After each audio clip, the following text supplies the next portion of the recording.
Tantor Audio, a division of Recorded Books, presents Her Final Fall by Melinda Woodhall. Narrated by Tanya Eby. Chapter 1. The warm autumn wind pushed Tina Tremaine along the empty sidewalk, blowing strands of honey-blonde hair around her slim shoulders as she made her way down Miami Avenue. The looming silhouette of the Alta Vista Tower cast a deep shadow over the sidewalk as she approached the skyscraper and pushed through the heavy glass doors of the brightly lit lobby. Ignoring the uniformed clerk at the reception desk, Tina strode to the bank of elevators with a growing sense of panic. She jabbed a nervous finger at a big button on the stainless steel panel and waited, shifting her portfolio from hand to hand as the worried voice in her head grew more insistent. Haven't I already been rejected and humiliated enough for one day? Am I really going to go up there and make a total fool of myself? The elevator doors slid open, and Tina stepped inside, knowing it was already too late to back out. Her little deception would be discovered eventually either way, and she still had a chance to save her career, even if she hadn't been able to save her marriage. Pressing the button for the rooftop terrace, she turned to face her reflection in the mirrored panel on the elevator's back wall. Her face appeared strained and pale under the harsh light, and the dark circles under her eyes prompted a rare flash of insecurity. Straightening her back, she refused to give in to the fear. Winners don't give up, especially when they have nothing left to lose. Tina's stomach dropped as the elevator began to rise. She pulled at the hem of her simple black t-shirt and studied her reflection.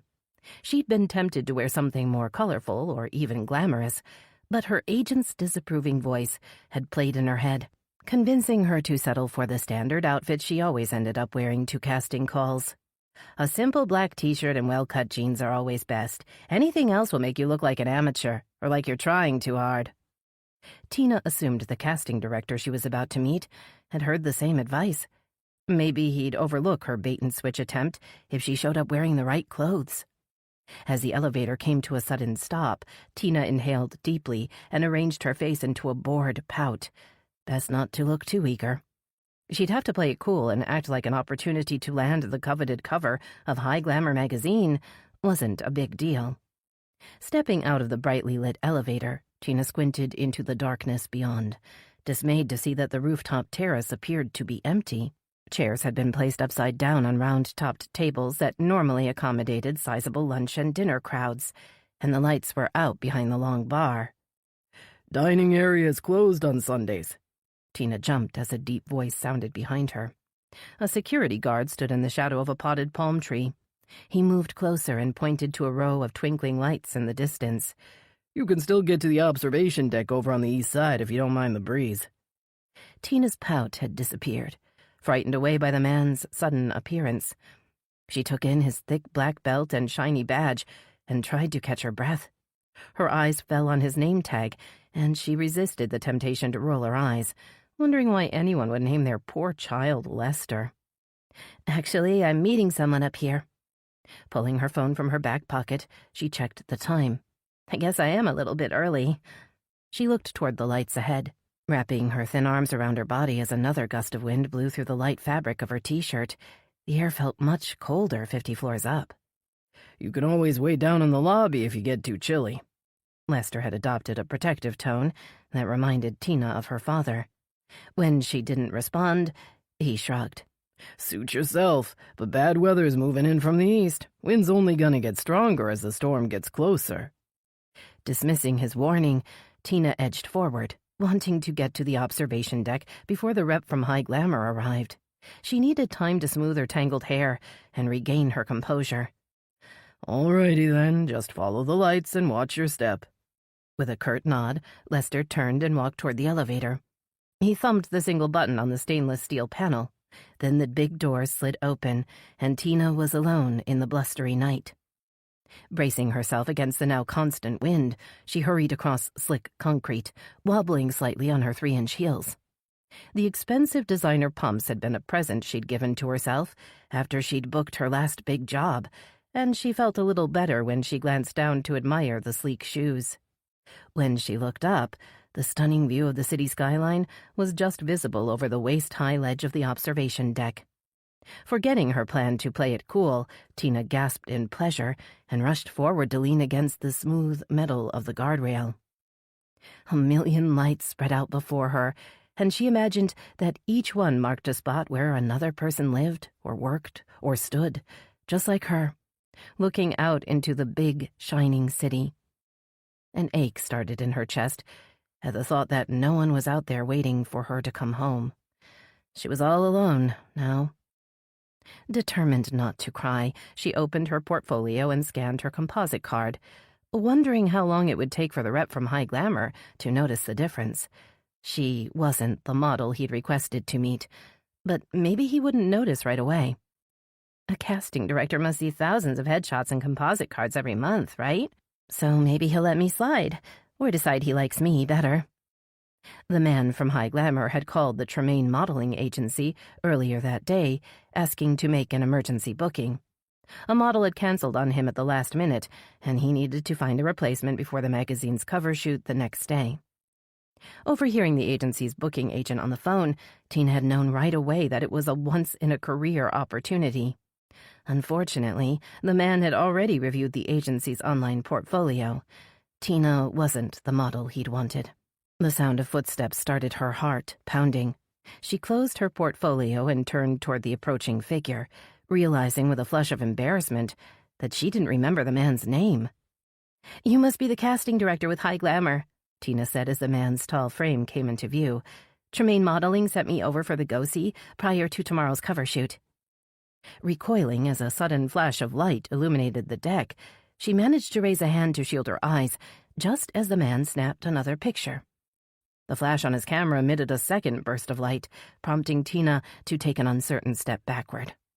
"Hold on," she said, trying to keep the anger out of her voice. "This isn't the red carpet, you know. I wasn't ready for a flash." "You should always be ready," the man replied, stepping closer. "After all, you never know what's going to happen next." Tina thought she detected a hostile undertone in his voice. Could he have realized she was an imposter so quickly? Or was she just being paranoid? Studying the man with growing unease, she noticed that his black leather jacket, knit beanie, and dark glasses helped him blend seamlessly into the night. "Right. Well, I'm ready now if you want to take a few more shots." She tried for a casual tone. "But this'll give you a better idea of what I can deliver at a proper shoot." Pulling out her composite card, she held it toward him. The wind plucked it from her hand and sent the paper swirling into the air. Tina lunged forward just as it fluttered over the ledge and vanished into the darkness. Leaning over the rail, she glimpsed the streetlights 600 feet below and gasped. "That sure is a long way to fall." The man was suddenly beside her. His softly spoken words hung in the air as he looked down, then turned to her and frowned. "You don't match the headshot I saw online." The hard set to his jaw made Tina take a step backward. Looking past his solid frame, she surveyed the deserted terrace, wondering how long it would take Lester, the friendly security guard, to make his rounds of the big building. "You are blonde and beautiful," the man continued in a cold voice that raised the hair on the back of her neck. "But you're definitely not the girl I was expecting to meet. You're not Katie." Raising a gloved hand toward her, he lifted her chin with one long finger, then removed his dark glasses, as if he wanted to get a good look. His icy expression caused her voice to tremble as she tried to explain. "Katie wasn't available. She's overbooked, and I'm the same type, so they sent me instead." When he didn't respond, she tried again. "My name's Tina Tremaine. I've done lots of covers. My husband Dex owns the agency," she stammered, feeling her big chance slipping away. "He's a photographer, see? He took all these." Holding up what was left of her portfolio, Tina tried to keep the pages still as the wind picked up speed, but the man wasn't looking at the photos. He was staring over the ledge, as if deep in thought. He's probably wondering how to find another model by tomorrow. The rigid set of his shoulders told her it was pointless to continue. She tried not to think of the awful scene with Dex only hours before. Tried not to remember how she'd begged him to stay. "It's no use, Tina. I've made up my mind. There's nothing more to say." The man in front of her now wasn't going to put her on the cover of his magazine any more than Dex was going to suddenly show up and tell her he was ready to try again. She'd lost her husband and her dream job in the space of a few hours. Anything else she said now would just add to her humiliation. Turning to leave, the man's deep voice stopped her.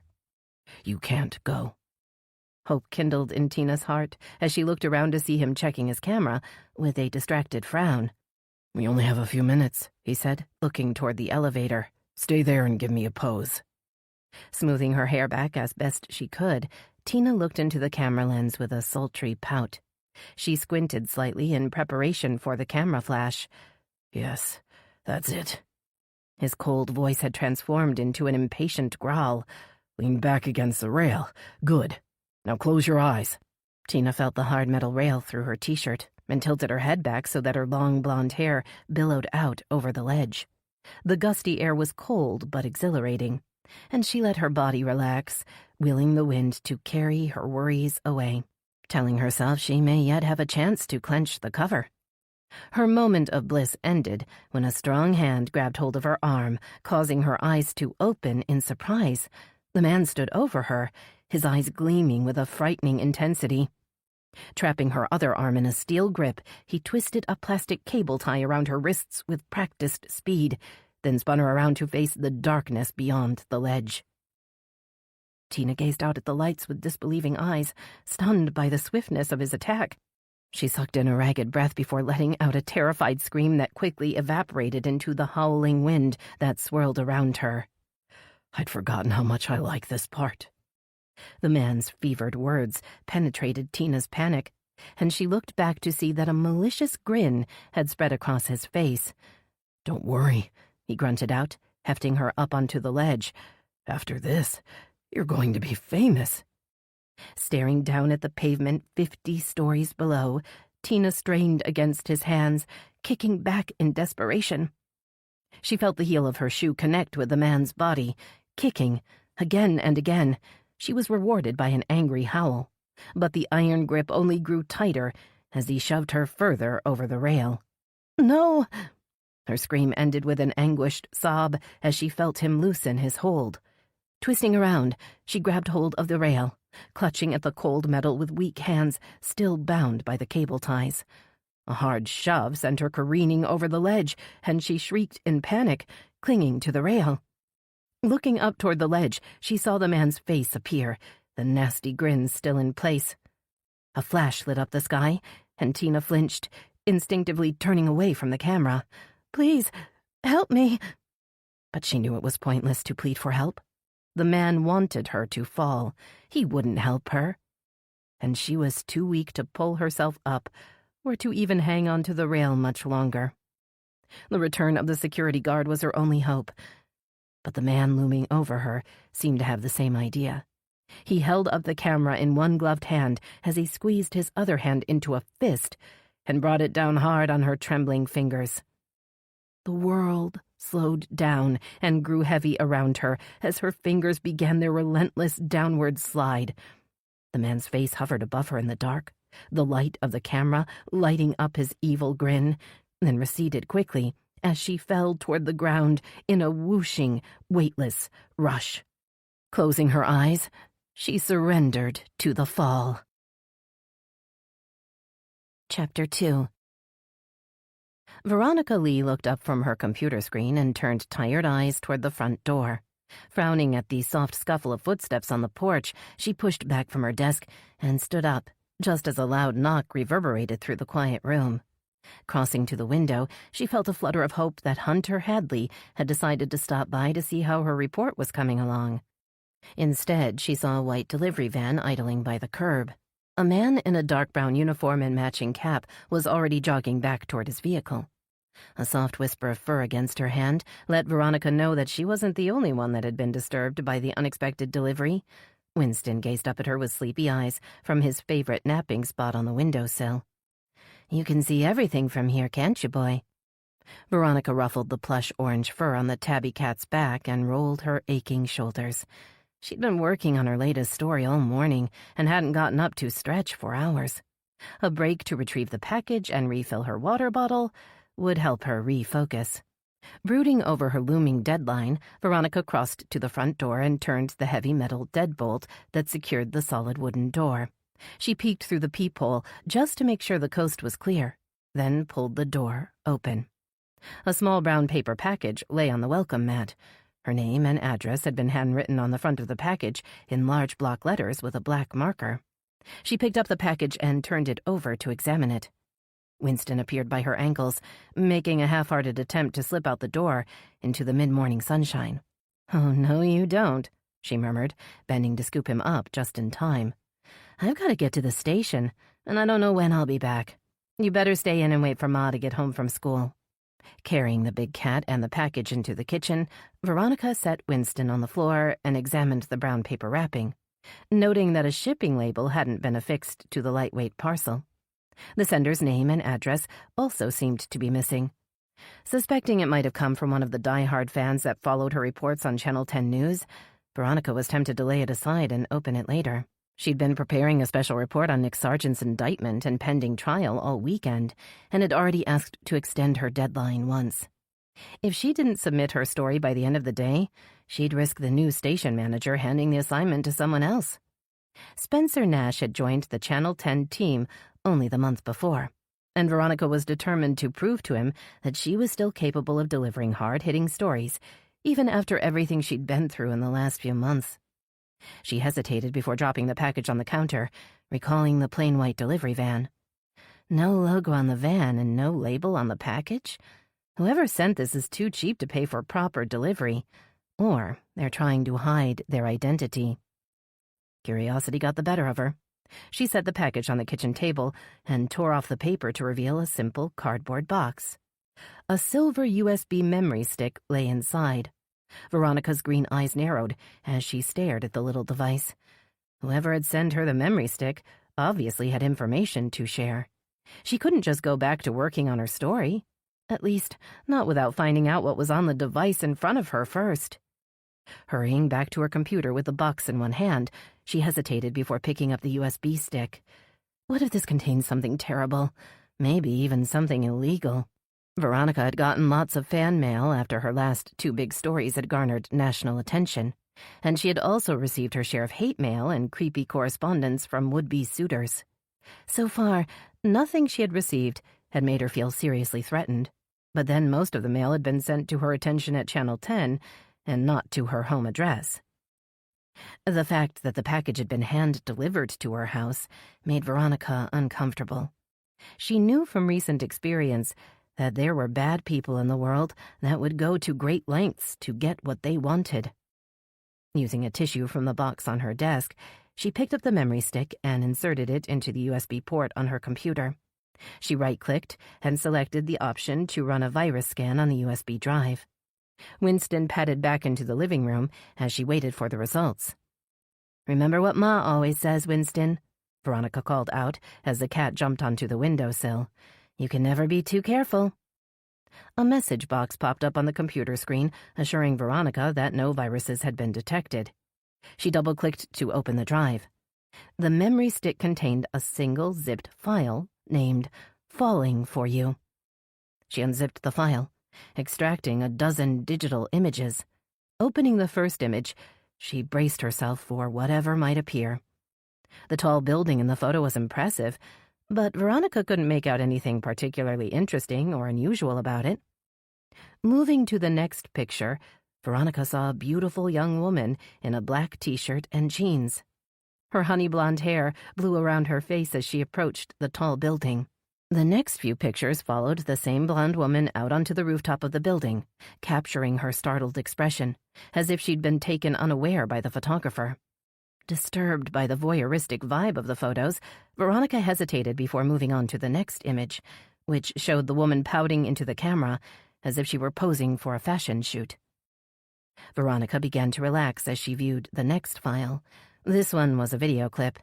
In it, the woman's eyes were closed, her head thrown back in pleasure as strong wind whipped her hair out toward the dark night beyond. Clicking on the last file, Veronica's eyes widened in horror as the video played. The young woman had gone over the ledge and was hanging onto the guardrail with both hands. "It has to be a prank. Some kind of horrible trick. But the expression of terror on the woman's face seemed very real, and the anguish in the eyes of the falling woman was too much for Veronica to bear. She spun away from the sight with a tortured moan, knowing that the video wasn't a hoax. Someone wanted me to see that video. Someone wanted me to know that the woman in it fell to a horrible death. But why me? Resisting the urge to wrench the USB drive out of her computer, Veronica forced herself to turn back and open the first image file. The building reappeared on her screen, and she zoomed in until she could make out the words engraved on the sign next to the big glass doors.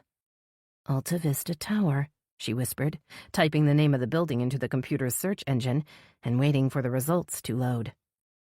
Veronica felt sick to her stomach as she read the top headline. Model plunges to her death from the top of Miami's Alta Vista Tower. The news story had been posted that morning and included a glamorous photo of the woman Veronica had seen in the files on the USB drive. The article identified the woman in the photo as 29-year-old Miami resident Tina Tremaine. Veronica's eyes rested on the last line of the article.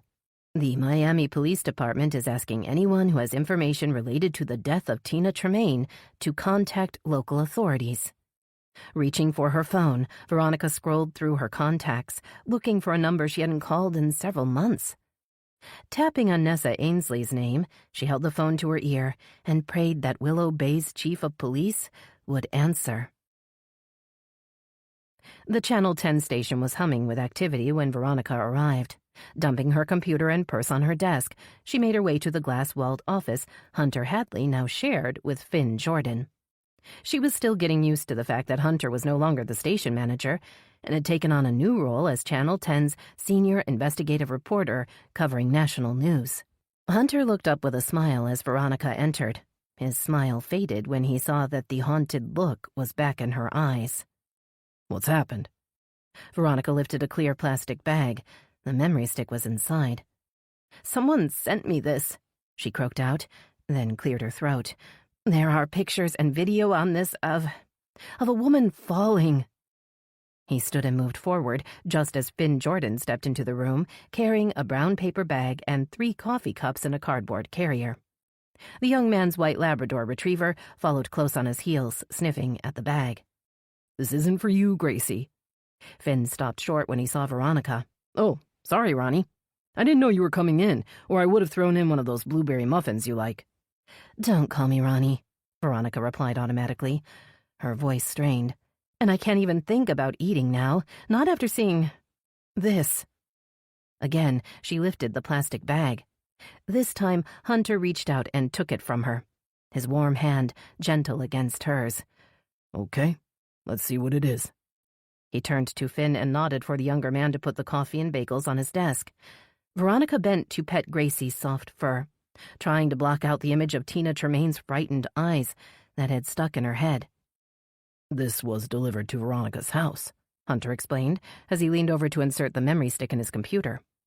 He paused and looked up at Veronica. "You scanned this for viruses?" She nodded and straightened her shoulders. "Yes, the scan came up clean." A rap on the doorframe made them all look around. Spencer Nash stood in the doorway. A lean build, wavy blonde hair, and clean-shaven jaw helped him look younger than his 40 years. "You got my coffee, Finn?" His forehead furrowed into a frown when he saw Veronica. "I thought you were working from home on the Nick Sargent report. No distractions, remember?" Spencer's reprimand stung, but Veronica swallowed the heated response that rose in her throat. "She's received something unpleasant." Hunter was staring at his screen as he clicked on the file. "Digital images of..." His voice faded as he clicked through the series of photos with Finn and Spencer watching over his shoulder. Veronica closed her eyes when the final video clip began to play. "What the hell?" Finn's cry of outrage caused the crew in the newsroom to look over in surprise. Spencer closed the door and stared down at the last photo, his face turning pale under his spray tan. "That's the model who fell from the Alta Vista Tower in Miami," he said. "It came in on the newswire this morning." Hunter turned to Veronica, his expression tense and his eyes hard. "Who sent this to you?" "I don't know," she admitted. Unable to keep the frustration out of her voice, an unmarked delivery van dropped it off at my house this morning. There was no label, no return name or address. Hunter picked up his phone and scrolled through his contacts. "What are you doing?" Finn asked, his eyes still on the screen. "I'm calling the police. Chief Ainsley needs to see this." Reaching for Hunter's arm, Veronica shook her head. "Ness is not available. I already tried to call her and she's in a meeting with Mayor Hadley this morning." She met Hunter's eyes, careful to mask her anxiety. She could see he was worried about her, and the mention of his father would only make him more uptight. "I've left a message and I'm sure she'll call back soon." She turned to Spencer. "I'll tell her what happened and find out the latest developments in the Nick Sargent case at the same time."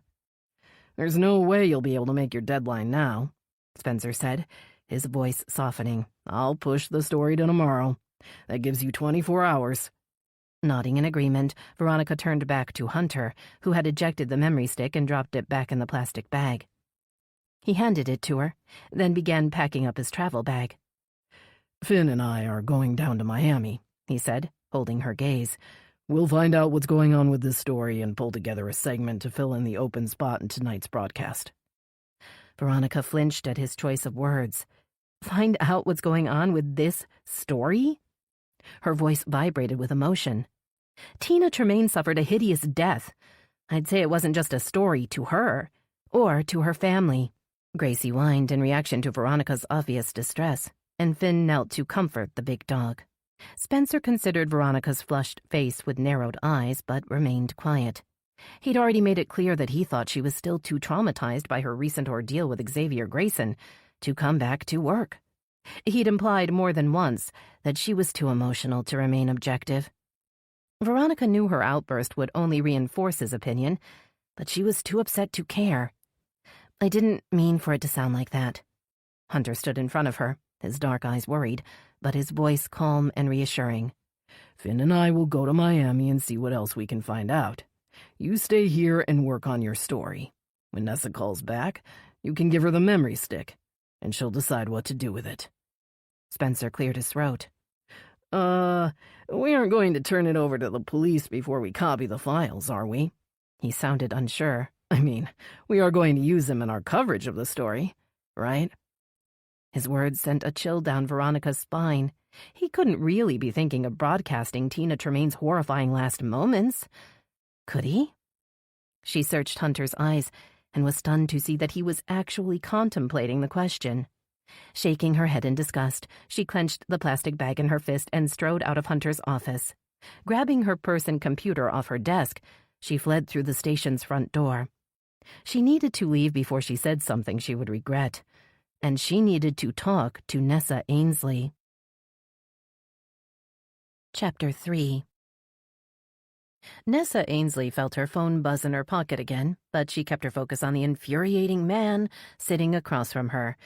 Mayor Hadley had blathered on for over 20 minutes without telling her why he'd called her into a meeting before finally breaking the bad news. She glared at him with narrowed eyes. "So you're telling me the city has negotiated a settlement with Mark Ingram?" Nessa cocked her head and frowned. "What exactly does that mean?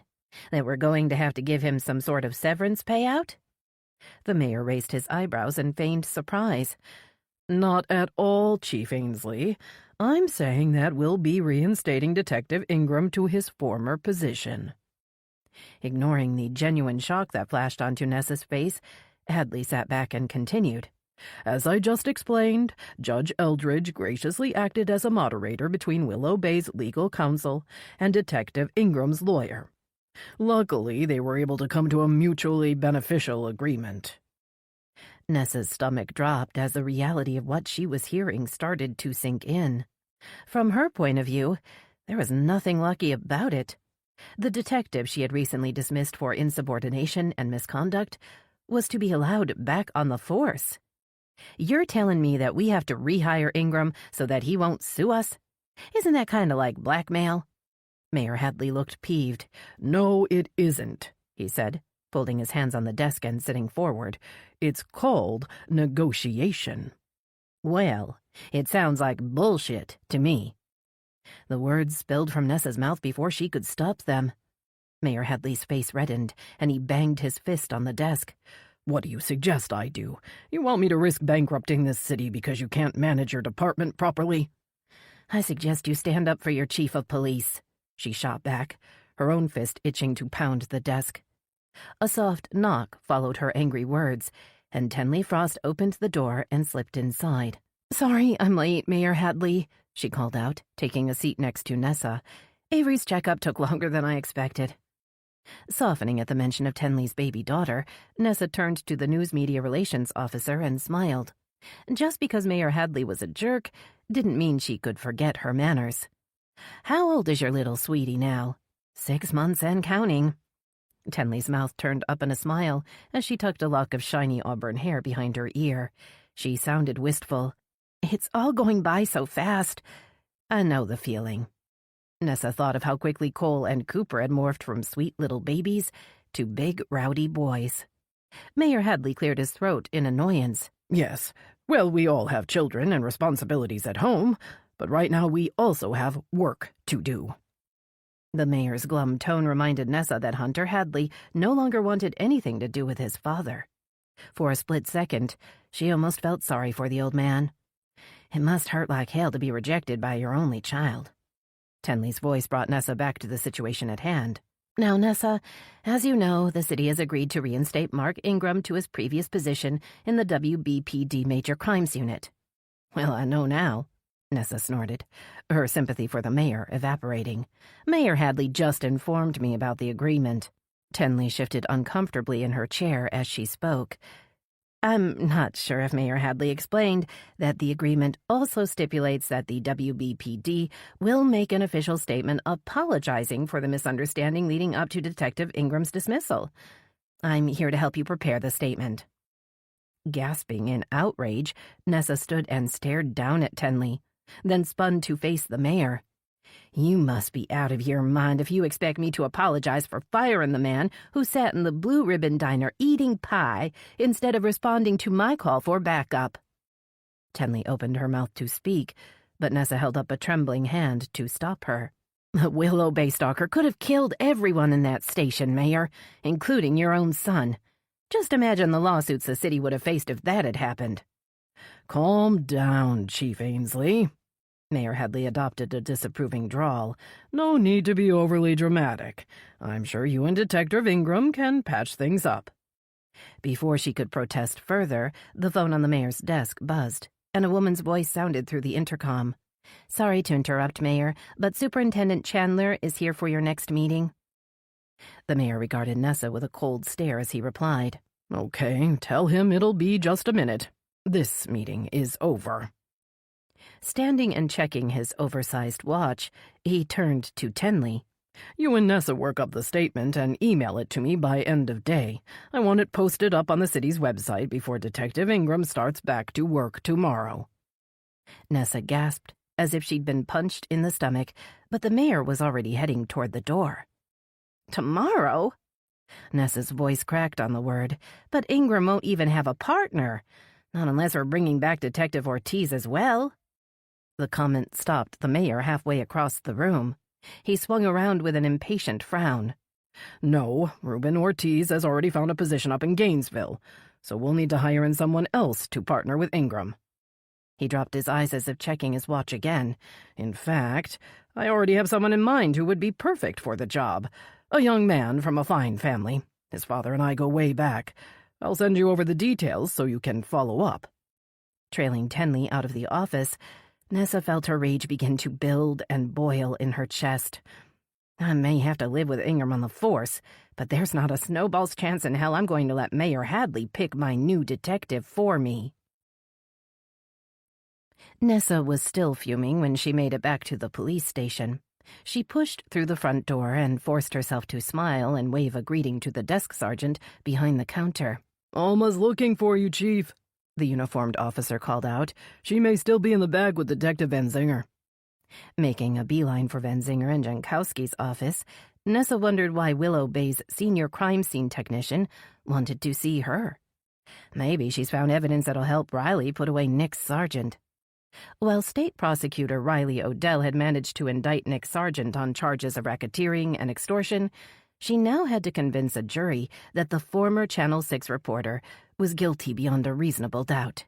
Nick had been a popular reporter in the Willow Bay community before his recent arrest, and Nessa knew that most potential jurors would have a hard time reconciling his clean-cut, wholesome image with the sordid crimes he was accused of committing, unless there was some type of hard, physical evidence to connect him.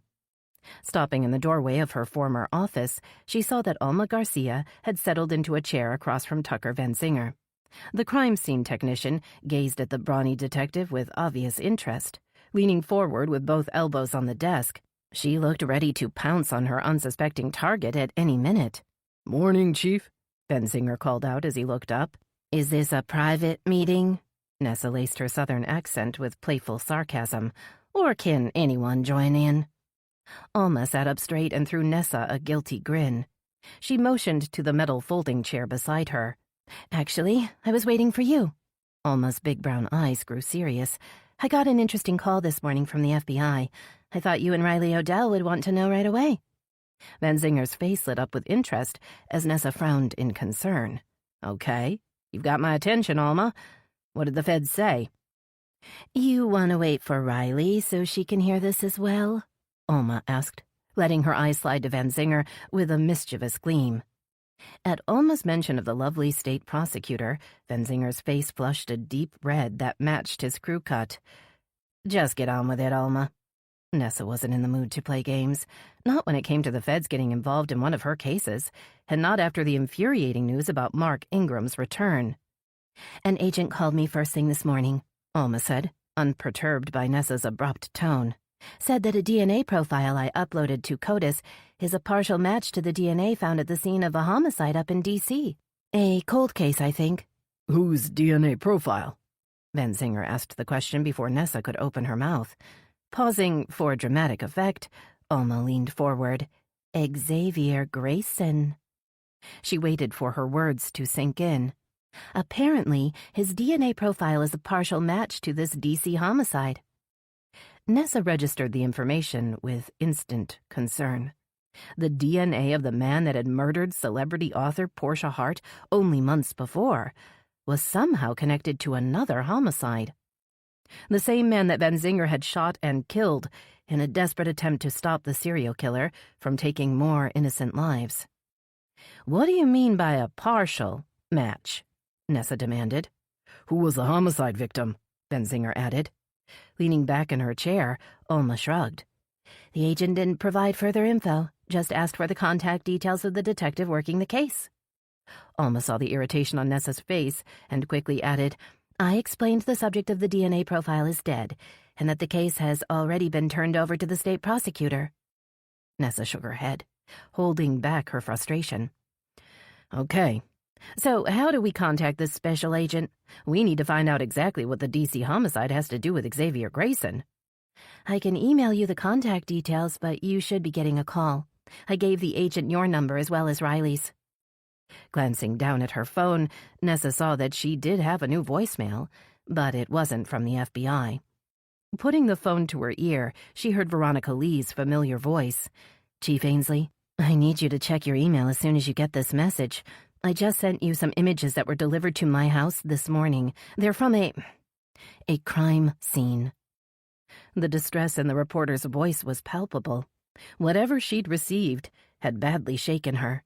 The message ended with a soft plea. "Please, Nessa, call me back as soon as you can." Chapter 4. Riley Odell dropped an armful of folders on Nessa's desk with a frustrated sigh. She only had 24 hours until Nick Sargent's bail hearing was set to begin. The sleazy ex-reporter might be back on the streets of Willow Bay by tomorrow night if she didn't convince Judge Eldridge that he was a danger to society as well as a flight risk. This better be important. Riley pushed back a strand of dark hair that had fallen over one impatient eye. "I should be in my office right now preparing my argument for Nick Sargent's bail hearing." Nessa didn't respond. She just stared at her computer screen as if frozen in place. Finally, the police chief looked up with a stunned expression, lifting her hand to turn the big monitor toward Riley. "Veronica Lee sent me this." Trying to make sense of what she was seeing, Riley's eyes stayed glued to the screen, even after the video stopped playing. Is this even real? She shook her head in disbelief. It's real, all right. Nessa clicked to another window, revealing a breaking news story. The headline made Riley's blood run cold. Model plunges to her death from the top of Miami's Alta Vista Tower. Inhaling sharply, she read through the article with growing dread, terrified that she would see Katie's name, but unable to stop herself. Finally, her eyes found the caption under a photo of a woman with long blonde hair. The victim had been identified as Tina Tremaine. Riley's instant rush of relief was quickly followed by a pang of guilt. A poor woman's been killed, and all I can think is I'm glad it isn't Katie. Sensing Nessa's eyes on her, Riley stepped back and cleared her throat. She swallowed hard before allowing herself to speak. How'd Veronica get that video? According to her email, it was delivered to her house this morning on a memory stick. She didn't say who sent it or why. Picking up her cell phone, Nessa tapped on the screen, then laid it on the desk between them. Let's see what we can find out. A woman answered on the second ring. Chief Ainsley? Is that you? Riley recognized the voice right away. She hadn't spoken to Veronica for several months, but often heard her warm, familiar voice on the Channel 10 news during her morning commute. Yes, I'm here with Riley Odell. The police chief assumed a calm, confident tone. We've just seen the video of Tina Tremaine you sent over, and I'm sure you have as many questions as I do, Veronica interrupted. Unfortunately, I don't know who sent those files or why they were sent to me, but I knew you'd want to see them right away. A worried frown appeared between Nessa's blue eyes. You did the right thing, Veronica, but the crime isn't in our jurisdiction. We'll need to turn the files and package you received over to the Miami police as potential evidence in their investigation. Yes, of course, Veronica said, sounding impatient.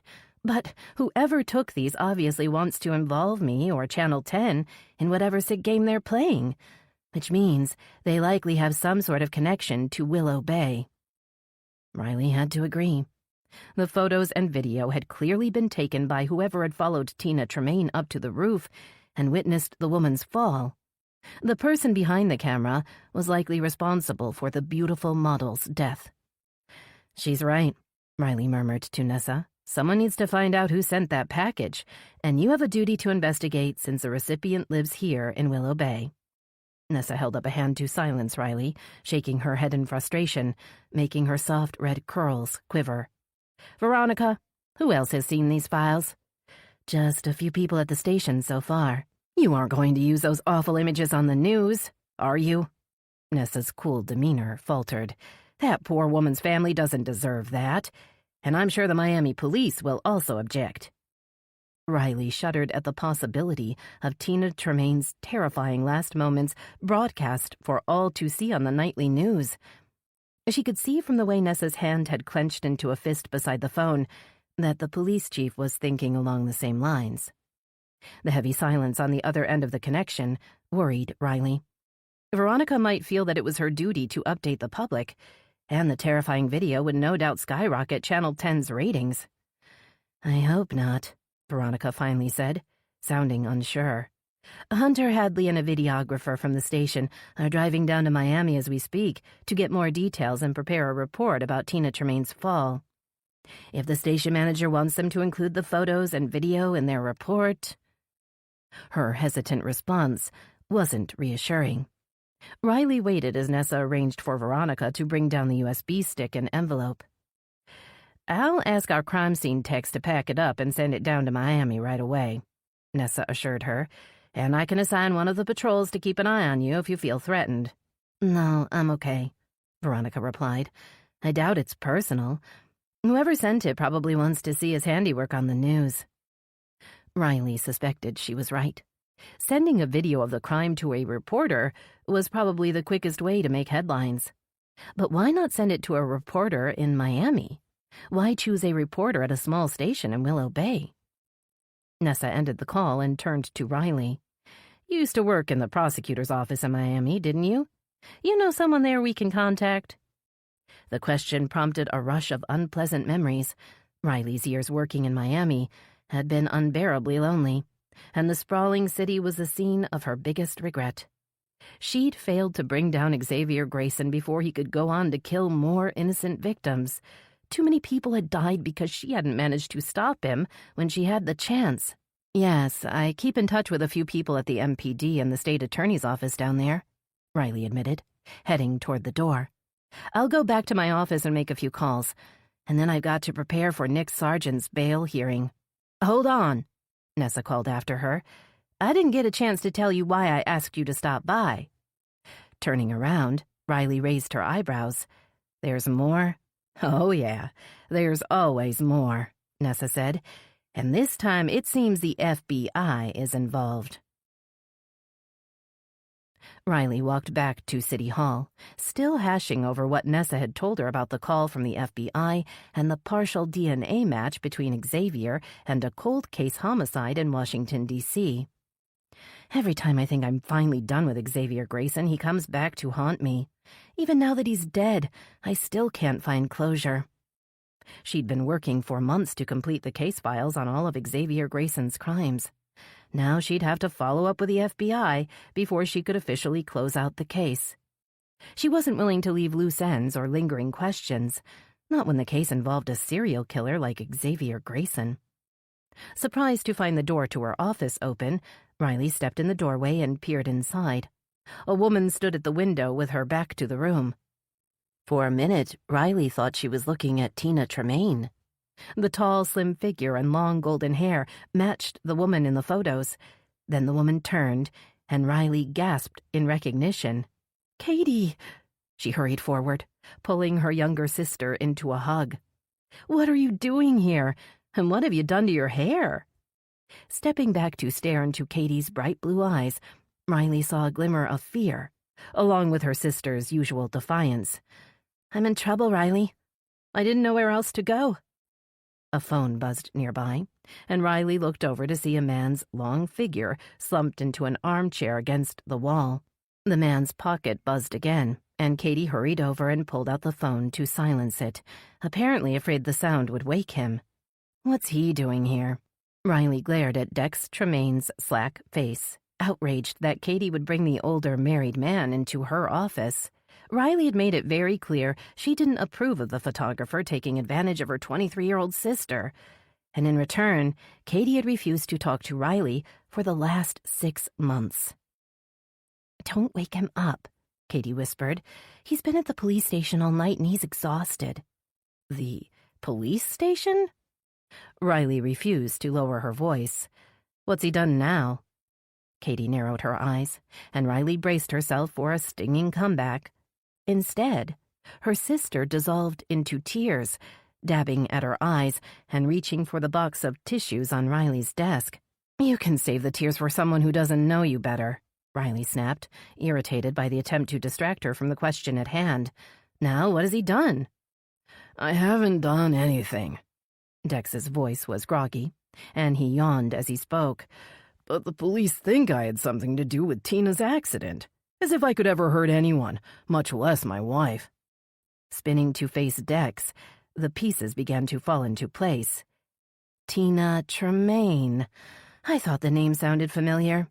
She studied his thin face, noting the tired, bloodshot eyes. "It wasn't an accident," she said, turning to make sure Katie was listening. "Tina's death was no accident." A confused frown appeared on Dex's face at the words. "What do you mean?" he asked. "You think she jumped?" Riley ignored the question. "Where were you last night?" Her voice was hard.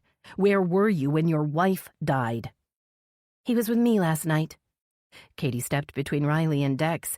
"He'd already told Tina he wanted a divorce. He'd moved out. Now everyone needs to stop trying to make him feel responsible." A stubborn look had settled on Katie's face. It was the same look she'd worn as a 5-year-old, determined to get her way. Back then, Riley had never been able to hold out against her little sister's tantrums. But this was different. A woman had died, and the man Katie was involved with might very well be the killer.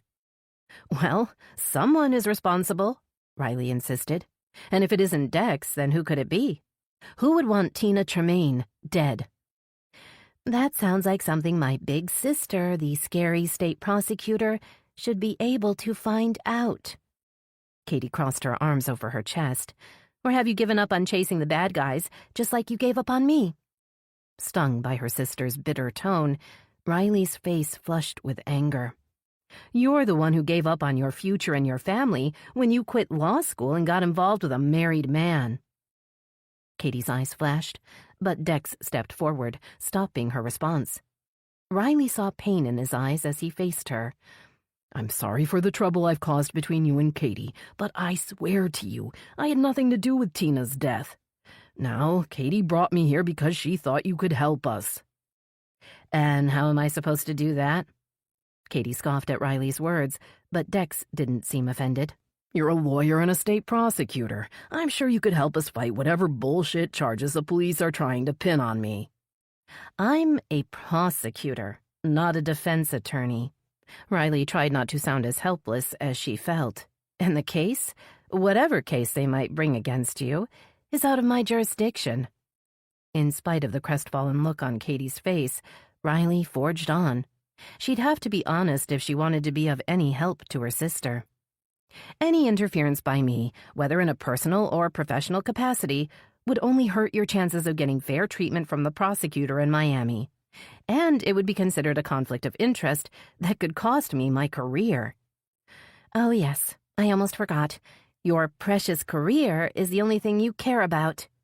Katie took Dex by the hand. Let's get out of here. We'll find another way. Reaching out to grip Katie's arm, Riley knew she had no choice. I can't let my sister leave town with a man who may be a killer. Can I? You'll need to get a lawyer, she said to Dex, and a private investigator to find any evidence that could clear you. Riley felt Katie's hand settle over hers and squeeze. Thanks, Riley, she said. I knew I could count on you. Chapter 5. Frankie Dawson stuffed the last bite of his sandwich into his mouth and swiped a glob of melted cheese and tangy mustard off the wrapper with a skinny finger. He picked up his big gulp and sucked on the straw before tossing it in the trash when he realized that only a few melting ice cubes remained at the bottom. Looking around the sparsely furnished office, Frankie saw a tall bottle of water on Pete Barker's desk. He leaned over and snagged it, unscrewing the top and taking a long swig, just as Barker pushed through the door. What the hell is this? Frankie sputtered, shoving the bottle back onto Barker's desk. You get this water out of the river? Barker rolled his eyes and picked up the offending bottle. This is coconut water, he said, taking a small sip. It's got antioxidants and potassium. It's good for you. Well, it doesn't taste good. And let me tell you something else. All that healthy shit you eat is a waste of time, Frankie said, shaking his head. Think about it. Cavemen didn't have coconut water, and they managed to survive. Dropping into his chair, Barker laughed. Actually, as far as I know, they're all dead now, Frankie. They both looked over as the door opened, and sunlight filled the dank office, outlining the lean figure of a young woman. Frankie's eyes widened at her golden blonde hair and wide blue eyes. The woman stepped into the room, closely followed by a man with a head full of wispy hair that was even longer and shaggier than Frankie's. Hi, I'm Katie Odell. The woman paused as if her name should mean something to the men. Frankie stared at her, his mouth slightly open, while Barker stood and offered a smile. Yes, come on in, Katie. Your sister just called and let me know you were gonna stop by. She said you need a private investigator. Shooting his partner a reproachful look, Frankie jumped up to arrange 2 folding chairs in front of his desk, then gestured for Katie and the man to sit down. Riley said you run the best agency in Willow Bay. Really? Frankie couldn't hide his pleasure. He beamed at Barker. The prosecutor recommended Barker and Dawson investigations? Ignoring Frankie's outburst, Barker pulled out a notepad and pen. Good to hear that, Ms. Odell. I'm Pete Barker, and that's my partner, Frankie Dawson. Now, what can we help you with? Katie turned to the man next to her and laid a possessive hand on his arm. The man raised red-rimmed eyes to Barker. I'm Dex Tremaine, and I'm the one who needs help, he said in a hoarse voice. I'm a photographer, and I own the Tremaine modeling agency. That's how I met Katie. Looking over at Katie, Dex held her gaze for a long beat, making it clear to Frankie that the couple in front of him were more than just co-workers. Finally, Dex dragged his eyes away and sucked in a deep breath. My wife fell from the Alta Vista Tower in Miami last night. The police are treating her death as a homicide. Dex spewed the words out, as if they left a bad taste in his mouth. They think someone pushed her and, well, from the way they questioned me, it seems I'm their #1 suspect. Barker remained silent as he absorbed the information, but Frankie couldn't mask his disapproval. Your wife just died and you're here with your friend to ask us to help you prove you didn't kill her? Katie's back stiffened at Frankie's incredulous tone, but Dex just nodded. He ran a shaky hand through his long hair. We were recently estranged. Dex hesitated, then admitted, I told Tina yesterday afternoon that I was leaving her for Katie. Tina was your wife? Barker's tone was businesslike and unemotional, his pen poised over his notepad. Yes, she was my wife, as well as a model with my agency. Dex's voice rose in sudden agitation. But I don't know why she went up on that rooftop or how she could have fallen off. It just doesn't make sense. I mean, she was upset, but... Frowning at the unspoken implication, Frankie interrupted. You saying she was upset enough to do something stupid? No, at least I don't think so. Dex raised his shoulders in a helpless shrug. But I can't be sure. She was often... dramatic. And you were with Katie the whole night? Barker kept his eyes on Dex. You used her as your alibi with the cops? Katie's eyes flashed as she rounded on Barker. Dex isn't using me, Mr. Barker, she insisted. He was with me last night, which is what I told the police. Her chin lifted in a defiant tilt that reminded Frankie of another young girl he used to know. She too had gotten in over her head because she'd been too stubborn to listen to reason. That girl had ended up dead. Okay, we'll take the case, Frankie said, surprising himself. First, we'll write up the agreement, and then we can schedule time to talk with you both separately. Katie's face relaxed in relief. Then she narrowed her eyes. Why do you need to talk to us separately? It's just protocol, Barker said, quickly picking up on Frankie's intent. We'll pull a full background on Dex, and you can both tell us anything that will help establish his whereabouts last night. Chiming in before Katie could object, Frankie added, We also need to know about anyone who might have wanted Tina out of the picture. Any enemies or rivals? Katie dropped her eyes. A pink blush stained her cheeks. Are you saying I could be considered a suspect? That's ridiculous, Dex cried out, jumping up from the chair. Katie would never hurt anyone. She had nothing to do with whatever happened to Tina. Standing to face Dex, Barker raised a warning hand. Calm down, Mr. Tremaine. We're only trying to think about this like the police will. That way we can seek out evidence to dispute any charges they may decide to bring against you or against Katie. The mood in the room was subdued as Barker filled out an agreement and asked Dex to sign it. Frankie sensed a new tension between the couple as they left to get some sleep. The interviews would have to wait until the following day. He took a stick of gum out of his pocket and pulled off the wrapper. He stuck it in his mouth and began to chew as he watched Katie and Dex walk down Bay Street and disappear around the corner. When he turned to go inside, Frankie caught sight of a face he hadn't seen in years. He ducked into the doorway before peering to follow the woman's progress with resentful eyes. What are you doing, Frankie? Barker came up to stand beside him. See that woman? Frankie pointed at the retreating back. She's one of the cops who arrested me. Yeah? Well, she's gone now. Barker looked down the now empty street. And you must be imagining things. The only woman we had on the force back then was Peyton Bell, and she left town years ago, long before I retired. Well, she's back now, Frankie insisted. I never forget a face. He was still haunted by memories of being arrested and locked up for an armed robbery he hadn't committed.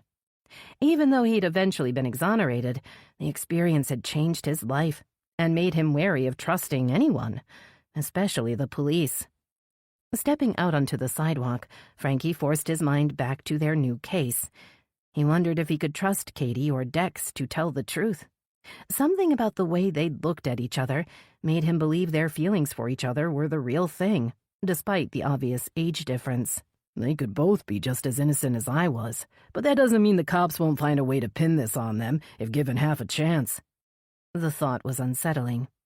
If Katie and Dex hadn't killed Tina Tremaine, then someone capable of pushing a lovely young woman to her death was still out there.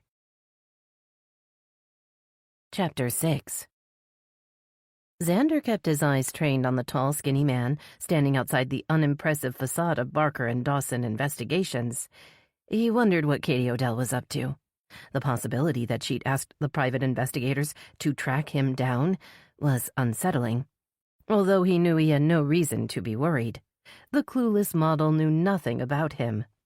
I may be a little rusty, but I'm back in the game now, and two small-town wannabe cops don't have a hope in hell of figuring out who I am. Of course, it would take time for him to get used to being the subject of a high-profile manhunt again after so many years spent laying low and keeping out of trouble. He'd acted the part of a respectable citizen for so long, he'd almost forgotten the thrill of the chase and the adrenaline rush of always staying one step ahead of the cops. Waiting until the lanky PI had retreated into the little office, Xander slipped out of the shadowy alcove and hurried along the sidewalk. Katie Odell and her philandering boyfriend had gotten a head start, but he had a feeling he knew where they were headed. An electric charge snaked through Xander's body when he saw a flash of blonde hair. His prey was only a few yards ahead, and this time he was confident he had the right girl in his sights. The mix-up in Miami had been unforeseen, but it had given him a chance to get his feet wet. He hadn't killed anyone in a while, so the extra practice wouldn't hurt. Besides, it had ended up working out better than he could have hoped. Tina Tremaine's death sent Katie running straight to her big sister, which means now I'll be able to exact my revenge right on her doorstep. It hadn't taken Xander long to figure out that Riley Odell's greatest weakness was her little sister, and he was betting that the lovely young model's death would devastate the heartless prosecutor.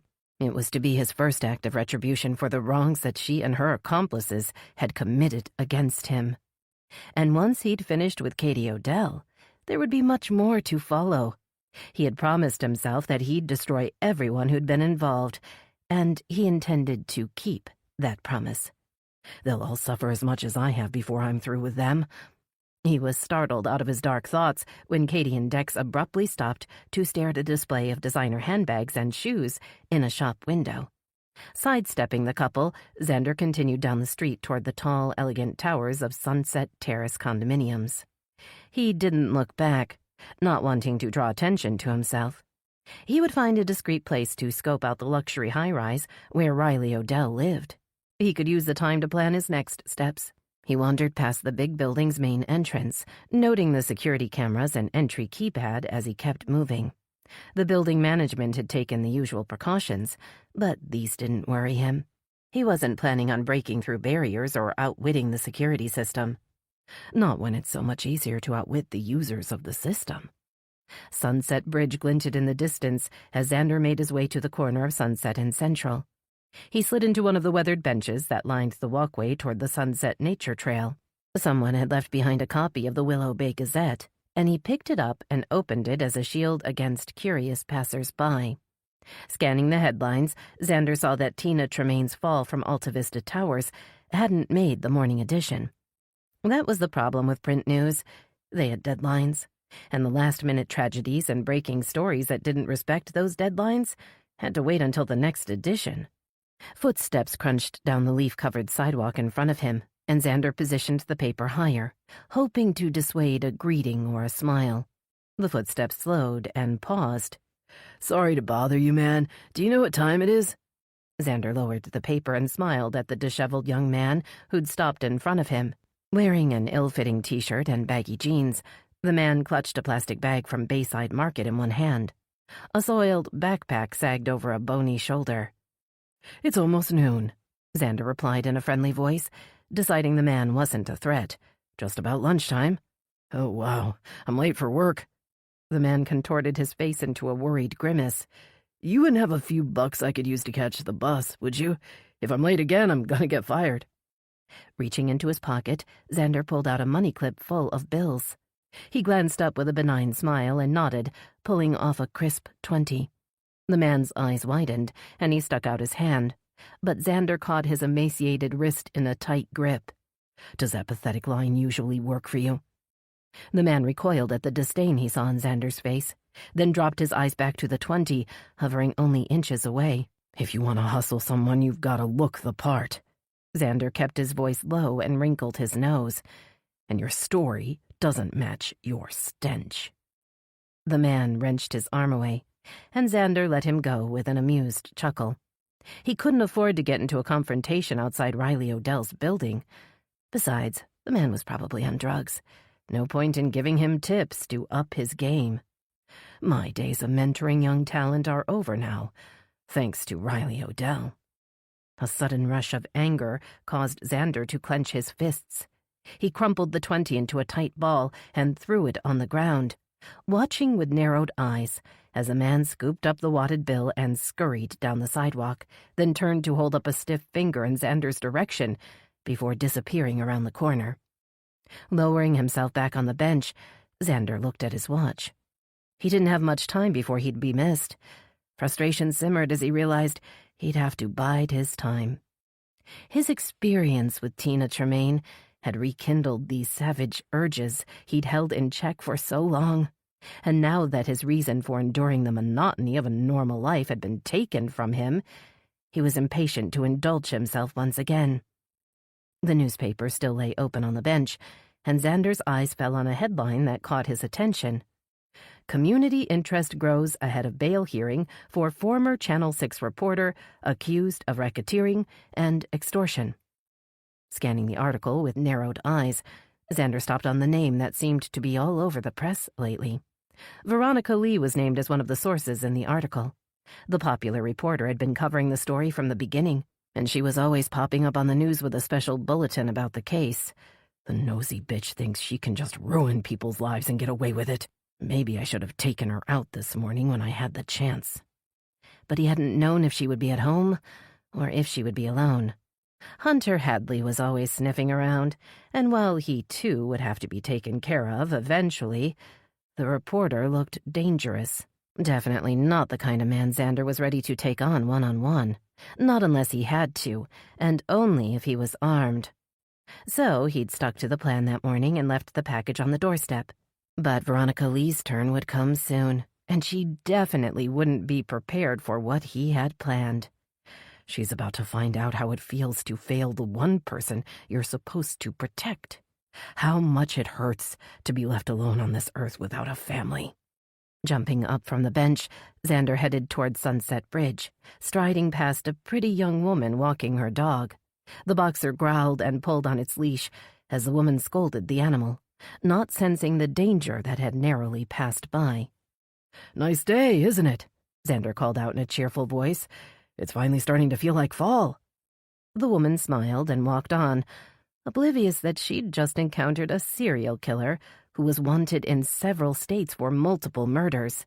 The same killer who had recently decided that Willow Bay was no longer off-limits to his deadly impulses. Xander felt a rush of pride at the thought of how he'd managed to fool everyone. He relished the stir of excitement at what lay ahead. No one in this miserable little town can see through my disguise. I'll take my revenge and get away with it all, just like I always have before. Chapter 7. The fall sky was a brilliant blue as Hunter and Finn pulled up outside the decadently detailed building that housed the Tremaine Modeling Agency's offices. The pink and green trim on the oddly shaped structure fit right in with the rest of the buildings along the palm tree-lined street. "I guess Art Deco never goes out of style in Miami." Hunter shut off the news van's engine and pulled out his cell phone. "I came here with my dad every winter when I was growing up," Finn said with a yawn, looking back to check on Gracie, who was napping between his old rucksack and an oversized cable reel. "But I'd forgotten how loud this city can get." The younger man looked tired after spending a restless night in a downtown hotel, and an airplane roared overhead as if to prove his point. Hunter waited for it to pass before lifting the phone to his ear. "I want to check in with Veronica before Nick Sargent's bail hearing," he told Finn, surveying the busy parking lot through the front windshield. "Then we can go inside." Picking up on the first ring, Veronica sounded tense. "You guys heading back?" "We will be after one last stop." A girl crossed in front of the van and scurried toward the building's double doors. Hunter followed her with his eyes, which had widened at her puffy cloud of bright blue hair. It reminded him of the cotton candy he'd eaten at the fall festival as a child, the kind that always made him feel sick to his stomach afterward. "Yep, we're definitely in Miami," Finn murmured as Hunter turned his attention back to the phone. "We've decided to stop by the modeling agency where Tina Tremaine worked," Hunter explained to Veronica. "Her husband owns the place, but I doubt we'll get a chance to talk to him. Just thought we might as well see what else we can find out while we're down here." Veronica responded with an unexpected laugh. "You and Finn just thought you'd go by and interview a bunch of gorgeous models?" she teased. "Wow, who thought up that idea?" "Someone's got to do the dirty work," Hunter shot back, smiling in spite of himself. "And we need fresh footage. Spencer wants us to pull together another segment for tonight's broadcast." Checking his watch, Hunter saw that it was close to noon. "You ready for the bail hearing?" "Yep, and I'm almost ready to show my report to Spencer," Veronica said, sounding relieved. "I just need to add in a bit at the end with the outcome from today's hearing." Hunter's jaw clenched as he thought of Nick Sargent potentially walking free. The former reporter's malicious attempt to ruin Hunter's career had ended up putting Veronica in grave danger. "If the judge has any sense, he'll see that Nick Sargent is a clear risk to society and deny bail altogether." Finn nodded his agreement at Hunter's words.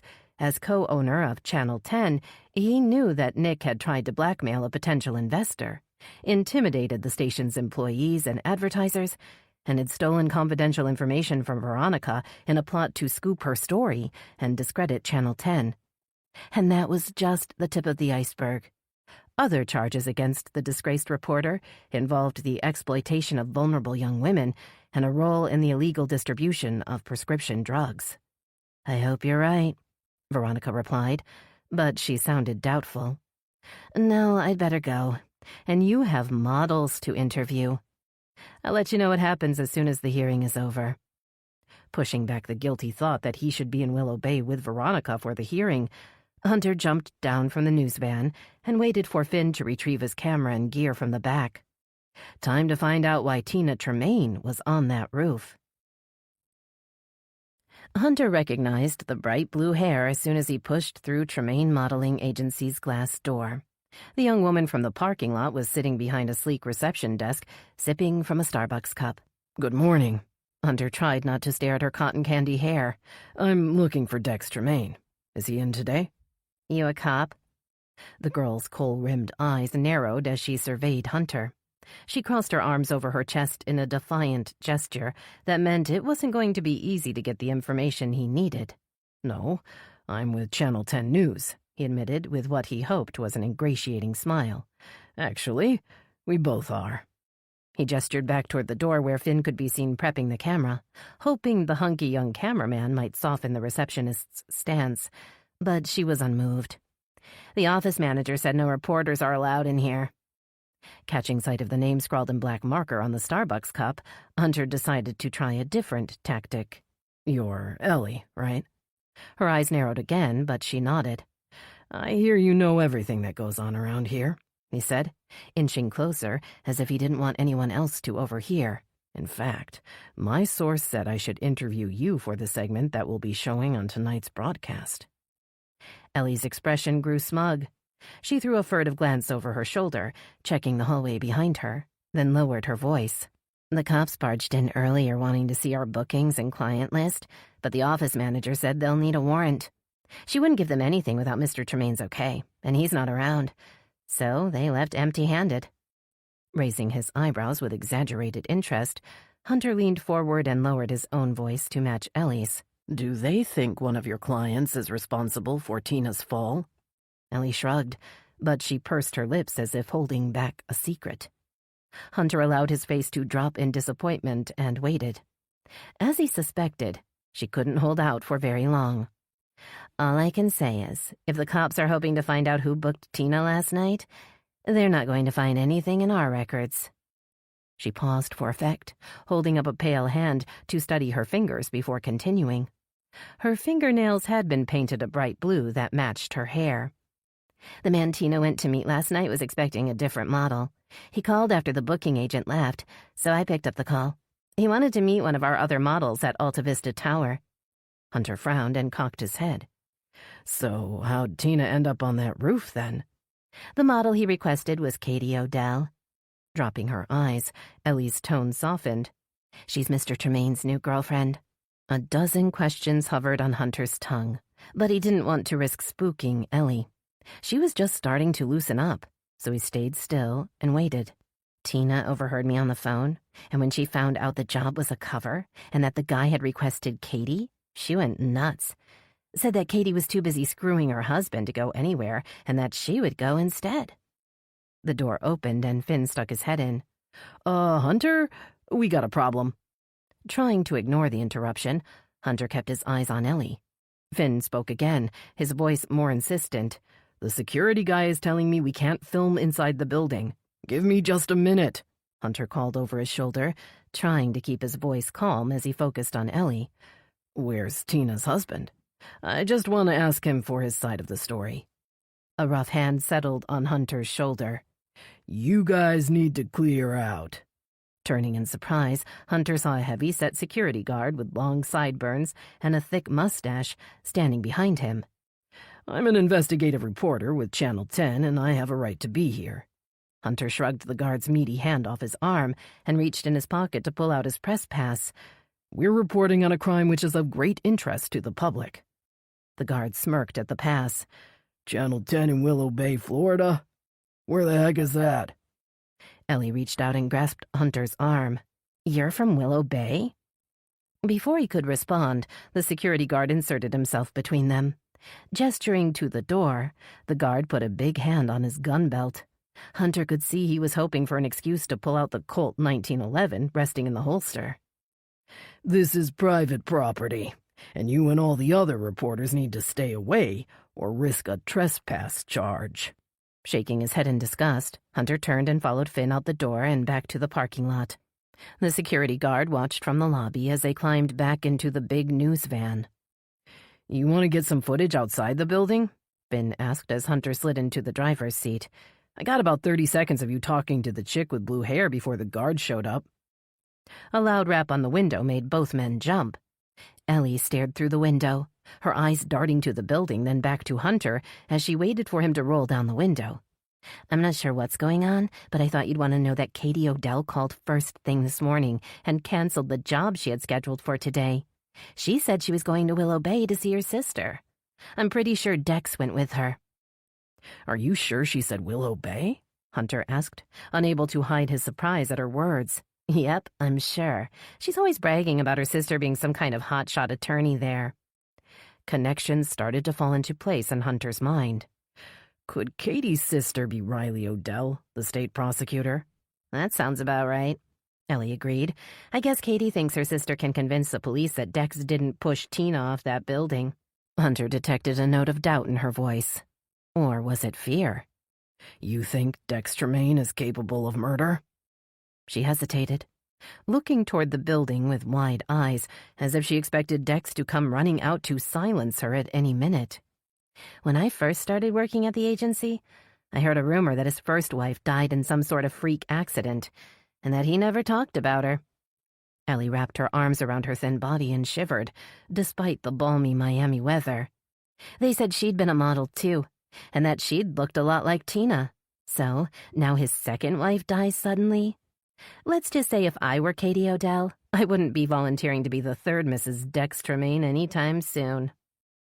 A car pulled into the lot, and Ellie turned and hurried toward the building without looking back. "Tina Tremaine may not have been the intended victim," Hunter said, turning to Finn with worried eyes. "Tina went to Alta Vista Tower to meet a man who had expected to meet Katie Odell." Leaning back in his seat, Finn processed the information.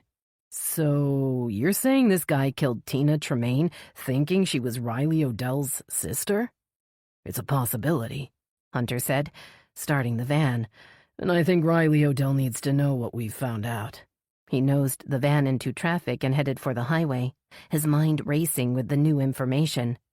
If Katie Odell had been the killer's real target, she might still be in danger.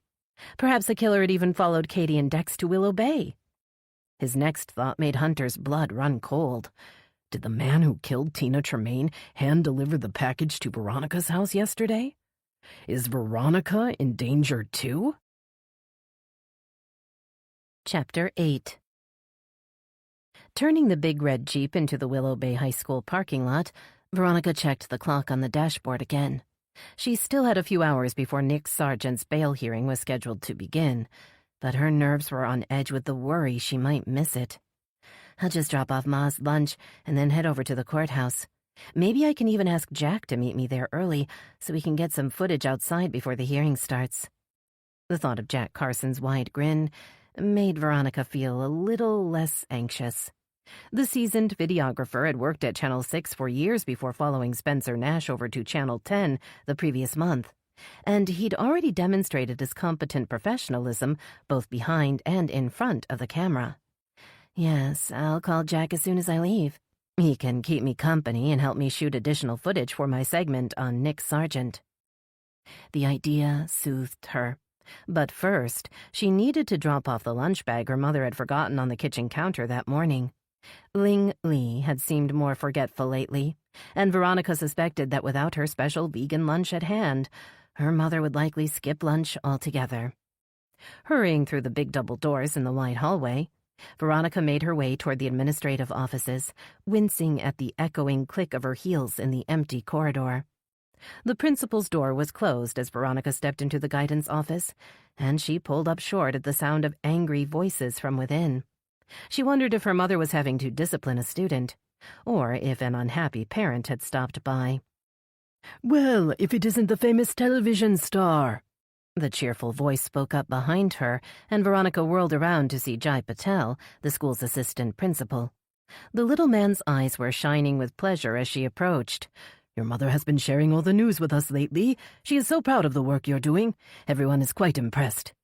Blushing, Veronica gave a modest shake of her head. "Thanks, Mr. Patel. That's very kind, but I'm just doing my job." "Well, you're doing it very well. Now I'm guessing you're here to see your mother?" His eyes dropped to the distinct flowered lunch bag that Ling always carried. "Did she forget her lunch again?" Jai's question caused Veronica's worry about her mother to grow. It seemed that she wasn't the only one that had noticed Ling's forgetfulness. "If she's busy, maybe I can just leave this with you and—" The raised voices interrupted her train of thought, and Jai's smile faded as he gestured to the closed door. "Superintendent Chandler stopped by," he said, rolling his eyes. "Sounds like he's making an ass out of himself once again." Surprised at the bitterness in Jai's words, Veronica couldn't help herself from trying to hear what was going on in her mother's office. Raising a slim finger to her mouth, she moved silently to stand beside the wooden door.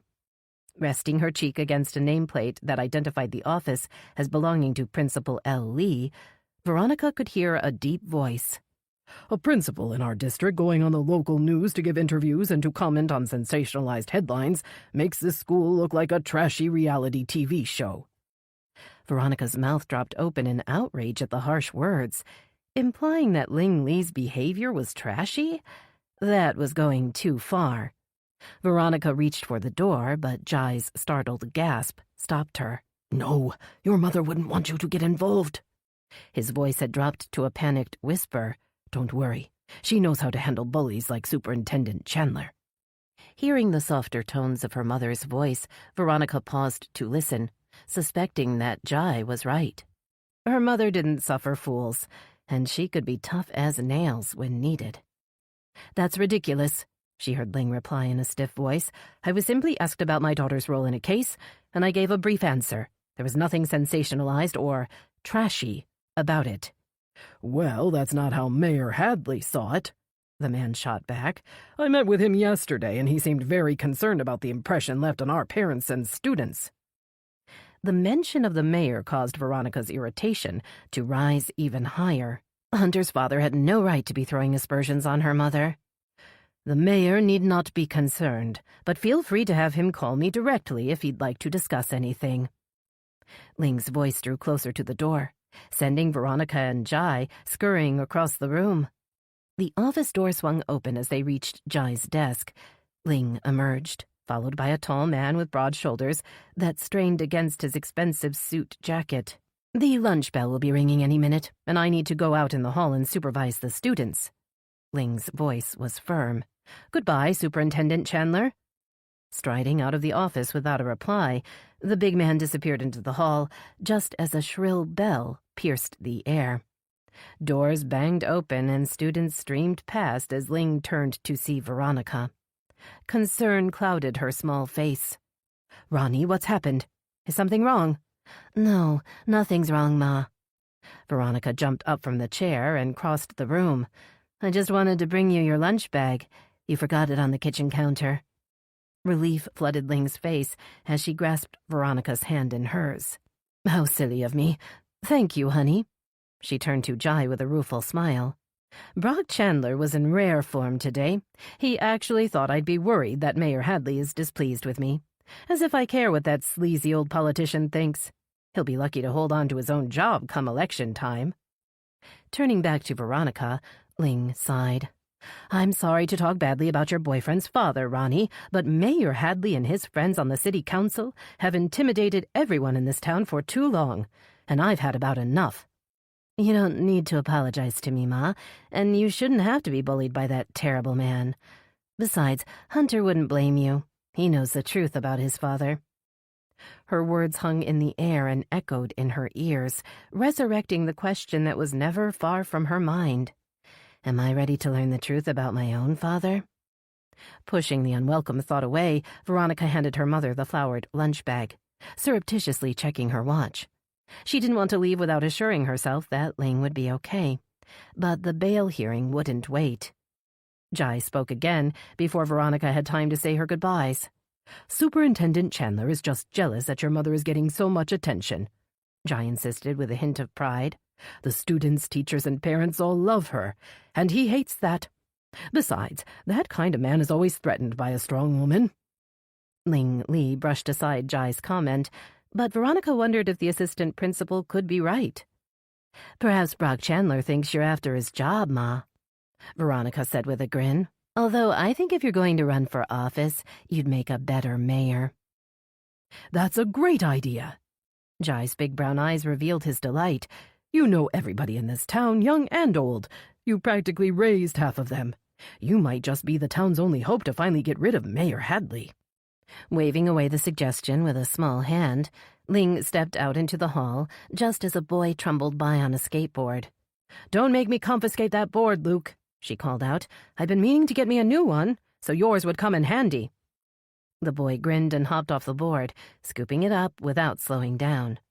Ling stared after him with an amused expression until he vanished around the corner. Veronica watched her mother, glad to see her run-in with Brock Chandler hadn't dampened her spirits. She decided not to ruin the mood by mentioning the upcoming bail hearing or the disturbing pictures she'd received that morning. She knew she would have to tell her mother about the disturbing delivery eventually, but it didn't feel like the right time. The truth would have to wait. The noon broadcast was almost over when Veronica entered the Channel 10 station. Jack Carson still hadn't returned her call, so she had decided to stop by on her way to the courthouse and talk to him in person. But the older man was nowhere in sight, and the crew was focused on the studio where the anchors were busy wrapping up. Hoping the videographer might be in with Spencer Nash, she walked down the hall to the newly renovated office he now occupied. Spencer's door was open, and he was at his desk, but the person with him was decidedly more attractive than Jack Carson. Tenley Frost sat across from the station manager. A relaxed posture and teasing smile made Veronica hesitate in the doorway, then step away without being seen. She didn't have time to explain her presence at the station to Spencer when she should already be at the courthouse. Besides, the besotted look on Spencer's face betrayed his interest in the beautiful media relations officer, and Veronica was sure he wouldn't appreciate the intrusion. And if rumors were true, Tenley Frost had also shown interest in the very married station manager, which only made the situation more uncomfortable. Scurrying back down the hall, Veronica reminded herself that there had been many unfounded rumors about Tenley Frost's mysterious love life in the past, and that she shouldn't buy into the salacious stories the rumor mill loved to spread around. Veronica wasn't sure why so many people in town were obsessed with the single mother's love life, and why they all seemed desperate to uncover the identity of the father of Tenley's new baby daughter. The baby girl had been announced in the Willow Bay Gazette as Avery Lynn Frost. But that was as much as anyone had learned about the baby's identity thus far. Veronica felt an unlikely kinship with the little girl, even though they'd never met. "I know what it's like to grow up not knowing who your father is." She checked Jack's desk again, but it was still empty, so she continued out the front door. Her phone buzzed just as she was getting back into the Jeep, and her pulse quickened as she saw Hunter's name. If he was calling back this soon, he must have found out something interesting in Miami. "Has the hearing started?" Hunter asked right away. "I can call back later if it has." Glancing guiltily at the clock, she started the engine and backed out of the parking space. "I'm still on my way to the courthouse," she admitted, trying not to let him hear the growing anxiety in her voice as she saw the line of traffic in front of her. "What happened down there? You managed to interview any models?" "No models, but I did talk to a very helpful receptionist who told me something I don't think can wait for us to get back." His serious tone caught her full attention. "Okay, don't keep me waiting. What is it?" "Well, I think the person who pushed Tina Tremaine off the roof might have killed the wrong woman." Veronica wasn't sure she'd heard him right. "What are you saying?" "The receptionist told me Tina Tremaine went to meet a man at Alta Vista Towers, but that he'd requested a different model.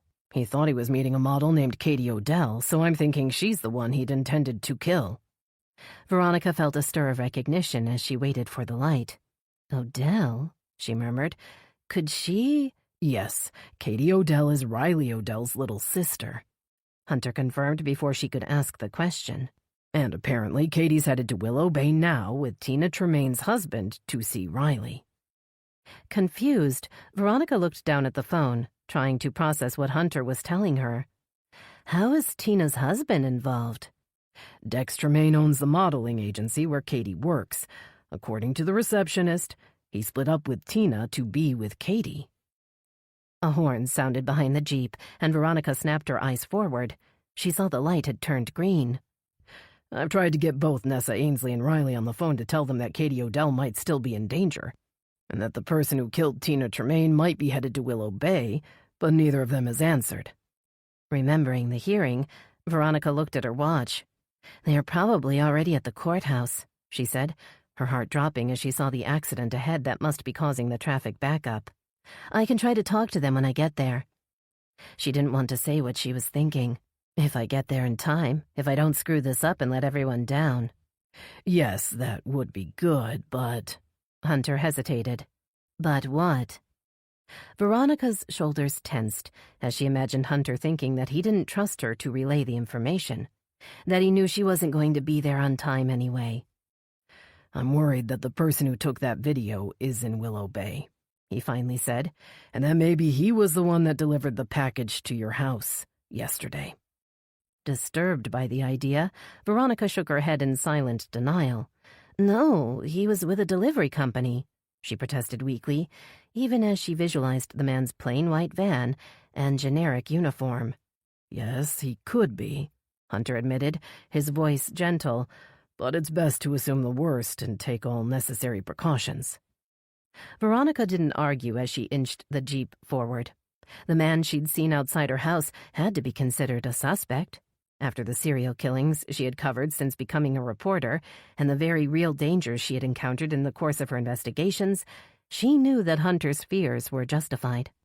"If you get a chance to talk to Riley and Nessa, explain that Katie Odell is a possible target and needs protection," he urged her, "and make sure you tell them you need protection too."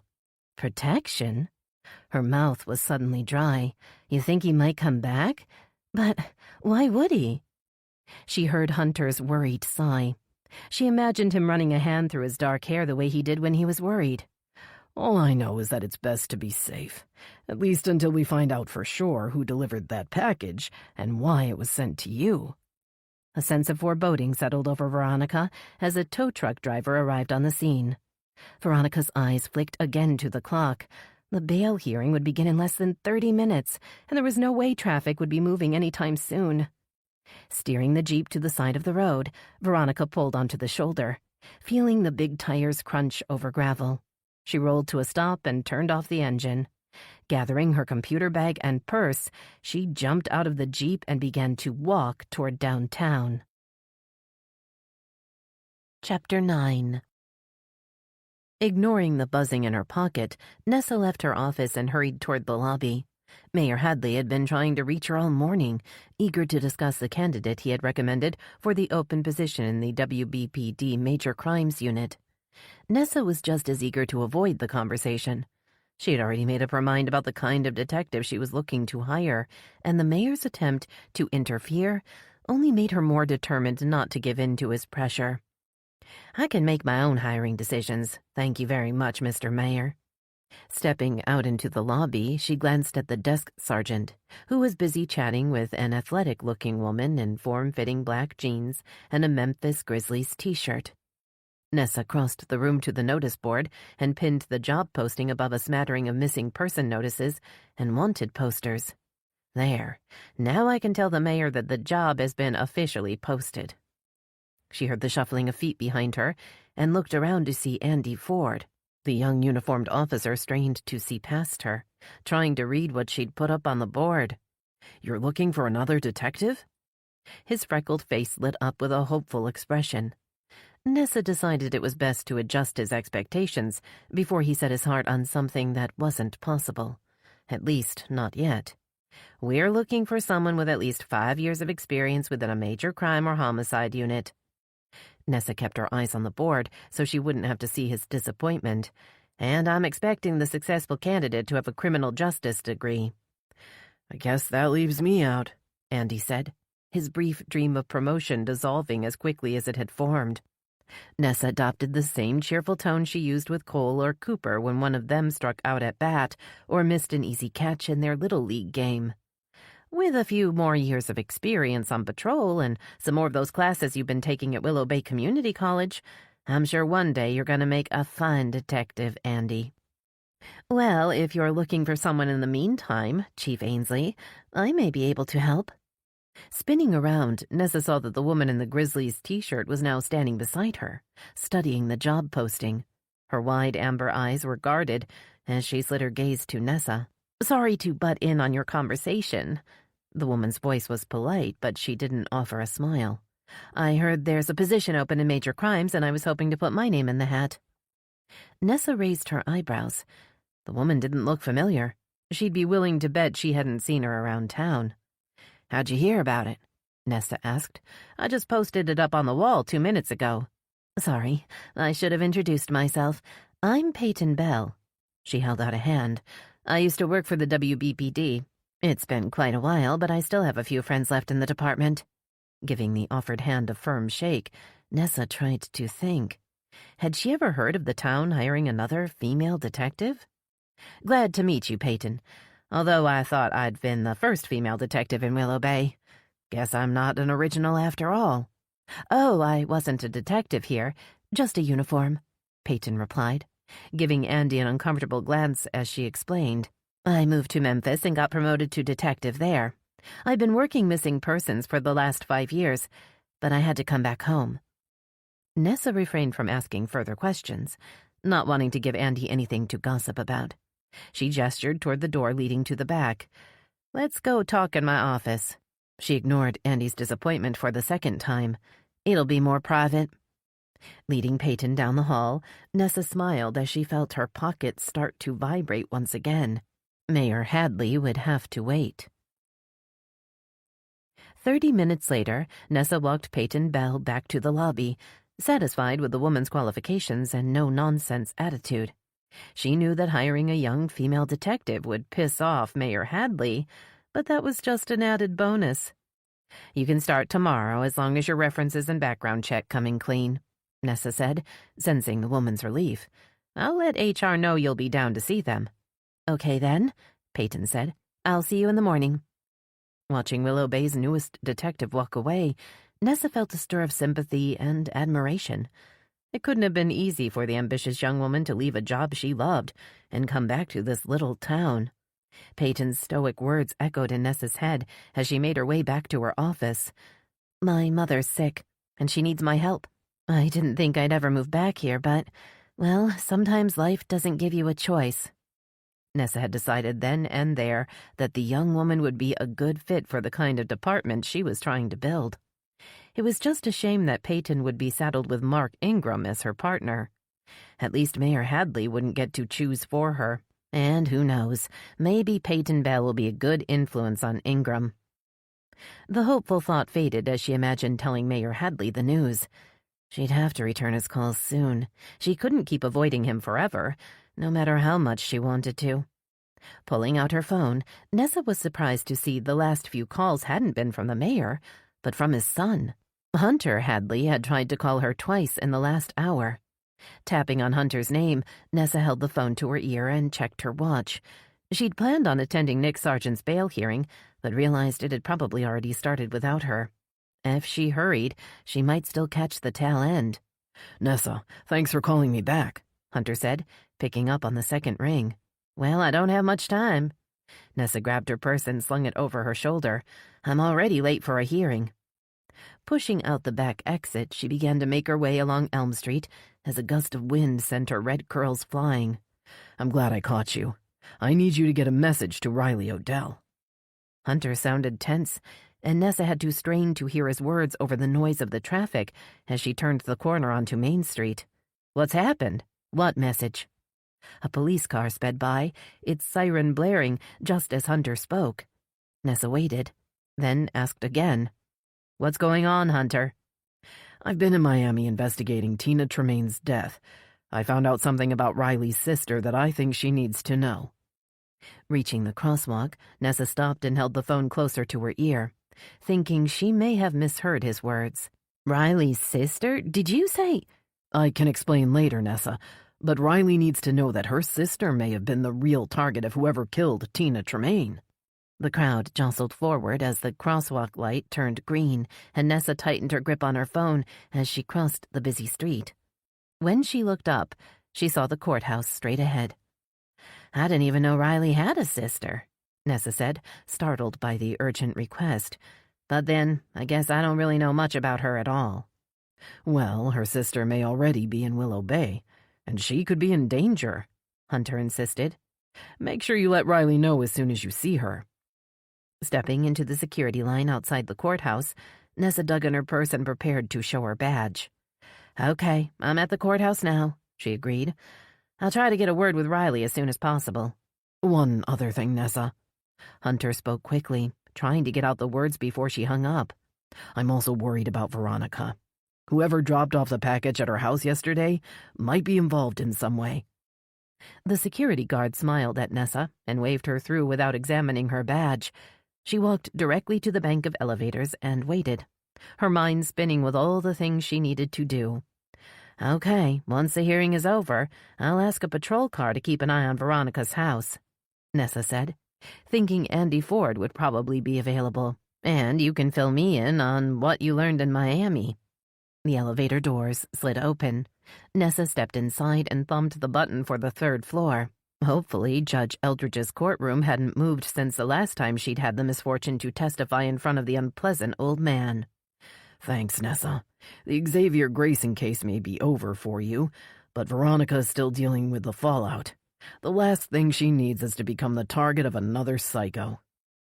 Thinking of Alma's recent revelation, the impulse to tell Hunter about the call from the FBI was too strong to ignore. Hunter had helped take down Xavier Grayson. He'd watched the man die. Didn't he have a right to know if there were new questions in the case? "I'm not so sure the Xavier Grayson case is closed," Nessa said, already wishing she had waited for a better time to drop the information on Hunter.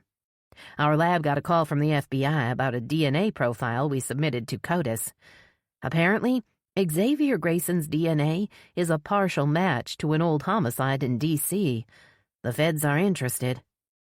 The elevator doors opened, and Nessa saw a crowd of people standing outside a courtroom at the end of the hall. A few reporters and a cameraman hovered in the background, ready to pounce as soon as the judge made his ruling. "Sorry, Hunter, but I gotta go. Looks like the hearing is in full swing. I'll call you back once this is over." Disconnecting the call, Nessa wove her way through the crowd, stopping at the closed door, which was blocked by a stern-looking security guard. He didn't look impressed when she showed him her badge, but he moved aside and eased the door open so that she could slip through. Judge Eldridge was seated behind the raised bench at the front of the courtroom. Nessa noted that he wore his usual plain black robe and sour expression. All the seats in the gallery seemed to be taken, so Nessa found an empty spot along the back wall. She surveyed the defendant's table, immediately recognizing Nick Sargent's broad shoulders and dark hair. She watched as he leaned over to whisper something to the defense attorney next to him, and winced. Norman Price was one of the best lawyers in town. I just hope he's not good enough to get Nick Sargent back on the street. Chapter 10. Riley Odell held her breath as she waited for Judge Eldridge to make his ruling. She'd done all she could to convey the danger Nick Sargent posed to the community. Now it was up to the unpredictable old jurist to determine if bail should be set for a man who had exploited the town's most vulnerable women, many of whom still lived in fear of reprisal for speaking out.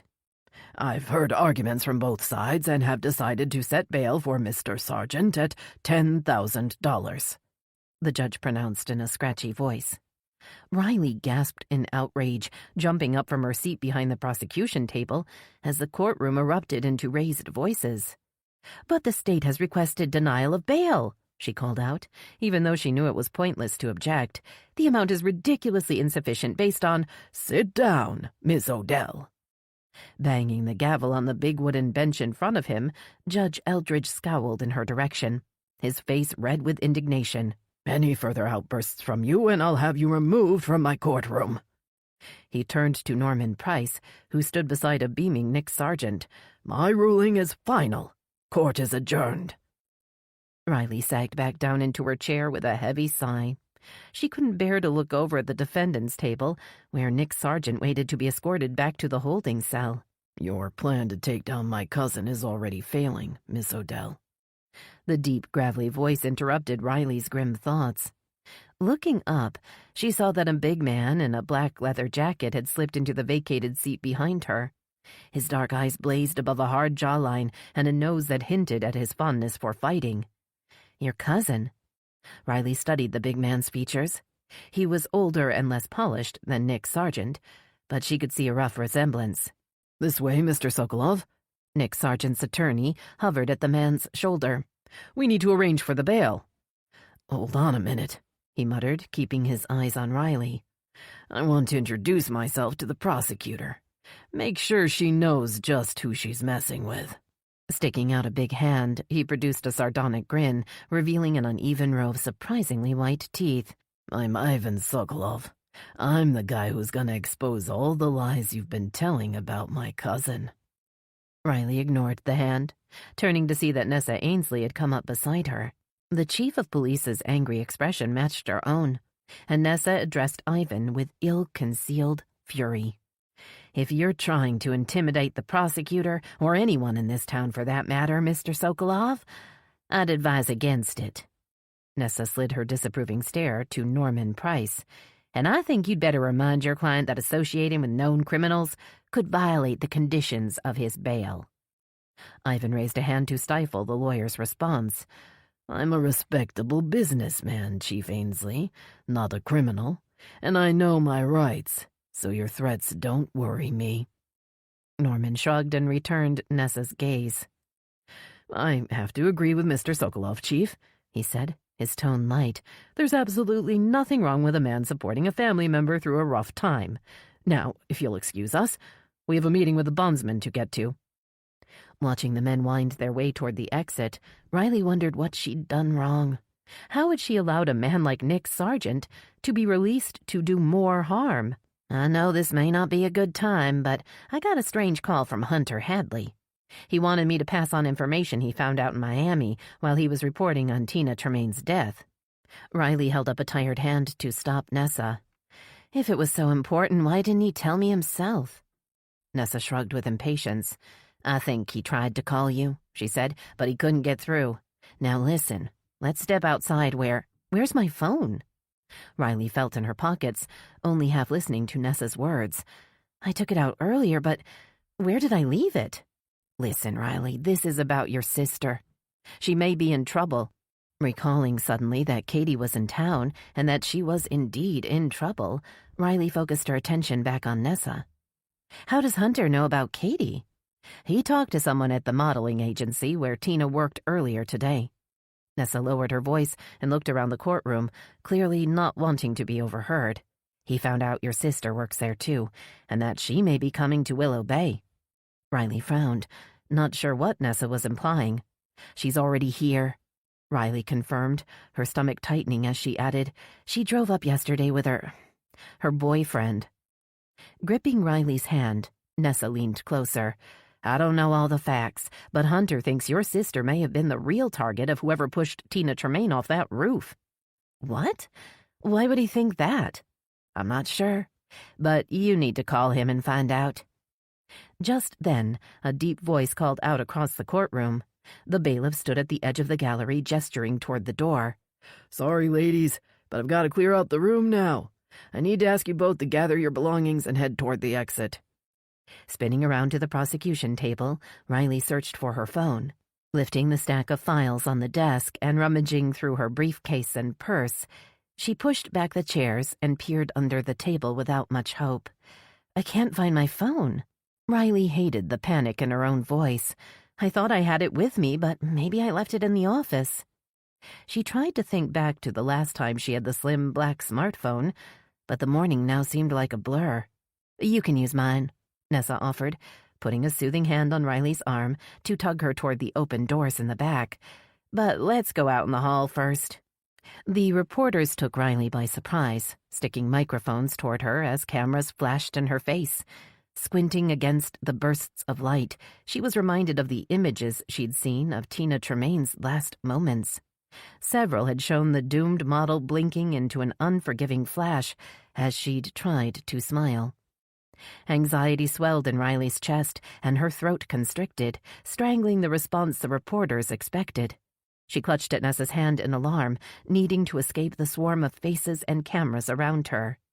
No comment, Nessa called out, guiding her toward the elevator. The prosecutor will not be taking any questions today. Are you kidding? An older man holding a bulky camera shouted over the other moans of protest. We've been out here for over an hour, and you're not going to give us anything? Come on, prosecutor. What's your reaction to the ruling? Check with a media relations officer for an official statement, Jack, Nessa replied, as she propelled Riley into the waiting elevator and positioned herself at the front, blocking anyone else from entering until the doors slid shut. Shaking with relief, Riley leaned against the wall of the elevator and sucked in a deep breath. She looked up to see Nessa staring at her with a worried expression. I'm sorry, I just got a bit shaky. She dropped her eyes, knowing how pathetic she must look. I guess I should have eaten lunch, and maybe breakfast. Nessa's worried look remained as the doors opened to reveal the quiet lobby. Taking out her phone, she handed it to Riley. I think you better call Hunter and get the details. He made me promise I'd have you call him as soon as possible. Taking the phone, Riley tried to tell herself that she was fine, that her anxiety was a natural response to the judge's outrageous ruling, especially after she'd spent so much time preparing. But as she held the phone to her ear, Riley knew it wasn't true. It's always like this whenever Katie's around. She always does something to cause trouble. She brings chaos wherever she goes. Anger at her younger, irresponsible sister began to build up inside her. By the time Hunter's voice sounded in her ear, Riley had worked herself into a state of fury. Katie has gotten herself into her own mess. Her words were ice cold. She's screwed around with a married man, and now she'll have to live with the consequences. She sensed Hunter's hesitation and saw Nessa's eyes widen. If she or her new boyfriend are suspects in Riley. Recoiling at Hunter's shout, she stared at the phone. Please just be quiet and listen to me, Riley, he called out. Your sister's life might depend on it. I'm sorry, Riley murmured. as all the color drained from her already pale cheeks. "Go ahead. I'm listening." Tina Tremaine went to meet a man on the rooftop of the Alta Vista Tower Sunday night. I don't know who he was yet, but I know that he had specifically asked to meet Katie Odell. He thought he was meeting your sister on top of that building. A band of fear tightened around Riley's chest as his words sunk in. She tried to think of an argument, tried to figure out a way to disprove his theory. But there was only one way to prove to herself that her sister was okay. "I've got to go, Hunter." She handed the phone back to Nessa. "I need to see my little sister, and I think I know where she is." Chapter 11. Frankie stood and stretched long, skinny arms over his head. His back was sore and cramped after hours spent bending over the computer, creating a timeline with Katie and Dex. Every minute of their time on Sunday evening had been accounted for, and unless one of them was lying, they'd provided each other with rock-solid alibis. Rubbing his eyes, Frankie decided he needed another cup of coffee.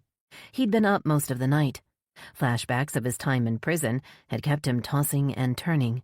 He assumed the glimpse of the woman cop the day before had revived bad memories that had been buried deep but were not yet dead. Maybe a man can never really get over being caged up like an animal, especially for a crime he didn't commit.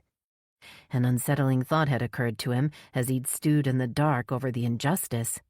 If his persistent young lawyer hadn't gotten him a new trial, he might have spent the last 10 years in prison. He might still be in prison right now. He didn't know whether to be grateful for escaping that horrible fate, or furious that his life and potential had been forever damaged by the unfounded charges brought against him by the WBPD. Of course, that had been long before Nessa Ainsley had taken over as chief of police, and after he'd met his new partner, Pete Barker. Since then, he'd gotten to know some of the detectives in the town's small department, and had learned that some cops were good, and some were crooked. As his grandma in Memphis had always told him, there were bad apples in every barrel. A rumble from his stomach reminded him that Barker still wasn't back with his lunch. He checked his watch, then opened the door and stepped outside. Dex Tremaine stood on the sidewalk smoking a cigarette. His long hair wafted around his thin face as the warm wind picked up the smoke and carried it away. Reaching into his shirt pocket, Frankie pulled out a stick of gum and tore off the silver wrapper. "I used to smoke too," he said to Dex, "back before I knew the shit it does to your lungs. I mean, it's pretty disgusting." Dex continued to stare down the street as if he hadn't heard Frankie. He took another long drag on his cigarette, then threw it on the sidewalk and ground it out with the heel of his designer shoe. The photographer's faraway stare worried Frankie. He'd seen that look in the eyes of men who'd given up, men who'd been sentenced to 20 years to life and had lost hope of ever getting out. Trying to snap Dex out of his daze, Frankie looked around. "Where's Katie? I thought she was out here with you." Dex shrugged. He took out another cigarette and stuck it between his thin lips, but made no effort to light it. "She said she needed to get some air," he mumbled past the cigarette, "but I think maybe she just wanted to get away from me." "Why's that?" Another shrug of Dex's thin shoulders made Frankie want to shake him. Instead, he waited. "You get better answers from waiting patiently than you do from asking a bunch of leading questions." Barker had been trying to teach him the art of patience, and Frankie was starting to learn. "Tina's death, this whole fucked-up situation," Dex finally said. "It's made me realize I'm no good for Katie. She'll figure that out too, sooner or later." Taking the cigarette out of his mouth, Dex crushed it in his hand. "I just ruin everything I touch." He swallowed hard. "If I stick with Katie, she could be the next one to die." Footsteps sounded on the sidewalk, and Frankie looked up to see Riley Odell charging toward them. The look on her face was almost as miserable as the one Dex was wearing. "Where's Katie?" she asked, still a yard away. "I need to see her." Frankie raised a hand in greeting. He wished Barker would return. The retired detective would know how to handle an upset prosecutor better than he did. But Dex stepped forward to intercept her. "Katie needed some space." Frankie heard a protective tone enter Dex's voice. The man obviously cared about Katie, even if he'd given up on himself. "She'll be back." Dex didn't sound very confident, but Riley appeared to accept the information. She turned her penetrating gaze on Frankie. "Where's Barker? I need to talk to him." "He's grabbing some lunch," Frankie replied. "We've been working on establishing a timeline for Sunday night and—" But Riley had already walked to the door and was pushing her way inside the little office. Frankie shrugged and followed after her, leaving Dex alone on the sidewalk. Rounding on Frankie as soon as the door closed behind him, Riley lowered her voice to an urgent whisper. "I have reason to believe Katie may be in danger." She looked toward the door, then back at Frankie. "Dex is already a total mess. There's no telling how he'll react when he finds out that whoever pushed his wife off that building might have really been targeting Katie." The prosecutor pushed back a wayward lock of dark hair as she paced the room, her body tense and her jaw set. "You think somebody's after Katie? But why?" "Katie was supposed to be on the roof that night," Riley snapped, "but Tina went in her place. Now Tina's dead and Katie's... well, I don't even know where she is, do I?" Tears shone in Riley's dark eyes as she clenched her fists by her side. Frankie crossed to the coffee machine and picked up the only clean mug on the little counter. The mug was slightly chipped and had a Memphis Grizzlies logo on the front. Pouring warm coffee into the mug, he turned and offered it to Riley. She stared at the offered mug with watery eyes, then sank into a chair and covered her eyes with a shaky hand. "She always does this." Frankie strained to make out the muffled words. "Katie always manages to drive me crazy." She looked up at Frankie with a pained expression. "You know she quit law school to become a model? I mean, all that education down the drain. Our parents still haven't recovered from the shock." The mug was growing heavy in Frankie's hand, so he sat it on the desk next to Riley and lowered himself into a chair. "Little sisters can be hard to deal with," Frankie said, pushing back the pang of grief that always surfaced at the thought of his own little sister. "I bet Katie will go back to law school eventually, once she's had a chance to rebel a little." Riley gave a distracted nod and stood up. "I need to find Katie." "Why don't you call her? I'm sure she's around here somewhere." Striding to the door, Riley pulled it open, then stopped to look back. Her eyes were red-rimmed, but dry. "I'm going back to my office to get my phone. When Katie comes back, make sure she stays here. I'll be back soon."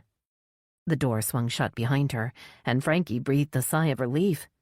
His abilities to comfort a distraught woman obviously needed some work.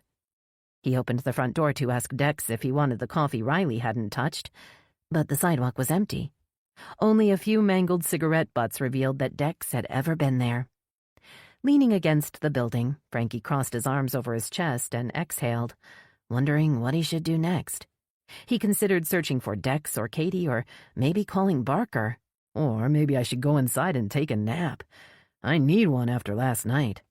Instead, he pulled out his phone. What does a pretty girl do when she's wandering around a new town on her own? She takes a selfie and shares it with the whole damn world. Tapping on the Instagram app, Frankie searched for Katie Odell. The search revealed a page full of results, so he narrowed the search, adding Miami model. Katie's face popped up on his screen. Her latest post sent a jolt of alarm through him. Katie smiled into the camera. She held up her fingers in a peace sign as she posed on the edge of the Willow River with Sunset Bridge in the background. Frankie recognized the picturesque bridge right away. It was a local landmark, serving as a prop for countless selfies. Frankie's stomach tightened. He didn't like the idea of Riley's sister roaming around the area on her own, and he figured the already worried prosecutor wouldn't either. Why would Katie go all the way down to the river? A disturbing thought flashed in his head. She still doesn't know she was the one the killer wanted to meet. Picturing the park and nature trail next to the bridge, his hand tightened around the phone. It was the ideal place for a predator to hide and strike. If Riley was right and Katie was in danger, Sunset Park was the last place she should go. "Why are you hanging around on the street?" Frankie jumped at Barker's sudden appearance, causing the big man to step backward into the path of a young woman rushing past on the sidewalk. Her purse caught on the edge of the brown paper bag Barker carried, and Frankie just managed to leap forward and snag the bag before it fell to the ground. "Whoa there," Frankie called out. "Where's the fire?" When he looked up, he was surprised to see Veronica Lee staring back at him, her breath coming in small gasps. "Sorry, I'm trying to get to the courthouse before Nick Sargent's bail hearing is over, and I'm so late." "Oh, you missed that already," Barker said, adjusting his suit jacket. "Sorry to say, but Judge Eldridge granted bail, so that creep's probably leaving the jail as we speak." Anger flooded through Frankie at the news. The people who actually deserve to be behind bars get all the breaks. But now wasn't the time to sulk. He needed to find Katie and bring her back safely to the office. "I gotta go," he muttered, shoving the paper bag toward Barker. "Katie's off playing tourist, and Riley Odell's gonna have my ass if I don't get her sister back here in one piece." A frown formed between Veronica's wide green eyes. Katie Odell's already in Willow Bay? Raising an eyebrow, Barker studied the young reporter. "How does the press already know about Katie Odell?" Frankie raised a hand to stop the questions. "I don't have time for this. Katie's down by Sunset Park, and Riley's desperate to find her and make sure she's safe, so I gotta go." Spinning on his heel, Frankie started down Bay Street at a quick walk with Veronica close on his heels. If they hurried, they could be at the trail in 10 minutes, 15 minutes, and they could be on the bridge. He only hoped they wouldn't be too late. "Hold tight, Katie, and don't talk to any strangers until we get there." Chapter 12. Sunset Park was quiet when Xander strolled up to his favorite bench. Weekday afternoons normally attracted only a few dog walkers, joggers, or mothers with strollers. He decided no one at the tranquil spot posed a serious threat to him or the big event he had planned. Settling himself on the bench, he looked out over the dark, choppy water of the Willow River and admired the bridge's graceful steel arches outlined against the cool blue of the sky. An elderly couple walked past him, heading toward the pedestrian walkway that led up to the bridge. He held his breath, hoping the slow-moving couple wasn't about to disrupt his plan now that it had been set in motion. He couldn't risk leaving any witnesses. But the couple continued past the walkway, and Xander exhaled. So far, everything was going as planned. He'd managed to swipe Riley Odell's phone at the courthouse without detection. Using the tried-and-true tactics of distraction and deception he'd learned as a young man, Xander had been able to prove to himself he still had the knack for theft, as well as for murder. "It's just like riding a bike. Once you learn how to kill, you never forget." And now Katie was on her way to meet her sister. At least that's what she thought. Pulling out Riley's slim black iPhone, Xander tapped in the 6-digit passcode. He'd gotten it by using the same tactic he often used to get computer passwords and ATM PIN codes. All it took was patience and a camera with a zoom lens. He smiled at the thought that it was now easier than ever to record a potential target without arousing suspicion. Everyone takes a selfie or photo to post every 5 minutes, so it's no big deal to aim a camera in public. Not if you can blend into the scenery. Surveying the park, Xander glimpsed a blonde head in the distance. A surge of adrenaline flooded through him when he saw the figure of a young woman coming closer, but he forced himself to remain still, to keep sitting on the bench as if he didn't even notice the woman approaching. He'd promised himself he wouldn't make his next move until he was sure Riley Odell's little sister was in sight. The unsuspecting model wouldn't be spared a second time, and her cold-hearted sister's turn to face his vengeance would come soon enough. Riley destroyed the one person I vowed to protect. Now she'll start to pay. The blonde stopped at the crosswalk, then dashed to the other side of the street and disappeared around the corner onto Central. The woman wasn't Katie, and she wouldn't be his next victim. The unknown blonde had been luckier than the ill-fated Tina Tremaine. Xander clenched his fists by his side, impatient to get started, ready to feel the rush he knew was waiting for him at the top of the bridge. He was desperate to relive the power and the thrill he'd experienced as Tina Tremaine had struggled to survive. Her death had lit a fire in Xander's belly that he hadn't felt in a long time. Now that he was truly alive again, he wanted more. And why not? What do I have to lose now that Xavier is gone? His reason for enduring a mundane life and for concealing his true identity was gone. He'd given up the exciting life he'd led before to protect Xavier. The police had been too close, and he couldn't risk going down and taking Xavier with him. Xander's sacrifice hadn't been his alone. His plan had required him to take the life of an innocent man. For once, he hadn't killed for pleasure, gain, or revenge. He had killed to protect Xavier, the only family he'd ever had, the only one who shared his blood. Now those who killed Xavier will pay for his death with their own blood. Feeling the phone vibrate in his hand, Xander looked down. His eyes gleamed with hot anticipation as Katie Odell's name and text message popped up on the screen. "At the bridge now.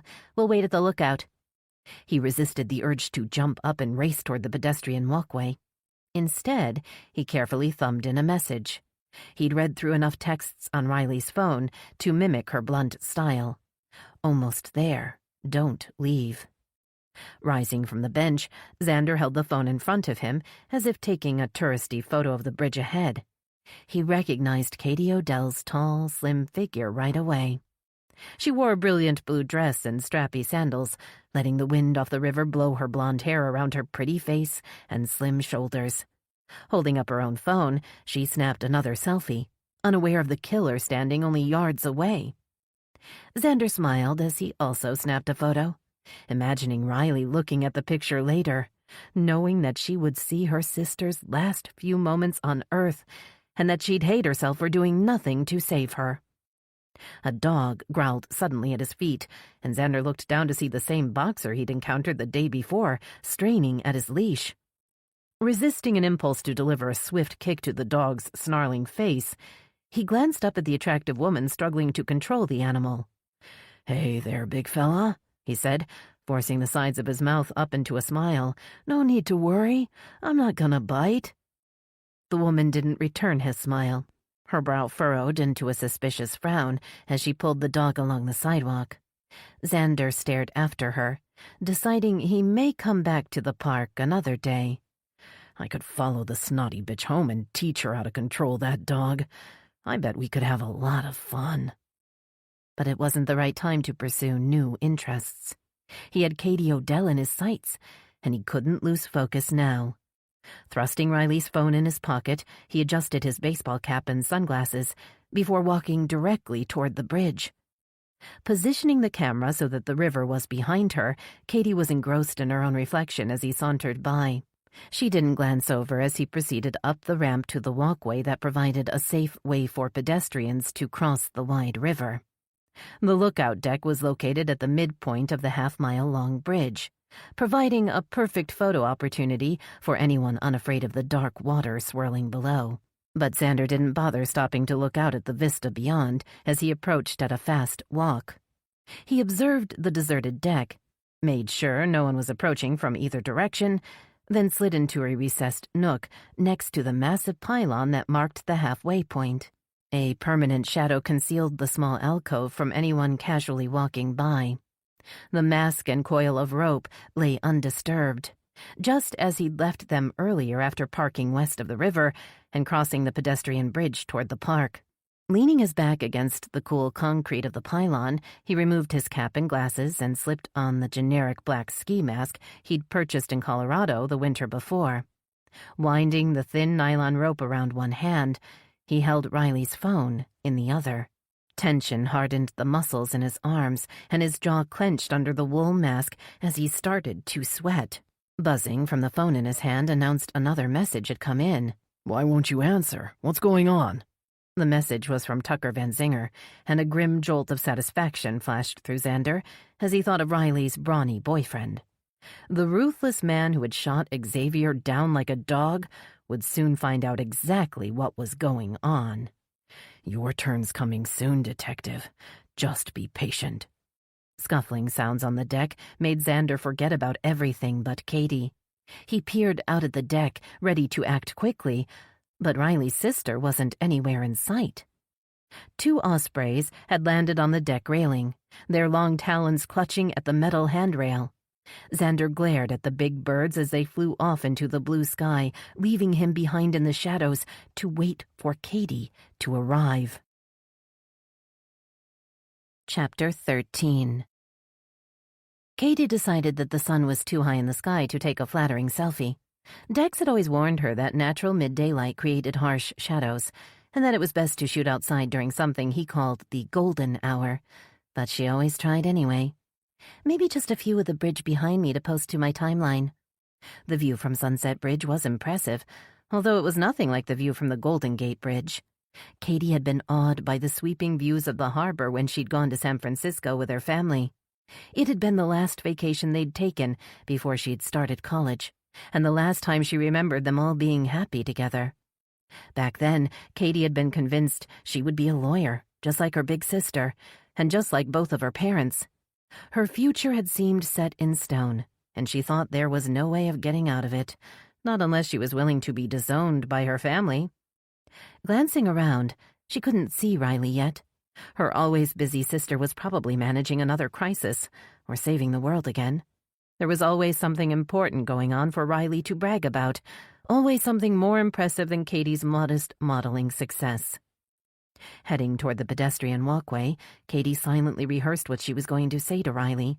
Somehow, she had to make her sister understand that she loved Dex, and he loved her, that they were meant to be together, no matter what had happened before. Age doesn't matter when two people are in love. Dex is a good man who's made some bad decisions, and I don't want to live without him. Katie sighed in frustration as she stepped up on the walkway. All her planned words sounded cheesy and cliched. How could a practical, hard-edged woman like Riley understand true love? A pang of guilt made her look over her shoulder, as if Riley might be coming up behind her, as if her big sister might overhear her uncharitable thoughts. But the pedestrian bridge was empty. From where Katie stood, she could see a broader view of the park, which appeared to be deserted. Only a few people had crossed her path since she'd arrived, and she suspected the rush of dog walkers and joggers wouldn't begin until people had gotten out of school and off work. Relieved that she had a few more minutes to prepare her argument and to silence the doubts and fears whirling around in her head, she stopped to take another selfie, then checked her phone to see if Riley had texted again. She'd been surprised to get a curt text message from Riley asking to meet at the bridge. She knew her sister wanted to talk about her career plans and about her relationship with Dex. Katie understood why Riley wanted to meet her alone, and for the first time in a while, she was hopeful they could finally mend the rift that had started when she'd dropped out of law school to give modeling a shot. She can't stay mad at me forever, can she? She's got to accept what I want for my life at some point. After all, it is my life, not hers. A chirp from her phone let her know that Dex was calling. She silenced the phone and sent the call to voicemail. She hadn't told Dex where she was going. He had enough to worry about without getting caught up in her argument with Riley. Katie felt a surge of sympathy for Dex, who had been torn with guilt for weeks before telling Tina he was leaving her. Now that Tina was dead, he was in shock, and Katie was the only one who could help him find a way past the debilitating pain and remorse. Of course, she had also been stunned by Tina's sudden death, and the fear that it had been all her fault was eating away at her. What if she wasn't pushed? What if she jumped? If I hadn't started an affair with Dex, would Tina still be alive? Did Dex and I cause her to break? Refusing to accept that the love she shared with Dex was somehow responsible for Tina's violent death, Katie shook her head and blocked the unwanted thought. No one understands what Dex and I have. Maybe no one ever will. Her relationship with the older photographer had started the year before, when she'd gone home to Miami for summer break. A friend had taken her along to a modeling job, and Dex had been the photographer on the shoot. He'd told her right away that she could be a model, that she had what it took to make it in the business. She had quickly dismissed his comments as polite flattery, but the idea of them living a life far from the hard work and heavy books at law school sounded like a dream. Unable to forget his words or the shine of interest in his kind blue eyes, she'd impulsively Googled him and discovered that he owned a successful modeling agency and that he had a solid reputation. Showing up at his studio unannounced, she'd asked Dex to help her put together a portfolio, and he'd agreed with an easy smile. After that, it had all happened so naturally, so slowly, that she hadn't even realized she was in love until it was time to return to law school. The falling out with her family had followed soon after. and she had run to Dex in tears, soothed by his murmured assurances that modeling wasn't a waste of time, and that she could always go back to law school later after she'd had a chance to see something of the world while she was still young. While Riley and her parents had tried to shame her, Dex had made her feel like anything was possible. And when he had confessed that he'd married Tina in an attempt to heal his broken heart after his first wife had died, Katie had finally understood the haunted look that sometimes appeared in his eyes when he thought he was alone. She'd known then that they could save each other from living a life that was based on lies. She didn't want to be a lawyer, and Dex didn't want to be married to Tina. Together, they could build a new future built on truth and love. Is that so wrong? Should we be punished for wanting to be happy? Two big birds swooped down in front of Katie's face, their wings beating the air as they soared above the water and disappeared into the clouds gathering in the west. Startled, she glanced up to see the lookout deck only a few yards ahead. It appeared to be empty. Even with all her stops for selfies along the way, Riley hadn't beaten her to the meeting place. At least she can't complain that I kept her waiting this time. Standing at the rail, she looked down to the water 80 feet below, enjoying the cool breeze in her hair and the warm sun on her skin. She turned to survey the deck, noting the deep shadow provided by a towering pylon behind her. Looks like the perfect spot for one last photo.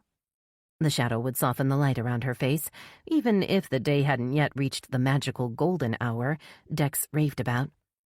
Raising the camera, she smiled at her reflection, snapping yet another selfie. This one was perfect. Her skin glowed, and her eyes shone with a brilliant blue that matched her dress, as well as the glimpses of sky visible behind her. The image was definitely worthy of sharing. She uploaded the picture to Instagram, adding a caption that sounded more cheerful than she felt.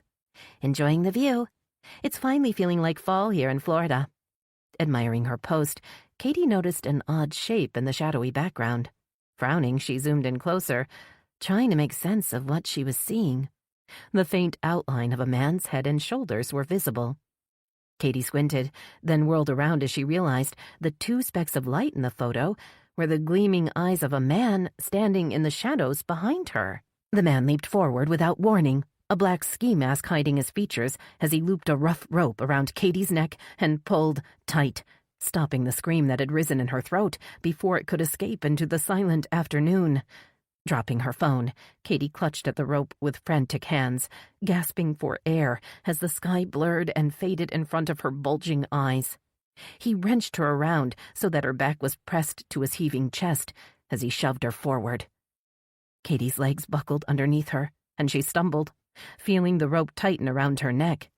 Regaining her footing, she kicked back hard, connecting with the man's shin. But the thin sandals she wore had no effect, and he continued to drive her forward, forcing her body up against the steel railing of the lookout deck. Tina wasn't the one I wanted, the man gritted out between clenched teeth. It's you I want, Katie Odell. I want you dead. Hearing his hot whisper in her ear, Katie tried to turn away. And I want your sister to suffer before I kill her, too.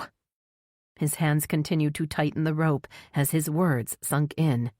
He's the one who killed Tina, and now he's going to kill me and Riley. Her fear turned to rage, and she reached back to claw at the snarling face behind the mask, holding on to the woolen material with a death grip as she felt her feet leave the ground. No, please, no. Riley, where are you? Why didn't you come? The desperate voice in Katie's head screamed for her sister, even as she gasped helplessly for air.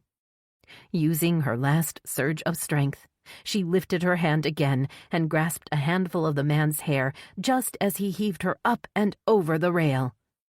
Suddenly, the rough hands were gone, and the wind and the sky rushed past her as she plummeted toward the water below. Chapter 14.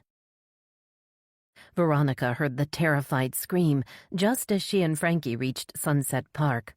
A woman stood on the edge of the river pointing toward the bridge as a figure in blue plummeted down into the water, sinking from sight with an ominous splash. Letting out another scream, the woman on the riverbank spun around to see Veronica and Frankie running toward her on the path. "Help!" the woman yelled, pulling her dog behind her as she ran toward them through the grass. "That woman fell off the bridge! Call for help! Call 911! Veronica already had her phone in her hand. She tapped out 911 and held the phone to her ear as Frankie charged toward the water. "Frankie!" Her frantic shout didn't slow him down as he pulled off his baggy shirt and tennis shoes. A man on a bike skidded to a stop beside Veronica as the woman with the dog began to cry. "She hasn't come up yet," the woman moaned. "She hasn't come up for air." "This is 911. What's your emergency?" The operator's voice sounded in Veronica's ear just as Frankie splashed into the water. His lanky frame was quickly submerged, first up to his waist and then up to his chest. "A woman fell off Sunset Bridge," Veronica said, her mouth dry as she watched Frankie begin to wade further out into the dark water. "She's in the water, and we can't see her moving. I'm sending a rescue unit to your location right now." The operator's voice was calm. "Please stay on the line until they arrive." Pedestrians walking on Sunset and Central began to gather as the woman with the dog continued to cry and point out to the water. "There are alligators in that lake," the man on the bike said, making no move to dismount. "I wouldn't go in there if I were him." Rushing forward, Veronica again tried to stop Frankie. "Wait, Frankie. They're sending a rescue team." But he had already begun to swim toward the middle of the river, his long arms splashing through the water in clumsy strokes. A siren sounded in the distance, and Veronica raced back to the edge of the park, waving one arm toward the fire engine that barreled toward her while holding the phone to her ear. "They're here," she told the operator, "but we may need another ambulance. A man's gone in the water to try to save her, and I'm not sure he knows what he's doing." Disconnecting the call, Veronica shoved her phone into her purse and watched as two men climbed out of the big truck. "A woman fell off the bridge. She's still out there in the water." Veronica's voice was raspy from shouting, and her arm trembled as she raised a hand toward the river. The taller of the men looked down at Veronica, a worried frown creasing his brow. He put both hands on his substantial hips. "We're gonna have to wait for the rescue boat, miss." "But how long will it take?" Veronica protested, panic building as she thought of the amount of time that had already passed since the woman had dropped into the water. "She hasn't come up for air, and Frankie is trying to swim out there to help her, but he can hardly swim, and—" The shorter firefighter had begun to unload a big bag and a lightweight stretcher. At Veronica's words, he looked up in alarm. "Someone's trying to swim all the way out there?" Swallowing hard, Veronica nodded, her mouth too dry to speak. Both men hurried down the riverbank and looked out over the water. Frankie's head was visible about 100 yards out, but he'd stopped splashing and appeared to be treading water. "What's he doing?" the shorter firefighter asked, shaking his head. "He's bound to get all tangled up in the weeds and branches." The bigger man stepped to the edge of the water and raised his voice to a loud shout. "Come out of the water, sir!" Frankie's face turned toward the shore, but he didn't move. "I said come out! Now!" The sound of sirens turned all heads back toward the road, and Veronica's heart leaped with hope as she saw the lightweight boat hooked on the back of a red truck with the words Willow Bay Fire and Rescue emblazoned on the side. Pulling up onto the sidewalk, the truck jerked to a stop, then began to reverse toward the riverbank. Once the boat was in position, the woman driver jumped out of the cab, followed by a young bearded man in aviator sunglasses. "We got a female jumper in the water about halfway across the river," the tall firefighter said. "Went off the bridge more than 10 minutes ago, so it's not looking good. We gotta hurry." The term jumper made Veronica frown. Why was he assuming the woman had jumped? None of them even knew who she was, much less what had happened to send her flying over the rail. "A man tried to swim out to save her," the firefighter continued as he followed the woman back to the boat. "He actually got pretty far, but now he's stuck about 100 yards out." Working together, it took only minutes to have the boat in the water.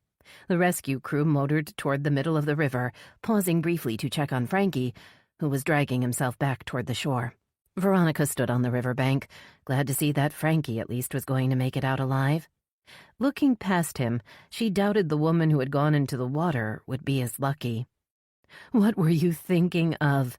she scolded, as he collapsed onto the grass beside his shirt and shoes. "Why would you—" The despair in Frankie's eyes stopped her words. "You don't understand, do you?" Frankie choked out. "Understand what?" Veronica stared into his miserable face, confused. "What are you talking about?" Pushing a lock of wet hair out of his eyes, he picked up his shirt and tugged it over his head. His phone lay on the grass beside his shoes, where he'd dropped it, but he didn't pick it up. "The woman that fell was wearing a blue dress." His voice faded as Veronica leaned closer, struggling to hear over the growing commotion around them. "Katie Odell was wearing a blue dress today," he said, his voice hoarse, "in the picture she posted from Sunset Park." Before Veronica could react, a familiar voice sounded behind her. Spinning around, Veronica saw Jack Carson standing on the path, a bulky camera at the ready. "I came down as soon as I heard the call for a rescue boat on the police scanner. How'd you get here so fast?" Staring at the older man with a dazed expression, Veronica ignored his question and turned back to Frankie. "Are you saying that woman was—" She couldn't make her mouth form the words, couldn't believe that the woman in the water was Riley Odell's little sister. If that really is her sister out there, it's going to destroy her. Jack Carson cleared his throat. "I'm gonna get some footage of the boat out there. There's a good spot by the bridge. Once they pull out the body, we can—" "I need a few minutes, Jack," Veronica said, interrupting him as she kept her eyes on Frankie. "You go ahead without me." Waiting until the videographer had walked away, Veronica sat down beside Frankie on the grass and tried again. "You're telling me the woman who fell was Riley's sister?" Instead of answering, Frankie scooped up his phone and tapped on the screen. He swiped a few times, then held the screen toward Veronica. A beautiful blonde woman smiled into the camera. She wore a bright blue dress that matched the color of her eyes. "Recognize the dress?" His voice was grim, and his hand shook as he held the phone. When he raised his eyes to hers, she knew they were both thinking the same thing. How are we going to tell Riley what happened to her sister? Pushing herself up to her feet, Veronica winced. She had struggled to keep up with Frankie's long stride as they'd made their way through the city, and now her feet were aching and sore in the new heels she'd decided to wear to the bail hearing. She winced again at the thought of the missed hearing. Her panicked race to the courthouse seemed to have happened long ago, and the unhappy outcome no longer seemed as important. Veronica knew the fact that Nick Sargent was free to walk the streets should make her nervous, but after witnessing Katie Odell's nightmarish fall, she was too stunned to think about anything else. Looking out to where the rescue boat was bobbing in the water, she thought she could make out the young, bearded man strapping on an air tank and adjusting a diving mask. She lost sight of the boat when a police cruiser bumped up onto the curb, blocking her view. 2 uniformed officers climbed out of the black and white car and began to herd the growing crowd back as they set up a perimeter around the path leading up to the bridge. Jack Carson appeared again at Veronica's shoulder. "The cops roped off my spot by the bridge," he said, his eyes bright with excitement as he aimed his camera toward the policeman. "But I can get the boat in the background if you're ready to shoot some footage. We could even go live if you—" "No," Veronica cut in. "Let's shoot some footage first using what we already know. I don't want to go live without knowing more about what's happening." Shrugging his agreement, Jack dug in his backpack and pulled out a slim microphone, then held it out toward Veronica. She waved it away, digging in her purse for a mirrored compact and brush. Only after smoothing back her long dark hair and blotting the sweaty shine from her face did she reach for the microphone. Inhaling deeply, she met Jack's encouraging gaze as he began the countdown. 5, 4, 3, 2, 1. This is Veronica Lee with Channel 10 News, reporting from Sunset Park. A dramatic story is playing out here this afternoon after a woman fell off Sunset Bridge into the Willow River. Gesturing to the river behind her, Veronica kept her voice steady. A Willow Bay fire and rescue team is on the scene now, conducting a search in the area where witnesses saw the woman go into the water. No word yet on the woman's identity or what caused her fall, But we'll stay on the scene to provide further updates as this breaking story develops. Jack cut the shot and gave Veronica a thumbs up.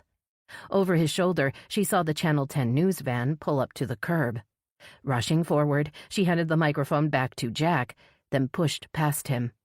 Her eyes brimming with tears as she saw Hunter's tall figure coming toward her through the crowd. "What's happened, Veronica?" Resisting the urge to throw herself into his arms, Veronica managed to hold back a sob. She lowered her voice and leaned in close enough to smell the familiar, soothing scent of his cologne. "A woman fell off the bridge. She's still out there," she whispered, turning her green eyes to the river. "It's Katie Odell." Hunter's body stiffened, and he reached out to grip her hand. "Are you sure?" "Yes, Frankie and I saw her, but there was nothing we could do." "Did you see who pushed her?" Shaking her head, Veronica tried to think of anyone she'd seen in the park, but her full attention had been focused on trying to help Katie, and she couldn't remember seeing anyone suspicious hanging around. It had all happened so fast. "We've got to let the police know that this wasn't an accident," Hunter said, guiding Veronica toward the big news van where Finn stood with Gracie. "The man who killed Tina Tremaine did this. He must already be in Willow Bay. They have to find him and stop him before anyone else gets hurt." Chapter 15. The streets around Sunset Park were backed up in all directions as Nessa activated her siren and navigated the black Dodge Charger past a long line of cars. She turned onto Central, edged the car past a bulky news van, and brought the Charger to a stop between a fire engine and a red pickup truck. Stepping out, Nessa saw that Van Zinger and Jankowski had pulled up behind her in a black Dodge that matched her own. The detectives jumped out and weaved through the crowd to join her. "What's going on, Chief?" Van Zinger's eyes were darting around the park as he spoke, assessing the situation. Nessa pointed to the boat in the middle of the river. A man could be seen in the water, but they were too far away to make out exactly what was going on. "A woman fell off the bridge." Nessa turned to Van Zinger with a grim expression. "I have reason to believe it was Katie Odell." "What reason?" Van Zinger demanded. "How do you know?" "I told her." Hunter Hadley appeared beside Nessa, his handsome features marred by a deep frown. "I found out that Katie Odell had been the intended target of a murder down in Miami 2 days ago. When I heard she was headed to Willow Bay, I told Nessa that Katie might be in danger, that the man might come here looking for her." Raising a hand to stop Hunter, Nessa addressed the detectives in an urgent voice. They didn't have time to get into the details now. "I'll fill you guys in on the background later. For now, all we know is this may be the scene of a homicide, and that the perp may still be in the area. We need to act accordingly." Noting the stunned expression on Van Zinger's face, Nessa turned to Jankowski and motioned to the pedestrian pathway. "She fell from the lookout midway over the bridge. Jankowski, you take one of the uniforms and make sure the lookout is secure." "You have a description of who we're supposed to be looking for, Mr. Hadley?" Jankowski asked, shading his eyes with a big hand. "Man, woman, you got any idea at all?" Nessa held back a sarcastic comment. Jankowski was right. How were they supposed to search for someone they knew nothing about? The perp could be standing next to them right now, and they would have no idea. "It's a man," Hunter replied, "and he's capable of lifting a grown woman up and over the rail up there." "Just check out the pedestrian bridge and the lookout, Jankowski," Nessa said. "We don't know who might be up there, so be careful. And don't disturb any evidence. I've already called Alma, and I assume she'll be here shortly." Jankowski threw her a sardonic salute, then charged away, his broad shoulders and fair hair visible above the crowd as he went. "Van Zinger, you okay?" She eyed the detective beside her with concern, wondering if his relationship with the potential victim's sister constituted a conflict of interest. Would he be able to focus on the case at hand if he were worrying about Riley? "Yeah, I'm fine." The strain in his voice indicated otherwise, but he didn't give her a chance to question him further. "I'll start talking to the witnesses and try to identify who else was in the park when Katie fell."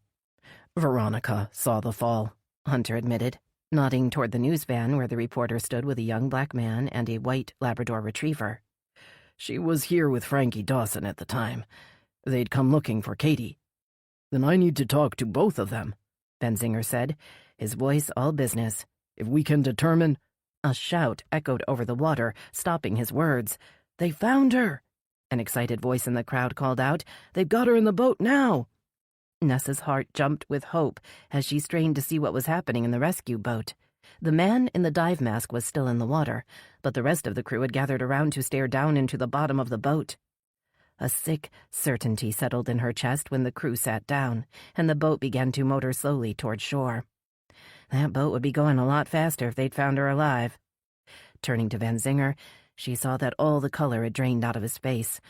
He knew what the crew's slow journey back to shore meant, and he knew that the woman he loved was about to hear the worst news of her life. The crowd was silent as the crew unloaded the small, still body, lowering it gently down on the grassy riverbank. The uniformed officers urged the crowd back as Nessa and Van Zinger approached, along with the ambulance crew that had been waiting. The motionless woman on the ground had matted blonde hair and wore a sodden blue dress. A bearded man knelt next to the lifeless figure. He looked up at Nessa and shook his head. "We were too late," he said, his voice thick. "She got caught up on something near the bottom. I had to cut this rope to get her up." He held up one end of a lightweight rope. The other end was looped around the neck of the young woman on the ground. "It's Katie." Van Zinger's voice choked on the words as he sank to the ground. "I wish to God it wasn't, but it is. It's Katie Odell." The pain in his voice brought a lump to Nessa's throat. She watched as a paramedic covered Katie with a white blanket. Then she swallowed hard and shouted to Dave Eddings, one of the uniforms holding back the crowd. "Officer Eddings, find out where the crime scene team is. Escort them here if necessary. I want a tent put up right away." Nodding, Eddings parted the crowd to make his way to his squad car. As Nessa watched him go, her eyes fell on a figure walking toward her in the opening Eddings had created. Riley Odell stood at the edge of the crowd, her face the color of chalk, and her dark eyes wide with fear. "Nessa?" The hint of hope she heard in Riley's voice broke Nessa's heart. "That isn't—" The prosecutor's voice gave out when she saw the tears welling in Nessa's eyes. She stumbled forward, and Van Zinger hurried to catch her, holding her tight as she sagged against his chest, using his big body to block her view. Shaking her head, Riley struggled to escape his arms. "I need to see her, Tucker." "No, Riley. Please let me take you home," Van Zinger begged, trying to hold her back. "You don't want to remember her this way." But Riley wasn't listening. Wrenching herself free, she pushed past Van Zinger, then came to a sudden halt as she saw the white blanket covering the figure on the ground. "Let Van Zinger take you home, Riley," Nessa said, putting a hand on Riley's trembling arm. "You shouldn't be here." Eyes fixed to the white figure before her, Riley knelt in the grass and slowly pulled back the blanket. Staring down at the pitiful figure of her little sister, Riley dropped her head into her hands and began to weep. The crime scene team worked in solemn silence. No one seemed to feel like talking after Van Zinger had led Riley away.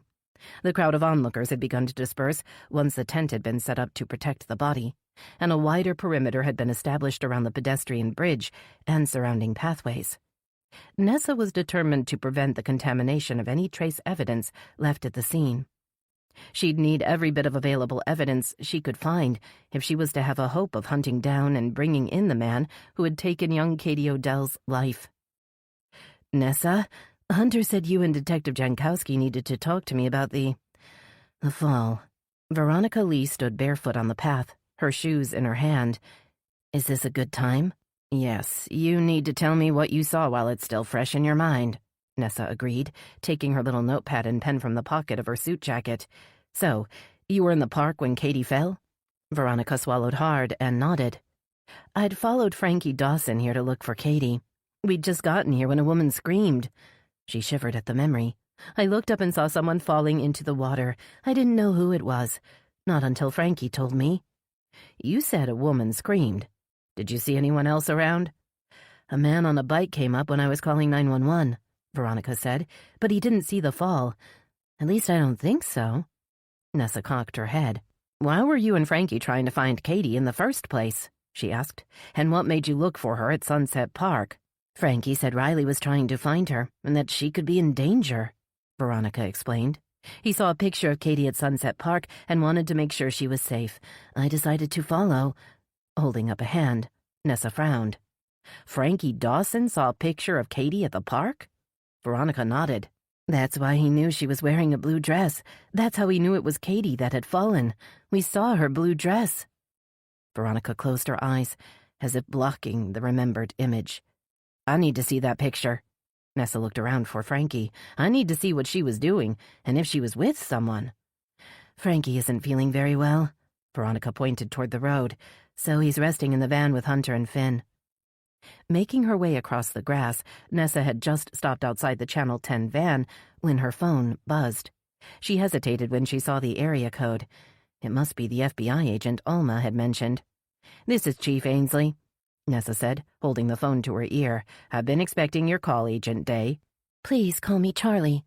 The voice on the other end of the connection didn't sound like any Charlie she'd ever met, but Nessa didn't have time to ask questions. I'm sorry, Charlie, she said, but now's not a good time. I've just pulled a young woman out of the water and— I understand, Chief Ainsley, but I need to talk to you about Xavier Grayson as soon as possible. Yes, and I'm curious to hear how Xavier Grayson is connected to your case, Agent, Charlie. But I'm at a crime scene, and I'm not sure how long this is gonna take. I'll try to find time tomorrow. After Nessa had disconnected the call, she turned to see Hunter Hadley standing directly behind her. You scared the life out of me, she said, sticking her phone back into her pocket. I'm looking for Frankie Dawson. What does that FBI agent want to know about Xavier Grayson, Nessa? What's going on? Hunter's eyes were hard. I think Veronica and I have a right to know. Nessa tried to control her impatience. I understand why you're concerned, she said, not liking the stubborn set to his jaw. But this isn't the time or the place. We both know Xavier's dead. Whatever the connection is between the FBI case and Xavier Grayson won't change what he did to this town. And right now, I need to focus on finding whoever killed Katie Odell. Catching sight of Frankie's ashen face peering out of the window, Nessa motioned for him to come outside. He opened the van door and attempted to smile. These vans are really cool, he said, gesturing to a flashing panel on the wall. Maybe I should have been a reporter instead of a PI. Ignoring his comment, Nessa pinned him with a hard stare. I need to see the picture you have of Katie, she said. The one of her at Sunset Park that you showed Veronica? Oh, you mean the pic she posted up on Instagram? Frankie pulled out his phone. The one in the blue dress. A deep voice yelled out before she could get a good look. Hey, Nessa! Jankowski waved for her to join him on the bridge. She could see from the excitement on his face that they'd found something. Send me the link to that pic, Frankie, she said, starting toward Jankowski. And don't go anywhere. I still need to talk to you. Following Jankowski's retreating back along the pedestrian bridge, Nessa stopped short when she saw Alma taking photos on the lookout deck. We've got a smashed-up phone and a ski mask, Alma said, snapping another photo. And I'd bet my next paycheck we'll find hair on the mask. There's bound to be hair. Her words gave Nessa new hope. Maybe they would be able to track down the perp after all. They had the rope used to strangle Katie, and now they also had a phone to track, and the mask the killer had likely worn. Looking over the rail, Nessa tried not to imagine Katie's struggle and the horror of her last moments before she went over the side. Lifting her eyes, Nessa watched as two white birds glided past her in the blue sky above. Shifting her gaze back toward the town, Nessa wondered if the man who had pushed Katie to her death was still in Willow Bay. Is he done with our little town now, or is he just getting started? Chapter 16. Riley felt the bed shift beside her as Benzinger sat up and slipped out from beneath the covers. Her eyelids felt too heavy to open, and she snuggled deeper into the pillow, resisting her waking consciousness, not ready to dispel the fog of sleep that enveloped her. Katie's dead. The memory of her sister's death the day before crashed over her with fresh, excruciating pain. The reprieve of sleep had been temporary, and now the grief that had driven her to take a sedative the night before renewed its attack. Opening her swollen eyes, Riley stared up toward the ceiling, listening to the water running in the bathroom. Benzinger had stayed with her as she'd fallen into a drugged sleep, and she remembered waking in the night to see him watching over her. I'm awake, she murmured as he crept back into the room, trying to be quiet. Although I wish I wasn't. He crawled onto the bed behind her and pulled her against his warm, broad chest, as if trying to shield her. But she knew nothing he did could stop the pain or take away the hurt that filled every cell inside her. You need to get to work, she said, wriggling out from under his arm and sitting up, and I need to make arrangements. Her stomach tightened at the thought of the dreadful call she'd had to make to her parents the night before. They'd gone up to New York for a conference, and it had taken several attempts to get them both on the phone. Katie's gone, she'd said, unable to force out the word that made it sound so real, so final. She came to see me in Willow Bay, and she was attacked. They couldn't save her. The truth had been too painful to admit. I couldn't save her. She came to ask me for help, and I couldn't save her. Squeezing her eyes shut, Riley tried to block out the accusing voice inside her head, but she knew this time the voice was right. She couldn't lie to herself, not about this, even if she hadn't been honest with her parents. She was the one who had failed Katie, and it was up to her to make it right. I can't leave you like this. Benzinger's voice was soft. I'll call Nessa and tell her that I won't be in today. I'll stay and help you. No, you'll go to work and help Nessa find the man who did this to Katie. Riley tried to sound firm. I need you to help me find him. Benzinger tried to pull her back into his arms, but she stood and moved across the room. It would be too easy to let Benzinger take over. Too easy to stay in bed and cry while he stood guard and protected her from reality. Are your parents coming? He finally asked, pulling on his shirt. Will they be here to help you? I told them not to come here. Her voice was defensive, but she knew it had been the right thing to do. I don't want them in Willow Bay while I'm trying to catch the man who did this. Putting a big hand on her arm, Benzinger pulled her around to face him. His worried eyes met hers, but she couldn't let him distract her or tempt her to be weak. She needed to be strong now, more than ever before. She needed to be strong for Katie. You know they won't let you near the case, Riley. Riley shrugged off his hands and backed away. She glared at him, wanting to tell him he was wrong. Tempted to scream at him to leave her alone. But screaming wouldn't bring Katie back. Nothing would. I have to try to make it right, Tucker, she said, hating the tremor in her voice, and the only way I know how to do that is to catch the bastard. Buttoning his shirt, Benzinger shook his head in frustration. He lifted a hand to smooth back his red crew cut, then picked up his phone and keys from the bedside table. Riley followed him into the living room. She watched him take his jacket off the back of a chair, pull it on, and adjust it over his wide shoulders. Checking to make sure his badge and wallet were still in his pocket, he sighed and stared at Riley.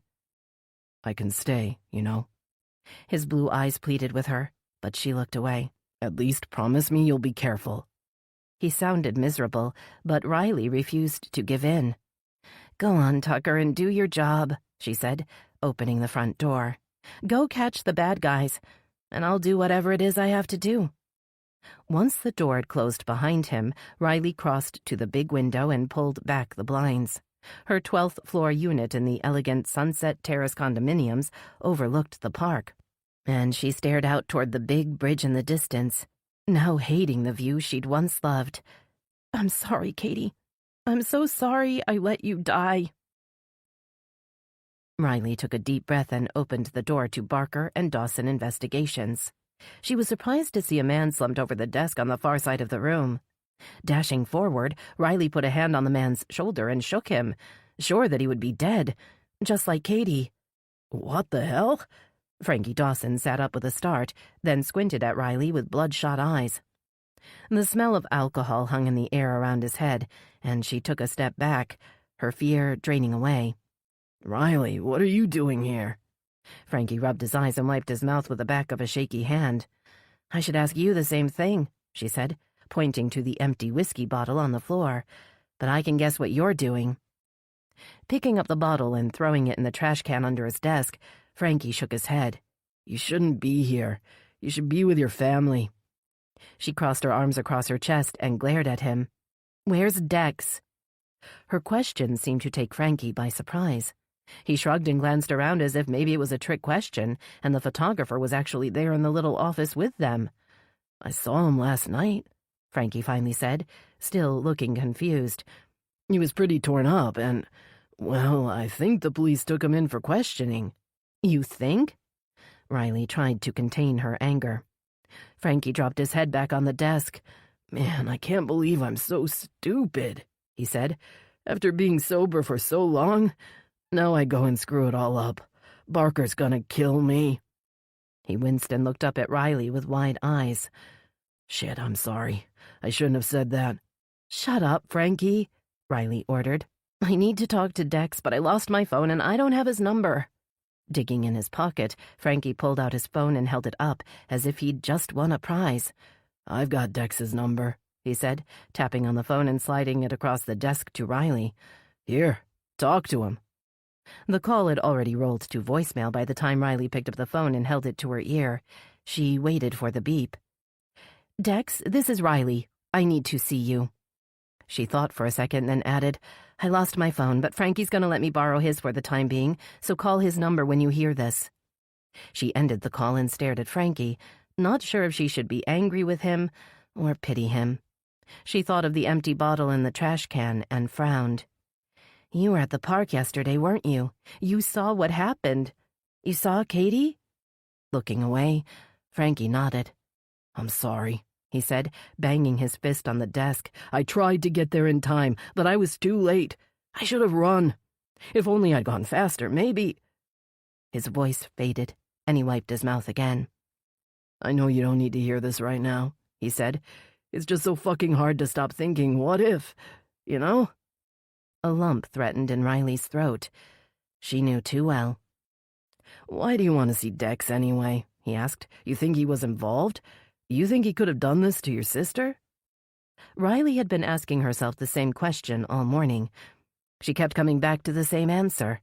No, Dex didn't kill Katie. I'm sure of that. But we need to find out everything he knows if we're going to find the man who did. She didn't feel like telling Frankie that she also wanted to make sure Dex was safe. It would make her sound soft, and it wasn't really any of the PI's business anyway. I know it's what Katie would want me to do, and that's all that matters. Frankie scratched at the patchy stubble on his chin and frowned, as if he didn't quite understand. "What did you mean when you said if we're gonna find the man?" he asked. "Are you saying what I think you're saying?" "I'm saying my sister hired you to help Dex." Riley sank into the chair across from Frankie and stared into his red-rimmed eyes. "You haven't done that yet, but maybe you still can. Maybe together we can catch the man who really killed Tina and Katie." Frankie leaned back in his chair, suddenly alert. "You think you know who may have wanted Katie dead?" "No, I don't know anyone that would have wanted to hurt my little sister," Riley admitted. "Unlike me, she didn't make many enemies." Standing up to pace the room, Riley thought back to all the people she had prosecuted over the years. Plenty of them would love to see her dead. Xavier Grayson had just been the latest in a long line of scumbags that she had tried to put away. A terrible possibility crept into her mind. Had the man who killed Katie been trying to get to me? Her mind turned to Nick Sargent and his goon of a cousin, Ivan Sokolov. Could someone like Ivan hate her enough to go after Katie? The office door flew open before she had time to think through the idea. Dex stood in the doorway, his hair disheveled and his designer clothes wrinkled. Dragging his feet, he crossed the room to lower himself into the chair Riley had just vacated. "Okay, I'm here," Dex said, his voice a raw croak. "You want to accuse me and abuse me like the other cops have done?" "I'm not a cop, Dex," Riley said, stopping her pacing to look down at him. "And I know you didn't kill my sister." He glared up at her with the eyes of a wounded animal. "What do you want with me? Why did you call me here?" She stared into his faded blue eyes, trying to understand what it was that Katie had seen in him, but all she saw was a broken man. "I want to find the man who killed Katie," she finally said, "but I can't get involved in the investigation. At least, not officially. So, I'm counting on Frankie and Barker to help me, and I need you to tell them everything you know." Dex's shoulders sagged, and he looked down at his hands. I already told the cops everything I know, which is pretty much nothing, he said, a grim determination coming into his voice. And if I did know who killed Katie, I'd find him myself, and I'd kill him. Riley wondered what she would do if Katie's killer was standing in front of her. Would she turn him in to the proper authorities? Or was she capable of killing a man in cold blood? I'm not sure what I'd do, but I hope I'll get the chance to find out. Chapter 17.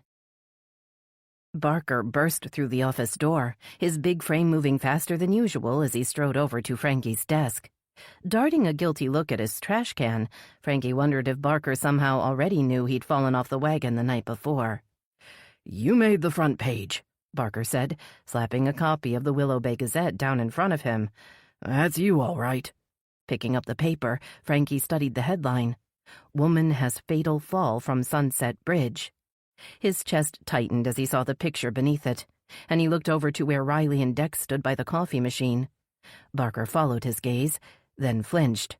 Riley, I didn't see you there. He threw Frankie a furious glare before turning back. I'm so sorry about your sister. Really, I am. Riley ignored Barker's condolences and crossed to the desk. Frankie reached for the paper, but she put out a hand to stop him. He watched her eyes moving over the headline before dropping to study the photo. Her voice cracked as she read the caption aloud. Local man's attempt to reach woman who fell in Willow River is unsuccessful. Rescue crew arrives too late to save 23-year-old. The photo showed the chaotic scene at Sunset Park the previous afternoon. A thin man sat wet and despondent on the grass as the big bridge rose up ominously in the background. You tried to save Katie? Riley turned stricken eyes to Frankie, as shame flooded through him at the memory of his pathetic fight against the river. He'd tried to swim against the current to reach the middle, but the long grass and weeds had twisted around his legs and dragged him down before he could even get close. His defeated struggle to make it back to shore had been soul-crushing. I wanted to get to her, Frankie finally said, but I couldn't. At least you tried. Riley's voice shook. It's more than I did for her, and I was her sister. You barely knew her, and you tried. Frankie dropped his eyes, not sure he should tell her why he'd gone into the water and what he'd been thinking. He didn't usually like to talk about the past, especially his. It may sound weird, but I kept thinking about you, Riley, he found himself saying. I lost my little sister, so I know it's hard. The room fell silent. When Frankie looked up, he saw surprise and pity in Barker's puppy dog eyes. The retired police detective had suffered his own heartache after losing his wife, but Frankie had never shared his own sad story. Thanks, man. Dex stood next to Frankie's desk. He held out a hand, and Frankie thought he could feel the photographer trembling as they shook. I'm glad you were there with her, Dex said. I wish I had been. Clearing his throat, he crossed to the door. I've got an appointment with a lawyer, he said, and then I need to get some sleep. The police kept me up most of the night. I'll talk to Nessa about that. Riley followed Dex to the door. It sounds like the WBPD is wasting their time while the man who killed my sister is still out there. The door closed behind them, and Frankie felt Barker's stare.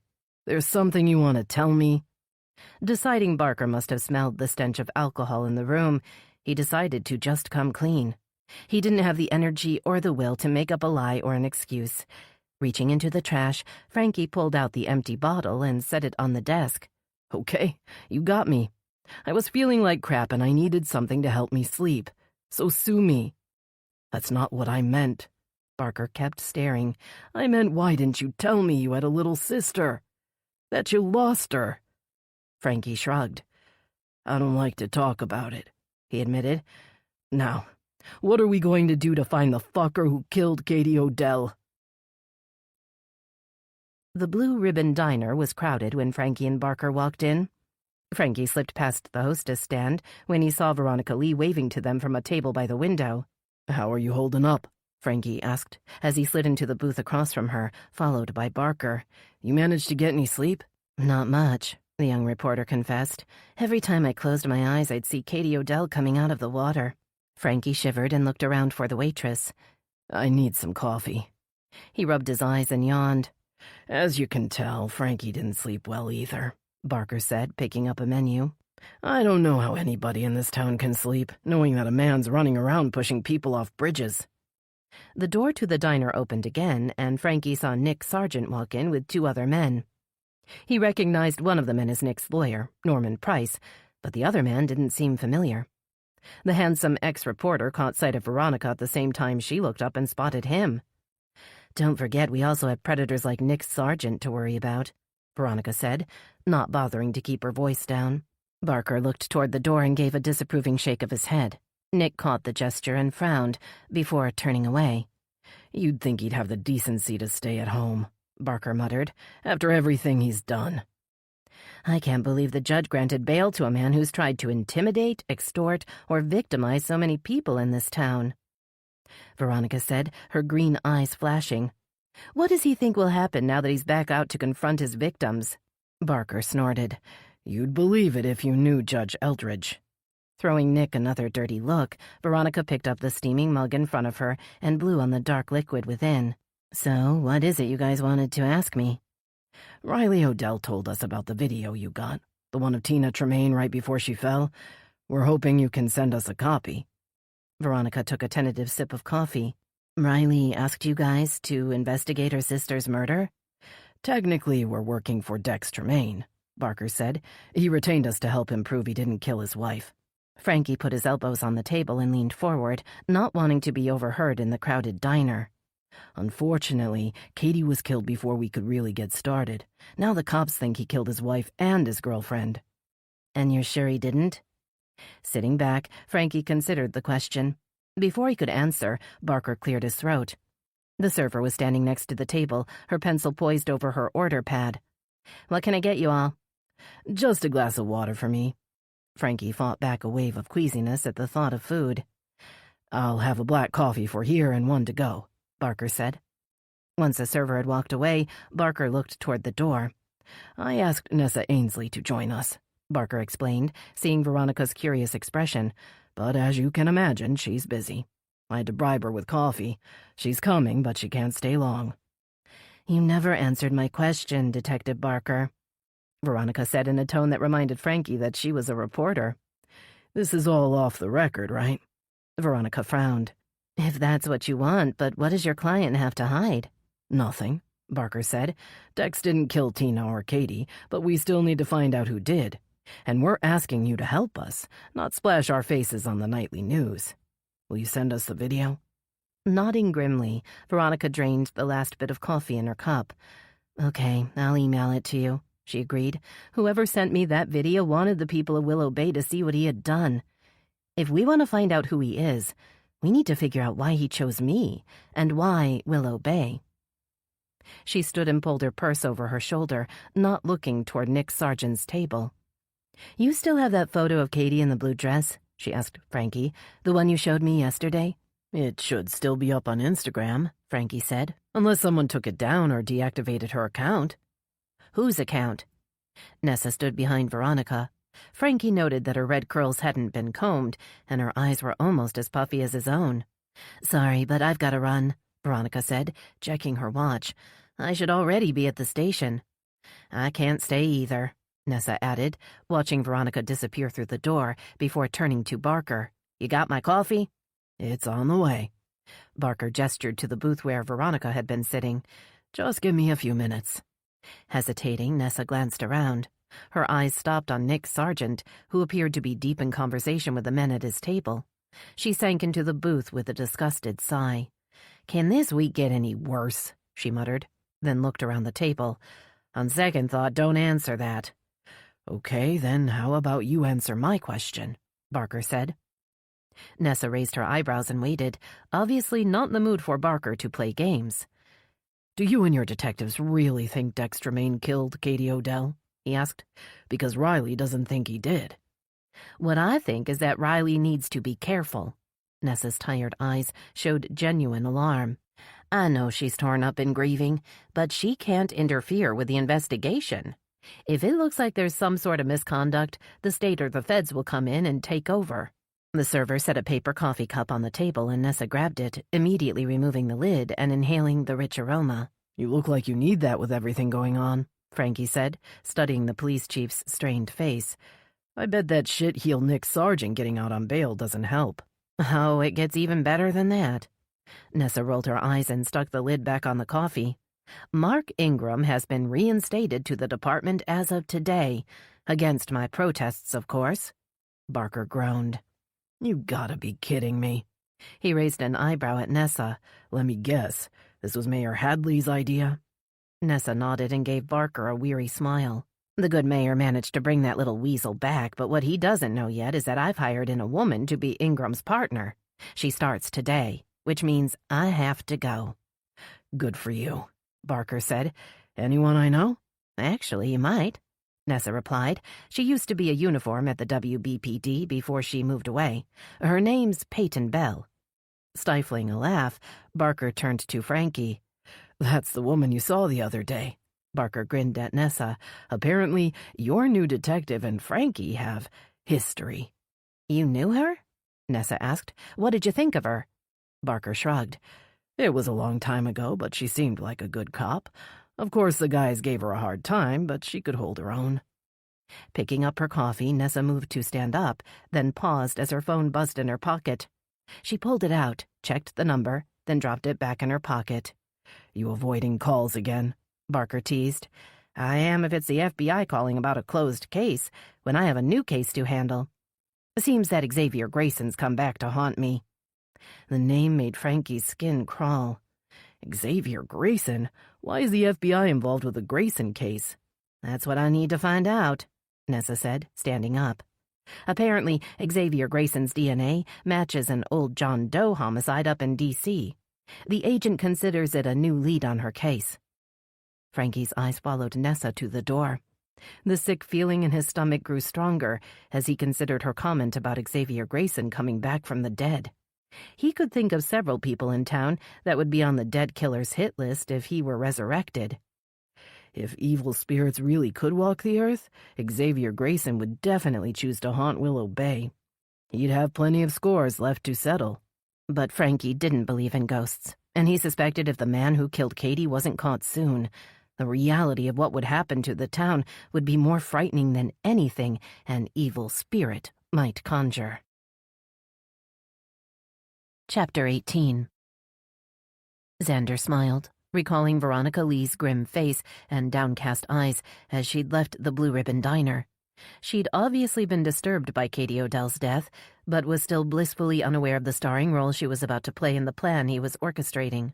Imagining the reporter's lovely face filled with despair, Xander felt the anticipation grow inside him. He'd almost forgotten the rush of deciding who lived and who died. Now, after years as a nobody in a nothing town, he once again had the power to control the destiny of anyone unfortunate enough to cross his path.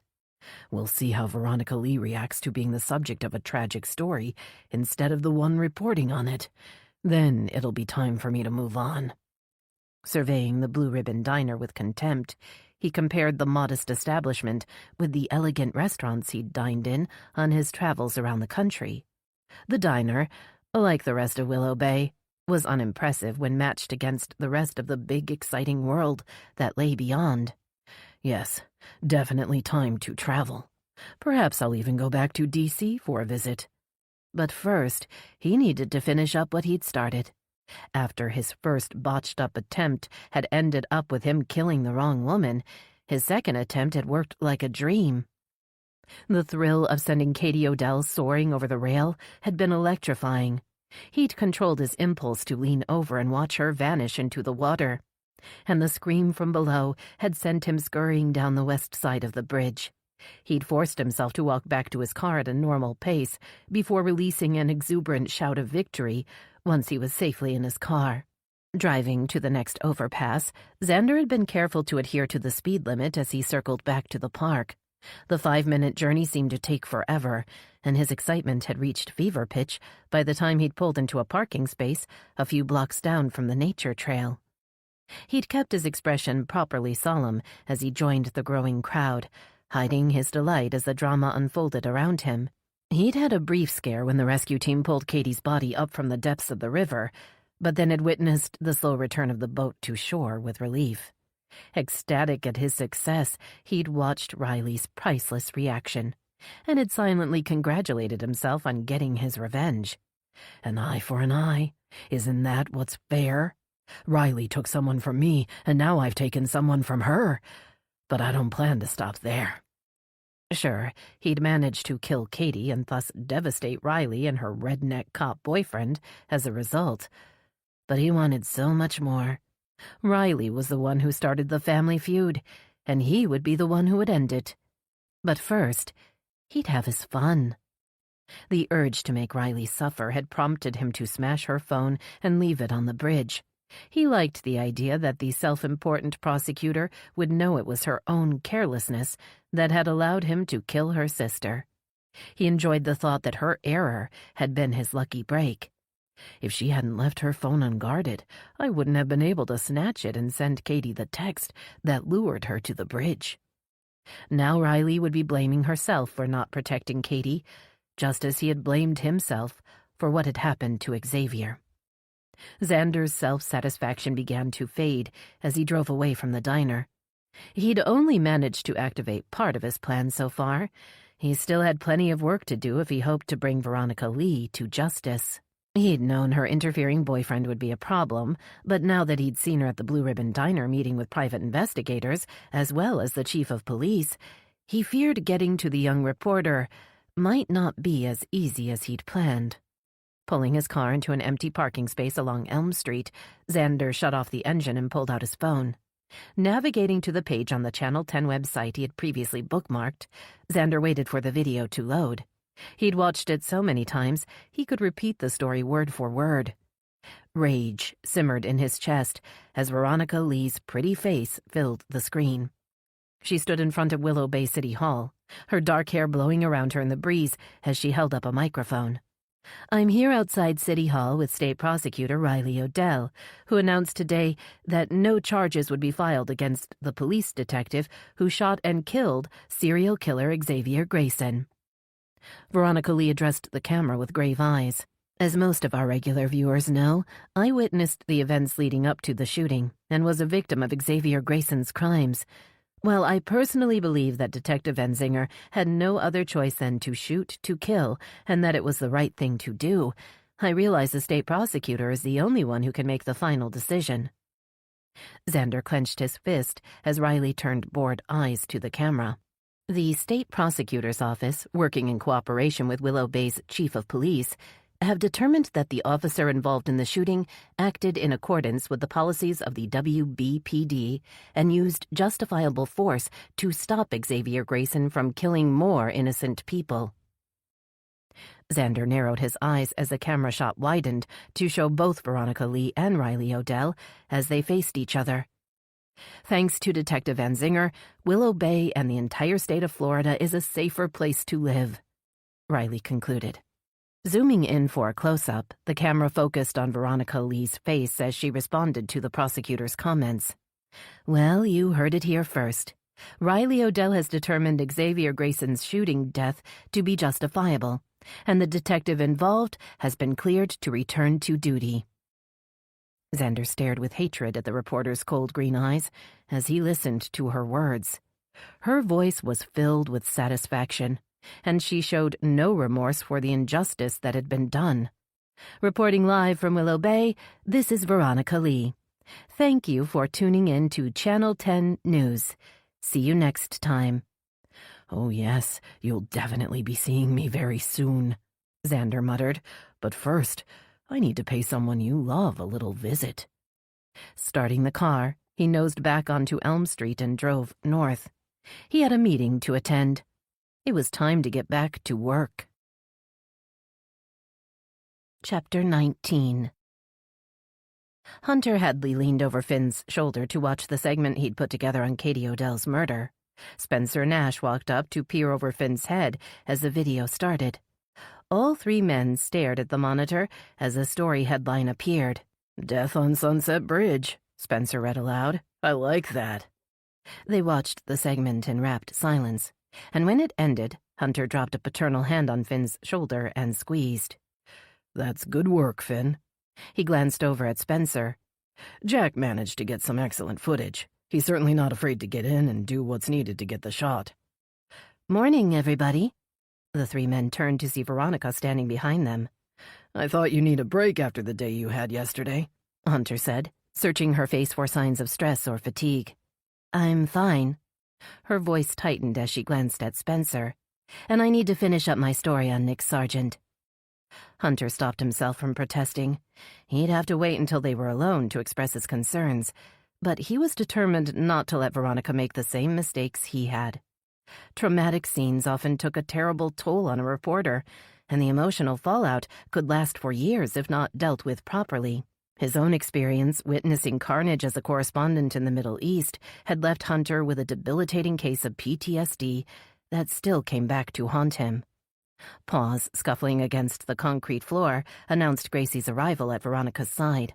Hunter smiled, thinking the big lab seemed eager for a scratch behind the neck. Or maybe Gracie can sense Veronica's anxiety, too. Veronica bent to stroke the soft white fur, her voice softening. "Hey there, Gracie. How are you doing, girl?" Hunter met Spencer's eyes over Veronica's head. The station manager looked as worried as Hunter felt. Jumping up from his chair, Finn faced Veronica and gestured toward the screen they'd been watching. "We've got a segment on Katie Odell's fall. We'll run it at noon. You and Jack really nailed it with your footage from the park." He sounded impressed. "Looks like it was pretty intense." "Thanks, but it was mainly Jack's work. I just tried to keep up." Hunter heard the strain in Veronica's voice, remembering how upset she'd been the evening before when he'd gone to her house to check on her. She'd put on a brave face until her mother had gone up to bed, but once they were alone, she'd dissolved into tears as he held her tight against him and whispered that everything would be okay. Of course, they both knew the words weren't true. The world was a cruel and dangerous place, especially for a reporter who routinely witnessed the brutal after-effects of crime and tragedy. Nothing was ever okay for very long. "Well, it looks like Finn's got the piece on Sunset Bridge all done," Spencer said, "and I've asked Jack to work up a quick segment on Nick Sargent's bail hearing since he was there." Frowning up at Spencer, Veronica opened her mouth to protest, but the station manager lifted a well-manicured hand to stop her. "You had your chance to produce the story and it didn't work out." His voice was firm but not unkind. "It's also clear to see you're on edge, and no one here blames you. Take the day off to catch your breath so you can hit the ground running tomorrow." Irritated by Spencer's placating tone, Hunter was tempted to argue that Veronica could make up her own mind. But she didn't give him the chance. "Nick Sargent is out on bail, and you want me to sit at home doing nothing to hold him accountable?" The quiver in Veronica's voice betrayed her outrage. "Not to mention that I witnessed a woman fall from Sunset Bridge, and you want me to watch the report from my living room?" Arranging his face in a disapproving grimace, Spencer waited for Veronica to finish her outburst before responding. "See? You're obviously too emotionally exhausted to function at an optimal level today. You need to get some rest." Veronica didn't respond as a high-pitched chirp sounded in her pocket. She pulled her phone out and glanced down. Her body tensed as she read the message. "I've got to go." She was already moving toward the door. "There's trouble at the school. My mother needs me." Grabbing his bag from under his desk, Finn started after her. "I'll go with her and make sure she's okay," he called back to Hunter and Spencer. "Besides, Gracie and I need some fresh air." At the sound of her name, Gracie scurried after Finn. Once the door had shut behind the dog's white tail, Spencer turned to Hunter. "I'm worried about Veronica," he said, crossing his arms over his chest. "I know you two have a special relationship, but I think it needs to be said. The girl's been through a lot, and her mental state is shaky at best. She's probably in some sort of shock, and that's enough, Spencer," Hunter said, incensed by the station manager's patronizing tone. "First of all, Veronica isn't a child. She's an adult and a very competent reporter, none of which has anything to do with the relationship we have." Aware of furtive looks from the crew outside his office, Hunter inhaled deeply and forced himself to lower his voice. "We don't operate in a stress-free environment, especially not out in the field. Our reporters have to be able to show emotion without being penalized or labeled as unstable." Agreed, Spencer said, but we also need to recognize when someone on the team needs to take a break, which is why I asked Jack to take over the Nick Sargent story, and why I plan to send him to shoot a follow-up segment on the Sunset Bridge homicide. Hunter wanted to say more, but his phone buzzed in his pocket. You take that, Spencer said, turning toward the door. We'll finish this conversation later. Pulling out his phone, Hunter recognized the area code. He'd worked in D.C. for a few years before taking an assignment overseas. Thank you for returning my call, Special Agent Day. Thank you for reaching out, Mr. Hadley. The soft, feminine voice on the other end of the connection surprised him. He'd been waiting for a call from Special Agent Charlie Day. Based on the name, he'd expected to hear the deep rumble of an older male agent's voice. I was hoping we'd get a chance to talk about the case you're working on, Hunter said after a slight pause.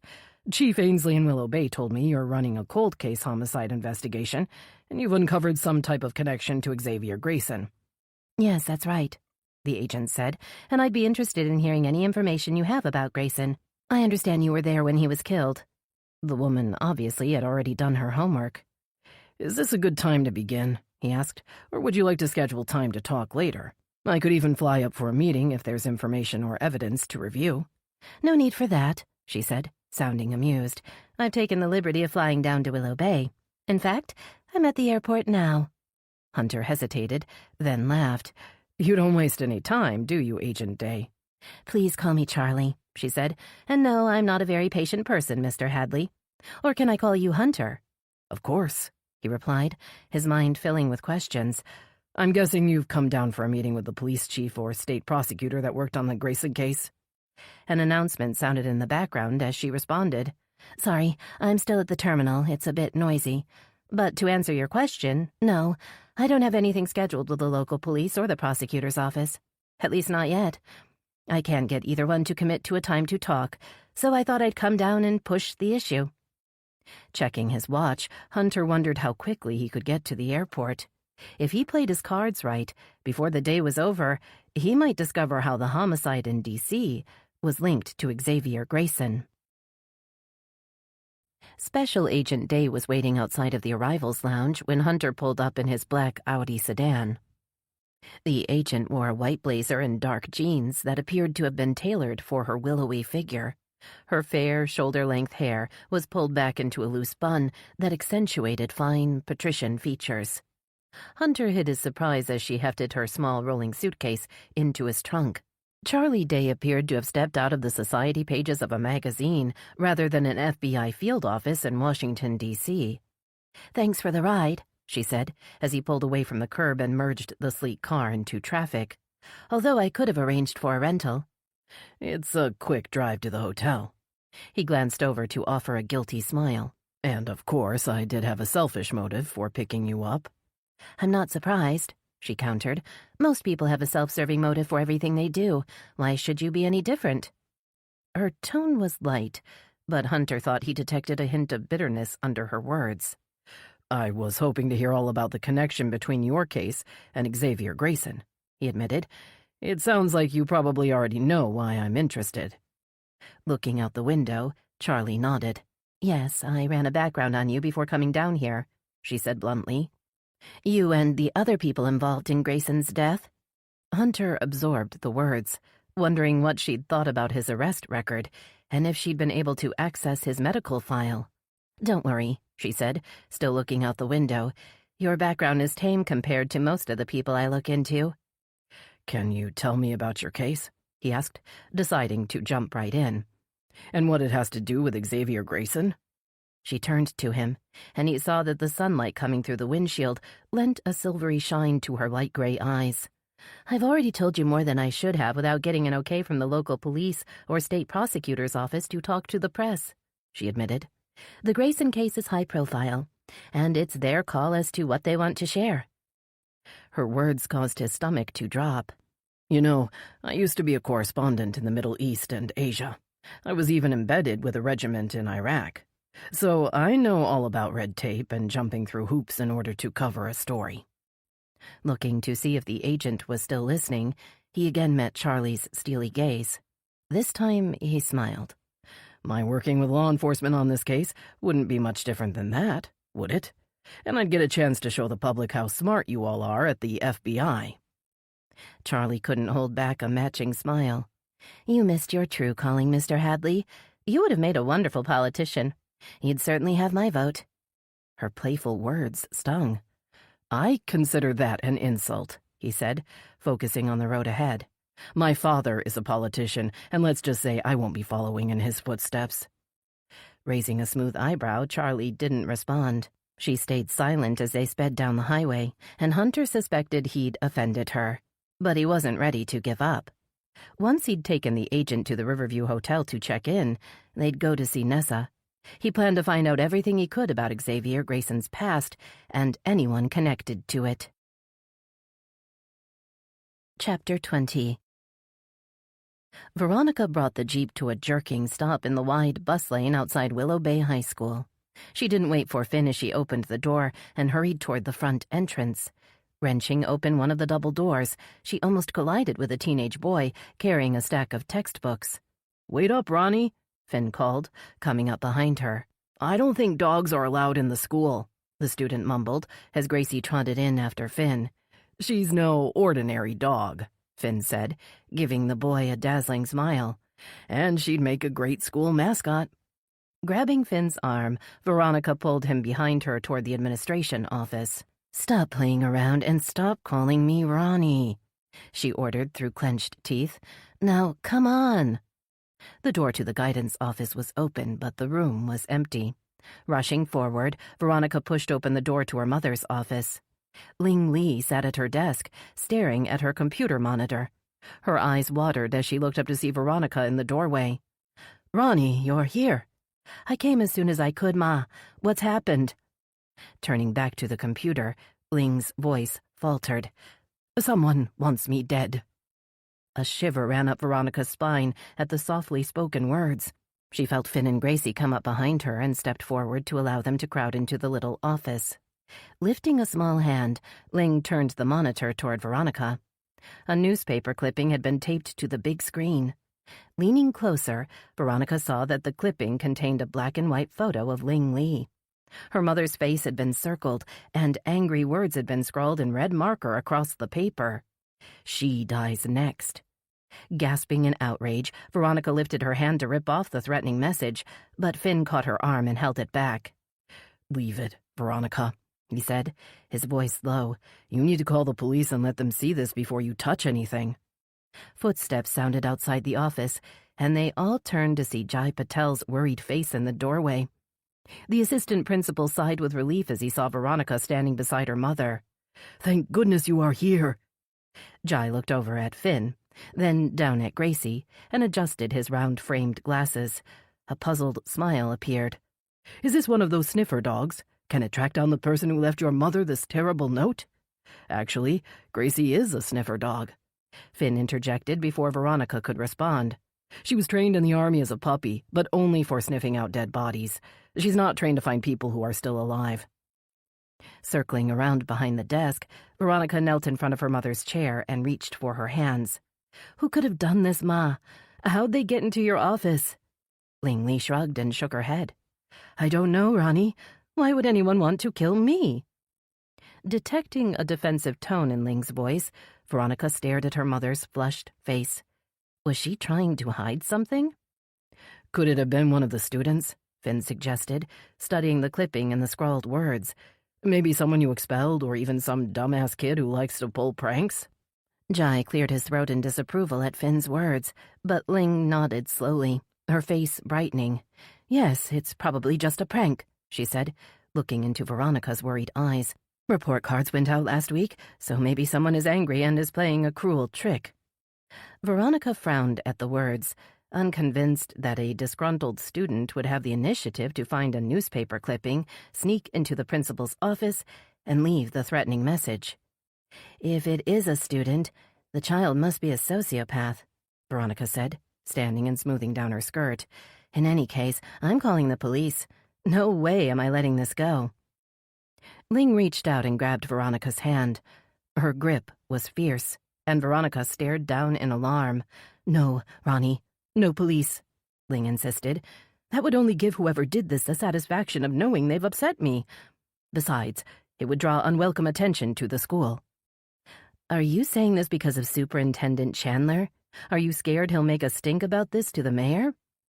Dropping her eyes, Ling released Veronica's hand.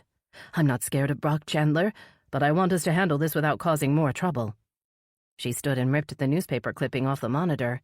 Now I think I'm going to go home. I'm not feeling well.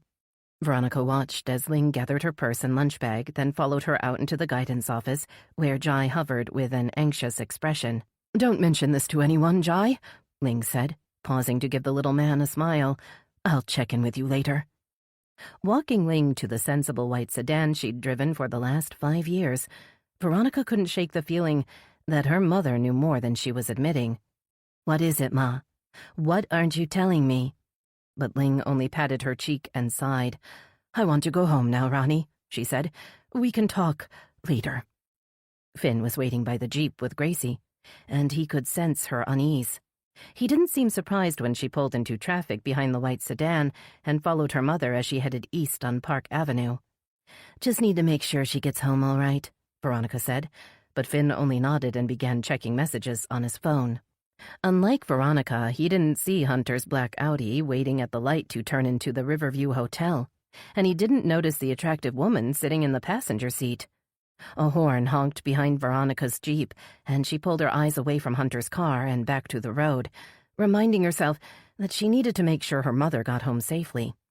She didn't have time to worry about Hunter Hadley or what he was up to, but the ache in her stomach grew as she pressed her foot on the gas and accelerated past the hotel. The house on Marigold Lane sat undisturbed as Veronica pulled into the driveway. She looked up and down the quiet street, but could see nothing out of the ordinary. Why don't you take Gracie for a walk around the block? She told Finn, knowing her mother wouldn't be happy when she realized she'd been followed home like a wayward teenager. Hopping down from the Jeep, she saw Ling already standing on the front porch, an annoyed frown on her forehead. Why are you following me home, Ronnie? Ling put both hands on her narrow hips. I told you I'll be okay. Besides, I should be taking care of you, not the other way around. You must still be upset from yesterday. Her mother's tone softened as she opened the door. At least you're safe at home now. Veronica winced. She still hadn't told her mother about the video of Tina Tremaine's last moments. Her mother didn't know about the frightening package that had been delivered to their doorstep. I need to tell you something, Ma. But her mother had disappeared down the hall. Making sure the front door was locked, Veronica went into the living room, expecting to find Winston in his usual spot on the windowsill, but the window was empty. Her mother was already filling the tea kettle with water when Veronica walked into the kitchen. She frowned when she noted that Winston wasn't near his bowl or on the counter. The big tabby cat was a creature of habit, and he usually hung out in the same few spots around the house. Where's Winston? She muttered, more to herself than to her mother. He's usually downstairs when I'm not home. Ling picked up the container of kibble and shook it. The sound normally brought Winston running from wherever he might be. Veronica listened, but she didn't hear the sound of paws on the floor. Turning to the back door, she saw immediately that it wasn't locked. Rushing forward, she noted a small gap between the door and the frame. Ma, the door was left open. Veronica's voice was louder than she'd intended, and Ling jumped in fright. She crossed the room to gaze down at the gap, where a sliver of sunshine shone through. But I always lock up when I leave for school, she said. Of course I was distracted this morning and worried. Her voice trailed off, and a wave of guilt flooded Veronica. I'm sorry, Ma. I didn't mean to shout. I guess I am a little upset about yesterday and everything else that's happened. What else has happened? Ling was instantly alert. What is going on, Ronnie? But Veronica was already heading out the back door. She stood on the steps and called out in a high-pitched voice, Winston, here, kitty kitty. The backyard was peaceful. The only sounds came from the shadows under the big magnolia tree as a squirrel darted up the trunk and disappeared into the thick branches. Ling appeared by her side and put a hand on Veronica's arm. He'll be back, Ling said. He's just out exploring. Nodding, Veronica waited until her mother had gone inside, then circled around to the front yard, hoping to see the orange tabby. But the porch was still empty as she sank down on the top step to wait for Finn and Gracie. She knew she'd have to tell her mother about the package, and that they'd have to call Chief Ainsley and tell her about the threatening note left in her mother's office. The possibility that the threat was somehow connected to the deaths of Tina Tremaine and Katie Odell was real.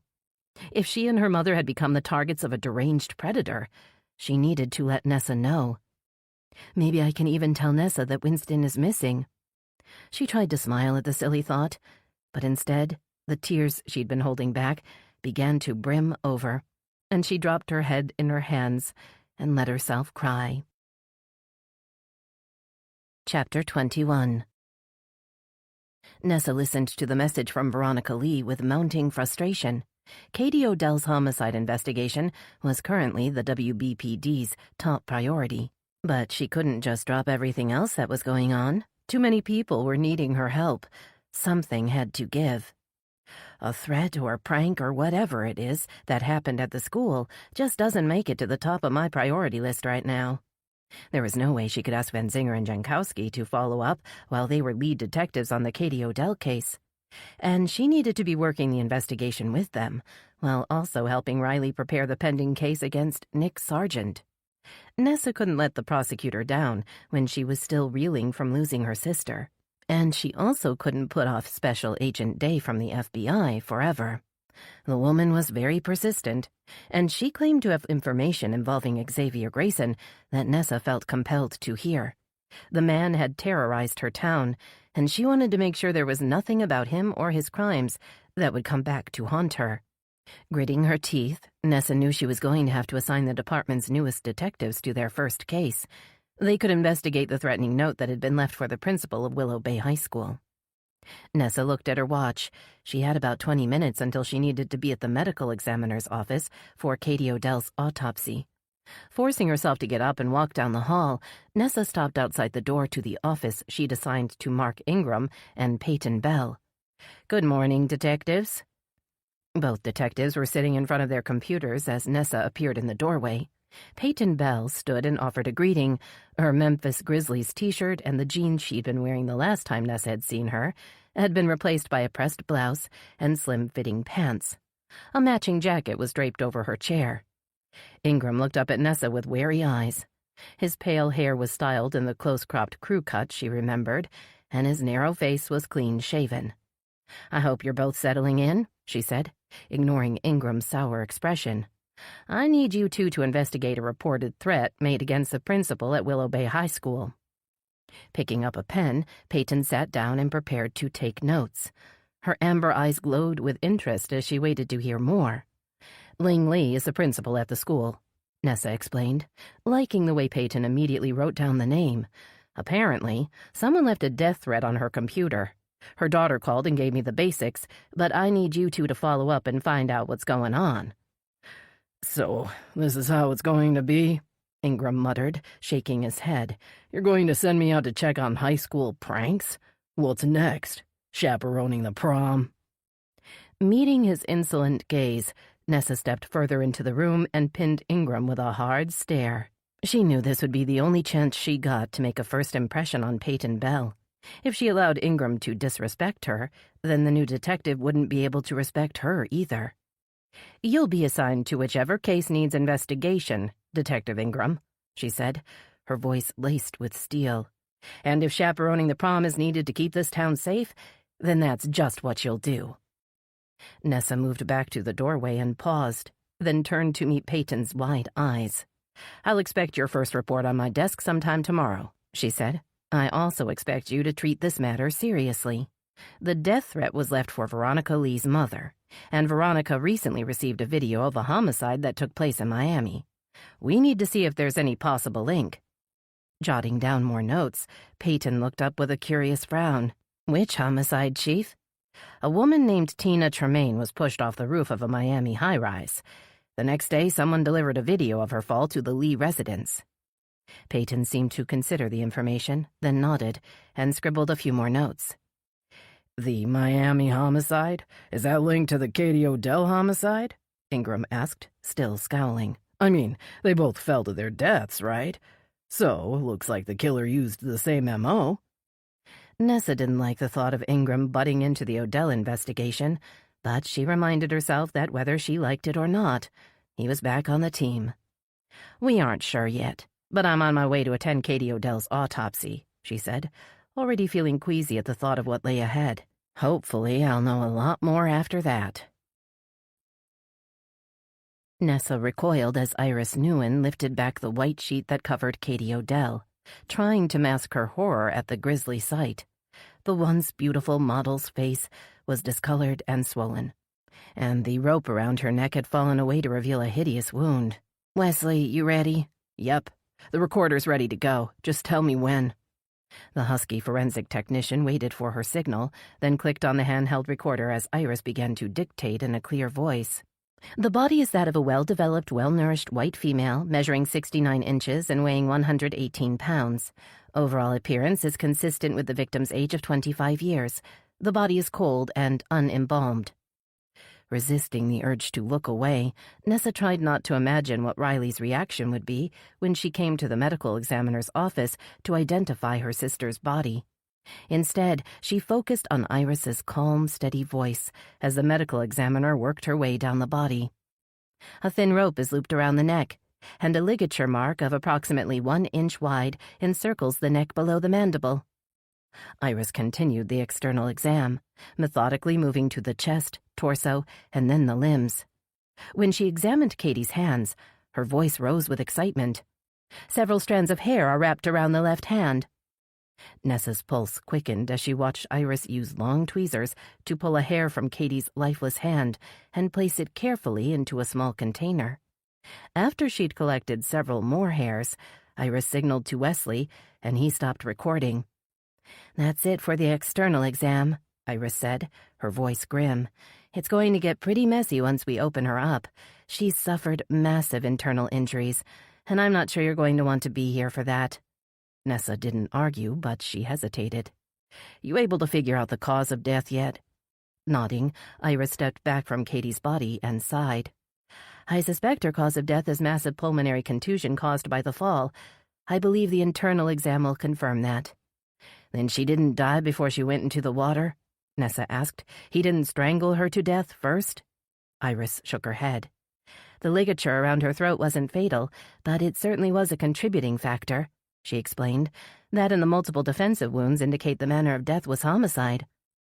"And the hair you found in her hand?" Nessa asked.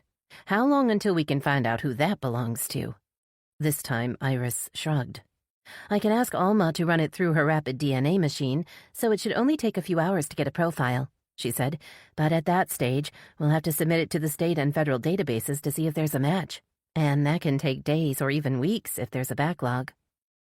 Nessa stewed on the autopsy findings as she made her way back to police headquarters, feeling a glimmer of hope. They might know who killed Katie within days. Stepping into the lobby, she heard a familiar voice. Hunter Hadley stood at the front desk. An attractive blonde woman stood next to him. They both turned to stare at Nessa as she tried to hurry across the room, hoping to make it to the back before they spotted her. "Nessa, I was just asking for you." Hunter waved to her, and the blonde hurried in her direction. "Chief Ainsley, I'm Special Agent Charlie Day. I haven't been able to get you on the phone, so I thought I'd drop by in person." The agent produced a friendly smile that Nessa felt obliged to return. She opened the door to the back and ushered them through. "Follow me," she said, leading them through the narrow hall to her office. "I was meaning to call you, but, well, it's been hectic." Nessa sat at her desk and gestured for her uninvited visitors to have a seat. Turning to Hunter, she studied his innocent expression. "Okay, Mr. Hadley, would you mind telling me what your role is in this meeting?" Before he could answer, she shifted her attention to the woman next to him. "Is he with you, Agent Day?" "Officially, no, but I don't mind Hunter sitting in if he keeps what he hears off the record," she replied. "And please, call me Charlie." Raising an eyebrow at the agent's coy remark and her familiar use of the handsome newsman's name, Nessa decided she didn't have time to play games or to argue. "Okay, Hunter, you can stay. But nothing we say leaves this room without our express permission." Nodding solemnly, Hunter took out a notebook and pen. "Now," Nessa said, turning to Charlie, "tell me why you're here." "I've been working a homicide from back in 2010. Some college kids pulled a man out of the D.C. Canal near Georgetown.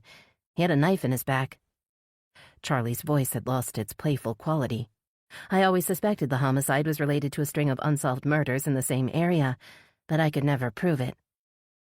Nessa frowned as she processed the information. So what's the link between your cases and Xavier Grayson? We managed to get a DNA profile off the knife, but could never get a hit in any of the national or state databases. Producing a grim smile, Charlie met Nessa's impatient gaze. That is, not until last week. After 10 years of running periodic searches, I finally got a hit. It seems your crime lab uploaded Grayson's DNA to CODIS after his autopsy, and bingo! Xavier Grayson's DNA matched your victim's profile? Shaking her head at the question, Charlie leaned back in her chair. No, the victim is still a John Doe, she admitted. From defensive wounds on the victim, it's clear there was a struggle, and we believe the second DNA profile on the knife belongs to our killer. Grayson's DNA profile is a partial match to John Doe's killer. What do you mean by partial match? Hunter asked. Nessa nodded. She had the same question. I mean, the DNA profile from the knife matches most, but not all, genetic markers of Xavier Grayson's DNA profile. This tells us that the DNA belongs to someone closely related to Xavier Grayson. Looking up from his notepad, Hunter frowned. So your killer is someone in Xavier Grayson's family? Charlie nodded. That's why I need to know everything you've got on Grayson. If I track down this relative, I've got my killer. The words sent a shiver down Nessa's back. It appeared that Xavier Grayson hadn't been the only cold-blooded killer in his family. A terrible possibility began to take shape in her mind. Was the man Charlie had been searching for all this time still out there somewhere, carrying on Xavier Grayson's legacy of devastation and murder? Chapter 22. Riley waited until Venzinger crept out of the room before sitting up in her bed and turning on the light. She didn't want to play nice when she felt so angry and helpless. At least Venzinger had the chance to go to work and track down the man who'd killed Katie. How can I do nothing when I should be hunting down Katie's killer, too? Opening her bedroom door, Riley peeked out to see if Dex was still on the couch, but the room appeared to be empty. The only sign Dex had been there at all was an open pizza box and a few wadded-up napkins on the coffee table. The photographer had resisted her invitation to stay at her condo after the WBPD had told him not to leave the area, but had given in when the press started camping outside the Riverview Hotel, hoping for an interview with the prime suspect in Katie Odell's murder. Riley knew Dex was anxious to leave Willow Bay, but it was strangely comforting to have someone close by who had loved Katie, too. As much as Venzinger tried to comfort her, he just couldn't understand her grief and guilt. At least Dex knew what she was going through, even if there was nothing he could do to help. Crossing to the kitchen, Riley poured herself a glass of water and stared into the empty refrigerator. She hadn't gone to the store since Katie had died, and she didn't have an appetite in any case. But her stomach was protesting the lack of sustenance, and she searched through the sparse content of her cabinets and came up with a box of granola bars. Taking one out, she ripped off the wrapper and headed back to her room. When she entered the bathroom, she saw that Venzinger had left her a note. She picked up the paper and saw the cardboard box underneath it. Raising an eyebrow, she read the message. I picked you up a replacement phone. Hope that's okay. I didn't want to go all day without talking to you. Love, Tucker. Pulling open the box, Riley stared in at the slim black phone with resentful eyes. She still hadn't found her own phone, but she hadn't really missed it. It had actually been a relief not to have to answer a million calls and talk to people who asked stupid questions that made her want to scream. How the hell do they think I am? My sister's dead and I let it happen. The screen lit up as Riley reached in and picked up the lightweight device. Venzinger must have talked the phone store into switching her old number over. There were already missed call messages and text alerts waiting. She dropped the phone on the counter and stared into the mirror over the sink. I can't deal with that now, not on the day I have to identify Katie's body. Studying the dark circles under her puffy eyes, Riley wondered how she would possibly get through the day ahead. Iris Nguyen had performed the autopsy on Katie yesterday, and now it was Riley's turn to provide the official identification before Katie's body could be released to her family. Her family's always just been me and Mom and Dad. We're all she had, and we let her down. Too busy with work, too busy judging her to save her. Splashing cold water on her face, Riley suddenly realized why Dex had got up and left the condo without saying goodbye. He couldn't bear to see her. He isn't strong enough to go with me. Her heart squeezed in panic at the thought of facing the ordeal on her own. Maybe she should have told her parents to come to Willow Bay. Perhaps they should all be together now. But it was too late for second thoughts. She was the only one who could claim Katie's body. She looked down at the phone on the counter, and then read Benzinger's note again, tempted to call and ask him to meet her at the medical examiner's office. A voice inside her head stopped her.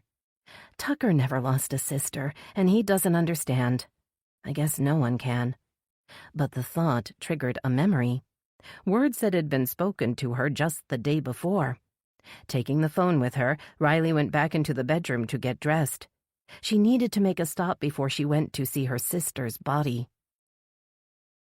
The blue sky had begun to cloud over as Riley approached the door to Barker and Dawson Investigations. Raising a shaky hand to smooth back her unbrushed hair, she squared her shoulders, opened the door, and stepped into the room. Frankie gave a guilty start at her sudden appearance. He thrust the bottle he was holding under his desk and jumped up. Prosecutor, what are you doing here? Well, I'm not here to bust you for drinking on the job, Riley responded, shaking her head. But I did want to ask for a favor. Slumping back into his chair, Frankie sighed. Sure, whatever you want, he said, lifting his eyes to hers. Just don't tell Barker what you've seen here today. He'd have a shit fit. I want you to go with me to the medical examiner's office, Riley said, dropping her eyes as she spoke. I need to identify Katie today, and I don't want to go. Not on my own. The stunned look on Frankie's skinny face morphed almost immediately into one of concern. Oh, Riley, you need to go with your parents or Benzinger or somebody. I'm not the right person to tag along. You wouldn't be tagging along, Frankie. Riley heard the plea in her voice, but didn't care. You're the only person I know that's been through what I'm going through. My parents aren't here, and if they were, I just have to act all brave and fake about it. Standing up, Frankie circled around to Riley. What about Detective Benzinger? He asked. You two are an item, right? And I bet he's worried sick about you. He's working, Riley muttered, turning away. If you don't want to go, just say so. I understand. It was a stupid idea anyway. Sighing dramatically, Frankie held up his hands. Okay, you talked me into it. Let's go. Riley felt tears threaten as Frankie opened the door and ushered her out onto the sidewalk. The clouds overhead had grown darker, and Frankie stared up at the sky with bloodshot eyes. Great. Looks like rain, and I didn't bring my umbrella. For some reason, his gloomy tone made her feel slightly better. No need to put on an act with Frankie. She had a feeling he would see right through it in any case. By the time they'd reached the medical examiner's office, heavy raindrops were starting to dot the pavement around them, and water dripped off their clothes as they stepped into the big concrete building that housed the medical examiner's office. Iris Nguyen was already waiting for Riley in the lobby, which was filled with the same sickly smell of decay Riley remembered. She gave Riley a tight hug and nodded a friendly greeting to Frankie before guiding them down the hall to a narrow viewing room. Staring at the wide glass window that dominated the left wall, Riley pictured the gurney with Katie's body that she knew lay just on the other side of the window. She assumed Wesley would be there too. The forensics technician would need to open the blinds when the time came. I know this is hard. Iris raised her kind brown eyes to Riley's. Take your time and tell me when you're ready. Riley nodded, but her legs suddenly felt weak, and she couldn't catch her breath. She swayed, and Frankie stepped closer, his thin body offering support as he steadied her.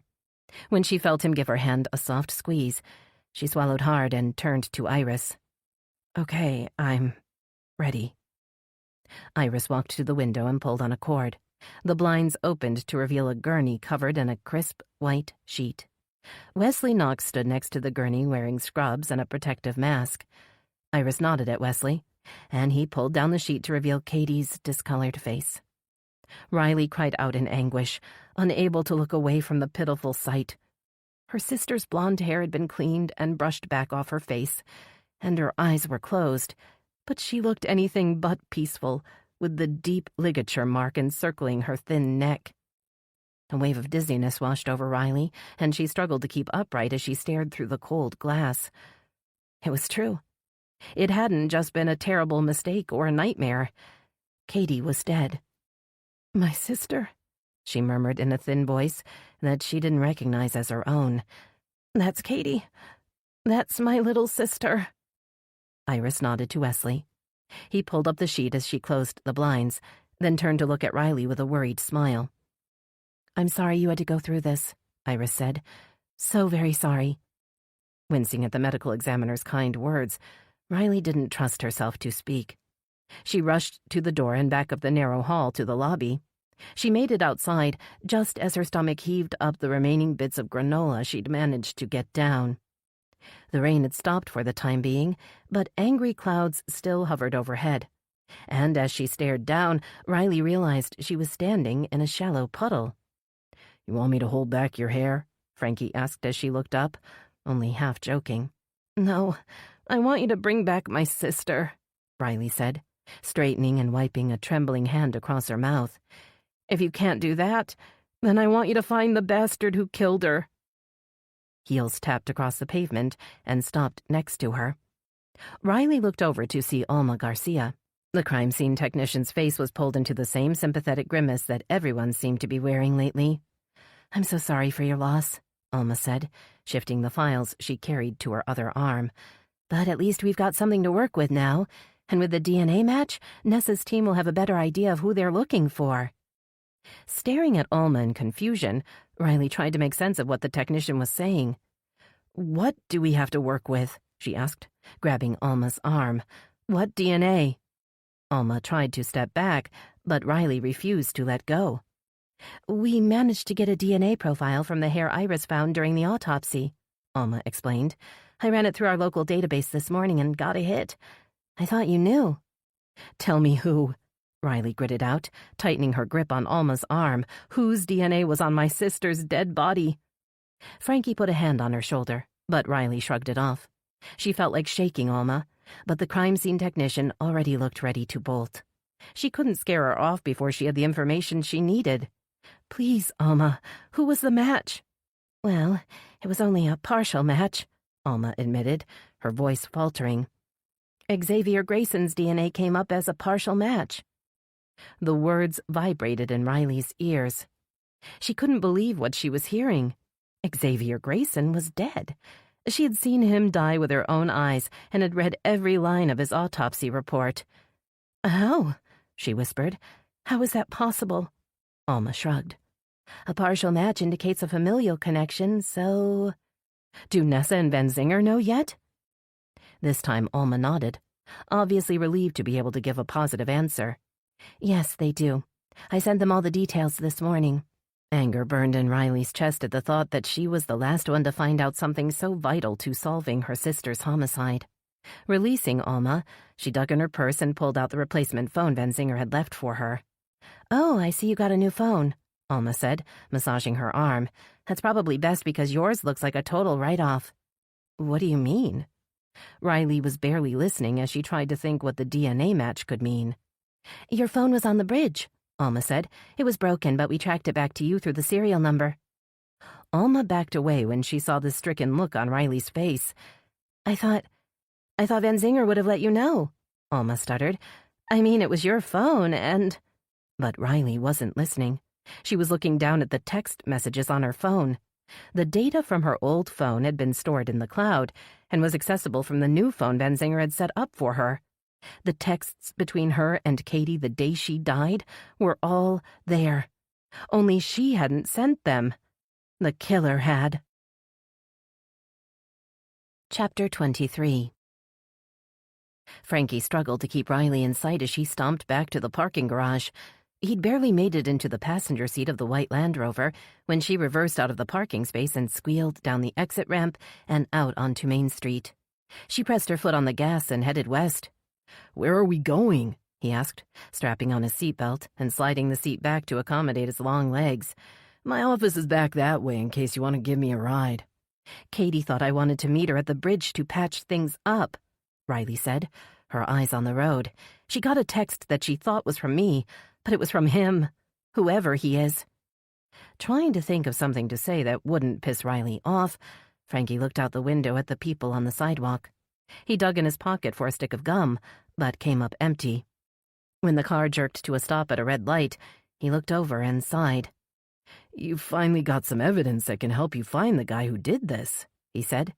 "That is, if you stop with the temper tantrums and you quit fighting everyone who's trying to help you." Riley turned right onto Sunset Place, and Frankie noticed a black and white cruiser parked along the curb just before the Rover made another sharp right into the parking garage under Sunset Terrace. He unbuckled his seatbelt as Riley pulled the Rover into the parking spot reserved for Unit 1208 and shut off the engine. "Did you see that cop car outside your building?" Frankie asked. Riley didn't answer as she stepped out of the Rover and headed for the elevator. The doors were already sliding shut when Frankie slipped between them. "I can come back later if this isn't a good time," he said, trying to lighten the mood. "But I'm guessing you wouldn't let me in." "Shut up and come on." The doors opened onto the 12th floor, and Riley stepped out. "I need to check emails and make a few calls." Hesitating at the door to her condo, Frankie was beginning to think it might not be a good idea to be alone with a grieving woman. Grief could make people do things they normally wouldn't do.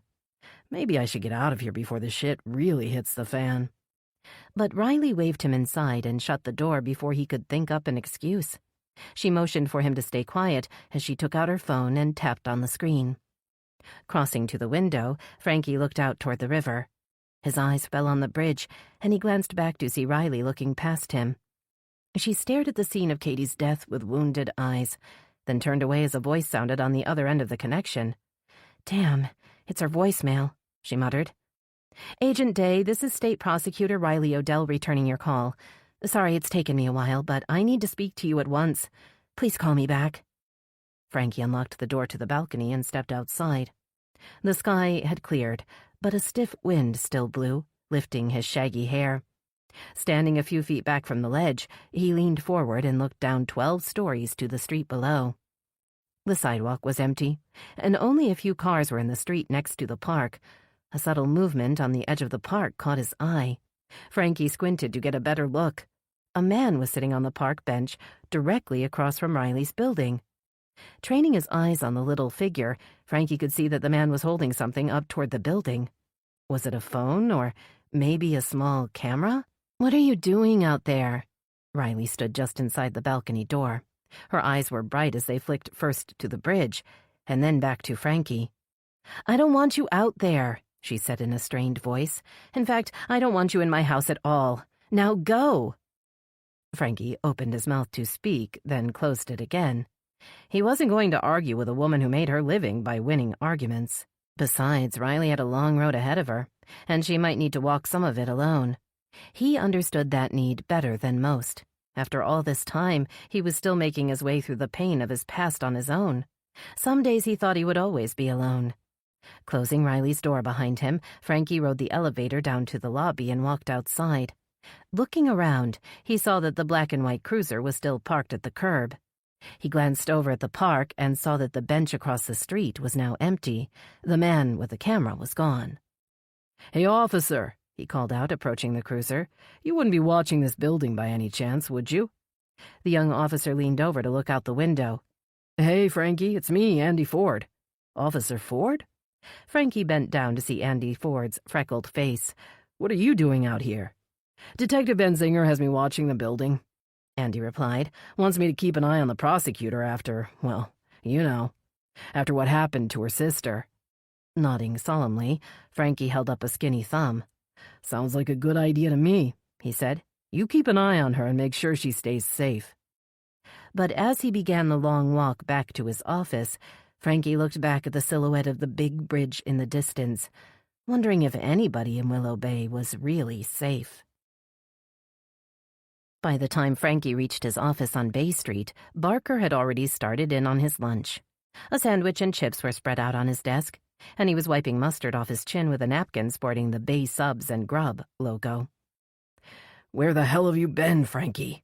Barker asked after he'd swallowed his bite. "We're supposed to be helping Dex prove he's not a wife killer, and you're off screwing around." Before Frankie could answer, Barker reached under his desk and pulled out the empty whiskey bottle. "Is this going to become a habit?" Throwing the bottle back in the trash, Barker sighed.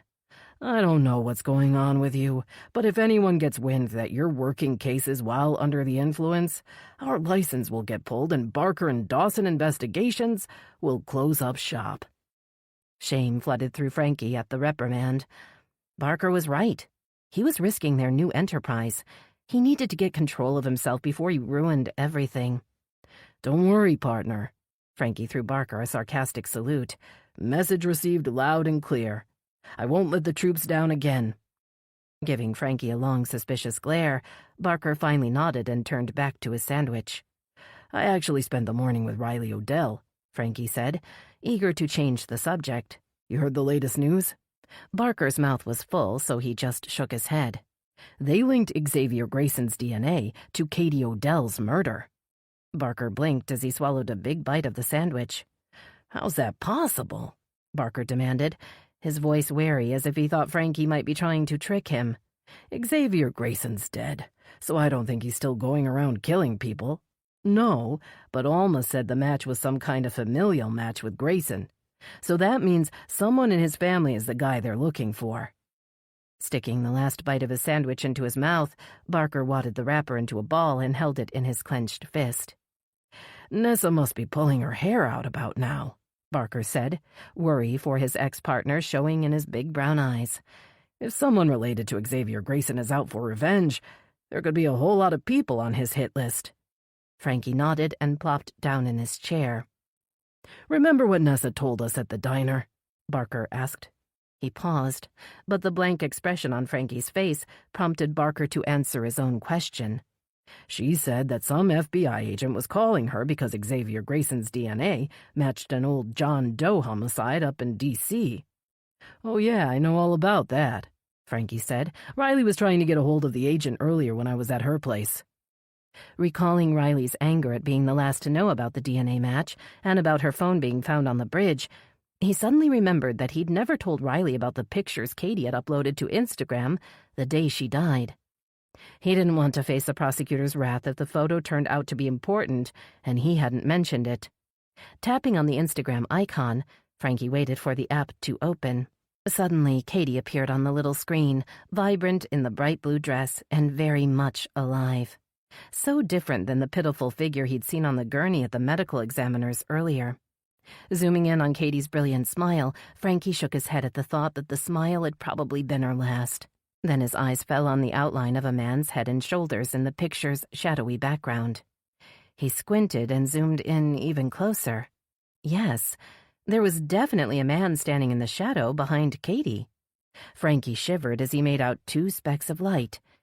He was looking into the eyes of a killer. Chapter 24. Xander looked in his rearview mirror, keeping an eye on the cop car outside Sunset Terrace condominiums. He'd followed Riley and Frankie Dawson back to the big building, surprised to see that the WBPD had set up surveillance on the prosecutor. Someone in the department must not be as dumb as he thought. The cops hanging around will make it harder to get to her, but not impossible. Besides, that means Riley must be scared, so my plan is working. It wasn't enough just to take Riley's sister and her life. He needed to ensure maximum suffering along the way. He wanted to enjoy knowing he'd inflicted as much pain as he'd had to endure. Starting the car, Xander pulled away from the curb and nosed the vehicle into traffic. It wasn't time for Riley Odell to die. Not yet. Besides, he had to get back in time for his next meeting to avoid uncomfortable questions. He had to play it cool and act normal, even as he moved forward with the next phase of his plan. It wasn't a good time to attract attention or arouse suspicions. Driving down Bay Street toward downtown Willow Bay, Xander slowed as he passed the modest Barker and Dawson Investigations office. He didn't like how the skinny PI had stopped to talk to the cop on the way out of Riley's building. He was getting too close for comfort. Frankie Dawson might end up being a problem, especially if he kept hanging around Riley Odell like a love-struck teenager. Xander wondered if it was time to put an end to the PI and his meddling. It would give me great pleasure to end the pathetic bastard's life. Continuing up the street, Xander reminded himself that Frankie was only a few years older than Xavier would be now if he'd been allowed to live. It didn't seem fair. Why should that idiot get to walk around when Xavier is 6 feet under? Xavier was the only person Xander had ever sacrificed for, and the only blood relative he'd ever known. He'd given up his greatest pleasure to protect Xavier, and it had all ended up being for nothing. Parking his car in the lot near City Hall, Xander thought back to the glory days in D.C., the days before he'd gone into hiding. He'd had the city living in the grip of fear, and it had gone to his head. The heady pleasure of wielding power and inflicting pain had caused him to take one too many chances and to make one too many mistakes. His hands gripped the expensive leather steering wheel as he recalled the long-ago night he'd almost gone too far. The girl was beautiful, with lush, shiny hair and soft, enticing curves under her Georgetown sweatshirt. She was also drunk and alone. Xander had first spotted her at one of the many bars in the area and had immediately decided that she was perfect for what he had in mind. She would be the next victim of the D.C. Canal killer, maybe even the last. He knew his winning streak was bound to come to an end, and that eventually the cops would figure out that he was the one who had killed 3 college co-eds in as many months. Luck couldn't hold out forever, even for a man as cunning and clever as he was. And Xavier was a young man now, who was just beginning to make his own way in the world.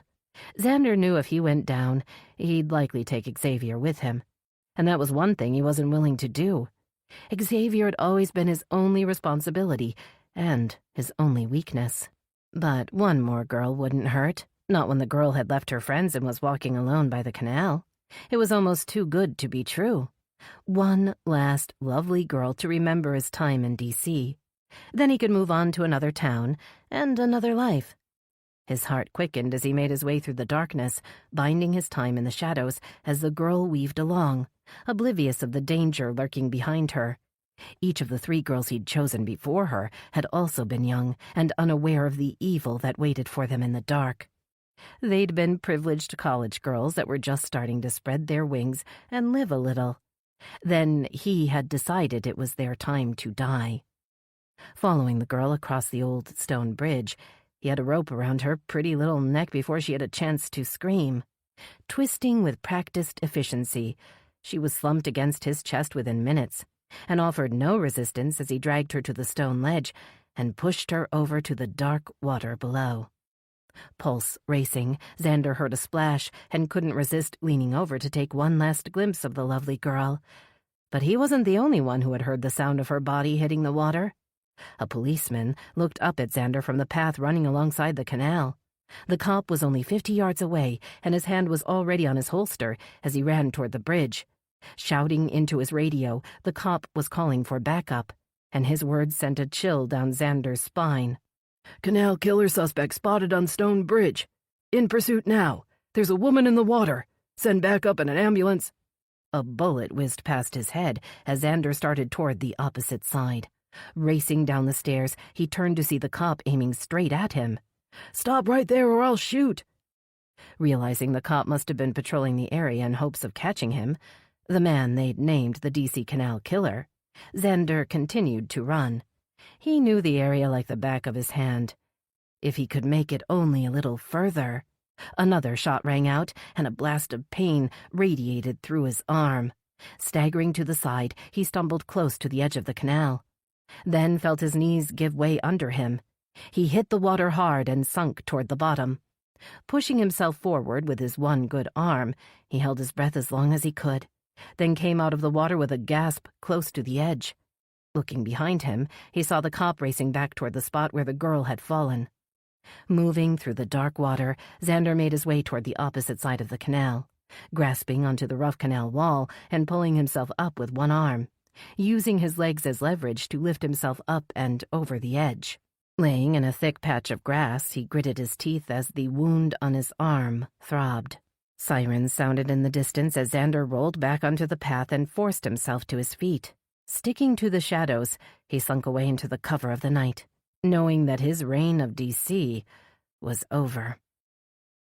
The memory of his near capture ignited a dull ache in Xander's arm where the bullet had torn off a chunk of flesh. It also brought back the fear of being captured and unmasked as the D.C. Canal Killer. If they'd caught me, Xavier's role as my apprentice might have been revealed. and we both might have ended up in the electric chair. Not willing to let Xavier pay for his mistakes, Xander had known he'd had to get out of the game before it was too late. He'd had a good run, and it was time to move on. He'd already taught Xavier everything he'd learned along the way, and it had seemed like the right time to pass on the torch. But Riley Odell and Veronica Lee had seen to it that Xavier died before he'd gotten the chance to fulfill his destiny. Now the only legacy Xander could leave Xavier was revenge against everyone responsible for ending his life too soon. Opening his glove box to assure himself that the mask and rope were still inside, Xander decided after his meeting he would go to the school. He'd let Veronica Lee stew in her own fear long enough. Time for Veronica to say goodbye to Mommy Dearest. Chapter 25. Ling Li went to the kitchen and checked the back door as soon as she got home from school, reassured to see that it was still closed and locked, just as she'd left it that morning. Her relief was short-lived, as she remembered Winston still hadn't come home. Unlocking the door, she pulled it open and looked out on the back porch, hoping to see the big cat curled up on the top step. Winston had become a vital part of their little family over the last few months, and while Ling had never considered herself a cat person, the thought of losing the orange tabby told her she'd been wrong. "Winston!" Her voice pierced the silent afternoon, and she felt a shiver of unease as the only answer to her call was a rustling of leaves from under the big magnolia tree that dominated the backyard. The overcast sky lent a gloomy feel to the day, and Ling was tempted to shut the door and lock it safely behind her, but she needed to get back to school in time for the PTA meeting that evening, and she didn't want Veronica to come home to an empty house. Ling worried that her daughter was already dealing with too much anxiety to have to worry about finding Winston, too. Stepping onto the porch, Ling again heard a faint sound in the shadows under the big tree. The same branches that provided a refuge of perfumed shade in the summer months now seemed darkly ominous. The sudden crunch of leaves started Ling's heart pounding, and she hurried back inside, her nerves on edge. After the events of the previous day, Ling had been tempted to call in sick from work for the first time in years, but had ultimately decided against it. She couldn't let whoever left her the threatening note have the satisfaction of knowing they'd gotten to her. If it's just one of the students, it's best not to react to their pranks. But as she walked upstairs to her bedroom, Ling had the uneasy feeling that whoever had left her the note wasn't a student, and that eventually they would be back to act out on their threat. Personal experience had taught her that there were evil people in the world who walked around in the disguise of an average next-door neighbor, or a harmless co-worker, or a loving husband. Ling's own brief marriage to Veronica's father had convinced her not to take anyone at face value. At first, she had been fooled by the all-American man who swept her off her feet after she'd arrived in the U.S. to attend graduate school. She never imagined that the handsome man who seemed too perfect to be true was living a lie, and he'd been so good at deceit. He'd gained her trust and used her in the most hideous way.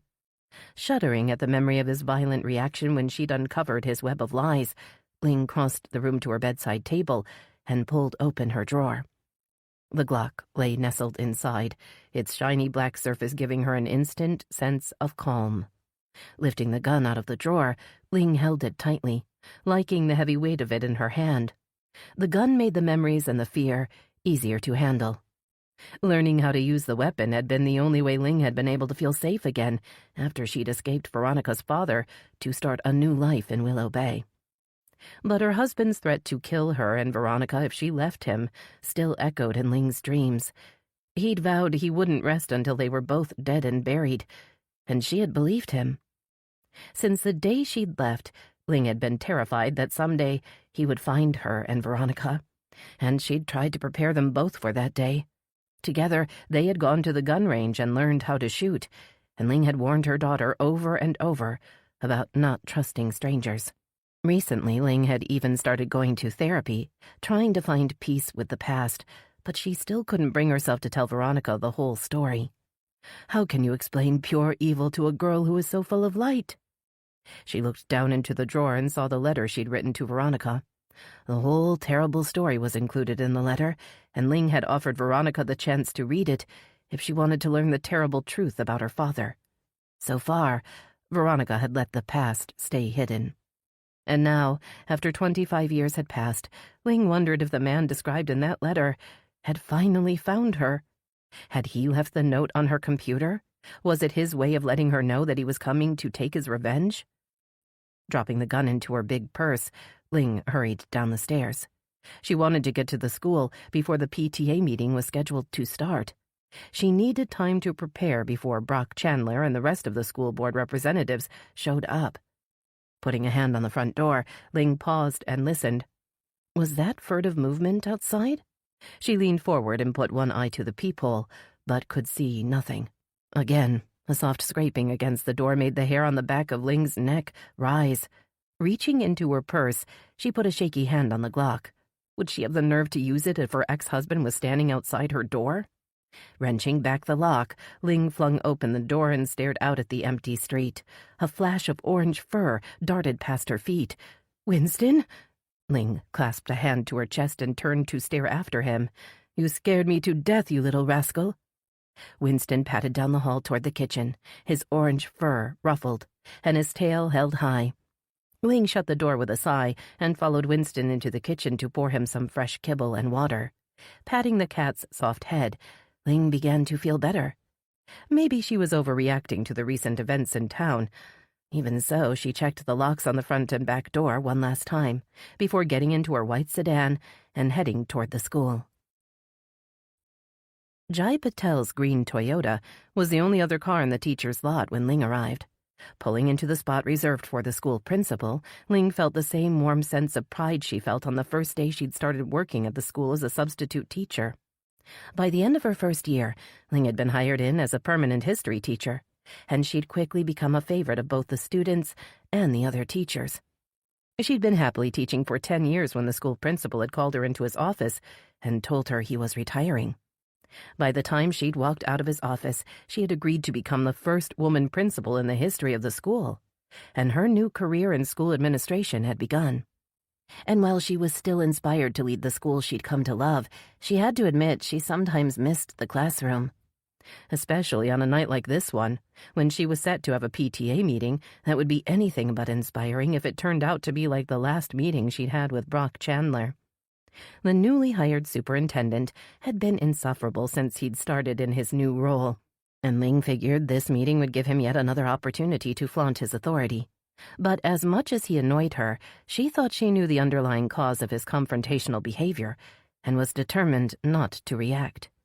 Jai Patel had heard from a friend on the school board that they had been split on their decision of who should be offered the superintendent job, and that Ling Li had been a close contender for the role.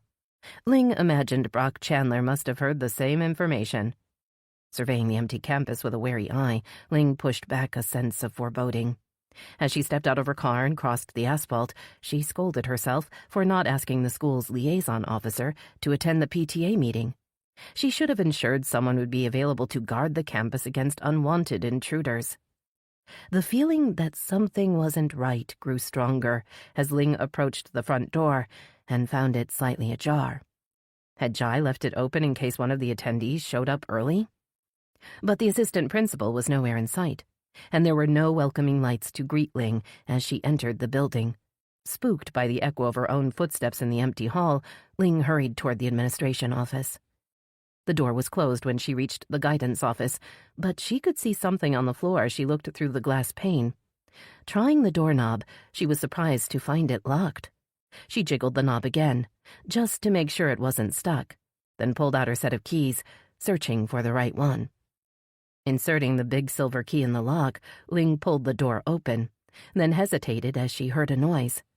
Had it been movement from within? Peering into the dimly lit room, she could see a small body crumpled on the floor. "Jai!" The assistant principal didn't react to Ling's hoarse cry. He lay still, a pool of blood spreading underneath his motionless body. Before Ling could rush forward, a sound from behind the closed door of the principal's office stopped her. Someone's hiding in there, or maybe waiting for me. A strange calm settled over Ling as she reached in her purse and drew out the big gun. She'd been preparing for this moment for the last 28 years. Ever since she'd discovered the truth about Veronica's father, she'd known that someday she might need to fight for her life, or that of her daughter. Okay, then, let's get this over. Aiming the gun at the door, Ling put a shaky finger on the trigger. Chapter 26. Veronica jammed her foot down harder on the gas pedal, weaving around the other cars on the road as she raced toward Willow Bay High School. Her decision to go home early and check in with her mother had led her upstairs, where she'd found the bedside drawer open and her mother's gun missing. Her worry had turned to panic when she called her mother's phone and heard it ringing downstairs on the kitchen counter. The joy at seeing Winston curled up on the counter beside the phone was short-lived, as she realized her mother must have left in a rush, forgetting her phone and taking her gun with her in response to the threatening note. Telling herself not to overreact, Veronica remembered the PTA meeting Ling had mentioned that morning. Her mother had said she wouldn't be home for dinner, but that she'd leave food in the refrigerator for Veronica to heat up, and had hinted that she'd made enough for two, probably hoping Hunter would join her. But Veronica had avoided seeing Hunter the night before, and she still didn't know if she was ready to see him and ask about the blonde woman in his car. They had never specifically defined their new relationship as exclusive, and she couldn't bear hearing that he was seeing someone else. Not when she was already emotionally drained. Most likely her mother was fine, but Veronica knew she'd have to make sure. She could do that by taking her mother her phone, just in case she needed it. The drive to the school had taken longer than usual. Rush hour had been in full swing, and cars seemed to be clogging every road, but Veronica finally turned into the school parking lot just as the sun began to set over the big two-story building. Driving around to the teacher's lot, Veronica was relieved to see Ling's white car parked in the usual spot. Jai Patel's green Toyota was parked nearby, and Veronica told herself to relax. Jai and her mother must have arrived early to prepare for the meeting, and her mother was rightfully scared by the death threat and had decided to carry the gun for protection. It made sense, but Veronica still couldn't shake the feeling that Ling was in danger. Gathering her purse and Ling's phone, Veronica opened the Jeep's door, just as a gunshot rang out from somewhere in the building. Veronica had been a regular visitor to the gun range ever since she'd been a child, and she knew the sound of a gun firing. Ling's phone was already in her hand, and Veronica instinctively dialed 911 as she climbed out of the Jeep and crouched behind it. 911, what's your emergency? I'm outside Willow Bay High School. I've heard a gunshot inside the building and my mother's inside. Please send help right away. Not waiting for the operator to respond, Veronica disconnected the call and stuck the phone in her pocket. Moving toward the front entrance, she could see that the door was open. Hesitating for only a moment, she slipped into the dark hall and listened. The sound of glass breaking started her running down the hall. Heart thumping, she stopped just outside the guidance office, stifling a scream as she leaned over to peer in, and saw Jai Patel's body splayed on the floor. Footsteps crunched over broken glass, and the door to her mother's inner office swung open. Forcing back the sob that hovered in her throat, Veronica leaned back against the cool concrete wall, hoping the dim lighting in the hall would conceal her. A shadow appeared on the wall opposite her, lengthening as the footsteps drew closer. Whoever was inside the room was coming to the door. She would surely be discovered if she didn't run now. Turning to go, her foot knocked against a metal chair that sat along the wall.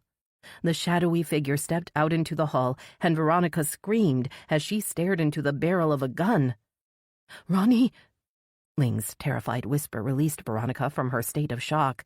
She reached out with a numb hand and pushed the gun to the side, searching Ling's wide, frightened eyes. "He hurt Jai." Ling's voice was thick with panic as she motioned back to the assistant principal. "He wanted to hurt me, too." "The gunshot? Was that you?" Nodding, Ling looked over at the Glock in her hand. "He was waiting for me in my office, and I shot at him," she said, her voice regaining some of its strength. "He broke the window and jumped out. I guess he wasn't counting on me carrying a gun." Sirens wailed in the distance, and Ling frowned. "How did you know I was here? That I needed help?" "Your gun was gone and you forgot your phone." Veronica grasped her mother's trembling arm. "Are you sure he's gone?" Ling's face hardened, and she gripped the gun tighter. "He's gone all right," she said. "I saw him running toward the woods, and he'd better not come back." Moving swiftly toward Jai, Veronica knelt next to him and felt for a pulse. She detected a faint fluttering in his neck and looked back at her mother. "He's still alive." Ling knelt beside Veronica, laying the gun on the floor by her side, and Veronica felt hope stir that she hadn't arrived too late. "We shouldn't move him," Ling said, following the trail of blood with her eyes. "It looks like he's had a blow to the head." Standing, Ling crossed to a counter that held a coffee machine and supplies. Grabbing a dish towel, she hurried back and held it to the bleeding wound on Jai's head. Veronica watched her mother with anxious eyes, a terrible question forming in her mind. Her mouth felt too dry to speak, but she managed to force out the words. "Did you recognize the man who attacked you? Was it my father?" Ling's eyes widened, and she gave a resolute shake of her head. "The man was wearing a mask, and I couldn't see his face. But I know your father's voice, and, well, that man wasn't him." "You heard his voice?" Veronica asked. "What did he say?" Ling's voice faltered. He said he'd be back." Veronica stood on the front steps as a black and white police car pulled up to the curb. An ambulance turned into the lot after it. She recognized the uniformed officer driving the cruiser as Dave Eddings. He jumped out of the car with a hand on his holster, his eyes darting around the campus. "Hey, Veronica, you the one who called 911? She nodded, descending the stairs 2 at a time. "A man attacked Mr. Patel. He needs an ambulance, now."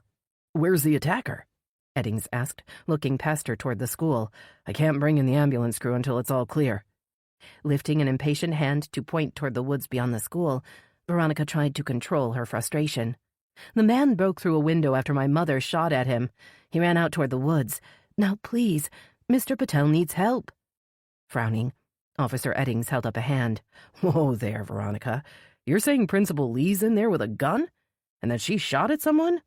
"She was attacked, and she has a legally licensed weapon," Veronica protested, beginning to feel desperate as the seconds ticked by. She was protecting herself and Mr. Patel. Now get the ambulance crew in there before it's too late. The urgency of her words finally convinced Eddings to wave the ambulance forward, but he insisted on entering the building first as the crew unloaded a gurney. Only after his partner had confiscated Ling's gun did he allow the crew to rush forward to work on Jai. "Excuse me, Principal Lee," Eddings said, as they stood in the hall watching the paramedics load Jai onto the stretcher. "You see the man who did this? Did you get a description? Or see where he went?" "No, he wore a mask." Ling's voice was strained but steady. "He broke the window in my office and ran toward the woods beyond the student parking lot. I'm sorry I can't give you a description." Nodding, Eddings bit his lip and rubbed his clean-shaven chin. "I better call this in and get the crime scene unit out here right away. And I'm guessing the chief will assign this to someone in the major crimes unit to investigate." Veronica looked up at his mention of Nessa Ainsley. "Yes, call Chief Ainsley," she said, suddenly remembering her last conversation with the police chief.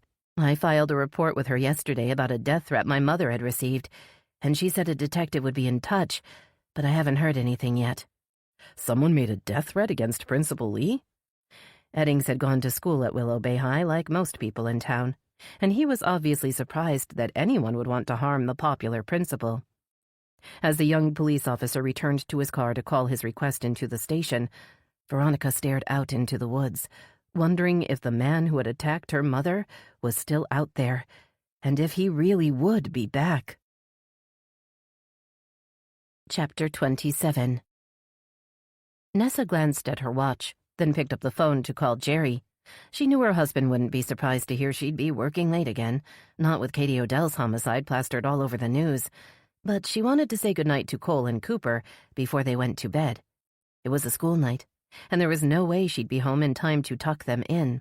She looked up at a brisk knock on the frame of her office door. Peyton Bell hovered in the hall just outside. "There's been a shooting at the high school, Chief." The detective took a hesitant step into the room.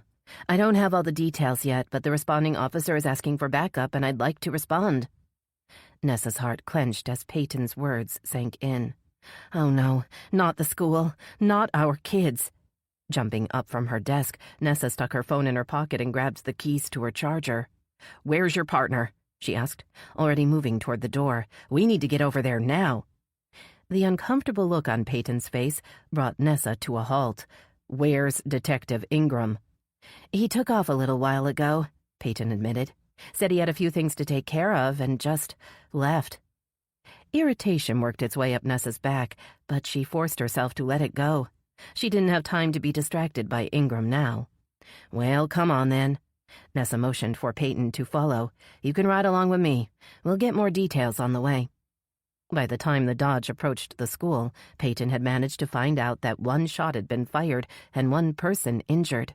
The incident hadn't involved any students, and an unidentified male suspect was still at large.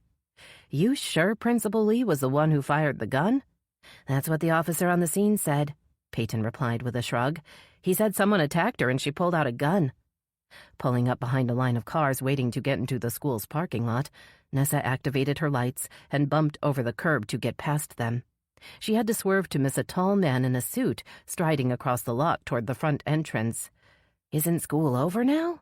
Nessa muttered, bringing the Charger to a stop next to a black and white cruiser. "What are all these people doing here at this time of day?" "There's a PTA meeting tonight," Peyton answered, surveying the scene. "At least that's what the sign back there said, so I'm guessing these are all parents and teachers here for the meeting." Nessa cringed as she imagined parents and teachers crowding into the active crime scene. Spotting Dave Eddings standing by the door, she climbed out of the Charger and headed toward him, relieved to see that he was turning away anyone who tried to enter the school. "I've set up a perimeter, Chief, and—" His words were cut short as the front doors swung open and an ambulance crew rolled out a gurney. A man lay motionless under a white sheet. The oxygen mask on his face assured Nessa he was alive. Veronica Lee appeared as the gurney was hoisted into the ambulance, her face a pale mask of concern. "Can my mother ride with him?" she asked one of the paramedics. "She doesn't want him to be alone if he wakes up." Eddings stepped forward and shook his head. "Sorry, Veronica, but your mother needs to stay here and give us a full statement. She's the only witness we have." "She's already told you everything she knows, Dave," Veronica protested. "And she doesn't want Mr. Patel to be on his own, not until she's sure he'll be okay." Before Nessa could intervene, she heard raised voices and turned to see Peyton arguing with the tall man they'd almost run over in the parking lot. Nessa recognized the man as Brock Chandler, one of Mayor Hadley's pompous friends. "No one is allowed inside the school," Peyton insisted. "This is an active crime scene and we need you to step back." "I'm Superintendent Chandler, and this school is under my jurisdiction," the man fumed, turning to Officer Eddings with an exasperated huff. "Dave, please tell this woman to let me pass." "No need to get involved, Officer Eddings." Peyton kept her eyes on Chandler. "I've got the situation under control." Raising her eyebrows, she pointed toward the parking lot. "Now, unless you have information about the crime you'd like to share, I need to ask you to proceed back to your car, Superintendent." Nessa observed Chandler's outraged glare, watching as he spun on his heel and marched back toward his car. Once he was out of earshot, she moved forward to stand next to Veronica. "You mind telling me what's going on?" she asked. "I hear there's a shooting at the school, and I arrived to find out the principal's the one who's done the shooting." "I should be the one asking you what's going on," Veronica countered, her eyes accusatory.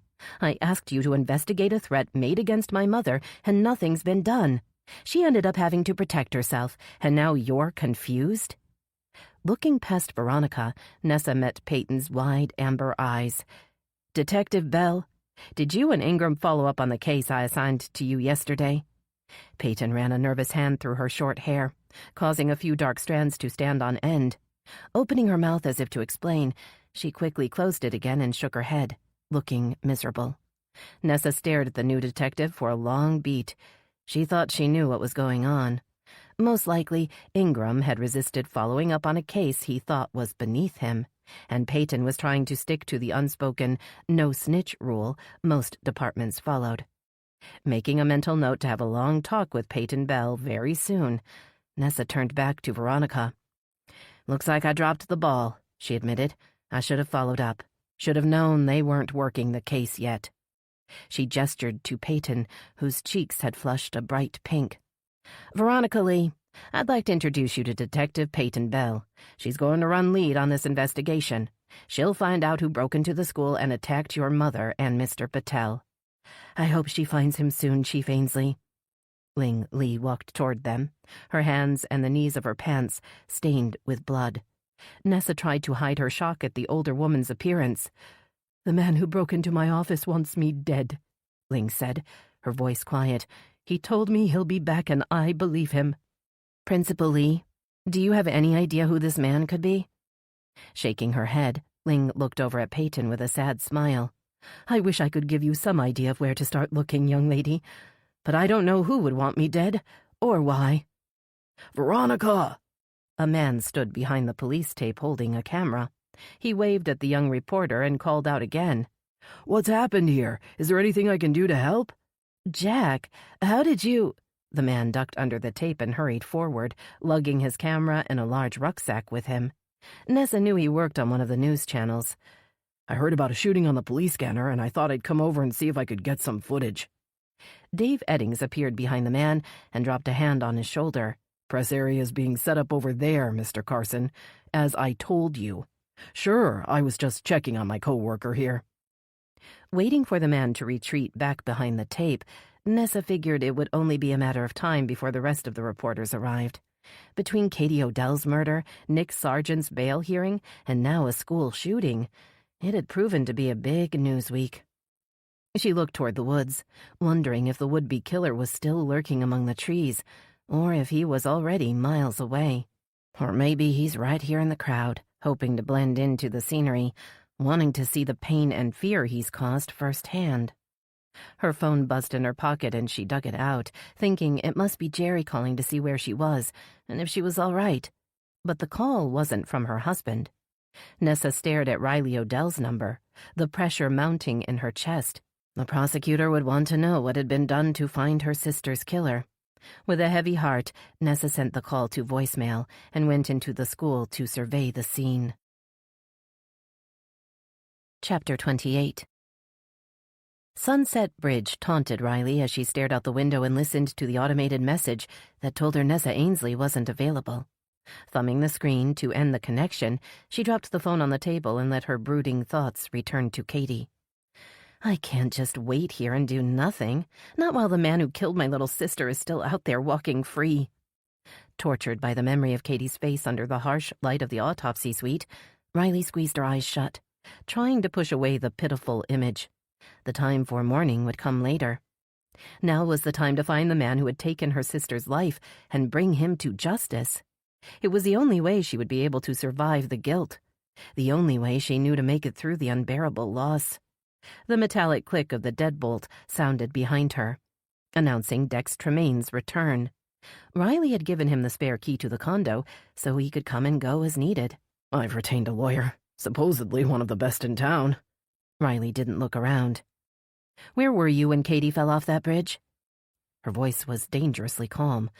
"I went to buy cigarettes," Dex said, after a surprised pause. "And I stopped to have a smoke on a bench. I didn't know—" She didn't let him finish. "And where were you when she was laying in the fucking morgue?" "I'm sorry," Dex stammered. "I just couldn't see her that way. I loved her too much to—" "Then why didn't you protect her? Where were you?" She swung around to face him, but the anguish etched in his face drained away her rage, leaving behind only pity and despair. Twisting back toward the window, she studied her own reflection, asking herself the same question she'd yelled at Dex. Why didn't you protect her? Where were you? When an answer didn't come, she drew in a ragged breath. I identified her body. She spoke as she collected her purse and keys. They'll release her body soon. We'll have to make plans. Unable to continue, she moved to the door, making it out to the hall before the tears came again. Drying her eyes in the elevator, she thought about Van Zinger, wondering why he hadn't told her about the DNA match or about her phone being found on the bridge. She knew he loved her, and that his instinct would be to protect her from the truth. But if he really understood her, he would know that being kept in the dark would be the last thing she'd want. He's treating me like a traumatized victim that can't handle the truth. Once on the ground floor, Riley saw Andy Ford standing beside his cruiser, talking into his radio in an animated voice. She waited until he had his back turned, then hurried around the corner and began walking quickly toward downtown. She didn't need a babysitter, and a long walk would clear her head. Riley was surprised to find herself standing outside the door to Barker and Dawson Investigations. She'd promised herself she wouldn't bother Frankie again after she'd kicked him out of her condo. Then he'd sent her a message saying he had something he needed to show her, and there she was, once again on his doorstep. Hesitating with her hand on the doorknob, Riley wondered if spilling her guts to Frankie was becoming a habit. He was one of the only people she could talk to who wouldn't judge her or pity her. You coming in or going out? Riley spun around to see Pete Barker standing behind her. Frankie said he had something to show me. She fumbled with the doorknob and stepped inside. But I can't stay long. The little office appeared to be empty, but Barker's loud call drew Frankie out from the back. He raised a hand in greeting as he saw Riley standing by his desk. Long time no see, he said, dropping into a chair. What's it been? 5 minutes? 5 minutes is all I can spare for you, she replied, crossing her arms across her chest. Now, what was it you wanted to show me? Frankie's cocky attitude wilted as he took out his phone and began tapping on the screen. He held it up toward Riley with a grimace. I'm sorry, but... Well, I thought you'd want to see this. Katie took it the day she was on the bridge and posted it to Instagram. Leaning forward, Riley stared at the photo of Katie on Frankie's phone. The blue dress matched the color of her sister's eyes, and Riley had to blink back the sudden prickle of tears. If you zoom in, you can see a shape behind her. She watched as Frankie slid his fingers over the screen, bringing the shadowy figure in the background into focus. Riley gasped as she made out the outline of a man crouched behind Katie. "That's him," she whispered, unable to tear her eyes away from the screen. "That's the man who killed my sister." And he's probably also the man who's related to Xavier Grayson, Barker added, as he stared over her shoulder. If you believe the FBI agent that's been calling Nessa. The idea that Xavier Grayson had somehow come back to Willow Bay to kill Katie was too much to take in. How could such a hideous coincidence be possible? Unless it wasn't a coincidence. "Do you think Katie was targeted because of me?" Riley's voice cracked on the words. She cleared her throat, then tried again, pointing at Frankie's phone. "I mean, do you think whoever this man is, that he killed Katie to get some kind of sick revenge against me?" Scratching at the uneven stubble on his chin, Frankie leaned back and frowned. He looked over at Barker, who shrugged. I guess it's possible he's out for some type of payback, Barker allowed. But why come after you? "I was the one who first prosecuted Xavier Grayson down in Miami," Riley said. "Maybe this guy, whoever he is, blames me for Grayson having to go on the run. And I was there when he died." Frankie shook his head as if he didn't buy it. If this dude wanted revenge, then why not just kill you? He stood abruptly to pace the room. Why go after your kid's sister? The question hung in the room, and Riley met Frankie's eyes. Before she could respond, her phone buzzed in her pocket. Her pulse quickened as she saw Special Agent Charlie Day's number. Motioning for Frankie and Barker to be quiet, she answered the call in a crisp, professional voice, all trace of emotion gone. "Special Agent Day, this is State Prosecutor Riley Odell." "Ms. Odell, it's good to finally speak to you," a warm female voice replied. "And please call me Charlie." Riley decided to forego the pleasantries. "Agent Day, the Willow Bay Crime Lab informed me that you've got DNA from a cold case homicide in D.C. that's come back as a partial match to Xavier Grayson." "That's right, Ms. Odell." Riley exhaled, trying to keep her voice calm. "But what you might not have heard yet is that a recent homicide in Willow Bay is also a partial match for Xavier Grayson." Charlie Day was silent for a long beat. "How recent?" she finally asked. "A woman was strangled and pushed off the Sunset Bridge 2 days ago," Riley managed to say. "Evidence found during her autopsy revealed the partial DNA match with Grayson." Waiting for Charlie's response, Riley noticed Frankie and Barker listening intently to her side of the conversation. "I think we need to meet as soon as possible, Ms. Odell," Charlie finally said. "If the man I'm looking for is still active, my cold case will get very hot very quickly." "I agree, Agent Day," Riley said, relieved that the agent seemed as eager as she was to get started. "Can you come down to Willow Bay, or should I—" Riley hesitated. She knew there was no way she could go up to D.C. in an official capacity to investigate her own sister's death. But she did have a week of bereavement time available. "Oh, I thought I'd mentioned already that I'm actually in Willow Bay," Charlie said. "I arrived yesterday, and I'm available to meet now if that's possible." Riley's heart thumped with anticipation as she gave Charlie directions to Frankie's office. She was eager to learn everything she could about the man who had killed Katie. Chapter 29. Special Agent Charlie Day was nothing like Frankie had expected. He also hadn't expected the surprisingly attractive FBI agent to show up with Hunter Hadley in tow. He'd been under the impression that Hunter and Veronica were an item, but then, what did he know? "Thanks for letting us use your office," Hunter said, sticking out a big hand to Frankie and then to Barker, before turning to Riley. "I'm sure you're sick of hearing it, Riley, but I'm sorry for your loss." Charlie raised a perfectly arched eyebrow but didn't ask questions. Frankie assumed she didn't know that Riley had lost her sister, or that the loss Hunter had mentioned was at the heart of the case they were about to discuss. Motioning for Charlie and Hunter to sit in the folding chairs he'd set up across from his desk, Frankie took out his phone and held up the picture of Katie Odell on the bridge. "This is Katie Odell, the woman who was strangled and pushed off the Sunset Bridge 2 days ago." Frankie glanced at Riley to make sure she was okay with him jumping right in. When she gave a slight nod, he zoomed in on the man in the background. "And we believe that is the man who killed her." Both Charlie and Hunter leaned forward, their eyes glued to the little screen.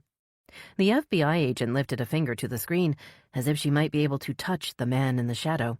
"If this is really our guy, I've been waiting 10 years to get a look at him," she murmured, turning to Riley. "Do you have any idea who this man is, or why he targeted the woman on the bridge? What was the victim's name?" "Katie Odell," Riley said in a curt voice. "She was my sister." Gaping at Riley with wide blue eyes, Charlie's cool veneer slipped, and she reached out a sympathetic hand. "As much as I want to hear what you have to tell me, Ms. Odell, you should be at home with your family.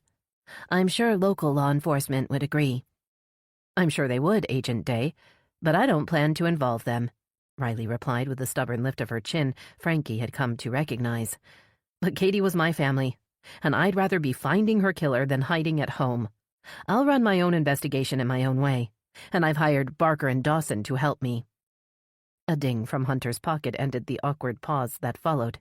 He pulled out his phone and tapped on the screen a few times, then looked up with a troubled frown. "Unfortunately, I'm going to have to leave," he said. "There's been an incident at the local high school." "You have to go report on it?" Frankie asked. "I thought you were the big boss over there." "I'm an investigative reporter, and I have to go check on Veronica," Hunter replied, standing up. "Apparently her mother was involved in a shooting." Jumping up, Frankie followed Hunter to the door. "Oh, man, Veronica's having a tough week." Frankie thought back to Sunset Park, picturing the distress on Veronica's face when the rescue crew had pulled Katie out of the water. He looked over and caught Barker's eye. "I think I'll ride along with Hunter," he said, gesturing to Charlie and Riley. "I think I'm a little out of my league here anyway." He was pretty sure the FBI agent, state prosecutor, and retired police detective wouldn't miss him. But Riley looked up with a hurt expression as he and Hunter stood by the door. "I want you in on the discussions, Frankie," she said with a frown. "You've been in from the start, and you understand what's been going on. Let's all meet tomorrow morning at my office to continue this conversation." Barker cleared his throat. "You sure that's a good idea, Riley? I mean, to meet at City Hall since you aren't really supposed to be working on your sister's case. At least not officially." "I'm working on the Xavier Grayson case, which is still assigned to me as far as I'm aware," she replied defensively. "And I'm perfectly free to meet with interested parties that have pertinent information to the case." Lifting his hands in surrender, Barker nodded. "Okay, then," he agreed. "I'm in." Charlotte also nodded, although Frankie thought he saw a flash of disappointment in her clear gray eyes as Hunter slipped out the door in front of him. Jogging to keep up with Hunter's long stride, Frankie turned his thoughts to Veronica and the school. A disturbing idea had taken hold, making him anxious to see for himself that the young reporter was all right. If someone seeking revenge for Xavier's death is behind all this, Veronica and her family could be in danger too. Frankie looked around the luxurious interior of the Audi and stretched out his long legs. Hunter hadn't exactly invited him along, but he hadn't protested when Frankie had climbed into the passenger seat, either. "So you and Veronica are an item now, or what?" he asked, deciding small talk might ease the tension he saw in Hunter's big hands as they gripped the leather steering wheel. Raising an eyebrow, Hunter glanced over in surprise. "Is that what she told you?" Hunter asked. "Well, no," Frankie admitted, "but I saw the way you guys were together at the park the other day, and, well, it's pretty obvious." Bringing the car to a stop at a red light, Hunter turned to Frankie. "If it's obvious, then why are you asking?" Frankie smiled, liking the investigative reporter's style. He was cool, like James Bond, only without the British accent. "Okay, so you don't kiss and tell," Frankie said, nodding his approval. "I can respect that. It's just that FBI lady has the hots for you, too, and I was wondering if that'll cause a problem." A car honked behind them as Hunter stared at Frankie.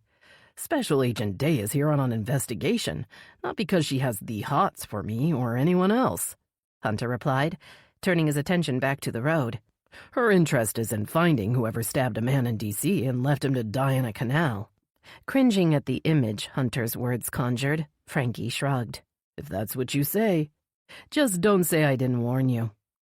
The sleek sedan turned into the school, and Hunter steered the car toward the big Channel 10 van across the lot. An older man stood in front of the school holding a microphone as a young black man worked behind a bulky camera. Parking beside the van, Hunter stepped out and watched the duo. Frankie climbed out of the passenger seat and joined him. "One man has been transported to Willow Bay General Hospital and is reported to be in critical condition. The assailant who broke into the school is still at large, and an APB has been issued." The man with the microphone gestured back toward the school. "We can also report that Willow Bay High School principal Ling Lee managed to scare off the assailant by firing a weapon. While the full story is still emerging, it appears that the principal's quick response may have saved a man's life. Reporting live from Willow Bay High School, this is Jack Carson, Channel 10 News." Hunter approached as they ended the shot. "Hey, Finn, what's going on?" Hunter called out. The cameraman looked around with a grimace. "Man, this is one crazy week," he said, nodding a greeting at Frankie, who hovered by Hunter's shoulder. "Veronica's mom took a shot at some guy who'd broken into her office. Apparently, the assistant principal was knocked out, and Veronica had to call 911. Where is she now?" Hunter's eyes searched the front steps and the door beyond. "Is she okay?" Walking toward the van, Finn shrugged. "She already took her mom home." He opened the sliding door on the side of the van and hefted in the camera. "Seemed a little shook up, but I think she'll be okay." A white Labrador lay curled up in the back of the van. Frankie reached in and tried to rub the dog's head, but the lab recoiled. "Gracie can be a bit jumpy around strangers," Finn said, leaning forward to pat Gracie's soft fur. "She'll warm up once she gets to know you." Jack Carson appeared beside Frankie and nodded toward the lab. "She's a good dog," he agreed, "and smart. Gracie was trained in the Army as a cadaver dog. Isn't that right, Finn?" "Yep, but that was a long time ago." Finn looked toward Hunter. "She's the station mascot now, right?" But Hunter was too distracted to respond. "I'm going to Veronica's house to make sure she's okay," he said, turning to Frankie.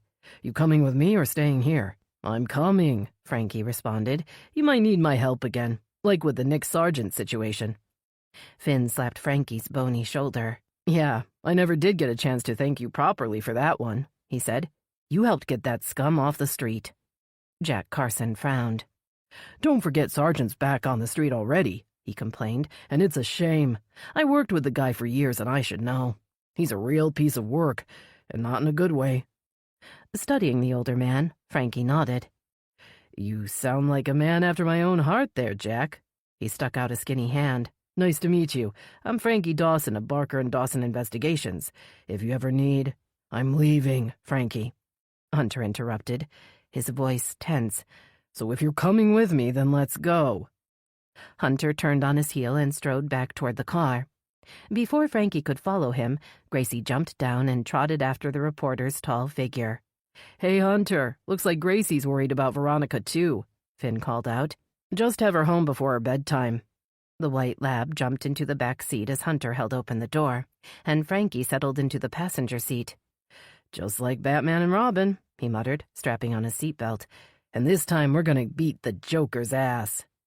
Ignoring Frankie altogether, Hunter started the car and headed back to the highway. Chapter 30. Marigold Lane wasn't the kind of street where Xander could easily fade into the background. Even driving past the neat two-story house might raise concerns after the recent delivery he'd made only days before.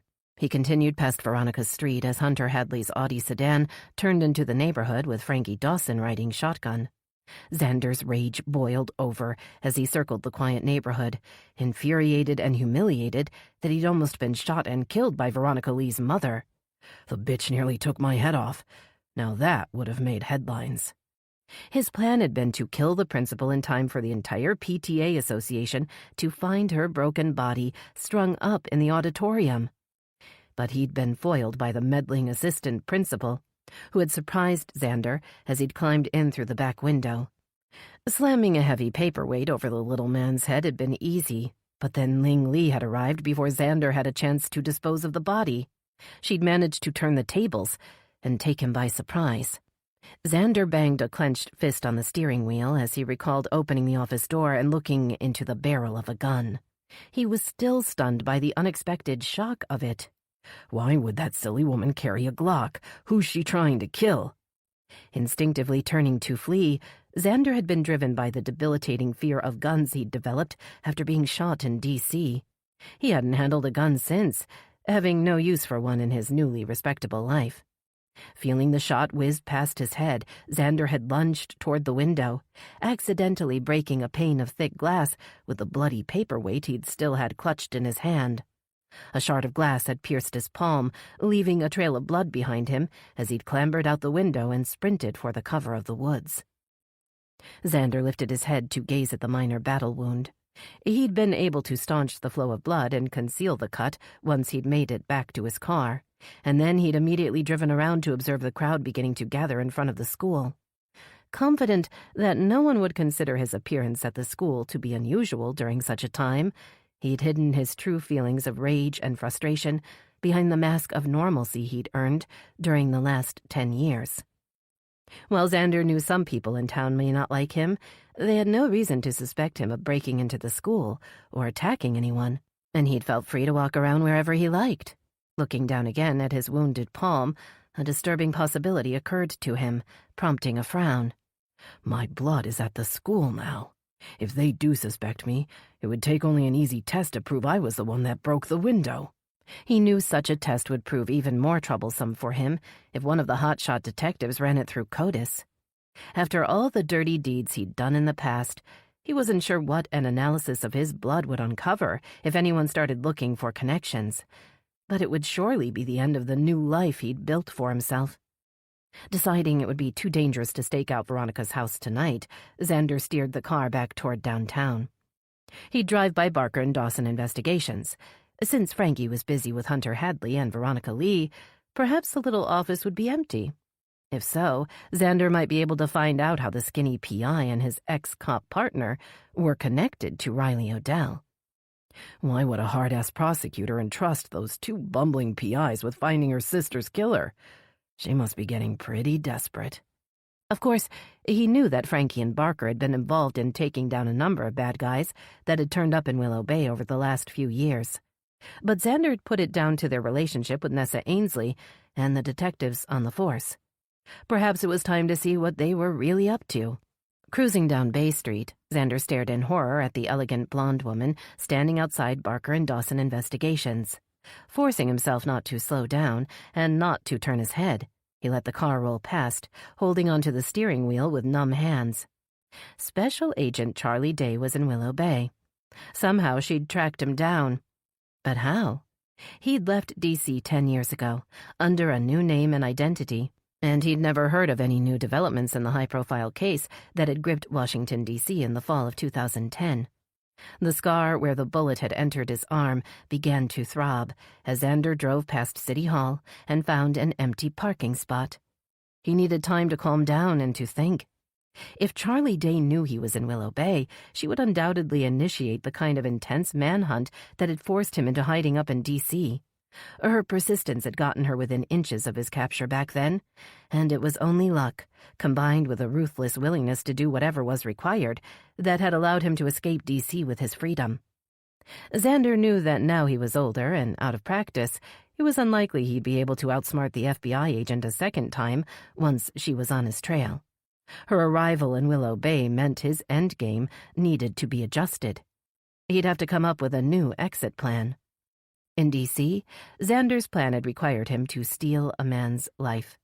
After much research, he had chosen the man Special Agent Day now called John Doe. Xander hadn't just killed the man, he'd assumed his identity and taken over everything he owned. He'd erased that man from the world and stepped into his life as if he had stepped into a well-worn suit. Now the man's life was his. It had been his for the last 10 years. It'd be a shame to give it up now, even if it is getting a bit predictable. But then again, Xander was sure that there was another man and another life out there that would fit him just as well. Maybe even better. Perhaps it was the right time to start over, and Charlie Day's unexpected appearance in Willow Bay was a sign to begin the search. But in the meantime, I still have more to do in Willow Bay. So many more people to kill. And maybe this time, Agent Charlie Day will also have to die. Chapter 31. Special Agent Charlotte Day took out her official ID as she entered the lengthy security line that had formed outside of Willow Bay City Hall. The building opened to visitors at 9, and it was a few minutes before the hour. Looking toward the door with an impatient frown, Charlie's eyes fell on a man near the front of the line who was deep in conversation with 2 men in business suits standing with him. Something about his face was familiar, although she knew if he was a local man, it was unlikely she knew him. Her attention turned to the big glass doors, where a security guard had appeared. The line shuffled forward, and Charlie hoisted her purse over her shoulder and shifted the stack of files she was carrying to her other arm. "Agent Day, come this way. We'll go in the staff entrance." Charlie glanced up to see Riley Odell. The prosecutor wore a tailored suit jacket over a white silk blouse and slim-fitting trousers. Her dark hair had a freshly washed shine, but her eyes were puffy. "Sounds good," Charlie said, following Riley toward the side of the big brick building. "Did you manage to get some rest last night?" Riley shrugged, and Charlie felt a surge of sympathy. She'd never had a sister, but she imagined losing one would be excruciating. Waving her ID badge in front of the security panel, Riley waited for the lock to click open, then held the door for Charlie to go in first. Charlie hesitated and nodded toward the men still waiting in the security line. "Do you know the man there? The one in the front?"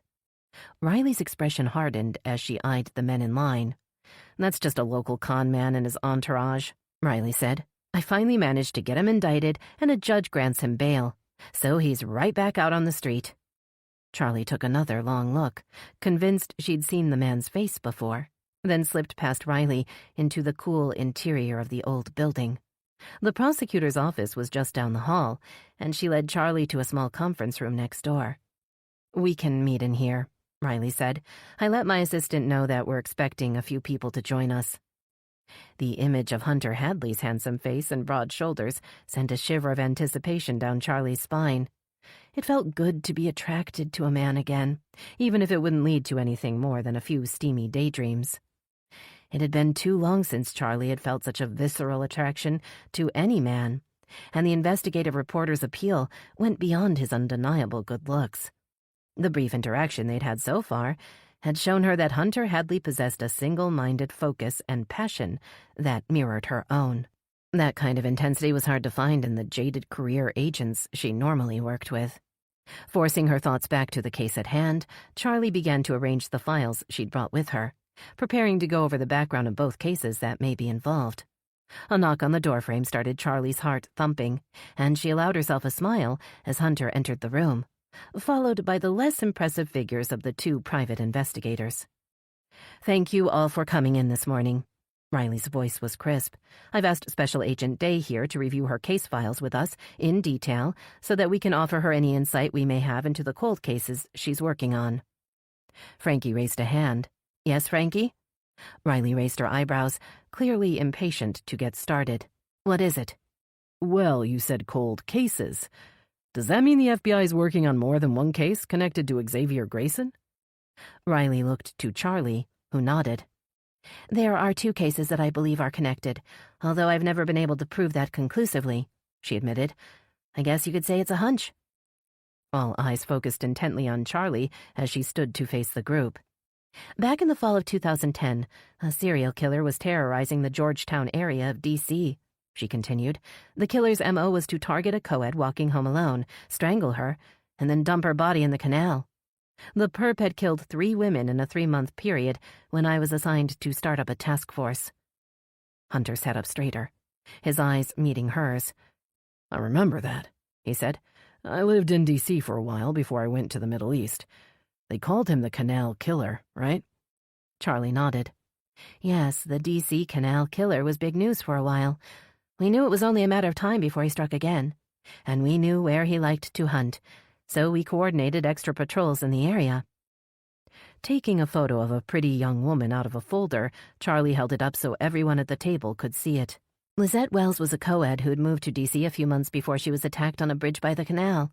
She'd left her friends at a bar only minutes before one of our patrol officers in the area heard a splash and ran over to investigate. Charlie opened the folder again and pulled out another picture of Lizette Wells. In this one, the co-ed was laying on an autopsy table. Unfortunately, the officer on patrol didn't get there in time to save Lizette, but he did manage to put a bullet in a man that fled the scene.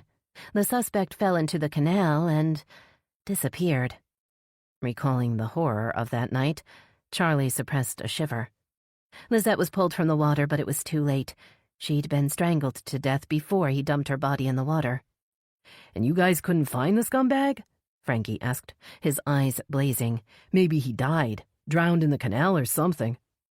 Charlotte inclined her head at Frankie's suggestion. We thought the same thing, so we performed a thorough search of the canal the next day and found nothing. It seemed like the guy had just vanished off the face of the earth. Opening a different folder, Charlie picked up a picture of a man's decomposing body, recalling the terrible stench she'd had to endure during his autopsy. She held up the photo for all to see. Then, about a week later, John Doe here washed up downstream of where our suspect had fallen in. We thought we had our guy and celebrated. Even if he was dead, at least he wouldn't be running around killing college kids anymore.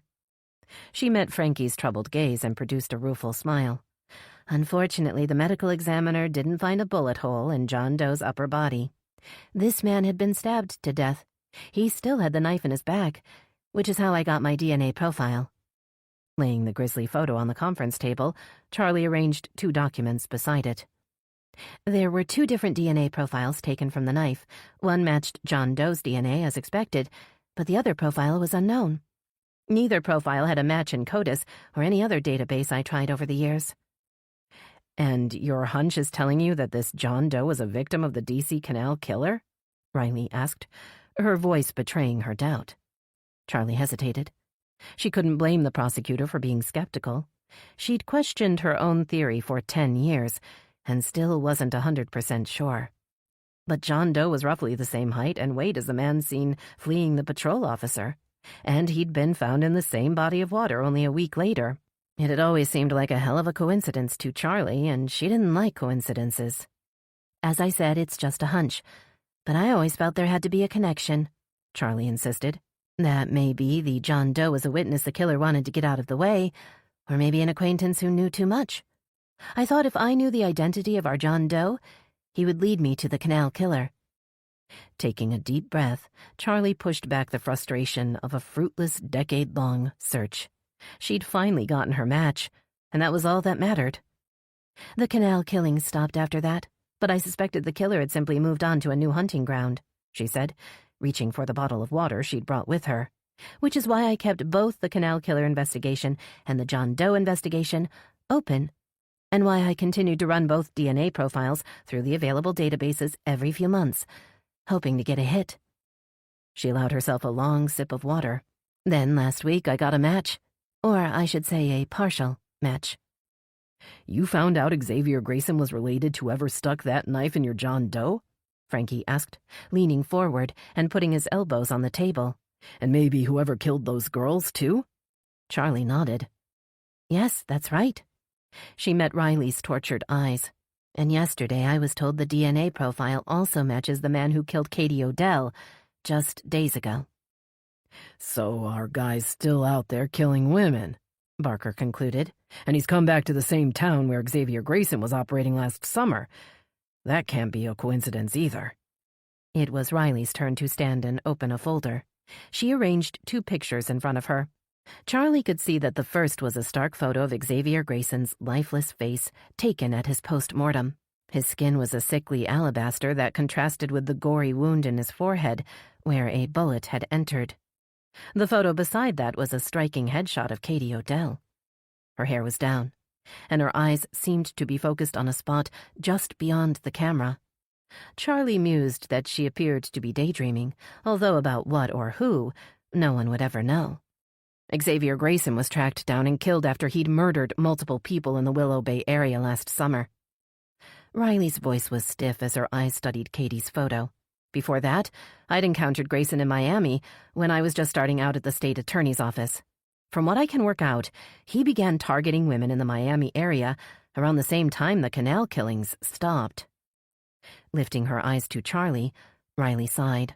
Unfortunately, I never could find any trace of Xavier Grayson's past. I was never even sure that was his real name. That's just the name he gave one of his victims, and the name he used when we brought him in for questioning. She gestured toward the photo of Xavier Grayson's ruined face. He disappeared from Miami before we could arrest him, but we got fingerprints from one of the crime scenes. He'd broken into a safe. That's how we linked him to the killings in Willow Bay. Barker spoke up from across the table. He'd been listening intently as Charlie and Riley had presented their information, and a frown now creased the skin between his big brown eyes. Based on the familial DNA match between Xavier Grayson and the man who killed Katie Odell, it's clear we're dealing with a family of killers. What I don't understand is why they would choose to operate in Willow Bay. Pacing across the room, Riley stopped in front of Barker's chair with a pained expression. The man who killed Katie came here because of me, she said, her voice raw. He must want revenge for my role in taking down Grayson. If Xavier was part of his family? Well, isn't it obvious? Barker cleared his throat. Okay, let's say that is true. My question still stands. Why did Xavier Grayson choose Willow Bay to kill Portia Hart? He could have chosen any city on her book tour, so why here? What drew him to this particular town? Yes, the why behind all this is still an unknown, Charlie agreed. We need to understand why the perpetrator selected Willow Bay, and we need to ID John Doe and find out why he was killed. As Riley began to present possible next steps in the investigation, Charlie's eyes were drawn to Hunter Hadley, and his dark, brooding stare. He seemed distracted, and Charlie had the feeling she knew exactly what or who was on his mind. When he'd left their meeting the previous night to check on someone named Veronica, Riley had explained that she was a reporter who worked with Hunter at Channel 10. And in her hotel room later that night, Charlie had watched several news clips featuring Veronica Lee. She'd reluctantly decided she liked the young reporter's engaging style and could see why Hunter would too. Giving an inward sigh of regret, Charlie tore her eyes away from Hunter to focus on the conversation. She knew a lost cause when she saw one, and besides, she was getting close to catching a killer. I just hope Veronica Lee knows how lucky she is. Chapter 32.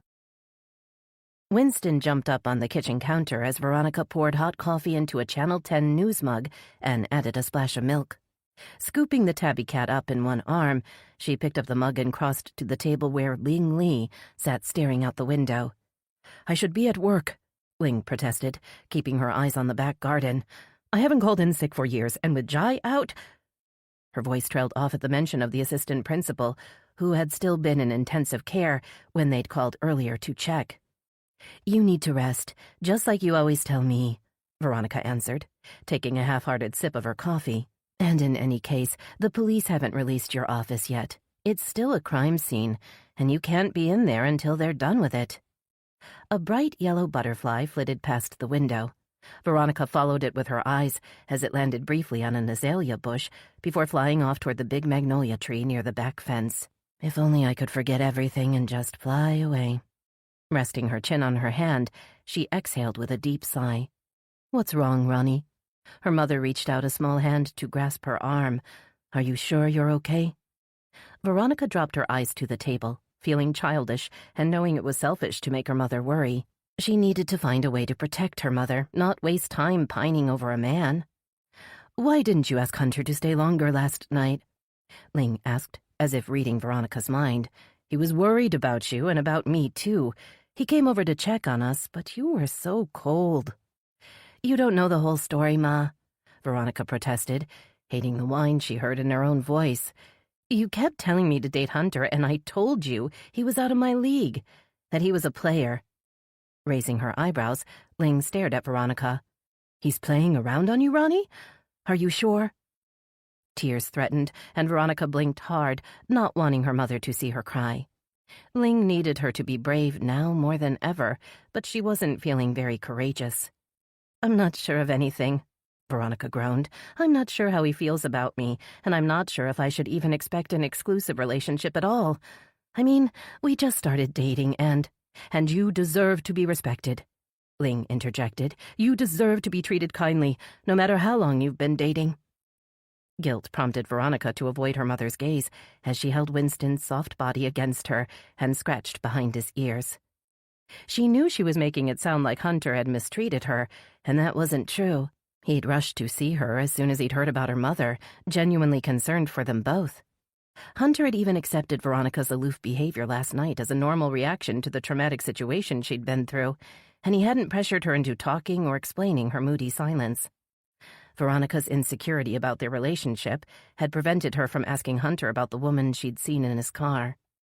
She felt sure if she asked him to explain, he would answer truthfully, but she wasn't sure she wanted to hear the truth. It might break her heart. Hunter does respect me, Ma, Veronica admitted, and he's got a kind heart.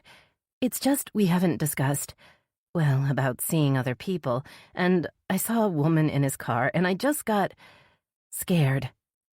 Placing a small finger under Veronica's chin, Ling gently lifted her daughter's face and stared into her sad green eyes. Don't let fear rule your relationship, Ronnie. Whether it's fear of losing him or fear of what he might do, fear blinds you to the truth, and in the end, it destroys love. Believe me, I know. The depth of emotion she heard in Ling's voice worried Veronica. Something terrible had happened to her mother all those years ago, something so bad that she was still hurting 28 years later. Ma, I need you to be honest with me. Veronica ignored the nervous ache that filled her stomach whenever she thought about her father. Is there any way the man who attacked you yesterday at the school could be my father? Ling looked startled, then offended. I'm always honest with you, Ronnie, she insisted with an irritated shake of her head. Besides, if your father knew where I was, he would have come for me a long time ago. A knock at the front door made them both jump. Ling reached for the gun next to her cup of tea. Although Officer Eddings had turned over Ling's Glock to the crime scene team the day before, Veronica's gun had been safely locked in a cabinet in her bedroom. Ling had gotten it out as soon as they'd gotten home, and she'd kept it close to her since then. I'll see who it is, Ma, Veronica assured her, letting Winston down as she stood up. You stay here. Oh, no, Ling protested. I'll come with you. Veronica knew it would be pointless to argue, but she pointed at the Glock and frowned. At least keep that out of sight. Walking down the hall, Veronica felt her blood pressure rise. What if it was another delivery? And what if this time the delivery man didn't just drive away? She leaned forward and put a nervous eye to the peephole. Peyton Bell stood on the front porch. Veronica recognized the short pixie cut and the striking eyes that were almost the same bright shade as Winston's. It's that new detective Chief Ainsley introduced to us yesterday at the school, Veronica murmured in a low voice. Now, go put the gun away and I'll let her in. Waiting until Ling had disappeared up the stairs, Veronica pulled open the door and gazed inquiringly at the detective. Good morning, Miss Lee. I thought I'd stop by to check on your mother and see how she's doing. She looked past Veronica with a hopeful smile. Is she at home? Veronica stepped back to let Peyton enter, unable to resist the woman's friendly tone. It's Detective Bell, right? Veronica asked, as she led her into the living room and motioned toward a chair by the window. Yes, but feel free to call me Peyton if you'd like. The detective shrugged her bag off her shoulder. As she sat down, she noticed Winston on the windowsill and smiled. Hi there, kitty, she cooed. You are a handsome boy.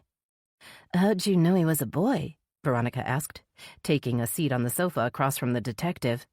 Still smiling, Peyton pointed at the cat's shiny tag. I doubt you'd call a girl cat Winston, although I personally think it'd be cute. You could call her Winnie. Veronica felt herself relaxing and returning the woman's smile. So you're new to the force? Veronica asked, trying to stall for time so her mother would have a chance to secure the Glock. Sort of. Peyton looked toward the hall as if hoping Ling would appear. I actually grew up in Willow Bay and worked briefly with the WBPD before moving to Memphis, so it's not really like being new, more like coming home. Footsteps on the stairs announced Ling before she entered the room. Peyton stood and smiled. I wanted to see how you were doing, Principal Lee, she said, and I was hoping you may have remembered something else about the events yesterday that might help in our investigation. Ling frowned at the detective, studying her face. I know you, don't I? Ling's face relaxed into a smile. Yes, of course. You were one of my students quite a few years ago. That's right, Peyton agreed, looking pleased. I graduated from Willow Bay High back when you were teaching history. Ling nodded.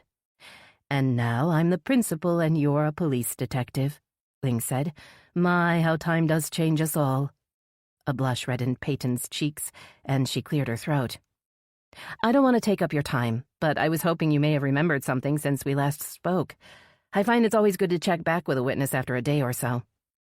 Ling contemplated the question, then shook her head. No, I can't think of anything I didn't include in my report, but I do appreciate you coming by to check on me. No problem, Peyton said, moving toward the hall. But if you do think of anything that could help me and my partner in our investigation, please feel free to call. Ling frowned, as if confused. Your partner? Hesitating before she responded, Peyton seemed uncomfortable. Yes, Detective Ingram couldn't be here today, but he will be working with me as we go forward and— Mark Ingram is your partner? Veronica asked, recognizing the name from the reports of his dismissal and reinstatement. She exchanged a look of dismay with her mother. I can't say that's very reassuring. Ling didn't bother to hide her displeasure. If the Willow Bay Gazette can be believed, Detective Ingram sat in a diner eating pie while my daughter was being held hostage by a serial killer. So you can imagine how I feel about him being assigned to any case involving my family. Swallowing hard, Peyton nodded. I can understand your concern, but it's not your fault, dear, Ling continued. But I will be calling to lodge a complaint with Nessa Ainsley if there's any indication that man is being negligent with the investigation. Veronica felt a stab of pity for the new detective. She knew too well how it felt to be on the receiving end of her mother's disapproval. As she walked Peyton to the door, the detective turned to her with a serious expression. If you can think of anyone who would want to harm you or your mother, please let me know. No matter how small the possibility, the more information I have to work with, the better the chance I can figure out who attacked your mother. After she was gone, Veronica thought about the detective's question. It was the same question that had kept her up most of the night. Who wanted to hurt her mother, and why? The lawyer's office was only a few blocks from City Hall, so Veronica parked in a metered space along Main Street and began to walk toward Elm. The day was mild, and she imagined the warm Florida sun would be soothing if she wasn't so tense about her decision to confront Nick Sargent. After Ling had taken the Glock upstairs and locked herself in her room for a nap, Veronica had gotten a call from her source in the clerk of the court's office. Nick Sargent had just left the building and was thought to be heading to his lawyer's office nearby. Veronica had taken the call as a sign.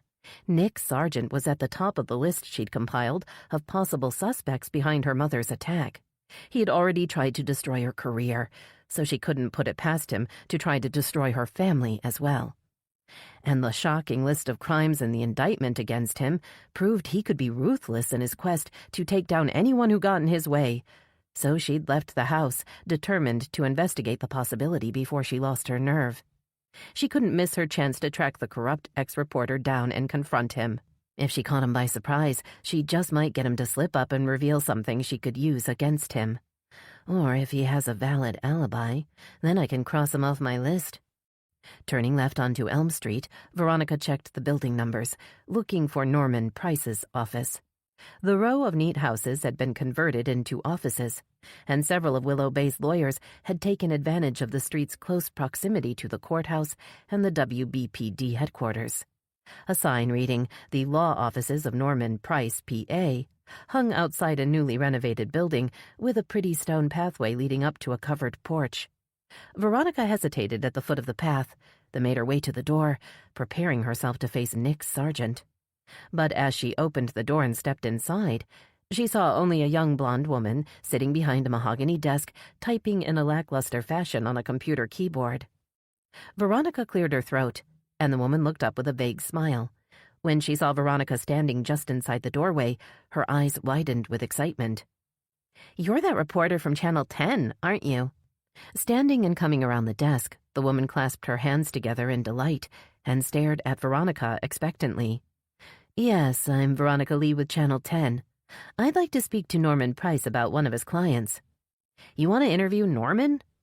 Her excitement faded as she glanced doubtfully over her shoulder toward the closed door behind her.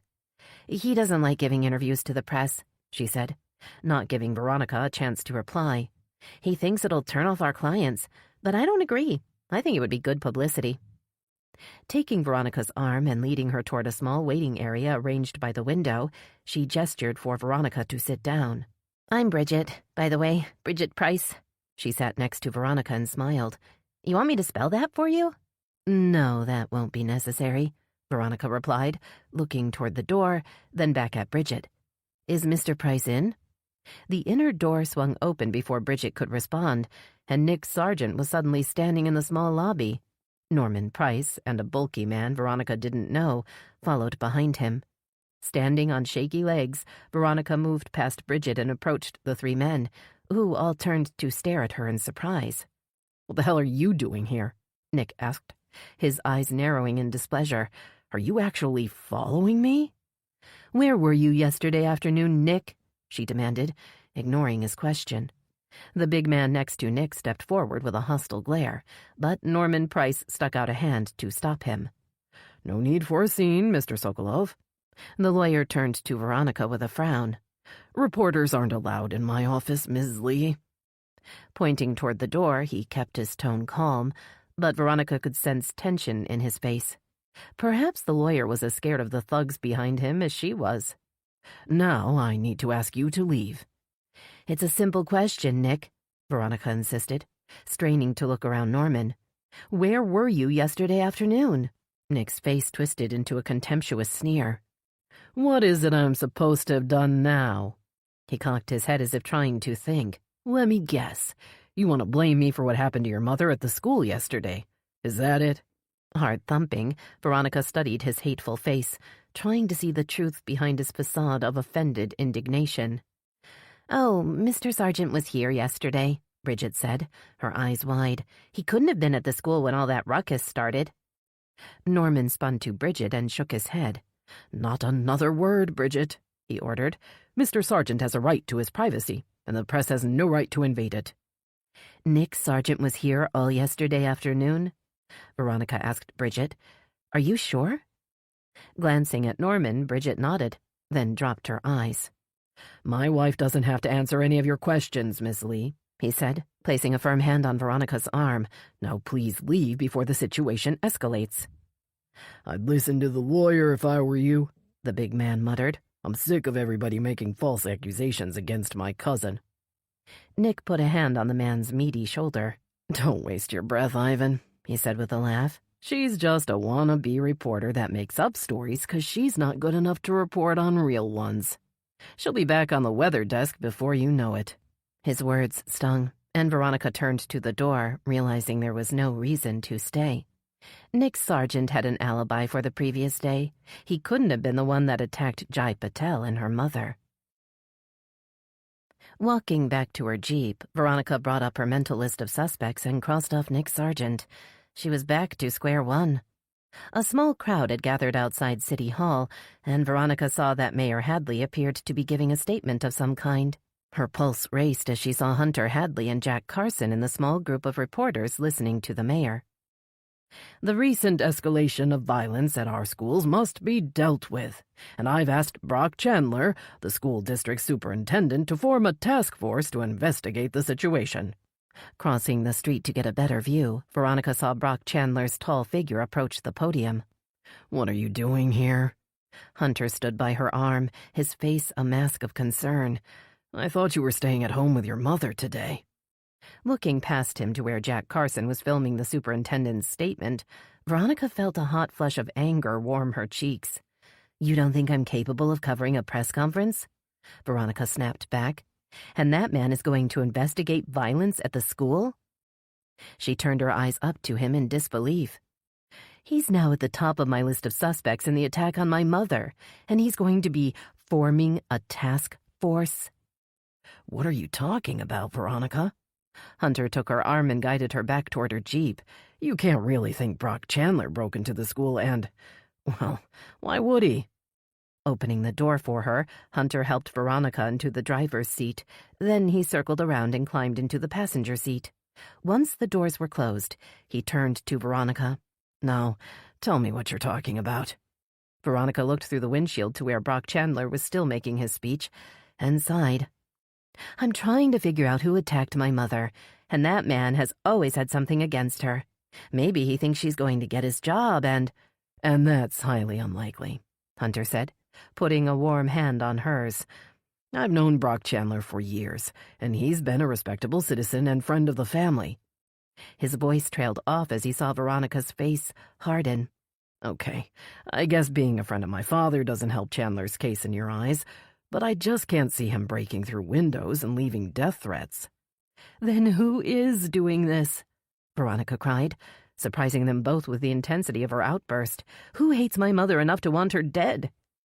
Pulling her against him, Hunter stroked Veronica's hair. "It's going to be okay," he whispered. "We'll find out who it is." Veronica nodded her head against his chest, sniffing back tears. "It's just so frustrating. And now that I know it couldn't have been Nick Sargent, I just don't know what to think anymore." Hunter's body stiffened, and he pulled back to look at her.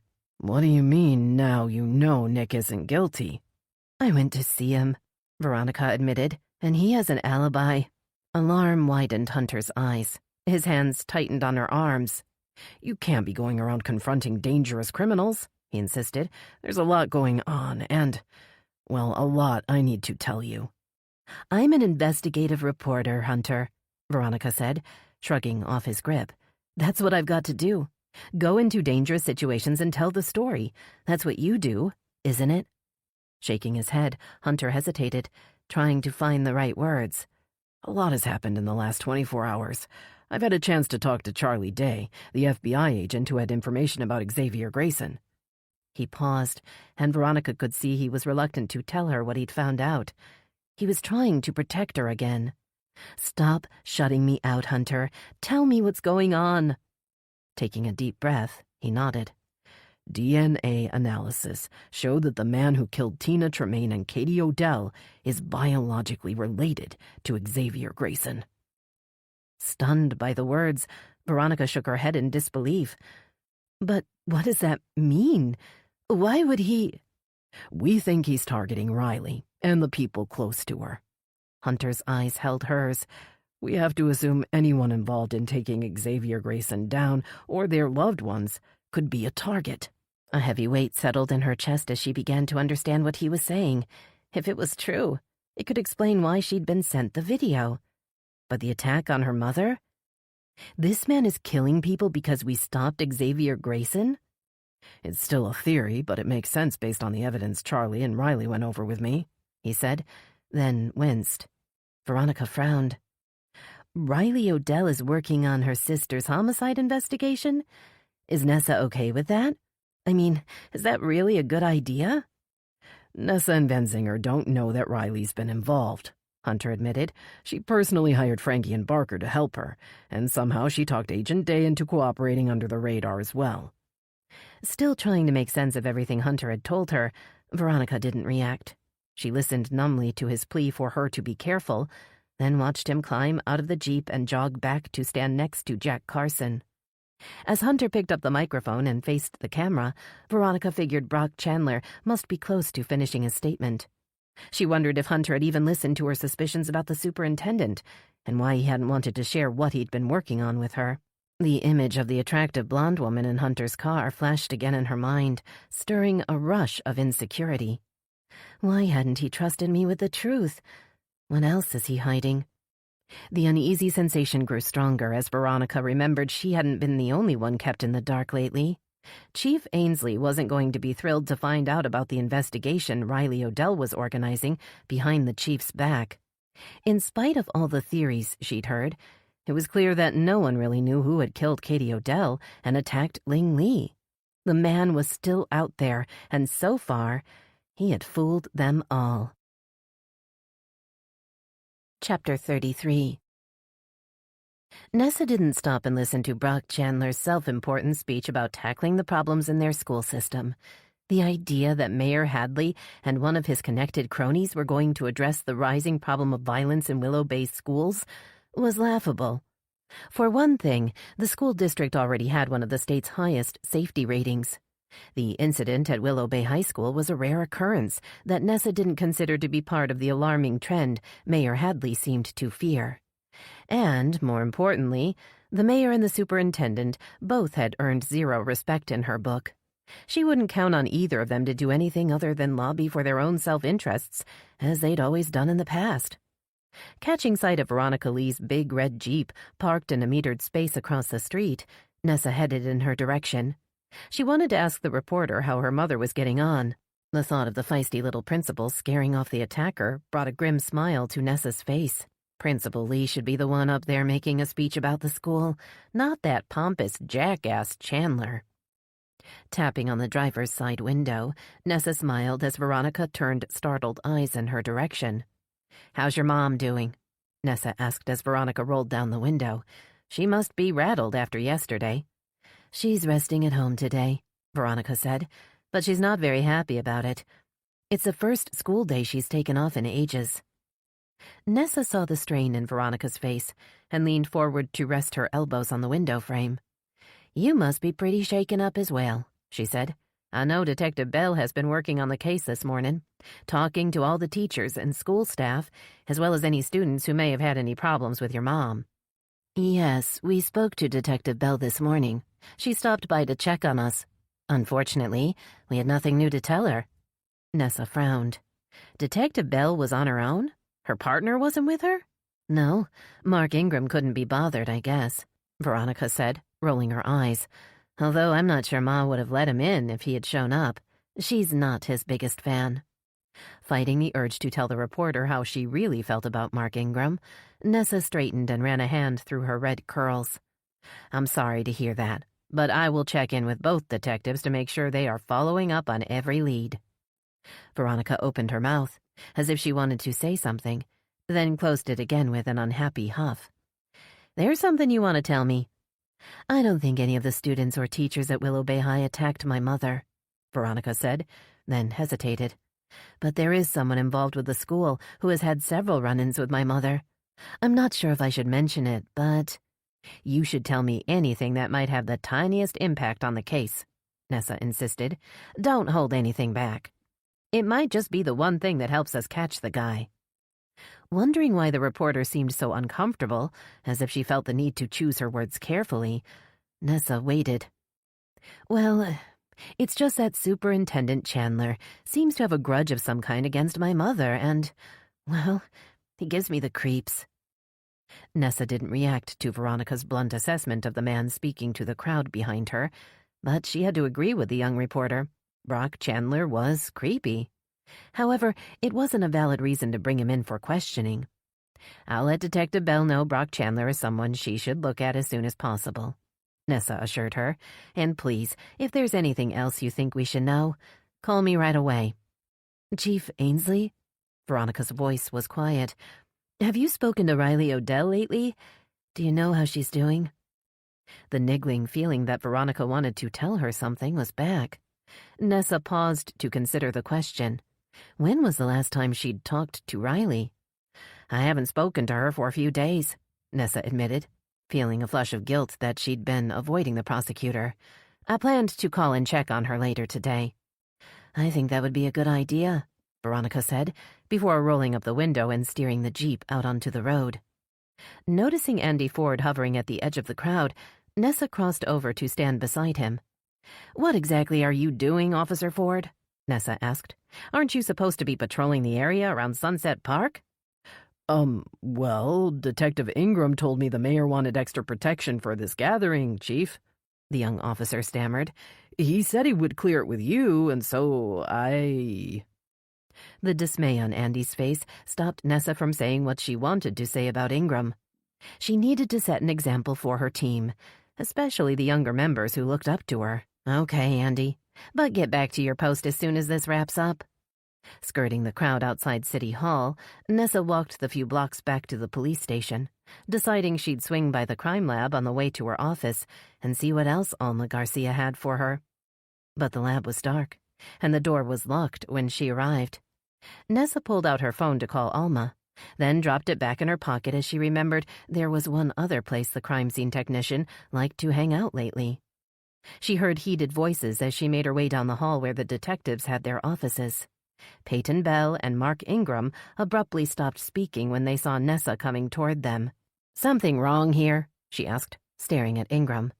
We're good, Chief, Peyton answered, just planning next steps on the investigation at the school. Putting her hands on her hips, Nessa cocked her head. Well, according to Veronica Lee, Ingram's not been involved in the investigation at all thus far, Nessa said, and I need to update you both on some developments in the case if you have a minute. Thanks for the offer, Chief. Ingram's insolent tone didn't match his polite words, but we're on our way out. We'll come see you when we get back. As he turned to walk away, Nessa remembered Veronica's comment about Brock Chandler. By the way, she said, Veronica also said that Brock Chandler has been harassing her mother. I told her you both would interview him to make sure he couldn't be involved with the school incident. Ingram looked back with a scowl. You really think Superintendent Chandler should be interrogated on the accusation of some hysterical reporter just out looking for a headline? An angry glimmer appeared in his close-set eyes. In my opinion, at the very least, Lingley is facing a charge of reckless endangerment for bringing a weapon to school and shooting into a room when she had no idea who was inside. Are you out of your mind? Nessa replied, her eyes wide. She fired a warning shot at the man who broke into the school and tried to kill her. Her quick action most likely saved a man's life. She could have killed a student, Ingram insisted, and I'm not convinced whoever was in there was the big, bad boogeyman.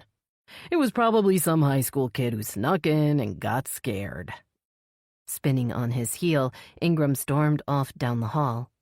With an apologetic nod, Peyton followed Ingram's retreating back, leaving Nessa fuming in the empty hall. She hadn't even gotten a chance to chew Ingram out for giving Andy Ford orders without her say-so. Taking a deep breath, she decided she'd have to deal with Ingram's ridiculous behavior later. There was a killer on the loose that might decide to strike again at any moment. Nessa approached Van Zinger and Jankowski's office and stood in the doorway. She wasn't surprised to see Alma lounging in a chair. When your lab was empty, I thought I might find you here. She raised an eyebrow at Alma. Anything new on the items tested from the Katie Odell scene? Anything from the phone or the mask? As I was just telling Van Zinger, we didn't get anything useful from the mask, but the forensics team was able to recover texts between the broken phone, which was registered to Riley Odell, and Katie Odell's phone just minutes prior to her fall. We don't know how the guy managed to snatch Riley's phone, Van Zinger added, but he obviously used it to lure Katie to the bridge and then left it there for us to find. The idea of the killer being close enough to Riley to take her phone sent a chill up Nessa's spine. I also sent the DNA profiles for Xavier Grayson and that John Doe in D.C. to the state lab so they could confirm the results. Alma paused to shoot a sideways glance at Van Zinger, but he didn't seem to notice. Jankowski slapped his hand on the table. Just tell us, Alma, he grumbled. Stop milking it. Her pleased smirk faded at his disgruntled tone. Well, The lab confirmed the DNA found on the knife in the John Doe case matches a close male relative of the DNA taken from Xavier Grayson during the autopsy, she said. So, the source of the DNA could be Grayson's father, or maybe a brother. He was probably too young for it to be a son, but I guess you never know these days. The room was silent for a long beat. Then Van Zinger leaned back in his chair and met Nessa's eyes. So, we now can make a pretty good bet that Xavier Grayson's biological father or brother killed Katie Odell, he said, rubbing a big hand through his red crew cut. And there's only one motive that makes sense to me. Only one reason someone would come to Willow Bay, steal Riley's phone, and kill her sister. Right. The guy's out for revenge, Jankowski muttered. Alma looked confused. What did Katie Odell do to Grayson or his family? She asked. Katie wasn't the main target. Van Zinger's face was grim. I think this guy wants revenge on Riley for bringing Xavier down. Meeting Jankowski's dark gaze over Van Zinger's head, Nessa wondered if the detective was missing something. His theory didn't quite add up. If the man who killed Katie is out for revenge, wouldn't he be after all the people who had a hand in catching and killing Xavier Grayson? She asked. He wouldn't stop at just Riley, would he? Jankowski picked up a pen and began to jot names on a notepad. Riley Odell, Veronica Lee, Tucker Van Zinger, Hunter Hadley. What are you doing? Nessa asked, looking over his shoulder. I'm writing down the names of the people that are likely to be on this guy's hit list, Jankowski replied, pen still poised over the paper. I don't see Katie Odell's name on there, Alma said, pointing to the list. If she was killed by this guy, does that mean he's going after the families of the people on this list? Nessa gave a slow nod. I think that's just what it means, Alma. I think this guy wants to do unto others what's been done to him, she said. He wants to kill the one person they love the most. Van Zinger jumped up and dropped his keys into his pocket. Where do you think you're going? Jankowski asked. My name is on that list, Van Zinger muttered, and I'm going to go warn the one person I love the most that she's in danger. Chapter 34. Riley sat at her desk reviewing the case files Charlie Day had left behind. There had to be something in the files that pointed to the identity of the John Doe pulled out of the canal 10 years before, or of the man who had stuck the knife in his back. Concentrating on the files, Riley didn't hear Van Zinger come in until he was standing right in front of her. Tucker, you scared the crap out of me, she cried out, her heart pumping in response to his sudden appearance. What are you doing here? I need to talk to you, Riley. It's important. He turned and shut the door, then hurried around her desk to kneel on the floor beside her. Grasping her hand in his, he looked up at her with wide blue eyes. For one surreal moment, Riley thought he was going to propose. Her hand tingled in his, and she felt lightheaded as she listened to his voice deepen with emotion. You're in danger, Riley. He squeezed her hand tighter, as if someone might try to tear her from his grip. We think the man who killed Katie is out for revenge, and that he might come for you next. Letting his words sink in, Riley dropped her eyes, hiding her disappointment and her anger. Only days ago she thought she'd be with Van Zinger forever. Now, she wasn't sure they'd last the week. How can I be with a man who thinks I should hide from danger when all I want to do is face it head on? Van Zinger's attempt to save her when they'd first fallen in love had ended up tearing her heart out.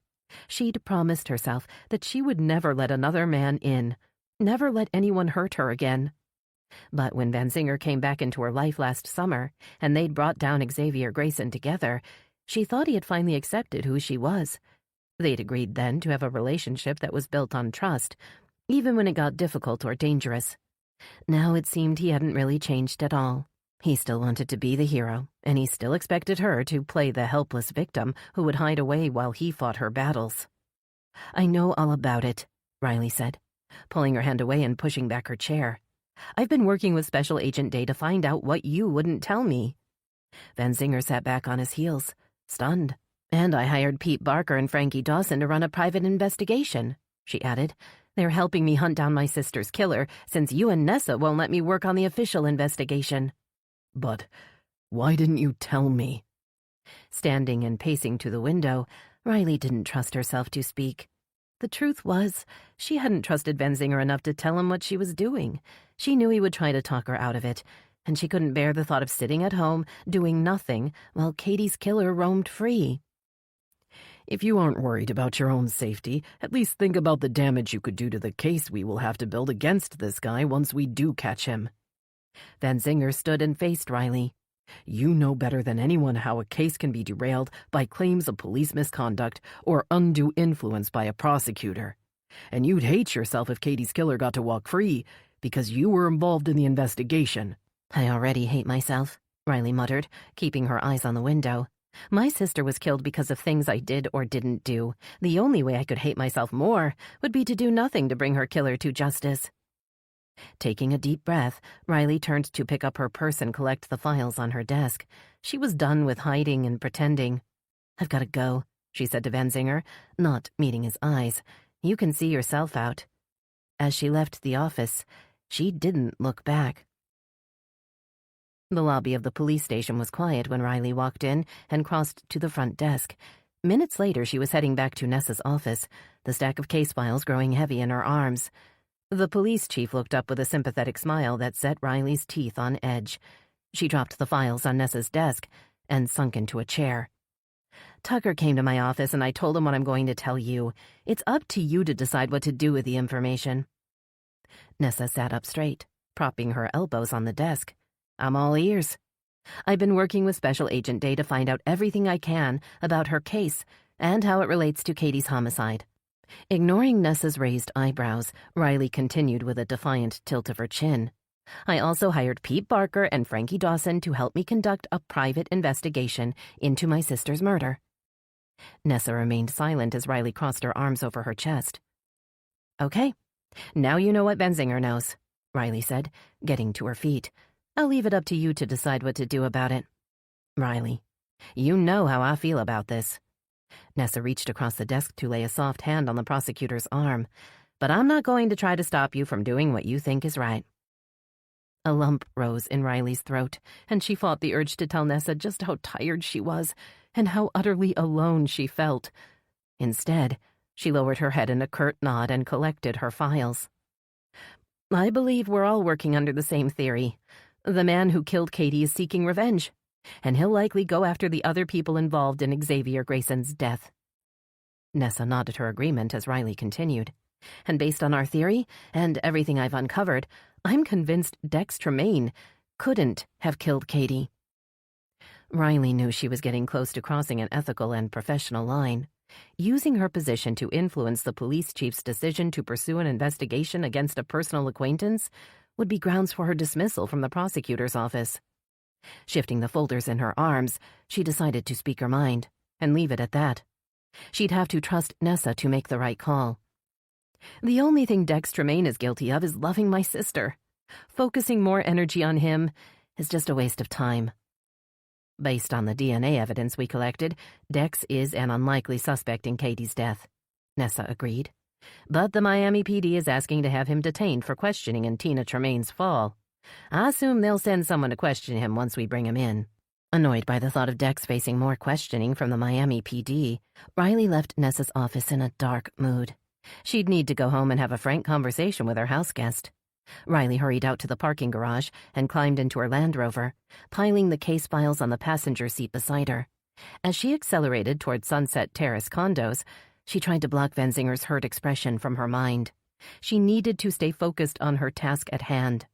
First, she'd talk to Dex and make sure he had a good lawyer and knew what he was up against. Then she'd go meet with Charlie Day and continue the hunt for Katie's killer. She had a feeling they were closing in on him, and she didn't want to lose the momentum of the investigation. If she was right, she might get a chance to come face to face with the man who'd killed her sister very soon. Leaning over to open her glove box, Riley stared in at the little pistol, wondering if she'd have the guts to use it when the time came. Chapter 35. The terrible ache in Frankie's head still hadn't faded when he arrived at Sunset Terrace, even though it was already well past lunchtime. He'd spent another night with Jack Daniels and was still suffering the painful after-effects. Vowing never to pick up another bottle of whiskey, he punched in the security code Riley had given him and made his way to the elevator. When the doors slid open on the 12th floor, Frankie was surprised to see Tucker Van Zinger coming toward him. Aren't you supposed to be out arresting someone or something? Frankie asked, squinting under the bright lights in the hall. I was hoping to talk to Riley, but she's not here. Benzinger stopped in front of Frankie and frowned. I told her to stay at home where she'll be safe, but she won't listen to me. Raising a hand to his aching head, Frankie snorted. You don't know Riley if you think that woman's going to stay home barefoot in the kitchen while you go out hunting. Don't be a jackass, Benzinger growled. That's not what I meant. I'm just trying to make sure she doesn't end up like her sister. Some psycho killed Katie and Riley might be next on his list. Benzinger's jaw clenched in anger, and Frankie took a step back. The man was obviously stressing about Riley, and Frankie couldn't blame him. Riley was in danger, and she wouldn't be safe until they caught the man who'd pushed Katie to her death.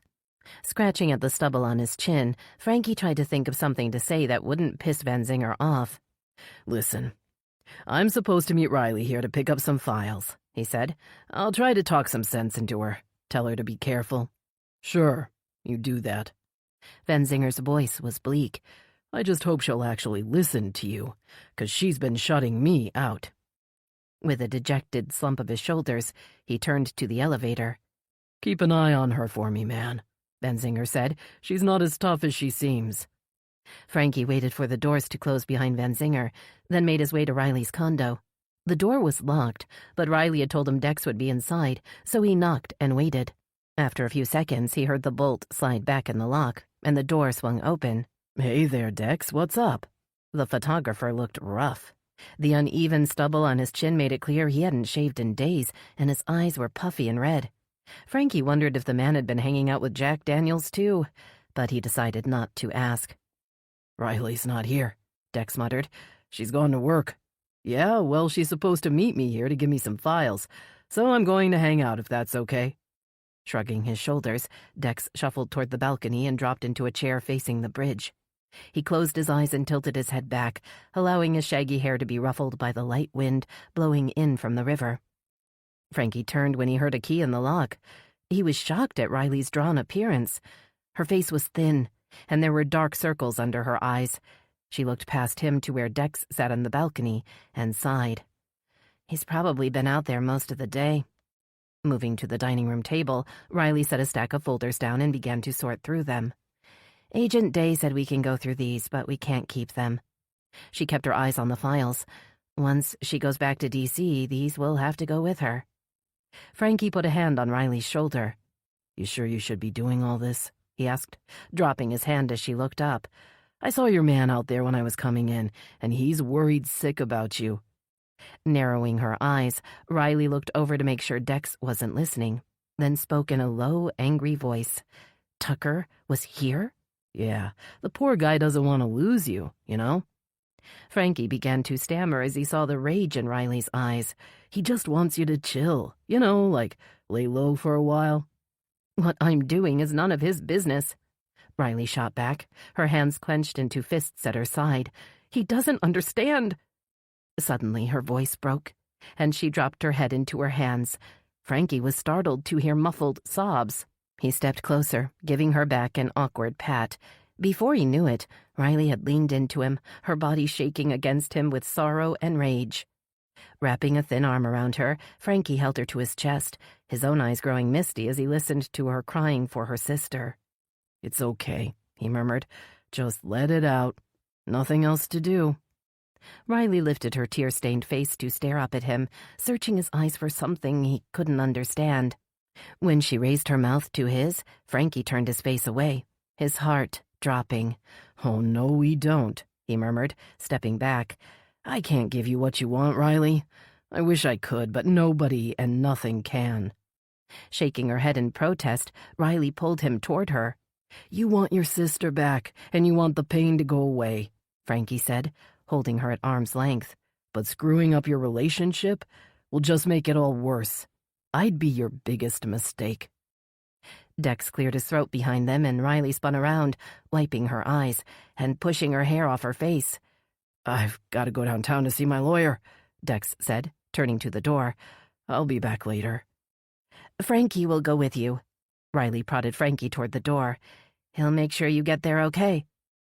Shoving a stack of the case files into Frankie's hand, Riley herded the two men out the door and closed it behind them. Frankie clung to the files in his lap as Dex careened down Waterside Drive before making a hard left onto Elm Street. The photographer hadn't paid much attention to speed limits or stop signs on the drive over, and Frankie climbed out of the luxury sedan on wobbly legs, surprised they'd made it across town in one piece. Following Dex up to the porch of a newly renovated building, Frankie soon found himself in the law office's tiny lobby. A pretty blonde woman jumped up as she recognized Dex. "Mr. Tremaine, we weren't expecting you," she said, managing a surprised smile. "Didn't you get my message?" Dex patted his pocket with a shrug. "Can't find my phone," he said, looking around as if it might be laying somewhere in the room. "I guess I should get a replacement, although it has been peaceful without it buzzing all the time." "Well, I can try to fit you in if Norman agrees," she said doubtfully, "but I'm not sure." "Thank you, Bridget." Dex's mouth twisted into a lopsided grin. "And can I say that you look stunning today as usual?" His words were slightly slurred, and he raised his hands in the shape of a frame in front of his face, as if trying to see the woman through a camera lens. "You'd make a beautiful model." Dex turned back to where Frankie was standing. "Do you agree, Frankie? Don't you think Bridget is beautiful enough to be on the cover of a magazine?" Frankie stared at Dex, then nodded awkwardly as Bridget gestured toward the waiting area beside the window. "Norman's in with a client, but he should be finished shortly, and I'll see what we can do." Frankie sunk onto a chair, realizing he was still lugging the armful of files with him. He balanced the stack on his knees and opened the file on top. If he was going to have to wait for Dex, he might as well make good use of his time. "She reminds me so much of my Katie," Dex murmured from the chair next to him, his eyes on Bridget Price. "So very beautiful." Seeing the glassy sheen in the photographer's eyes, Frankie wondered if the man was on something stronger than whiskey. He closed the file and turned to Dex. "You sure you're okay, man? You don't look so good." But Dex wasn't listening. He was searching in his pockets. "You got a cigarette?" "I don't smoke, Dex," Frankie said, growing more worried by the minute. "You know that." Standing, Dex crossed to stand in front of Bridget's desk. "You wouldn't happen to have a cigarette, would you, dear?" "Oh, no. Norman doesn't like me to smoke." She glanced back at the closed door, although sometimes I sneak one with my friends. Dex grinned and winked at Bridget. "I'm just going to run out to the car," he said. "Be right back." Frankie was about to open the top file again when the door behind Bridget opened and Norman Price strode out, followed by Nick Sargent. Frankie looked up, startled to see the disgraced ex-reporter standing only a few feet away. "You gotta be kidding me," Frankie said under his breath. "Out of all the lawyers in town, he picks a guy representing Nick Sargent?" Watching as Nick hurried out the door, Frankie wondered how any self-respecting lawyer could represent a lowlife that preyed on vulnerable young women. "I should have set Dex up with my lawyer. Leo Still would never let a bum like Nick Sargent set foot in his office." "Mr. Tremaine's here hoping to see you," Bridget told Norman once he'd closed the door behind Nick. "I told you to cancel," Norman said, his voice irritable. "I left a message, but he didn't get it," she snapped back. "He went out to smoke a cigarette and left his friend here waiting." Norman turned to see Frankie sitting in the waiting room, and his expression darkened as Bridget spoke behind him. "I'm going to check the post office box before they close." Looking toward the door as it closed behind Bridget, he sighed and faced Frankie with guarded eyes. "I'm double booked this afternoon and need to reschedule my appointment with Mr. Tremaine," he muttered. "Will you be kind enough to let him know?" "I'm not his secretary," Frankie said, standing up to face the lawyer. "And since it looks like we have a few minutes in private, I'd like to ask you a question, if you don't mind." Frankie shifted the files in his arms. The top file began to slide, and he had to move forward and rest the stack on Bridget's desk to save them all from falling in a heap on the floor. Norman stared at the files in confusion, then shifted his gaze to a set of keys in a tray. "Oh, my wife's left the post office key. You can see yourself out." The lawyer grabbed the keys and hurried toward the door, leaving Frankie standing by himself in the little space. He straightened the files and prepared to hoist them into his arms again when he saw a document next to Bridget's keyboard. Nick Sargent's name was on it. Looking toward the door, Frankie tiptoed around to stare down at the paper. It was a legal filing of some kind, but before Frankie could read through it, he heard voices outside.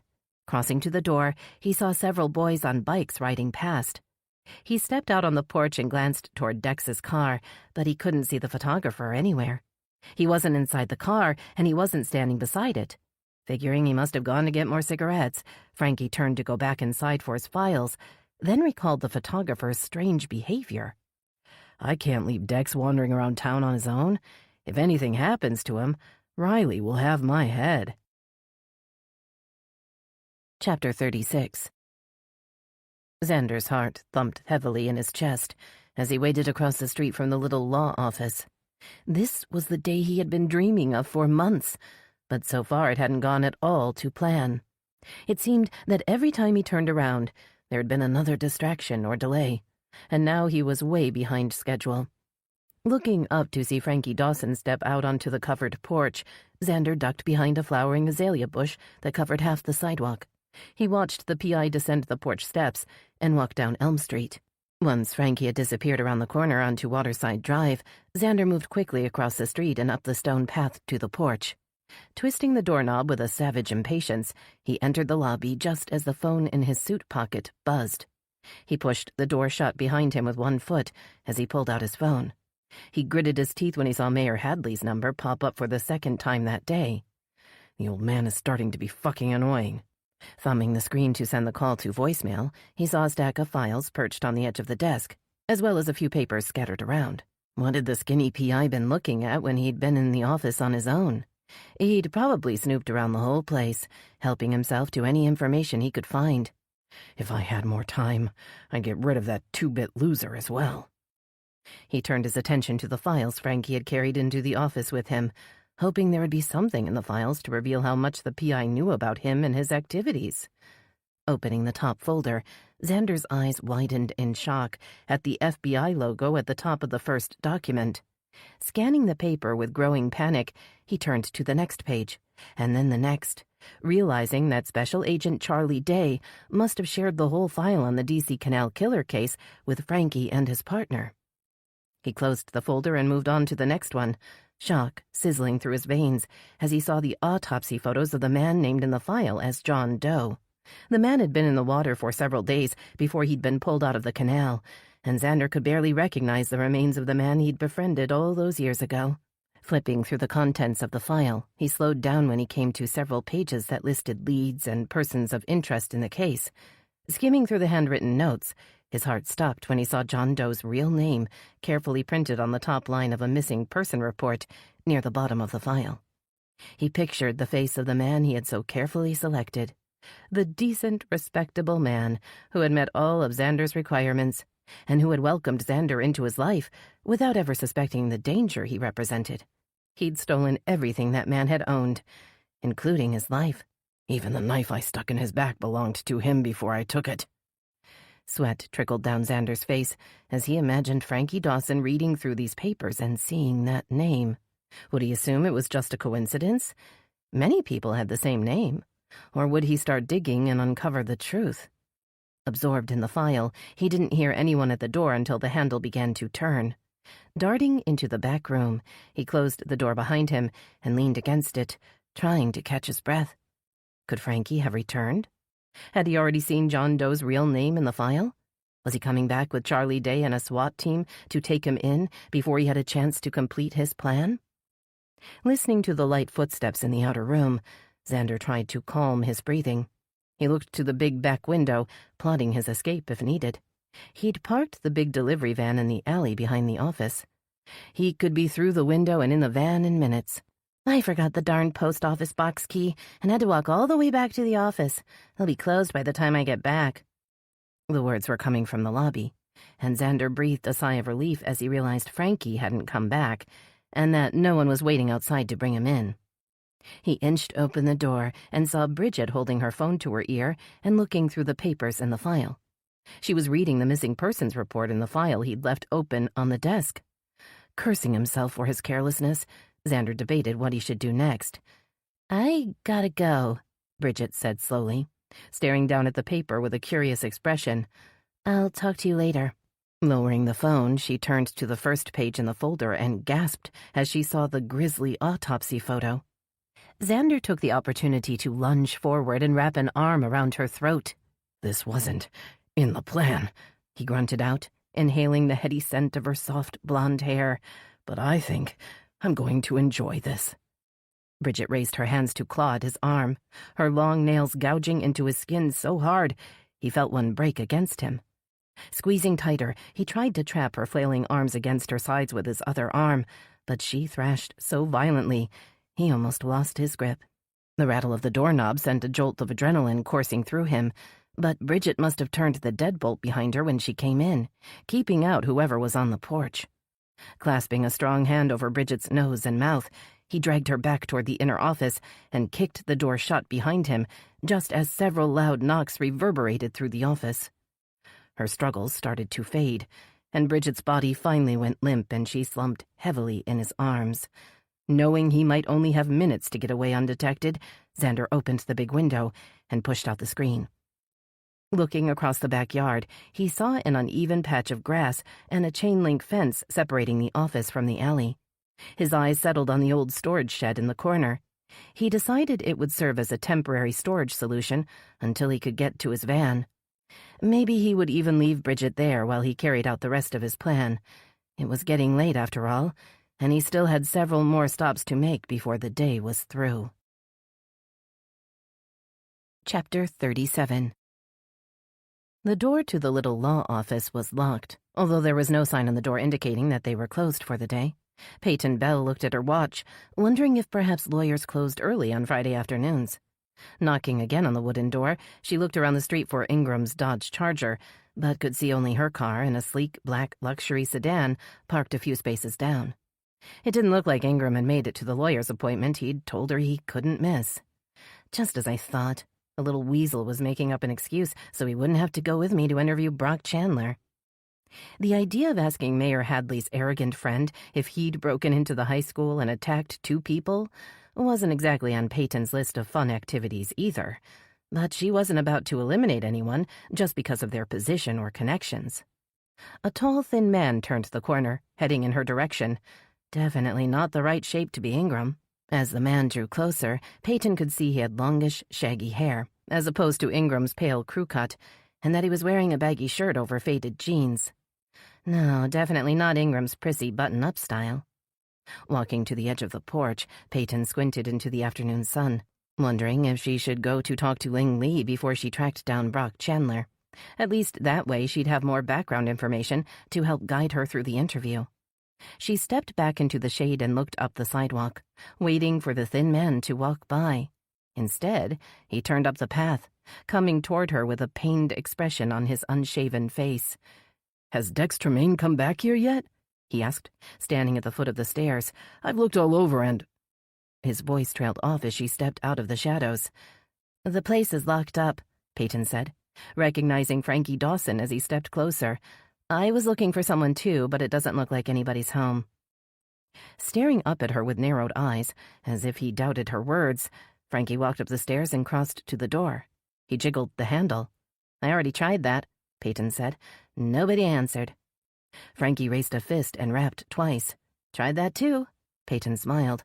"Any other ideas?" "So you haven't seen a guy with kind of shaggy hair wandering around? He might have been looking for a cigarette." Shaking her head, Peyton studied Frankie's face. She hadn't seen him in years, and he looked pretty rough, like maybe he hadn't slept in a while. The way he kept rubbing his forehead made her think he may even be hungover. Can't say I blame him for drinking after what we put him through. Frankie reached in his pocket and pulled out a stick of gum. He pulled off the wrapper and stuck the gum in his mouth. "You got an extra one of those?" she asked, pointing to the wrapper in his hand. "I quit smoking when I moved back down here. Chewing gum helps with the cravings and the boredom." "Yeah?" Frankie pulled out another stick and handed it to her. "Why'd you quit? You want a health kick or something?" Unwrapping the gum, she stuck it in her mouth. "No, it's just my mother's got lung cancer and I'm down here helping her out and, well, she doesn't need a smoker in the house." A man in a suit appeared at the end of the path before Frankie could respond. Peyton recognized Norman Price. He was the lawyer that had helped Mark Ingram get reinstated on the force. Peyton knew her partner was still working with the lawyer on some top-secret case, and she didn't think it was going to be something Chief Ainsley would be too happy about. "How can I help you?" Norman said, his voice cold. "I'm kind of busy today and I can't seem to find my wife." Join the club, Frankie said, matching Norman's chilly tone. I can't find Dex. His car's still here, but he's not. Pushing past Peyton, Norman went to the door and twisted the handle. Throwing an annoyed look over his shoulder, he pulled out a set of keys and inserted one in the lock. No, she's not back yet, Norman muttered as he looked into the room. And now I'm running late, so... He turned and motioned toward the sidewalk. I'm going to need to ask you both to leave. I have a busy afternoon and my legal assistant seems to have gone AWOL. Sure, no problem, Frankie said, stepping toward Norman. I'll get out of your face once I have my files back. Frowning in confusion, the lawyer blocked the door. What are you talking about?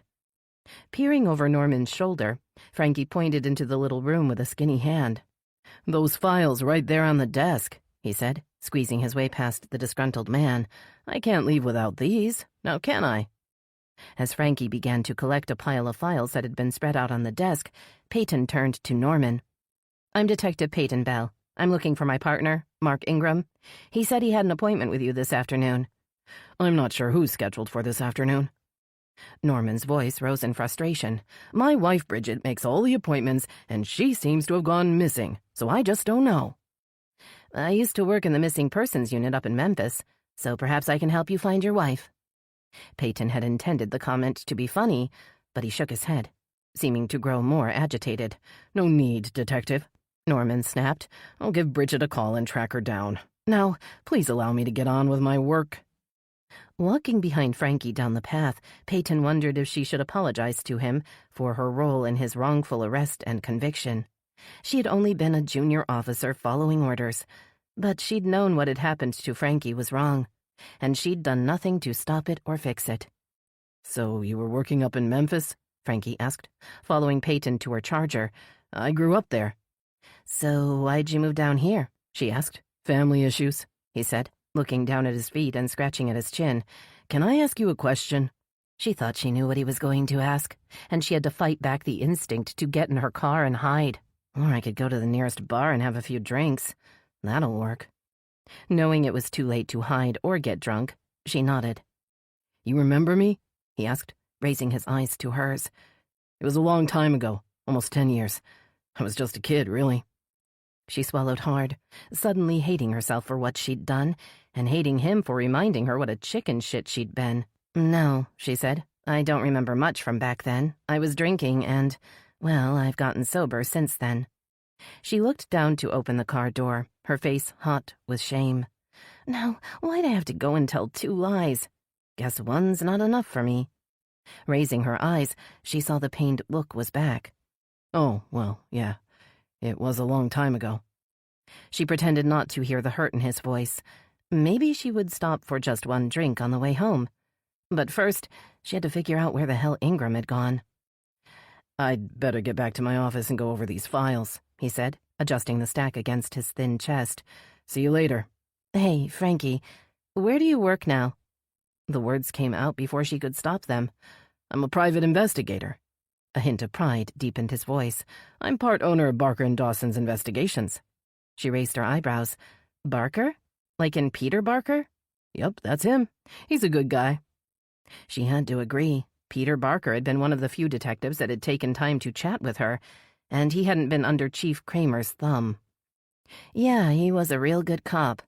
He's a real good partner, too, Frankie said, his voice almost cheerful now. I guess I'm pretty lucky.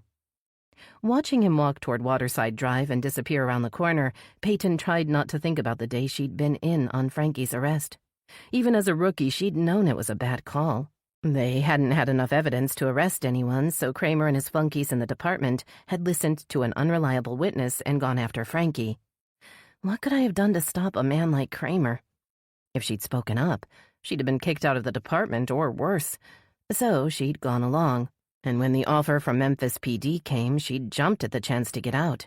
But now she was back on the WBPD, and with Ingram as her partner, she had a terrible sensation of déjà vu. Once again, she was under pressure to make bad decisions and hide another detective's transgressions. She'd only been working with Ingram a few days, and she'd already figured out the sneaky little detective was plotting with the mayor to orchestrate Chief Ainsley's downfall. Sliding into the driver's seat, Peyton looked through the front windshield, just as a white delivery truck rolled out of the alley behind the office. The truck turned toward downtown, and after years of riding patrol, she automatically glanced at the license tag. She watched the truck until it had trundled out of sight. She'd wait a bit longer to see if Ingram would show up.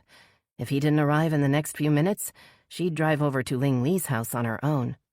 Peyton wanted to speak to the principal and get her information straight before she attempted to interview Brock Chandler.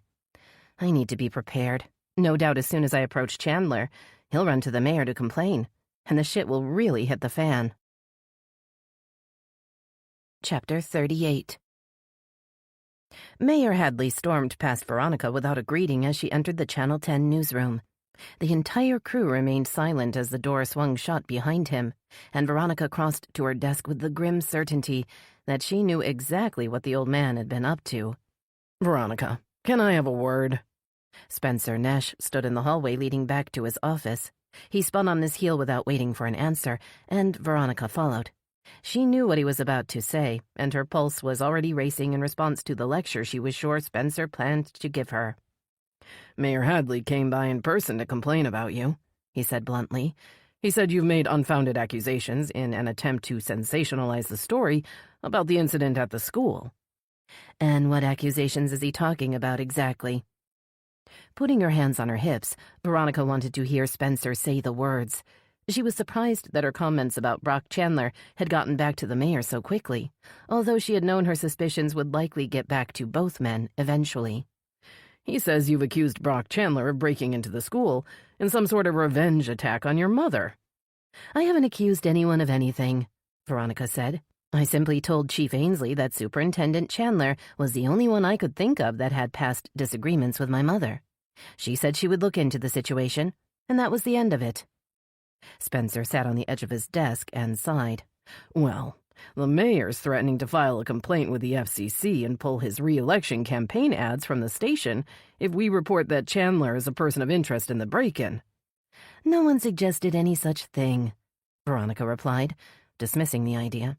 But if we were thinking to run a story we believed in, we wouldn't cave to Mayor Hadley's threats, would we? Veronica couldn't believe Spencer wasn't as outraged as she was over the mayor's attempt to use his power and influence to block news that might hurt him or his cronies. It's no different than Nick Sargent blackmailing people to do his bidding. Dropping his eyes, Spencer stood and paced to the window. Of course not, he said, sounding annoyed. But we've got to at least try to play nice with the mayor's office, or we'll be stonewalled by the city's press office and lose more advertisers. What press office? You mean your special friend, Tenley Frost? A bright red flush colored Spencer's face as her words hit home. That's enough, Veronica. He ran a frustrated hand through his hair. His jaw clenched. I know you've had a hard time recently. His voice was tight with anger. So, I'll pretend you didn't just imply I'm an unethical jerk who is cheating on my wife. Veronica tried to speak, but Spencer raised his hand to stop her. No, out of respect for Hunter, I tried to make this work, but it's clear you are too closely and personally involved to be assigned to certain stories. I should have put a stop to this from the start. From now on, I'm assigning Jack to any story involving Brock Chandler, Willow Bay High, or the Lee family. Finn cleared his throat in the doorway, and Veronica looked over with blazing eyes. Is everything okay in here? His wide eyes made it clear he'd heard Spencer's angry outburst. Everything's just fine, Veronica muttered, slipping past Finn into the hall. I was just leaving to check on my mother anyway. Pausing only long enough to collect her bag and keys from her desk, she rushed outside.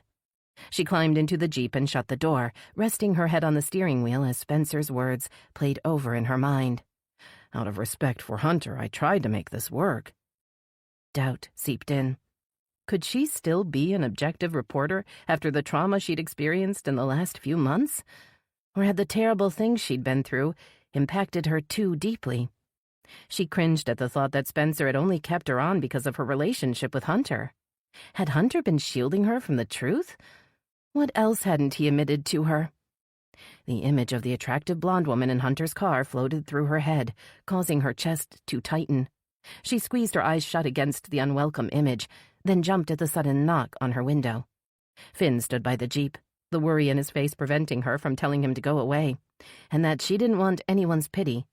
She hesitated, then opened the door and stepped out, leaning over to ruffle Gracie's soft white fur as the big dog trotted up behind Finn. "Spencer was wrong," Finn said, his voice firm.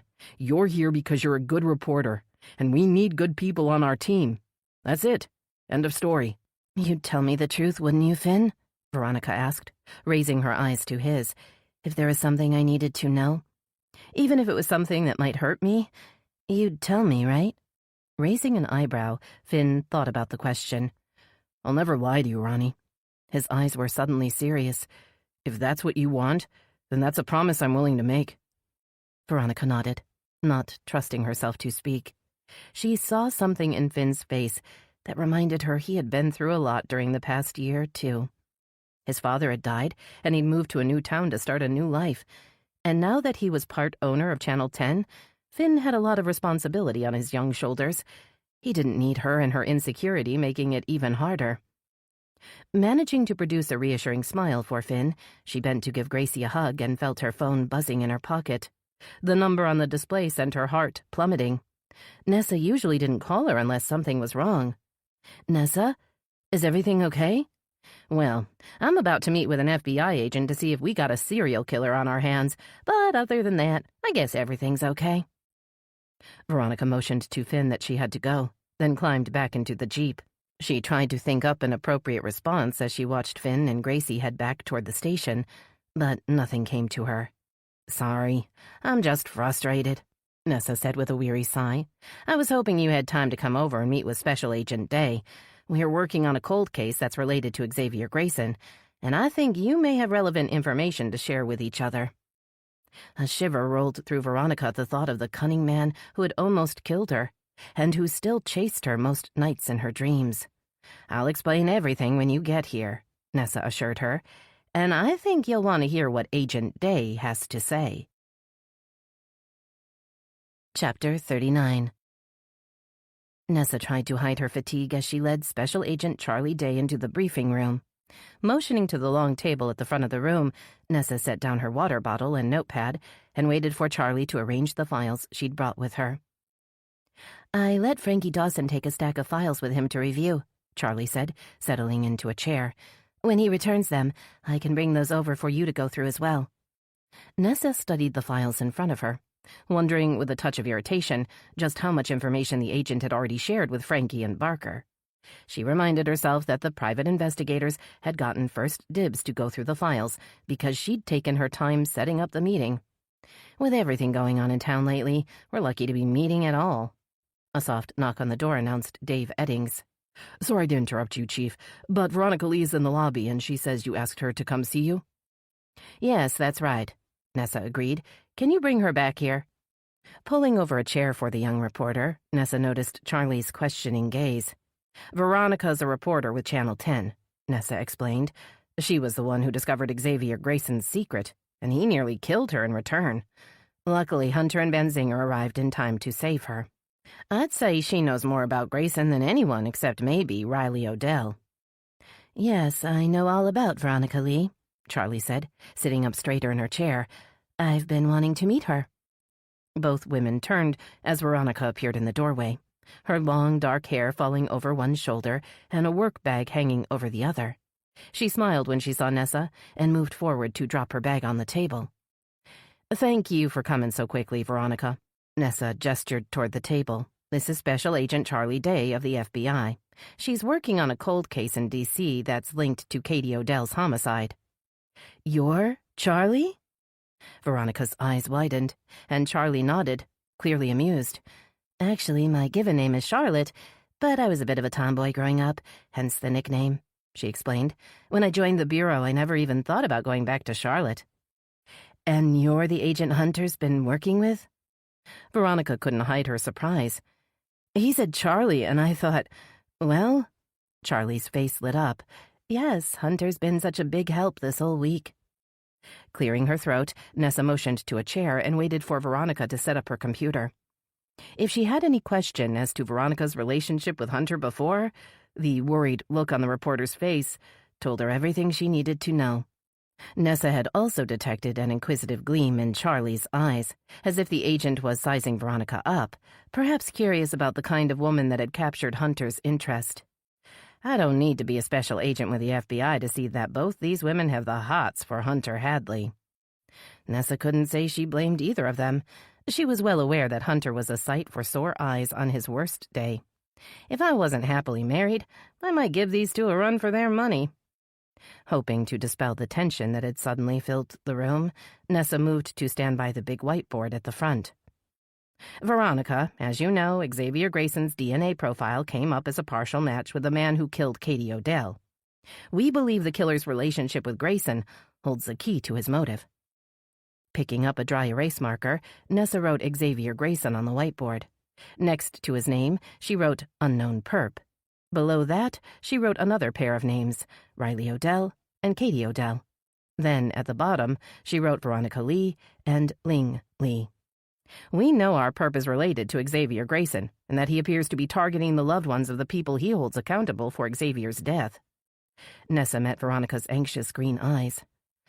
How can we be sure the man who attacked my mother is the same man who killed Katie Odell? Veronica asked. Nessa pulled out a lab report from the folder in front of her. I got the report back from our lab just before you arrived. The crime scene crew managed to get a DNA profile from the blood on the broken glass at the school. The profile matches the DNA recovered from the Katie Odell investigation. It's the same perp. Seeing the stricken look on Veronica's face, Nessa felt a rush of sympathy. She sank into the chair beside Veronica. You know more about Xavier Grayson than anyone else in Willow Bay. You're the only one who spent time with him, the only one who actually talked with him. Nessa put a hand on the young reporter's arm. We need you to think back and tell us anything Xavier may have told you that could help us figure out who this guy is. Her words hung in the air as Veronica considered the request. There's just one problem with that approach, she finally said. Xavier was an expert at deception. He made a living by assuming the identity of other men. Anything he told me was almost certainly a lie, or an attempt at misdirection. Clenching her fists on the table in front of her, Veronica stared at her mother's name on the whiteboard, then raised her eyes to Nessa. I don't know why, but I have a bad feeling about Brock Chandler. I can sense his hostility toward my mother. But it couldn't be him, could it? I mean, he lived here long before Xavier came to town. Nessa thought the possibility that the pompous school superintendent could be related to Xavier Grayson was remote, but Charlie Day stood and crossed to the whiteboard. She picked up a marker and wrote Brock Chandler under Unknown Perp. Brainstorming works best if you don't second-guess yourself, she said. So tell me about Chandler. How old is he? Old enough to be Xavier's father? Or brother? Nessa shrugged, not sure what she really knew about the man. I guess he's close to 50, she said, so he's old enough to be Xavier's father. Likely too old to be a brother, definitely not a son. What about his personal life? Charlie asked next. Is he married or single? Did he have the means to get to Miami and back on the day Tina Tremaine was killed? Thinking back to the last school board meeting she'd attended, Nessa remembered Chandler driving up in a fancy car on his own. I haven't met his wife if he has one, Nessa said, but I know he has a car, so he could easily get to Miami. And Tina was killed on a Sunday, so he wouldn't have been expected at work that day. Charlie nodded and jotted notes on the whiteboard. What about travel? She asked. Our guy was in D.C. in 2010. Veronica leaned back in her chair, frowning with concentration. Do you think the reason Xavier came to Willow Bay in the first place was because he had family here? She asked. Could that be why he decided to kill Portia here? Charlie lowered her hand, considering Veronica's question. That's the same question Pete Barker had when I was talking to him the other day, she said. He thought the killer might live in Willow Bay, and that Grayson had come here to show off. The mention of her old partner caused Nessa's ear to perk up. So, Barker thinks Xavier Grayson could have killed Portia Hart in Willow Bay to impress his big brother or his daddy or whoever? Nessa heard her southern accent taking over, as it tended to do when she was tired or frustrated, but Charlie didn't seem to notice. Our perp could very well live in Willow Bay and be a respectable citizen, Charlotte agreed. I've seen it before. The seemingly normal guy no one suspects turns out to be a cold-blooded killer. Nessa caught movement out of the corner of her eye, surprised to see Riley Odell standing in the doorway. The prosecutor's face was strained and pale, and her voice was hard. "Okay, you've got my attention. Who's the cold-blooded killer?" Chapter 40. Riley noted the discomfort on Charlie Day's face as the FBI agent looked first at her and then at Nessa. Moving further into the room, the prosecutor stopped in front of the women, her mouth softening into a weary smile. "Don't worry, Agent Day. I already let Nessa know I've been working with you on the investigation. She's not happy, but she didn't kick me out of her office either, so I guess we're good." Turning to the whiteboard, Riley read the words in black marker. A sharp pain pierced through her as she saw Katie's name neatly written next to her own. Her eyes fell to the name written beneath Katie's, and she winced as she turned to face Veronica. "Is your mother doing okay?" Riley recognized the fatigue and fear in the reporter's eyes. She'd seen that same look last summer on the day they had watched Xavier Grayson die. Together they had survived the terrifying ordeal on the beach, not knowing then that they would soon become the targets of another killer. A feeling of déjà vu settled over her. "I wonder if we'll both escape with our lives a second time." Veronica's dark mood seemed to mirror her own. "My mother's at home taking a nap next to a gun," she said dryly, "so I guess she could be better." Riley had to force herself not to say the words that sprang to mind. At least she's still alive. At least she's at home and not in the morgue. Forcing her eyes back to the whiteboard, Riley saw Brock Chandler's name and frowned. Nessa caught her puzzled look and stepped up beside her. "We asked Veronica if she knew anyone that might want to do her mother harm. Superintendent Chandler was top of her list." Riley thought of the overbearing man she'd met on several previous occasions. He was obnoxious and arrogant, but he didn't try to hide those traits. If he were a killer in hiding, wouldn't he at least try to play well with others? "I don't think Brock fits," Riley murmured, looking back toward Charlie and Veronica. "He's probably smart enough to pull off a complicated con, but I don't think he's cunning or patient enough. He's too aggressive to successfully stay under the radar for years." Noting the stubborn set of Veronica's chin, she continued, "Don't get me wrong. I know Chandler's a bully, and that he wouldn't hesitate to use his connections to get his own way." She began to pace the room, caught up in the rare moment she was able to think about something other than Katie's death. If Chandler had a grudge against Ling Lee, I wouldn't doubt he'd try to discredit her or cause some sort of professional trouble. But I can't see him breaking into the school and hitting someone over the head. He's not the type to get his hands dirty. Nessa nodded in reluctant agreement. Chandler's already using his clout with Mayor Hadley to cause trouble. I'm not sure what he's got on the old guy, but the mayor protects Chandler like he's his personal bodyguard. "Mayor Hadley?" Charlie asked. "What's his story?" Riley grimaced, unable to hide her obvious distaste. "Our long-standing mayor has somehow managed to avoid getting kicked out of office even after several of his cronies and appointments went to jail for serious crimes, including homicide." Charlie looked to Nessa and cocked her head. "Hunter Hadley mentioned his father was in politics. I'm guessing he was talking about the mayor?" "Yep, poor Hunter got stuck with a rotten daddy," Nessa confirmed. "But luckily that apple fell miles away from the tree. Hunter's one of the good guys. I can vouch for that." "Oh, I have no doubt," Charlie replied with a wry smile. "It's rare to meet a good man in my line of work. When I do, I take note." Something in the agent's voice caused Riley to narrow her eyes. She glanced over at Veronica, noting the touch of pink that had arisen in the reporter's cheeks. Charlie didn't just imply she's been lusting after Veronica's guy, did she? Crossing her arms over her chest, Riley cleared her throat, wanting to make sure the agent heard her loud and clear. "Hunter's done more for this town than his father ever has, and he's saved Veronica's life more than once. When you have that kind of bond, it's hard to break." Her voice wavered as she wondered why she was getting so emotional. Had her impassioned words been about Hunter and Veronica? Or was she really thinking about herself and Van Zinger? Once you have that kind of bond, it's hard to break. Closing her eyes, Riley pictured Van Zinger's worried face. The room spun around her, and she put her hand against the whiteboard for support as Nessa rushed over. "When's the last time you've eaten?" Nessa asked, helping her back to her chair. "I'll get you a glass of water for now." Riley let Nessa push a cup of water into her hand and took small sips, feeling the cool water begin to soothe her dry throat. But it couldn't wash away the hot rush of shame that filled her as she thought of how badly she'd treated Van Zinger. Have I broken the bond we had? After everything we've been through? Her memory of lifting her tear-stained face to Frankie caused a sick ache to take hold of Riley's stomach, and even the few sips of water she'd managed to get down suddenly threatened to come back up. "Do you want me to call Van Zinger?" Nessa offered. "I could have him come pick you up and take you home." "No," she responded, her voice sharper than she'd intended. "I'm fine. I'll give him a call when we're through here." She forced down another sip of water as Nessa went back to her seat and looked up at the whiteboard again. "So, are we ready to eliminate Brock Chandler from our list?" Nessa asked, although I still plan to keep my eye on him.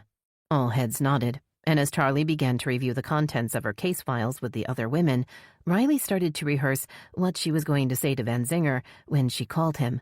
She finally decided there was only one solution. She would tell him the truth. "I'm sorry for how I've acted. I need you. I don't want to live without you." She only hoped it wouldn't be too late. Chapter 41. Van Zinger weaved his Dodge Charger through the Friday afternoon traffic, rolling to a stop in the loading zone outside Barker and Dawson's investigations. He looked down at the composite drawing in the seat next to him, studying the image the artist had created for the 100th time. Eager to show the drawing to Frankie, he hoped it would stir his memory. Finding the office door unlocked, Van Zinger flung it open and stepped inside, startling Frankie, who was staring intently at an open file on his desk. "Damn, man, you ever hear him knocking?" Frankie asked, standing up and taking a step back. "You're gonna give a dude a heart attack like that. So what's going on? Something wrong?" Van Zinger crossed the room and dropped the drawing on Frankie's desk, covering the documents he'd been reading. The PI kept his eyes on Van Zinger as if he expected him to come at him over the desk at any minute. "Sit down and look at that," Van Zinger ordered, pointing to the composite. "You ever see that guy?" Swallowing hard, Frankie pulled his eyes away from Van Zinger and lowered them to the drawing. He sunk in the chair and leaned closer to the paper. "With the hat and glasses, this could be anybody, man," Frankie muttered, but Van Zinger heard a trace of doubt in his voice. "Who's he supposed to be?" "He's supposed to be a guy seen in Sunset Park the day Katie Odell died," Van Zinger said, tapping on the paper with a big finger. "He may be a witness, or he could be our perp." Frankie looked back at the man in the drawing and squinted. There is something about the shape of his face and nose.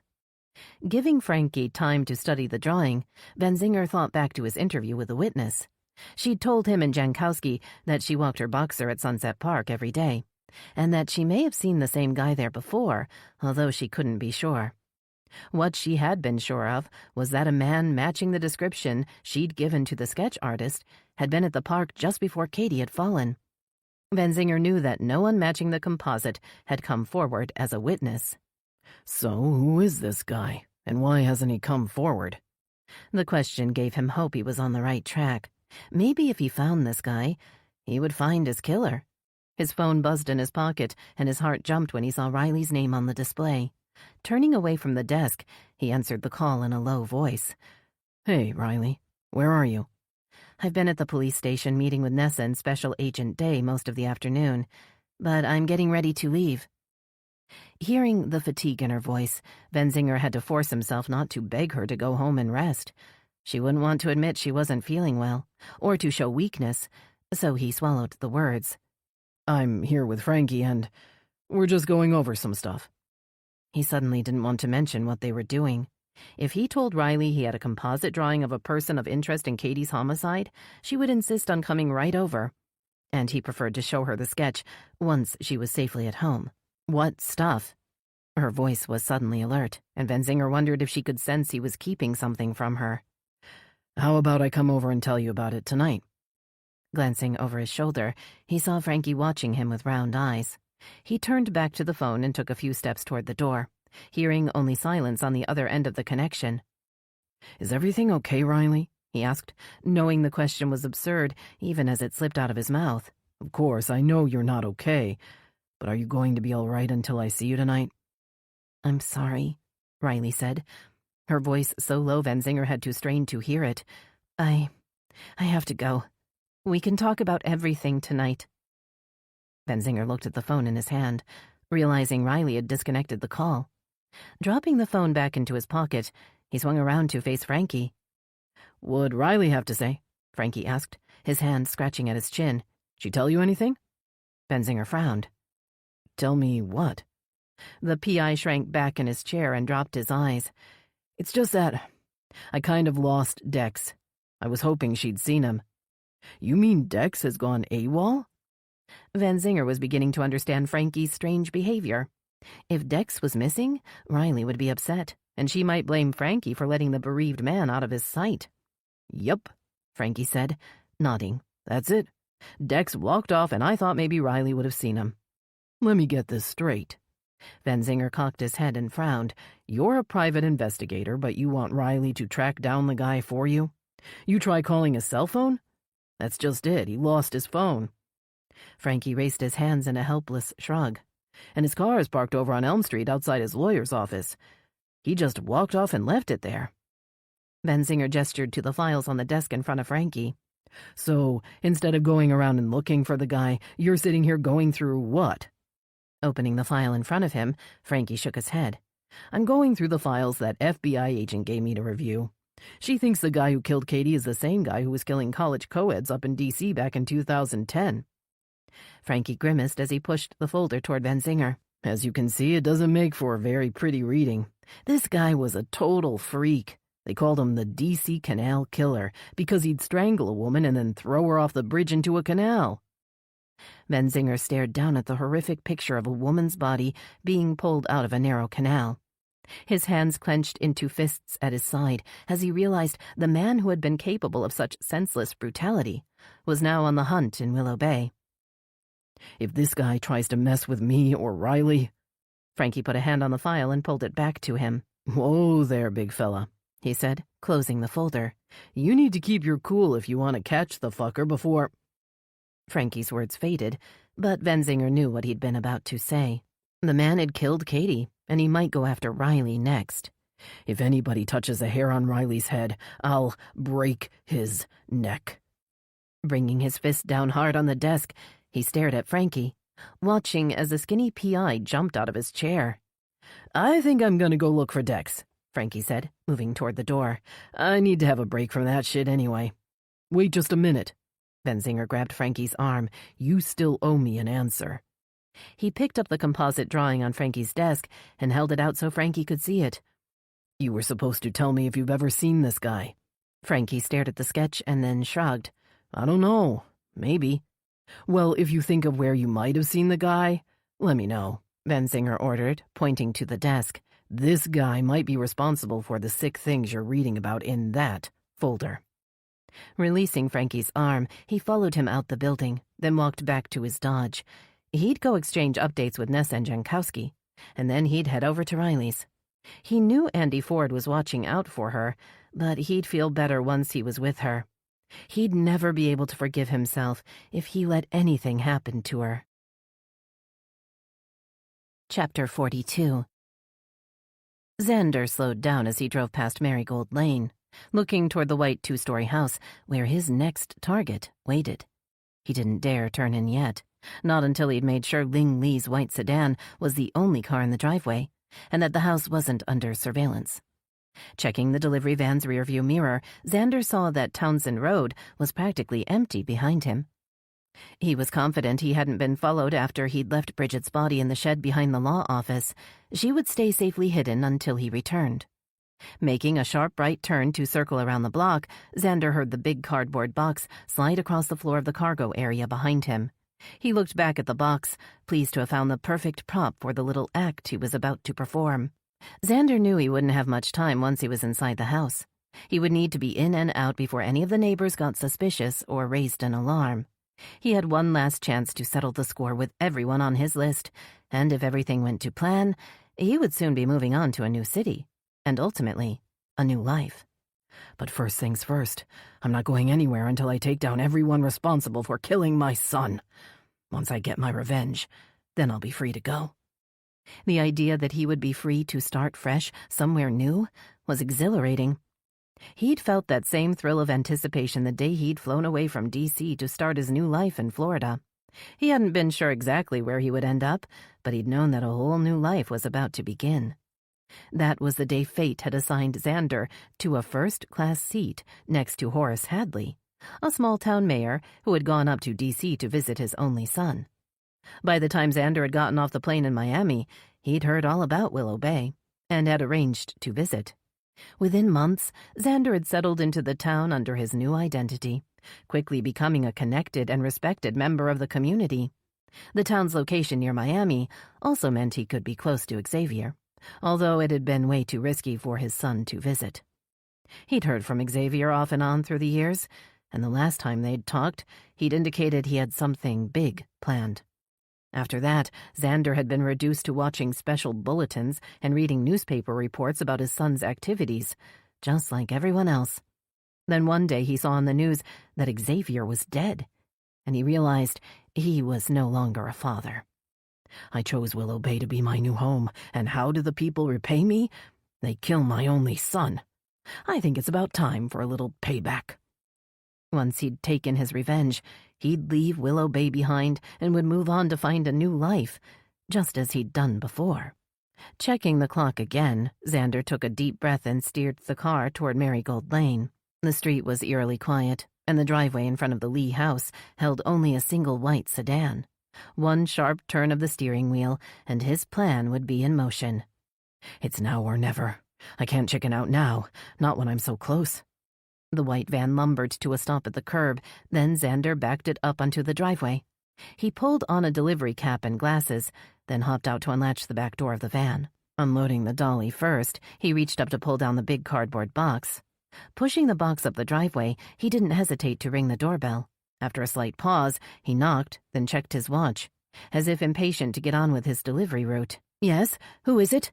A high-pitched voice called out from behind the door, reminding Xander of the last time he'd faced this same woman through the door at the school. That day he'd almost gotten shot. His heart pounded against his ribcage as he called out in a deep, friendly voice. "Delivery, ma'am. I've got a delivery for Veronica Lee, and I need someone to sign for it."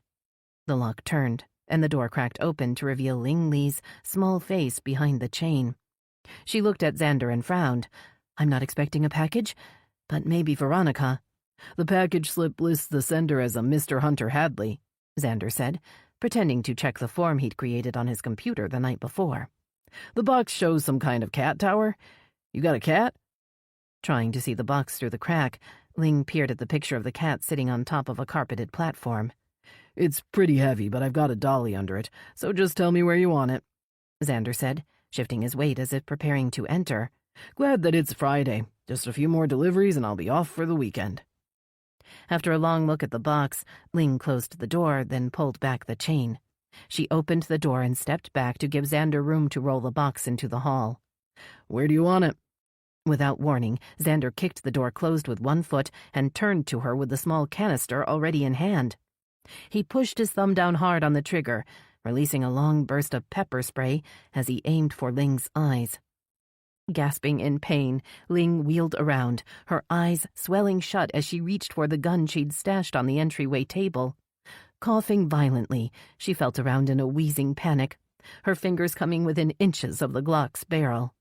"Not this time, Principal Lee," Xander hissed. "This time we're gonna do it my way. No guns allowed." Grabbing Ling's thrashing body against him, Xander wrapped a strong arm around her neck and began to squeeze. He felt the seconds tick by as Ling continued to struggle, her coughs and wheezes slowly fading into gurgles. Finally, her body slumped in his arms, and he lowered her to the floor. The big box on the dolly had rolled to the side during the scuffle, and Xander reached for it, pulling out the zip ties he'd stashed inside. He secured one around the little woman's ankles, then moved to her hands and used another to bind her wrists together behind her back. He lifted her easily, dumping her into the stiff cardboard box. As he closed the flaps on the top, a big orange tabby cat jumped onto the entryway table, knocking the Glock to the ground and causing Xander to jump back in fear. Reaching out to grab the animal by the scruff of its neck, Xander banged the box, sending it rolling toward the door. The cat hissed and swiped at him, its claws gouging a bloody scratch along Xander's forearm before it leaped down and darted away. Blood dripped from his hand onto the tiled floor, causing Xander to curse in frustration. He needed time to complete his plan. It wouldn't do for the alarm to be raised about Ling Li's demise too soon. That would alert Veronica and spoil everything. Grabbing a pink sweater off the coat rack in the hall, he stooped to wipe up the spatter of blood, then wrapped the soiled fabric around his hand and opened the door. Pushing the box onto the porch, he saw an orange blur bolt past and looked around to see a fluffy tail disappear behind a lush hibiscus bush at the side of the house. "Stupid cat," he muttered, bumping the box down the steps before rolling it to the back of the van. Once he'd hoisted the box into the van's cargo area, Xander slammed the back door shut and hurried around to the driver's side door. Climbing behind the big steering wheel, he looked around the neighborhood, relieved to see the street was still empty, and that no nosy neighbors had come outside to see what Ling Li was having delivered. "I guess there's one benefit to living in the age of social isolation." Nosing the big van back onto the street, Xander pulled up to the stop sign, tempted to roll right through. But as he looked down Townsend Road, he saw a black Dodge Charger approaching. He pulled his cap lower and sunk down further in his seat, hoping the car would pass by. Instead, it slowed, and the right indicator light began flashing on and off. As the car pulled past him, Xander looked down, as if checking a map or switching the channel on the radio. But out of the corner of his eye, he saw the woman driving the car. He recognized Peyton Bell's distinct pixie cut and striking eyes, and a shiver of fear worked its way up his spine as he looked in his rearview mirror and watched the detective's car pull into the driveway next to Ling Li's white sedan. Turning right onto Townsend Road, Xander decided he'd better head back to the shed right away. Luckily, he'd already cleared a space for the cardboard box next to Bridget's body. Once Ling had been disposed of, he could begin the final phase of his plan. It's time to give Veronica Lee and Riley Odell their final send-off. Chapter 43. Hunter climbed down from the Channel 10 news van and jogged toward the station. After spending the last few hours on location shooting a follow-up segment at Sunset Park, he wanted to see Veronica and find out how her afternoon had gone. He turned as Jack Carson came up behind him. "Nice work today, Hunter," the older man said, holding the door open. "We got some good footage today. I've got an idea for a story." But Hunter wasn't listening. He'd already seen Veronica's empty desk and had taken out his phone. Tapping on her name in his favorites list, he held the phone to his ear, trying to quell the feeling that something was wrong. Picking up on the second ring, Veronica sounded distracted. "Where are you?" he asked, hearing voices in the background. "I'm just leaving the police station. I've been here meeting with Chief Ainsley, Riley Odell, and Special Agent Day." Her tone was calm, but Hunter sensed anxiety under her words. "Did something else happen? Is your mother okay?" "I left Ma at home with her Glock," Veronica assured him, "but I'm worried. From what Agent Day said, it looks like Xavier Grayson wasn't one of a kind. He comes from a family of con men and killers." Walking back toward his office, Hunter lowered his voice. "Did she or Nessa say they have any new suspects? Are there any new clues about who this guy could be?" Veronica sighed, and Hunter could imagine the frown forming between her expressive green eyes. They know he's related to Xavier, and that he's committed homicides in D.C., Miami, and Willow Bay over the last decade. He could hear traffic in the background now, and Hunter guessed she'd walked out onto the street. She must be heading home. And they have his DNA, of course, and that's not much help if they don't have a suspect to compare it to. Raising her voice over the sound of the traffic, Veronica let her fear and frustration spill out. If this guy is anything like Xavier, he could be hiding in plain sight, disguised as any normal person walking by on the street. How can we know who he is if he's operating under a false identity? Her anxiety radiated over the connection, working its way under Hunter's skin and causing his nerves to stand at attention. "Why don't you go home and check on your mother?" he suggested. "I'll take Finn and Gracie back to my place and then join you. We can talk through everything once we're together." Veronica's words stuck with Hunter after she'd agreed to wait for him at her house. He walked out to his Audi and climbed in, his mind turning over the idea that their perp may be running the same type of scam that Xavier Grayson had perpetrated. Raising his phone again, he called Charlie Day. "Hey, Hunter, how are you? I was just thinking—" "Listen, Charlie, he interrupted. I don't know why I didn't think of this before, but something Veronica just said made me think we've missed the connection all along. Finn and Gracie appeared at the station door, and Hunter started the engine as they crossed the parking lot toward the Audi. The man we're looking for is related to Xavier Grayson, who had a criminal history of fraud, identity theft, and homicide, right? Yes, that's what I've learned in the last few days, she agreed. And we know the perp killed John Doe back in 2012, and then turned up again 10 years later in Miami and Willow Bay. Pausing to unlock the Audi's doors for Finn and Gracie, he motioned to Finn that he was on the phone. I think the reason you've never been able to track down John Doe is that whoever put the knife in his back assumed his name, and probably everything else in his life. Just like as Xavier Grayson planned to do with his victim, Julian Hart. He waited for Charlie's reaction, at first hearing only silence. When she finally spoke, her words were cautious. If your theory's right, then our killer must be around the same age as our John Doe, who would be middle-aged now, likely old enough to be Xavier Grayson's father. Hunter held the phone tighter against his ear. Right, like father, like son. It makes sense. In theory, Charlie agreed. I guess if we take a closer look at the missing persons around the time of the John Doe homicide, we can check to see if any of the missing men showed up in Miami or Willow Bay around the time the canal killings stopped. The idea of wading through stacks of old files dampened Hunter's excitement, but her next words set his heart racing.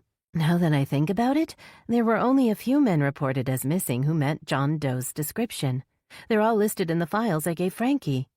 So if I track Frankie down, I'll be able to review them? He was already putting the car in gear, ready to head toward downtown, when Charlie's next words stopped him. That won't be necessary, she said. I keep copies of the files electronically for backup purposes. I'll pull the relevant copies now and email them over. You should have them within minutes. Hunter sat back in his seat and exhaled, then looked over at Finn. The files I'm about to receive may tell us the name of our killer. His mouth was dry, and he had to clear his throat to continue. Of course, we'll have to investigate each name, but with the internet and Google, it shouldn't take long to... The high-pitched ding of an email alert stopped his words. He tapped on the phone screen, unable to resist the urge to skim through all the files right away. We can go back inside if you want to get on your computer, Finn offered, straining to see Hunter's little screen.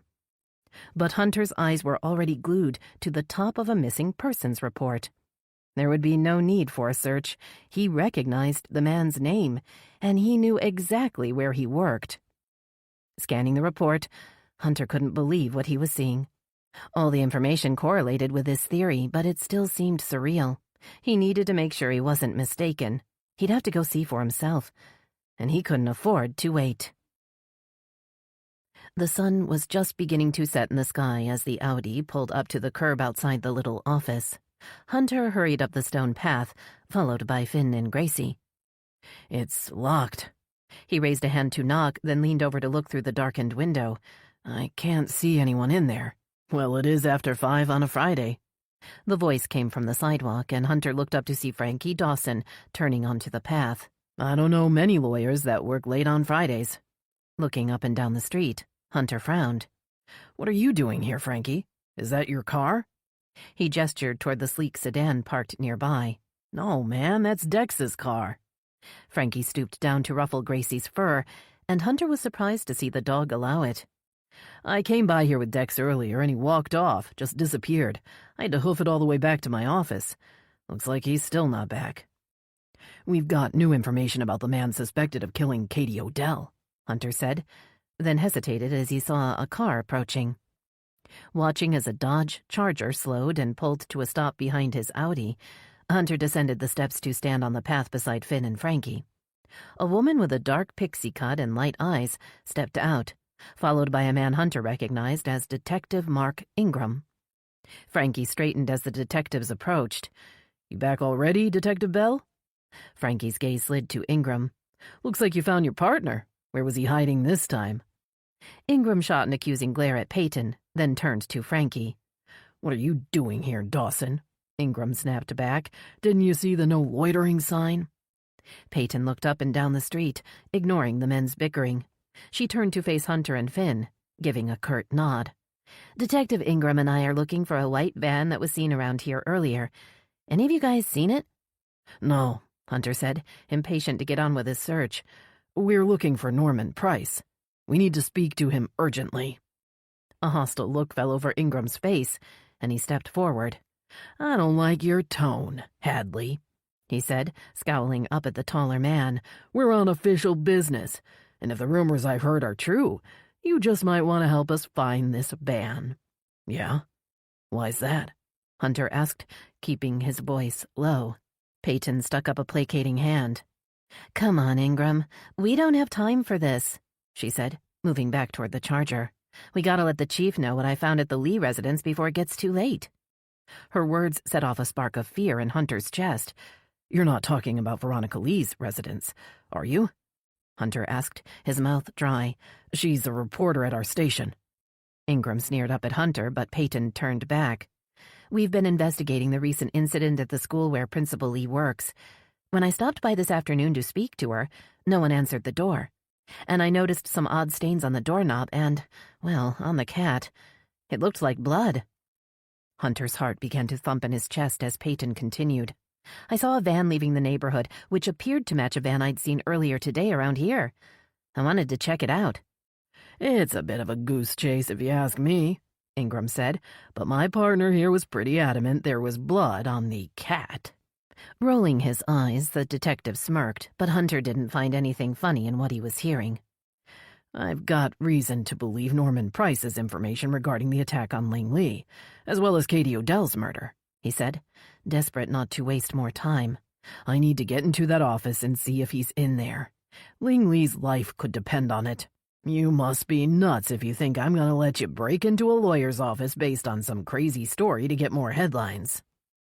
Putting a hand on the holster under his jacket, Ingram positioned himself on the path, blocking Hunter's way. "Now, you all need to leave before we take you downtown." Frankie shook his head in disgust, staring over at Peyton. "You just gonna stand by again, Detective Bell?" Frankie pointed a skinny finger at Hunter. "'Cause if you don't help this man find Norman Price, you may end up with blood on your hands." Watching the emotions play across Peyton's face, Hunter began to move slowly toward the back fence. "I'm just going to see if the back door is open," he said, holding his hands in the air. "I won't break in, I just want to see." "Stop right there." Ingram's voice rang out just as Peyton stepped forward. "Chief Ainsley made me lead detective on this case." Her voice was brusque.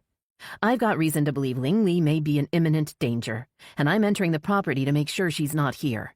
Hunter didn't wait for Ingram's response. He hurried through the back gate, crunching through fallen leaves as he circled around to the back of the house. He saw immediately that a back window was open, and that the screen had been discarded on the ground. Coming to a stop behind him, Peyton stared at the window, then looked around the empty yard. He stepped toward the window and peered in, while Hunter called out in a loud voice, "Hello? Mr. Price?" Only a flat silence echoed back, and Hunter felt certain the little building was empty. He heard the gate open again and looked over to see Finn and Gracie walking toward them. The big lab sniffed at the ground and then began moving quickly across the grass toward an old shed in the corner of the yard. As she reached the battered door, she barked and began to paw at the dirt outside, as if frantic to get in. "What's wrong with the dog?" Ingram asked, standing at the gate. Hunter met Finn's eyes over Peyton's head and nodded. They both moved forward to pull Gracie back, then stared up at the detective. "She's signaling she caught the scent of a dead body," Finn said, his eyes wide. "Army trained her to be a cadaver dog when she was a puppy. She'll keep making a fuss until she finds it." Raising her gun to a ready position, Peyton nodded at the lock. "Break it off," she said, "and I'll go in." The lock was attached to a rusty latch, and one strong kick from Hunter ripped it from the doorframe. The smell hit them as soon as the door swung open. Gracie scurried in, sniffling into a shadowy corner, then sat down beside a frayed tarp and looked back at Finn. Scoping out the small space, Peyton lowered her weapon and motioned for Hunter to enter. He held his breath, resisting the urge to gag as he lifted the corner of the tarp to reveal a small figure. A woman lay crumpled on the floor, strands of blonde hair covered half her face, and a ring of angry bruises circled her neck. Stumbling back, Hunter turned to see Frankie staring in. The PI gaped at the woman, then spun away, leaning forward to retch up the remains of his lunch. Once he'd finished, he looked up at Hunter with bloodshot eyes. "That's Bridget Price," he croaked. "Norman's wife." Hunter felt Ingram come up behind him, hearing a sharp intake of breath as the detective saw the body and got a whiff of the putrid air in the shed. Backing toward the door, Hunter called to Gracie, but the lab hesitated next to a cardboard box. "Come here, Gracie," Finn called from the door. "Come on, girl." Gracie pawed at the box, then stared up at Hunter with deep brown eyes. He moved forward with shaking hands, instinct telling him he couldn't leave the shed without looking in the box. "I need a flashlight over here." Hunter was surprised to see Ingram step up beside him. The detective pulled out a long black flashlight and aimed the light toward the box. The beam fell on a small, white hand, and Hunter felt the blood drain from his face as he saw the familiar Willow Bay class ring Ling Li always wore. Squeezing his eyes shut, Hunter wished he never had to open them again. How would he tell Veronica that her mother was gone? Forcing himself to look down, he saw the little hand move and heard a soft moan. His heart jumped, and he shouted toward the door. "Call for an ambulance! She's still alive!" Chapter 44. Van Zinger knocked twice on the doorframe before stepping into Nessa's office. She looked up with worried, tired eyes, but managed a smile as he crossed the room and sank into a chair across from her. He laid the composite drawing on the desk and stared at it with brooding eyes. "You got the composite done?" she asked, leaning over to study it. "Any luck with it so far?" "Not really," he admitted. "Jankowski's still at the park showing it to possible witnesses, but I'm not sure it'll do any good. With the hat and glasses, the guy looks like half the men in town." Pushing the paper back toward Van Zinger, Nessa shrugged. "If that's our guy, then you've cut our suspect pool down by half. Not a bad job for a few hours' work, Detective Van Zinger." He knew she was trying to lift his spirits, but it wasn't working. 3 days had passed since Katie Odell died, and they still had no firm suspects. The guy was out there free to kill again. Shaking off his negative mood, he sat up straight and took a deep breath. He was going to see Riley soon, and he needed to stay positive for her sake. As long as they were together, nothing else mattered. "Riley told me she met with you and Agent Day this afternoon," he said. "I was actually glad to hear it." Nessa raised an eyebrow. "I thought you were against her getting involved." "I was at first," he admitted, "but that was just my fear talking. I know Riley well enough to know it'd kill her to be left out. She needs to feel like she's doing something to help, and I'm not going to try to stop her." A smile lifted the corners of Nessa's mouth. "And I know Riley well enough to know she wouldn't let you stop her even if you did try." Rolling his eyes, Van Zinger laughed. "Okay, so where are you hiding her?" He got to his feet. "I didn't see her in the briefing room. I thought she'd be in here with you." "She left a while ago." Nessa looked up at him in surprise, as if she thought he knew. "She got a text from Dex Tremaine. Said she was going to help him and his lawyer prepare for his interview with the Miami PD." "Dex texted her?" He thought back to his recent talk with Frankie. Hadn't the PI said that Dex had gone missing and that he'd lost his phone? "Did she say where they were supposed to meet?" "She said she was going home," Nessa said, sensing his alarm. "She wanted to hurry because they were waiting for her there." Running a hand through his close-cropped hair, Van Zinger stared at her in growing panic. "Frankie told me earlier today that Dex lost his phone," he managed to say, feeling his throat tighten around the words. "But what if he didn't lose it? What if the man who killed Katie has it?" He fumbled in his pocket for his own phone, pulling it out with shaky hands. Tapping on Riley's name, he waited as the phone rang again and again. Finally, the call rolled to voicemail. "I've got to get to Riley," he said, starting for the door. "I've got to make sure she's okay." "Hold on, Van Zinger." Nessa jumped up and grabbed her purse and keys. "If you really do think the killer is Riley, you can't go on your own, and Jankowski's still out in the field." Barreling down the hall, Van Zinger didn't see Charlie Day step out of the briefing room until he'd crashed into her. The agent managed to hold on to one of Van Zinger's thick arms, saving herself from falling to the floor. "Sorry, Agent Day, but I'm in a hurry." Van Zinger shrugged her hand off his arm. "I've really got to go." "I need to talk to you, Chief Ainsley," Charlie said, catching sight of Nessa. "Hunter and I have uncovered a promising lead." Van Zinger hesitated, then turned back to face the agent. "Who?" His voice deepened into a growl. "Give me a name." Pointing into the briefing room, Charlie nodded toward the papers spread out across the table. "A man in D.C. was reported missing around the same time my John Doe turned up in the canal," she said, crossing to the table. "He was located by our investigators several weeks later, alive and well and living in Miami. He was ruled out as our John Doe, but his name remained in the file for our records." Venzinger approached the table, his mind whirring as she spoke. "Earlier today, Hunter Hadley suggested that whoever killed John Doe may have assumed his identity, just as Xavier Grayson had assumed the identity of Julian Hart. I went back through the list of missing persons and ran each one through a search." She held a piece of paper toward Venzinger. "This was the man that had been reported missing and who we tracked to Miami. He moved to Willow Bay soon after our investigators spoke to him, and he has lived here ever since." Grabbing the paper from Charlie's hand, Benzinger stared down at the name in stunned disbelief. Nessa leaned over his shoulder. "Norman Price?" Nessa murmured. "You think Norman Price is the man who killed your John Doe?" "No," Charlie said. "I think our John Doe was the real Norman Price. I think he was killed in D.C. and thrown into the canal. And I think the man who killed him then assumed his identity." Benzinger felt the room spin as the pieces began to come together. "Norman Price moved to Willow Bay back when I was first on the force," he said between gritted teeth. "He's been the lawyer for every crook in town since then, including the mayor."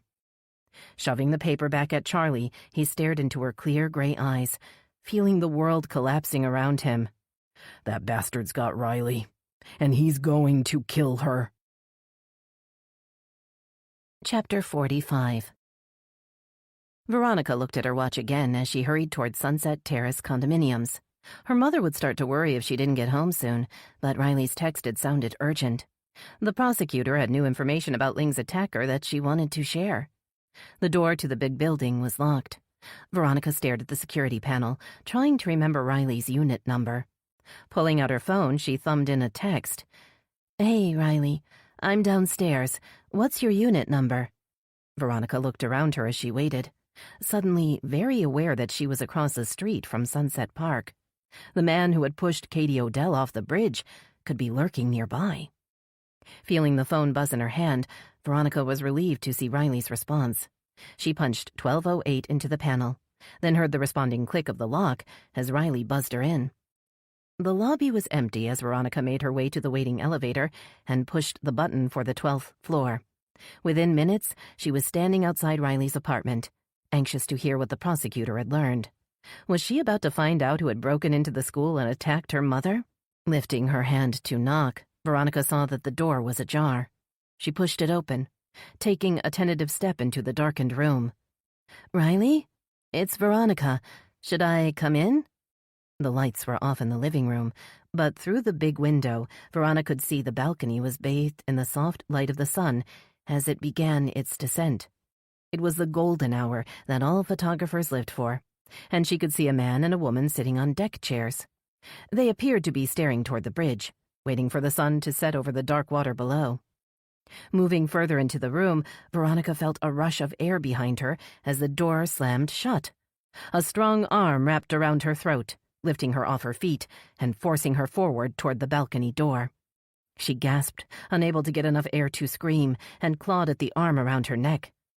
Kicking back at the man behind her with all her strength, she cursed herself for not wearing her heels, beating her soft-soled shoes against him with little effect as the man shoved her onto the balcony. "No point fighting, Veronica," he snarled. "There's only one way out of this for you, and that's over the ledge." Her panicked eyes took in the figures on the deck chairs. She recognized Dex Tremaine slumped in one chair, his eyes closed and his mouth open.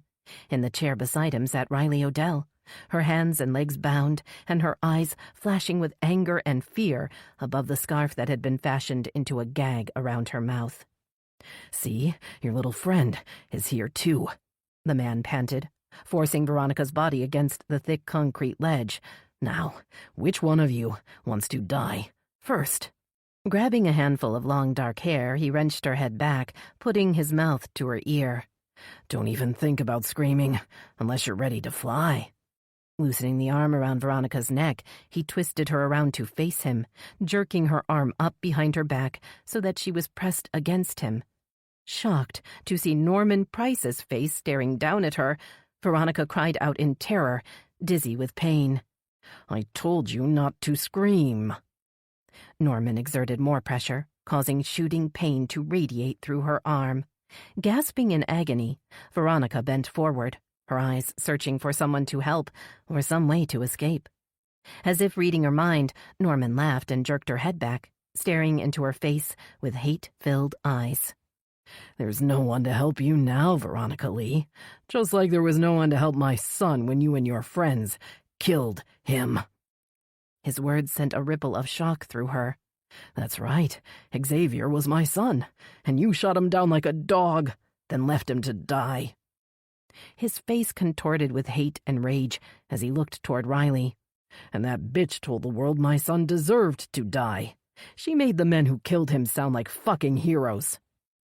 A flash of light against metal caught Veronica's eye, and she squinted toward the floor through watery eyes. A small pistol lay discarded under the chair, as if dropped or kicked away in Norman's struggle to subdue Riley and bind her arms and legs. "Bet they won't be feeling like heroes after tonight." He tightened his grip in Veronica's hair and twisted her toward the ledge, pushing her head forward. She blinked in horror at the concrete pavement 12 stories below. "Once Hunter Hadley and Detective Van Zinger see your bodies broken on the ground down there, they'll begin to understand how I felt when they killed my boy." A groan sounded from behind them, and Norman turned, forcing Veronica to turn with him. Her heart jumped with hope as Dex stretched his long, spindly legs, but he didn't open his eyes. "Looks like the drugs are starting to wear off." Norman sounded satisfied. "He should come around just in time to take the blame for all my transgressions. You'll be dead, and he'll be the perfect stooge." Releasing his hold of Veronica's hair, Norman pointed his trembling hand toward Dex's splayed body. "If everything goes as expected, Dex will be charged with your murder, as well as that of my beloved wife, and the town's popular high school principal." His words penetrated the fog of pain that had descended over Veronica, and she jerked up her head at the thought of her mother. "My mother?" The words came out as a rough whisper. "That's right. You don't know yet, do you?" His voice took on a mocking sympathy. "Mommy dearest is dead. I killed her with my own 2 hands. He held his hand up, displaying an angry gash along his forearm. "I would have strangled your fucking cat, too, but he got away." He clenched his hand into a fist, then dropped his arm and wrapped it around her neck again, and squeezed. "Unfortunately, Dex will have to get a new lawyer to help him try to beat the charges. Good old Norman Price will disappear into the sunset, and Xander Grayson will be back on the hunt for a new life." Riley's eyes widened at the words, and she shook her head as if trying to dislodge the gag. "That's right, Ms. Prosecutor. I'm not Norman Price." His voice shook with outrage, and spittle flew from his mouth. "I'm Xander Grayson, and I used to have a son. My only son. Until you and your friends killed him, shot him down like a rabid animal." Shuffling closer, he met Riley's angry eyes with an ugly sneer. "I disposed of the real Norman Price 10 years ago." Taking a deep breath, Xander regained his composure. "Of course, Norman's law degree has been very useful, although I think for my next target I may choose a cop. I always wanted to be in law enforcement, but then I have this thing about guns." His words caused Veronica to glance down again at the barrel of the little gun under the chair. Knowing she'd get only one chance, she flung her head back against Xander's face with all her strength, delivering a stunning blow to his nose. Yelling out in fury and pain, Xander relaxed his arm around Veronica's neck, and she dropped straight down, falling to the floor and rolling toward the chair. Xander lunged after her just as Riley thrust her bound feet forward, sending him sprawling onto Dex's lap. Coming to with a startled yelp, the confused photographer grappled with Xander, sensing he was in danger, still unsure what was going on. "Hold him, Dex!" Veronica shouted. "He's trying to kill Riley!" Her hand fell on the grip of the pistol, and she pulled it toward her, urged on by Riley's muffled cries. Fumbling with the rope around Riley's hands, Veronica finally worked the knot loose and turned with gun in hand to face Xander. Aiming the gun at Xander with shaky hands, she saw that he had Dex by the throat, bending him back over the ledge. "Put the gun down or I'll throw him off." Xander stared at the barrel pointing straight at him, and Veronica saw fear and doubt in his eyes. She stepped closer, then stopped as he shoved Dex further over the side. "Okay, I'm moving back," she said, swallowing hard. "If you let him down, I'll put the gun down. We can work this out." "No." The hoarse protest came from Dex, who was squinting at Veronica and Riley through red, swollen eyes. "Don't put it down. He'll kill—" Xander heaved Dex up so that his hips were balanced on the strip of concrete. If he released his hands, Dex would plunge to the ground below. There would be no chance of surviving the 12-story fall. Feeling Riley's trembling body beside her, Veronica could hear the fatigue and pain in the prosecutor's voice. "Listen, Norman, we can work this." "My name's not Norman," he yelled, his face red from the effort of holding Dex. "And you can't fix this. You can't bring my son back. Now put the fucking gun down, or another man will die because of you."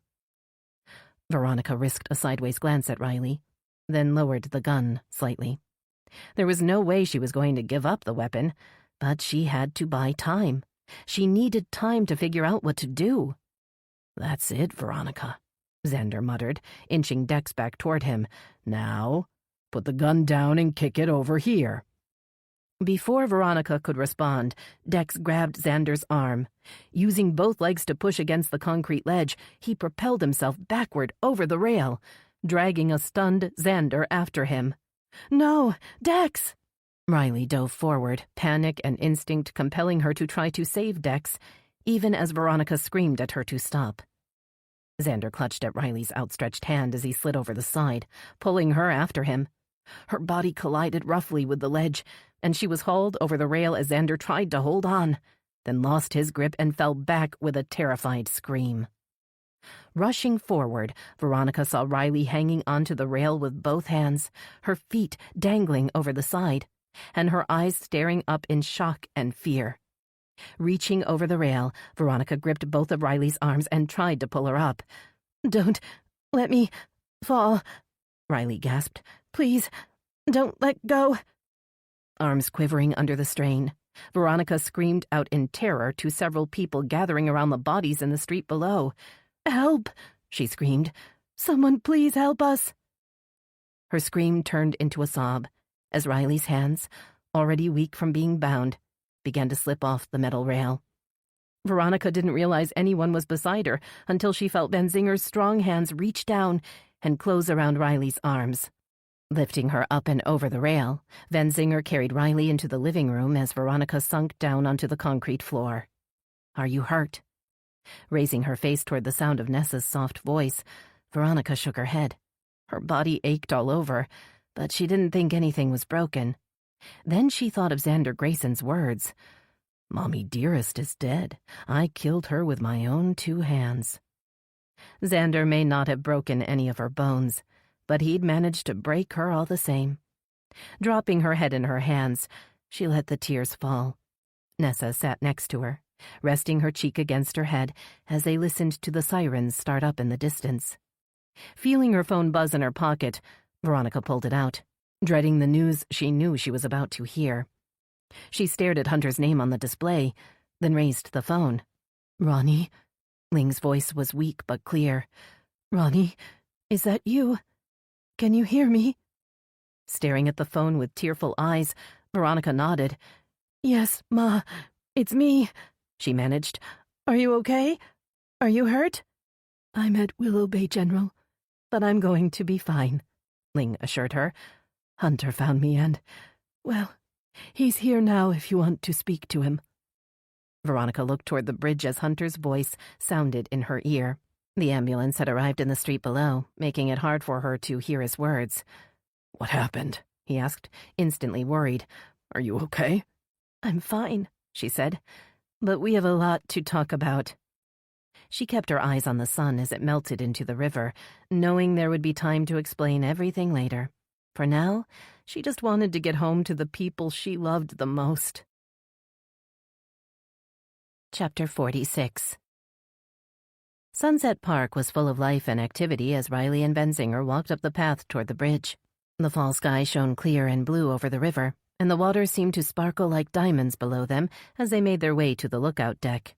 Riley smiled through sudden tears as she saw the makeshift memorial on the spot where Katie had died. Flowers of all kinds were arranged beside the guardrail, where a picture of Katie was on display, along with hundreds of cards and inspirational messages written by the people of Willow Bay. I should have come here before.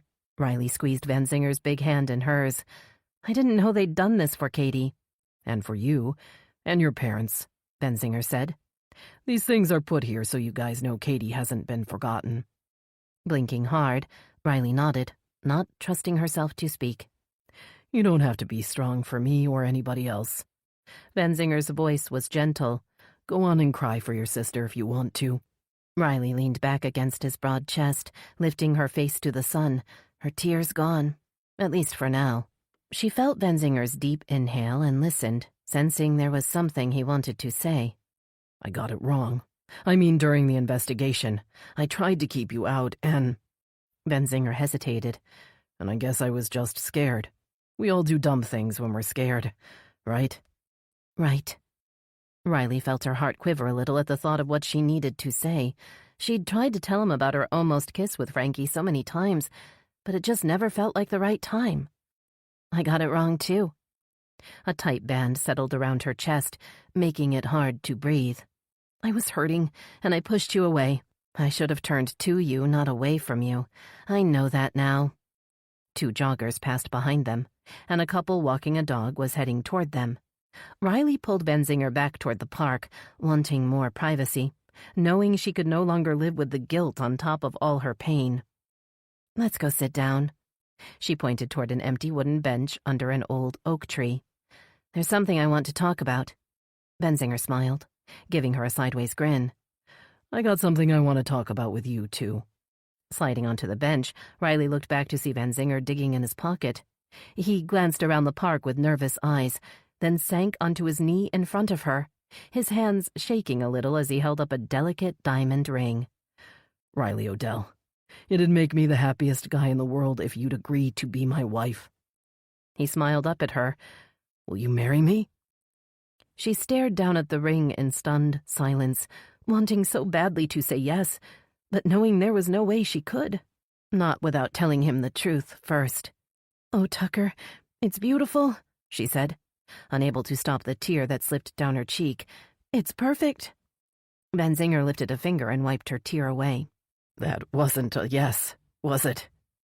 Shaking her head, Riley pulled him up onto the bench next to her and sighed. She couldn't bear to meet his eyes, knowing she wouldn't have the guts to tell him if she did.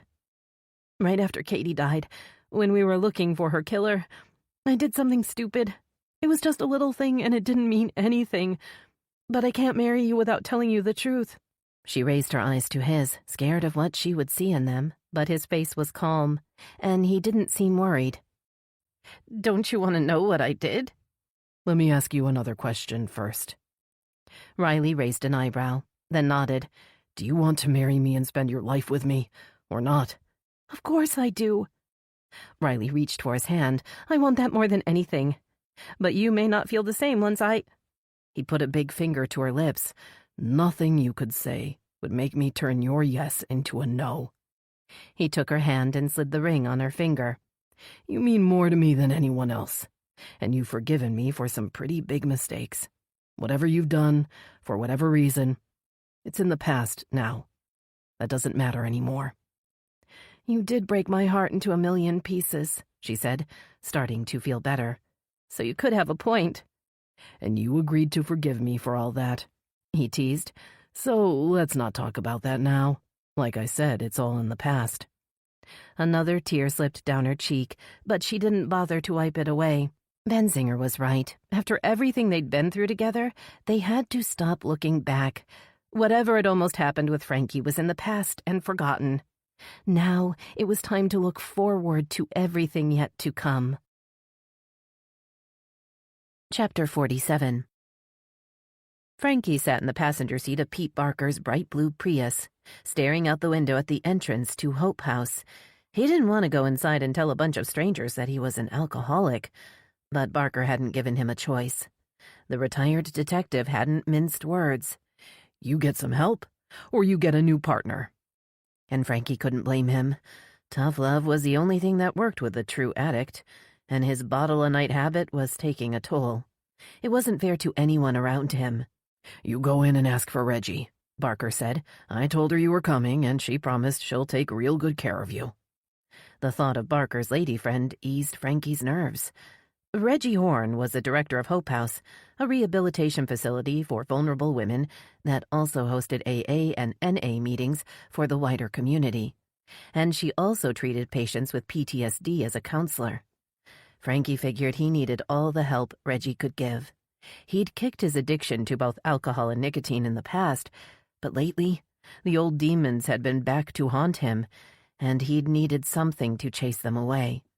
Go on, Barker said, pointing toward the door. You'll be late. Okay, Dad, Frankie teased. Thanks for the ride. He watched the Prius drive off, wishing he really had been lucky enough to have a man like Barker for a dad. Unfortunately for him, the only thing his father had passed on to him was the family tradition of addiction and self-destruction. Come on in, Frankie. Frankie looked up to see a petite black woman standing in the doorway. Reggie's friendly smile started his feet moving, and soon he was sitting on a hard metal folding chair, one of a dozen people arranged in a big circle. We seem to have a good group tonight. Reggie gazed around the circle as if looking for someone to call on, and Frankie lowered his eyes, counting the threads in the carpet. Peyton, I didn't know you were back in town. Reggie sounded genuinely pleased, and Frankie looked up, wondering if there could be two different Peytons in Willow Bay. Come on in and join the circle, Reggie said, pointing toward Frankie. There's an empty seat just over there. Peyton Bell's eyes widened as she met Frankie's gaze, but she crossed the room and sank into the chair next to him, with only a nod to indicate they knew each other. Okay, everybody. I think you all already know me, so let's begin with the Serenity Prayer. Reggie bowed her head, and Frankie followed along. When he opened his eyes, he saw that Peyton Bell was staring at him.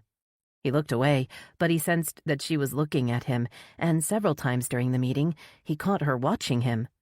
Once Reggie had called the meeting to a close, Frankie bounded out of his chair and made a beeline for the door. He needed some fresh air, and he was already thinking maybe he'd have one last drink before he got back into the program. Frankie? Peyton Bell stood behind him, her big eyes solemn. Can I talk to you for a minute? Raising an eyebrow, Frankie shrugged. I'm kind of busy, he said, pulling out a stick of gum. I got a few more of these meetings to get to tonight, so... Her face softened into a smile, and she held out her hand. Frankie reached back in his pocket and pulled out another piece of gum. I've been sober for a few years, Peyton said, but I'm still working on the 12 steps and all that. Wiping his forehead with a skinny hand, Frankie shook his head. Yeah, I know what you mean. Those 12 steps can be pretty exhausting. I've walked up them plenty of times, so I should know. Peyton laughed and reached out a hand to touch his arm. All kidding aside, I wanted to talk to you. Her smile faded. I'm kind of stuck on step 9, she said, dropping her eyes. And I was wondering if you could help me out. Backing away, Frankie held up his hands and shook his head. I'm in no shape to help anybody out, he said. I'm no role model for sobriety, and I'm back here because I'm struggling myself. I just need you to hear me out, Peyton said. You're the last one on my list. I can't complete step 9 without you. Frankie frowned and crossed his arms over his chest. What are you talking about? I knew you were being arrested on trumped-up charges, and I didn't speak up, she said, her words coming out in a nervous rush. I just ran away and tried to forget what had happened to you, and the part I played. I'm sorry, and I want to make amends if possible. Staring down into Peyton's nervous face, Frankie thought he'd never seen such pretty eyes, and they were looking at him as if what he said and felt actually mattered. Oh, I see. I'm sorry if I've made you uncomfortable, Peyton said, tucking a short strand of dark hair behind her ear. I just thought if we're going to be living in the same town, we should clear the air. Frowning as if in concentration, Frankie nodded. And conveniently, if you make amends with the last schmuck on your list, you'll be able to check off step 9. Am I right? That's one way to look at it, Peyton admitted, her smile coming back. But that's not the main reason. Frankie cupped a hand to his ear. I'm listening. What is the main reason? You did good work on the Norman Price investigation, she said, a pretty blush rising in her cheeks. I was impressed, and, well, I was hoping maybe we could be friends. Another joke rose to Frankie's lips, but he swallowed it back. The look in Peyton's eyes told him she needed a friend, and he wasn't exactly overflowing with friend requests either. Okay, he said, sticking out a bony hand. Check off step 9, and then let's go grab a drink. Her eyes widened, and then she laughed again. The sound made Frankie smile. He could definitely get used to that laugh. A flash of blue at the curb told him Barker had arrived. The Prius pulled up to the curb, and Frankie waved. Well, my ride's here. Maybe I'll see you next time. Peyton held out a folded piece of paper. My number. Just in case you need a friend before then. Reaching for the paper, Frankie felt something he hadn't felt in a long time. He wasn't sure what it was. Maybe anticipation or maybe hope. Whatever it was, it felt good. So how did it go? Barker asked as Frankie slid into the Prius. Is it too late, or is there still some hope left for you? Oh, yeah, Frankie said, unfolding the paper in his hand and looking at the number scrawled across it. There's always hope. Chapter 48. Nessa tore off another raffle ticket and handed it to a small boy in jean overalls. The boy handed her a grubby dollar bill, and Nessa tucked it into the money pouch under the table. She'd agreed to work the raffle booth at the Willow Bay Fall Festival, thinking it might be a little less messy than her previous stint as a face painter at last year's event. Mom, look at what I won. Cooper ran up to the booth holding a big plastic baseball bat that was almost as tall as he was. Like we really have room for that in the house. Nessa grimaced at Jerry, who had stepped out of the crowd, pulling Cole after him. Stashing the ridiculous prize under the raffle table, she watched Jerry herd the boys toward the pumpkin carving booth with a contented smile. I'll take one of those raffle tickets, Chief Ainsley. Tenley Frost stood in front of the table, wearing a pink baby sling. Nessa could see a tiny head nestled against Tenley's chest, and a chubby fist holding tight to a fuzzy pink blanket. Oh, my goodness, is that little Avery Lynn? Nessa asked, wondering why she'd never tried for a girl. She's adorable. Thank you, Chief. Nessa held up a hand. It's Nessa, especially when we're not working. Tenley smiled, then gestured toward the poster plastered to a nearby booth. Mayor Hadley's face stared out over huge letters. A vote for Mayor Hadley is a vote for Willow Bay. Rolling her eyes, Tenley leaned closer and lowered her voice, holding a hand over Avery's little ear, as if the baby might hear something unsavory. Can I tell you something off the record? Nessa nodded, hoping the media relations officer wasn't going to start talking shop just when she'd finally gotten a day away from the office. She wanted at least 24 hours without work and without the ugly politics that went with it. Mayor Hadley's the last person that I'd vote for. Tenley looked around as if the mayor might be lurking among the surrounding booths, trying to listen in. He's only out for himself, and he doesn't give a fig about Willow Bay or the safety of the people in it. Staring at Tenley with wide eyes, Nessa froze, unsure how she should respond. She'd never heard the media relations officer say anything less than glowing about the mayor. Either Tenley Frost is an amazing actress, or something has happened recently to make her see the mayor for who he really is. The temptation to join in on the mayor bashing was tempting, but Nessa decided to play it safe. Tenley had said they were talking off the record, but you never knew what might get back to Mayor Hadley. That man seems to have spies everywhere. Lowering her voice to match Tenley's, Nessa cocked her head. So, what's he done now? Well, he doesn't tell me much, Tenley said, her mouth twisting into a disapproving frown. But if my hunch is right, I'd say he's trying to push you out and install Mark Ingram in your place. Nessa raised both eyebrows. She hadn't expected to hear her suspicions confirmed so bluntly, but she couldn't say she was surprised. She'd known Hadley wouldn't go to the trouble of reinstating Ingram unless he'd had an underlying motive. Mayor Hadley wants a police chief he can control, and that's not me. Tenley handed Nessa a crisp $10 bill, and Nessa numbly tore 10 raffle tickets off the roll. "I hope you won't say anything to Mayor Hadley," Tenley said, tucking the tickets into her purse. "I just wanted you to know so that you can watch your back." Tenley looked back at Mayor Hadley's re-election poster.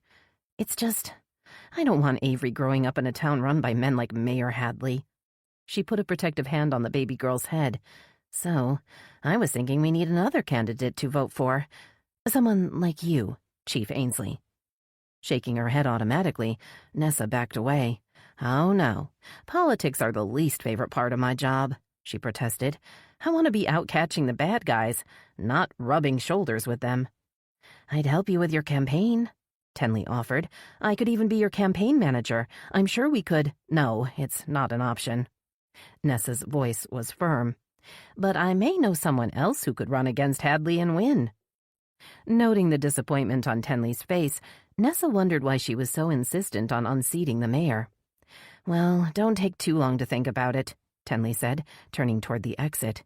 "February will be here before you know it, and if we don't have a viable candidate to run against the mayor, we won't get another chance for 4 more years." Nessa's phone trilled, and she pulled it out of her pocket as she watched Tenley's glossy auburn bob disappear into the crowd. It took her a minute to register the number that flashed on the screen. "Special Agent Day. What a surprise." Nessa held the phone against her shoulder as she exchanged 2 wrinkled ones for 2 raffle tickets. "You're not calling about another cold case so soon, are you? We're still trying to recover from the last one." "Just calling to let you know I've officially closed out my John Doe case," Charlie said. "Thanks to you, I can put a name on Norman Price's grave, although he has no family to visit it." Nessa heard a note of sadness in Charlie's voice. "He was single, an only child whose parents had died before he was killed. I'm sure that was one of the reasons Grayson picked him." "Well, it was really Hunter Hadley that tied it all together." Nessa didn't mind giving credit where it was due. "Of course, without the details from your files, we would have had a hell of a time finding out who killed Katie Odell. You helped rid our town of Xander Grayson. We all owe you for that." "Hunter Hadley is impressive." Charlie's tone was wistful. He'd make a fine agent if he wasn't an investigative reporter. Knowing she should keep her mouth shut, Nessa decided to speak up anyway. Maybe she was just misreading the signals. "I hate to stick my nose into other people's business," Nessa said, not sure if that was actually true or not. "But it sounds like you've got a serious crush on Hunter Hadley, and he's already taken." "Oh, yes, I know," Charlie said with a surprised laugh.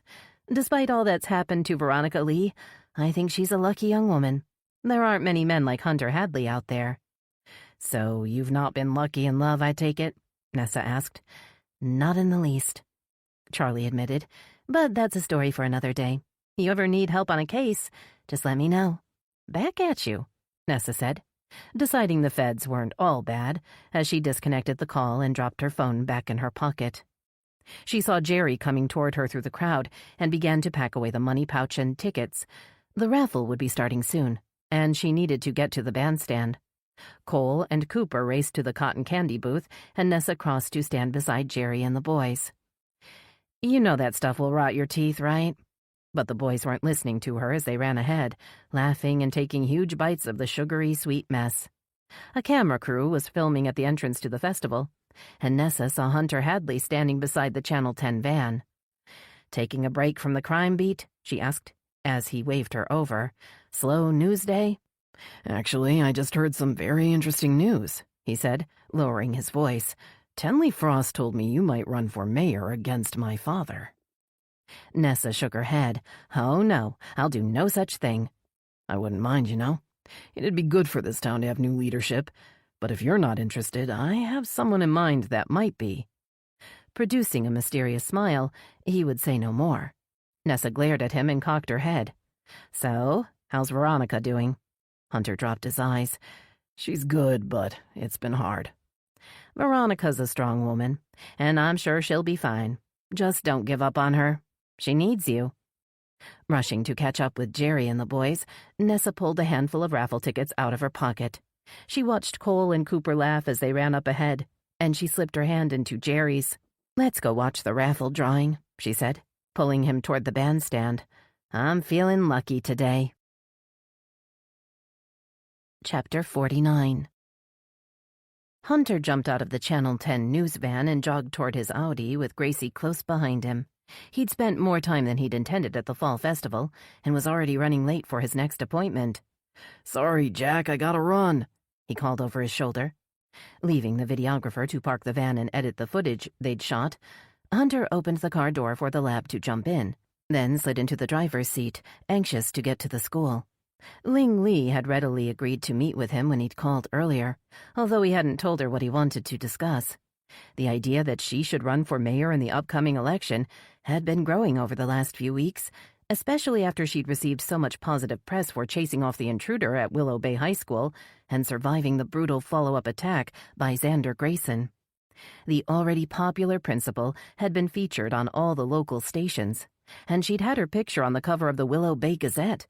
If there was ever a time to run for office, this was her time. He also had an underlying motive for meeting Veronica's mother out at the school instead of at home. The opportunity to talk to Ling alone would give him a chance to ask about Veronica. She hadn't seemed like herself ever since the day Ling had been attacked in her office, and Hunter wasn't sure why. He hoped to find out what was going on from the person who knew her best. Turning the sleek black sedan into the high school's parking lot, Hunter was reminded of the 4 long years he'd spent on the campus as a teenager. Has it really been 15 years since I graduated from this old place? So much had happened since his days as a high school student. His experiences at the school seemed to have happened a lifetime ago, and to a completely different person. Parking in the teacher's lot next to Ling Lee's white sedan, Hunter crossed the lot with Gracie beside him. He saw the principal waiting at the double doors, waving him over with a small hand. "Come in this way, Hunter," she called, holding the door. "I'm glad to see you brought my new best friend with you." Bending down to scratch behind Gracie's soft, floppy ears, Ling's face relaxed into a pleased smile. "I think she remembers me." Ling stared into Gracie's big brown eyes. "This dog likely saved my life, although you had something to do with it as well." Ling's eyes met Hunter's, and she held his gaze. "I know you said you don't need my thanks, but I need to give it." A flush of embarrassment warmed Hunter's cheeks, and he inclined his head, following her down the hall toward the guidance office. He studied the lockers along the hall as they passed, remembering his had been just next to the science lab, although he couldn't remember the number. A small man with dark hair and glasses stood as Ling entered the room. He nodded to Hunter, then knelt to greet Gracie. "I read that you're a hero now," he said to the lab. "You saved Principal Lee, and she saved me, so we're all connected."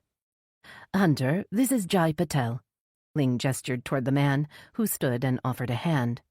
"And Jai, I'd like you to meet Hunter Hadley. He was a student here before you started, one of our best students, if I remember well."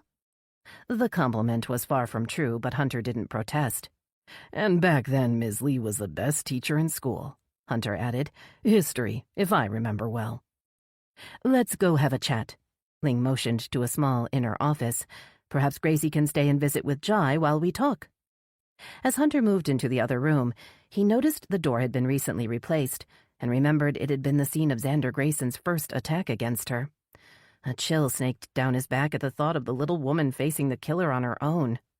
"Sorry to get here so late," Hunter said, settling into a chair across from her desk.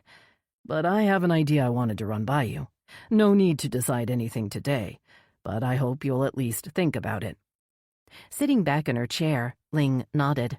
"Okay, I'm listening." "I think you should run for mayor in the upcoming election." He watched her face for a reaction. "The timing's right. With all the press attention you've received, you already have a platform, and I think the people of this town are ready for change." Hunter held his breath, knowing it was a long shot, but it was also the right thing for the town. "When you were a student here, I knew you were a good boy." Ling raised an eyebrow. "I didn't know you are also a crazy one." Slumping back in his chair, all the wind went out of Hunter's sails. He had hoped she would at least think about it. "I don't know how good I was," Hunter murmured. "All I remember was being afraid. I was terrified that I'd end up like my father." He looked toward the window and tried to think how to explain. I could see even then that he was shallow and self-serving, and I was desperate not to follow in his footsteps. But my mother died when I was born, so my father was all I had, all I knew. Looking back at Ling, Hunter wondered how his life would have gone if he'd had a mother. Would he be able to better understand Veronica if he had been raised by a woman? "And you want to show the world you aren't like your father by helping me beat him in some race?" Ling asked. "No," he protested. "I've given up trying to prove anything when it comes to my father. But I would like to stop him from doing more damage to this town. I want to be part of something better." Ling sighed and then smiled. "Okay, I'll think about it, but no promises." Hope lit up Hunter's face, and Ling studied his relieved expression as if trying to figure him out. "You were raised without a mother," Ling said slowly, "and Veronica was raised without a father. Maybe that's why you two are drawn to each other." "I'm not so sure she's drawn to me," Hunter admitted, his face dropping. "She's been different since the day you were attacked."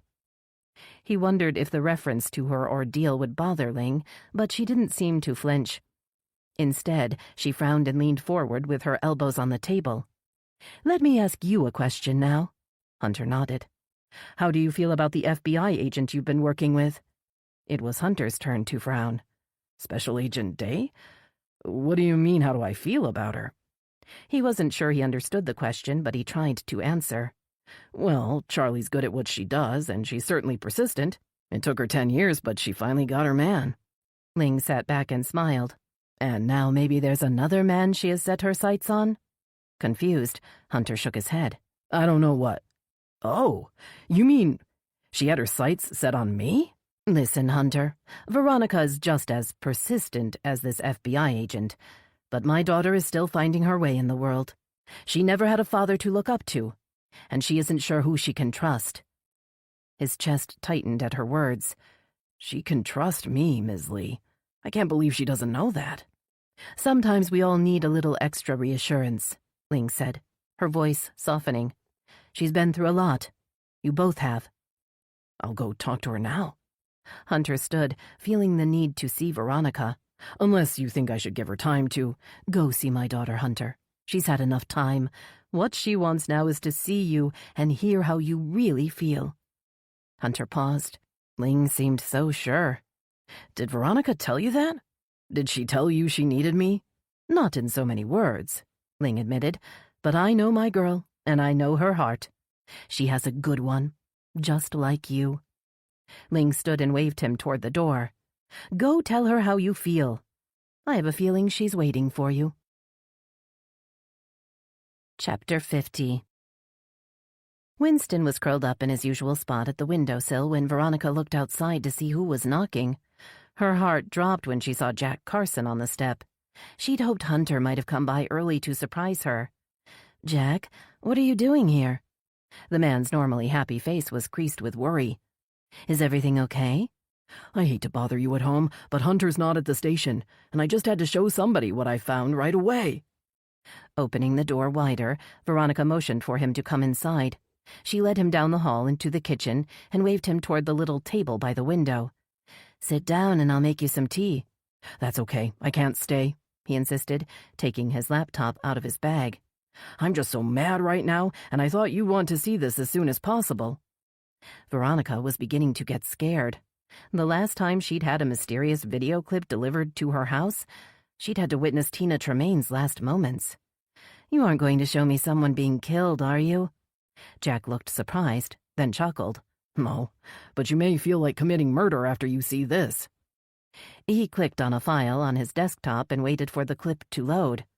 "I was at the station editing footage, and I was looking through some clips about the incident at the school." Shooting an uncomfortable look at Veronica, he tried to explain. "I'm working on a segment about your mother. You know, about the incident at the school and everything that happened after that."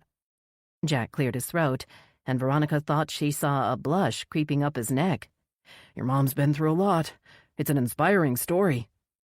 Pointing to the video that was starting to play on his screen, Jack shook his head and turned up the sound. "I didn't realize what I'd gotten until I was editing the footage." Veronica leaned forward as the video showed Brock Chandler standing next to Mayor Hadley. It appeared to be filmed the day Brock had given his statement about violence in the school system. The camera had zoomed in on the two men as they prepared to give the statement. Tenley Frost could be seen in the background preparing to announce them. "Here's where you really have to listen," Jack said, turning up the sound even more. They don't think anyone can hear them. Straining to hear, Veronica could make out Chandler's deep voice. Once your guy officially charges Ling Li with reckless endangerment, I can step in and suspend her pending a further investigation. That should stop anyone on the board from raising her name again for the superintendent position. Veronica gasped as she watched the mayor nod and smile at the crowd as Chandler spoke. He responded to the superintendent's remarks in a low mutter that was hard to make out. Right, and Detective Ingram should be able to make that happen in the next few days. I'll expect the announcement of the Teachers Association endorsement within the month. February is just around the corner. Chandler's next words made Veronica's blood boil. You got my word on that. It's a deal. The shot focused on the two men for a few more seconds, then moved to Tenley Frost as she announced Mayor Hadley to the crowd. As the mayor walked up to the podium, Jack stopped the video. Well, that's it, Jack said, and based on an interview I had with a source in the department, Detective Ingram did, in fact, make noise about pressing reckless endangerment charges against your mother. Veronica stared at him in disbelief. I'm guessing after all the fanfare about your mother in the press, they didn't dare go ahead with their little scheme. At least, not yet. You've got to share this with Spencer. There's no way he can keep giving in to the mayor's pressure once this gets out. With a grim nod, Jack gathered his computer and walked back to the front door. He stopped on the step and looked back. Ask your mother if she's open for an interview. I'd love to get her take on this to add to the segment. Veronica watched the older man leave and wondered if he was impressed with more than just Ling's story. He seemed smitten with the woman behind the story, too. Maybe I should set Ma up on an interview with Jack. Who knows what could happen? Maybe she'll end up falling for a reporter, too. Her thoughts turned back to the outrageous video clip she'd just watched, and she'd turned back to the living room when she heard another knock on the door. This time it was Hunter. Veronica swung open the door, ready to tell him what Jack had discovered. But the words died on her lips.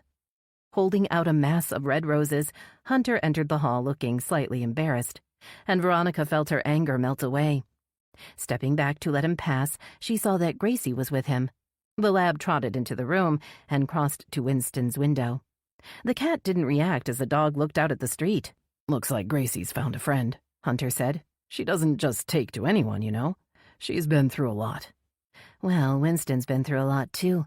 Maybe that's why they get along, Hunter said. They understand each other. Kind of like us. Unable to stop smiling, Veronica followed Hunter into the kitchen.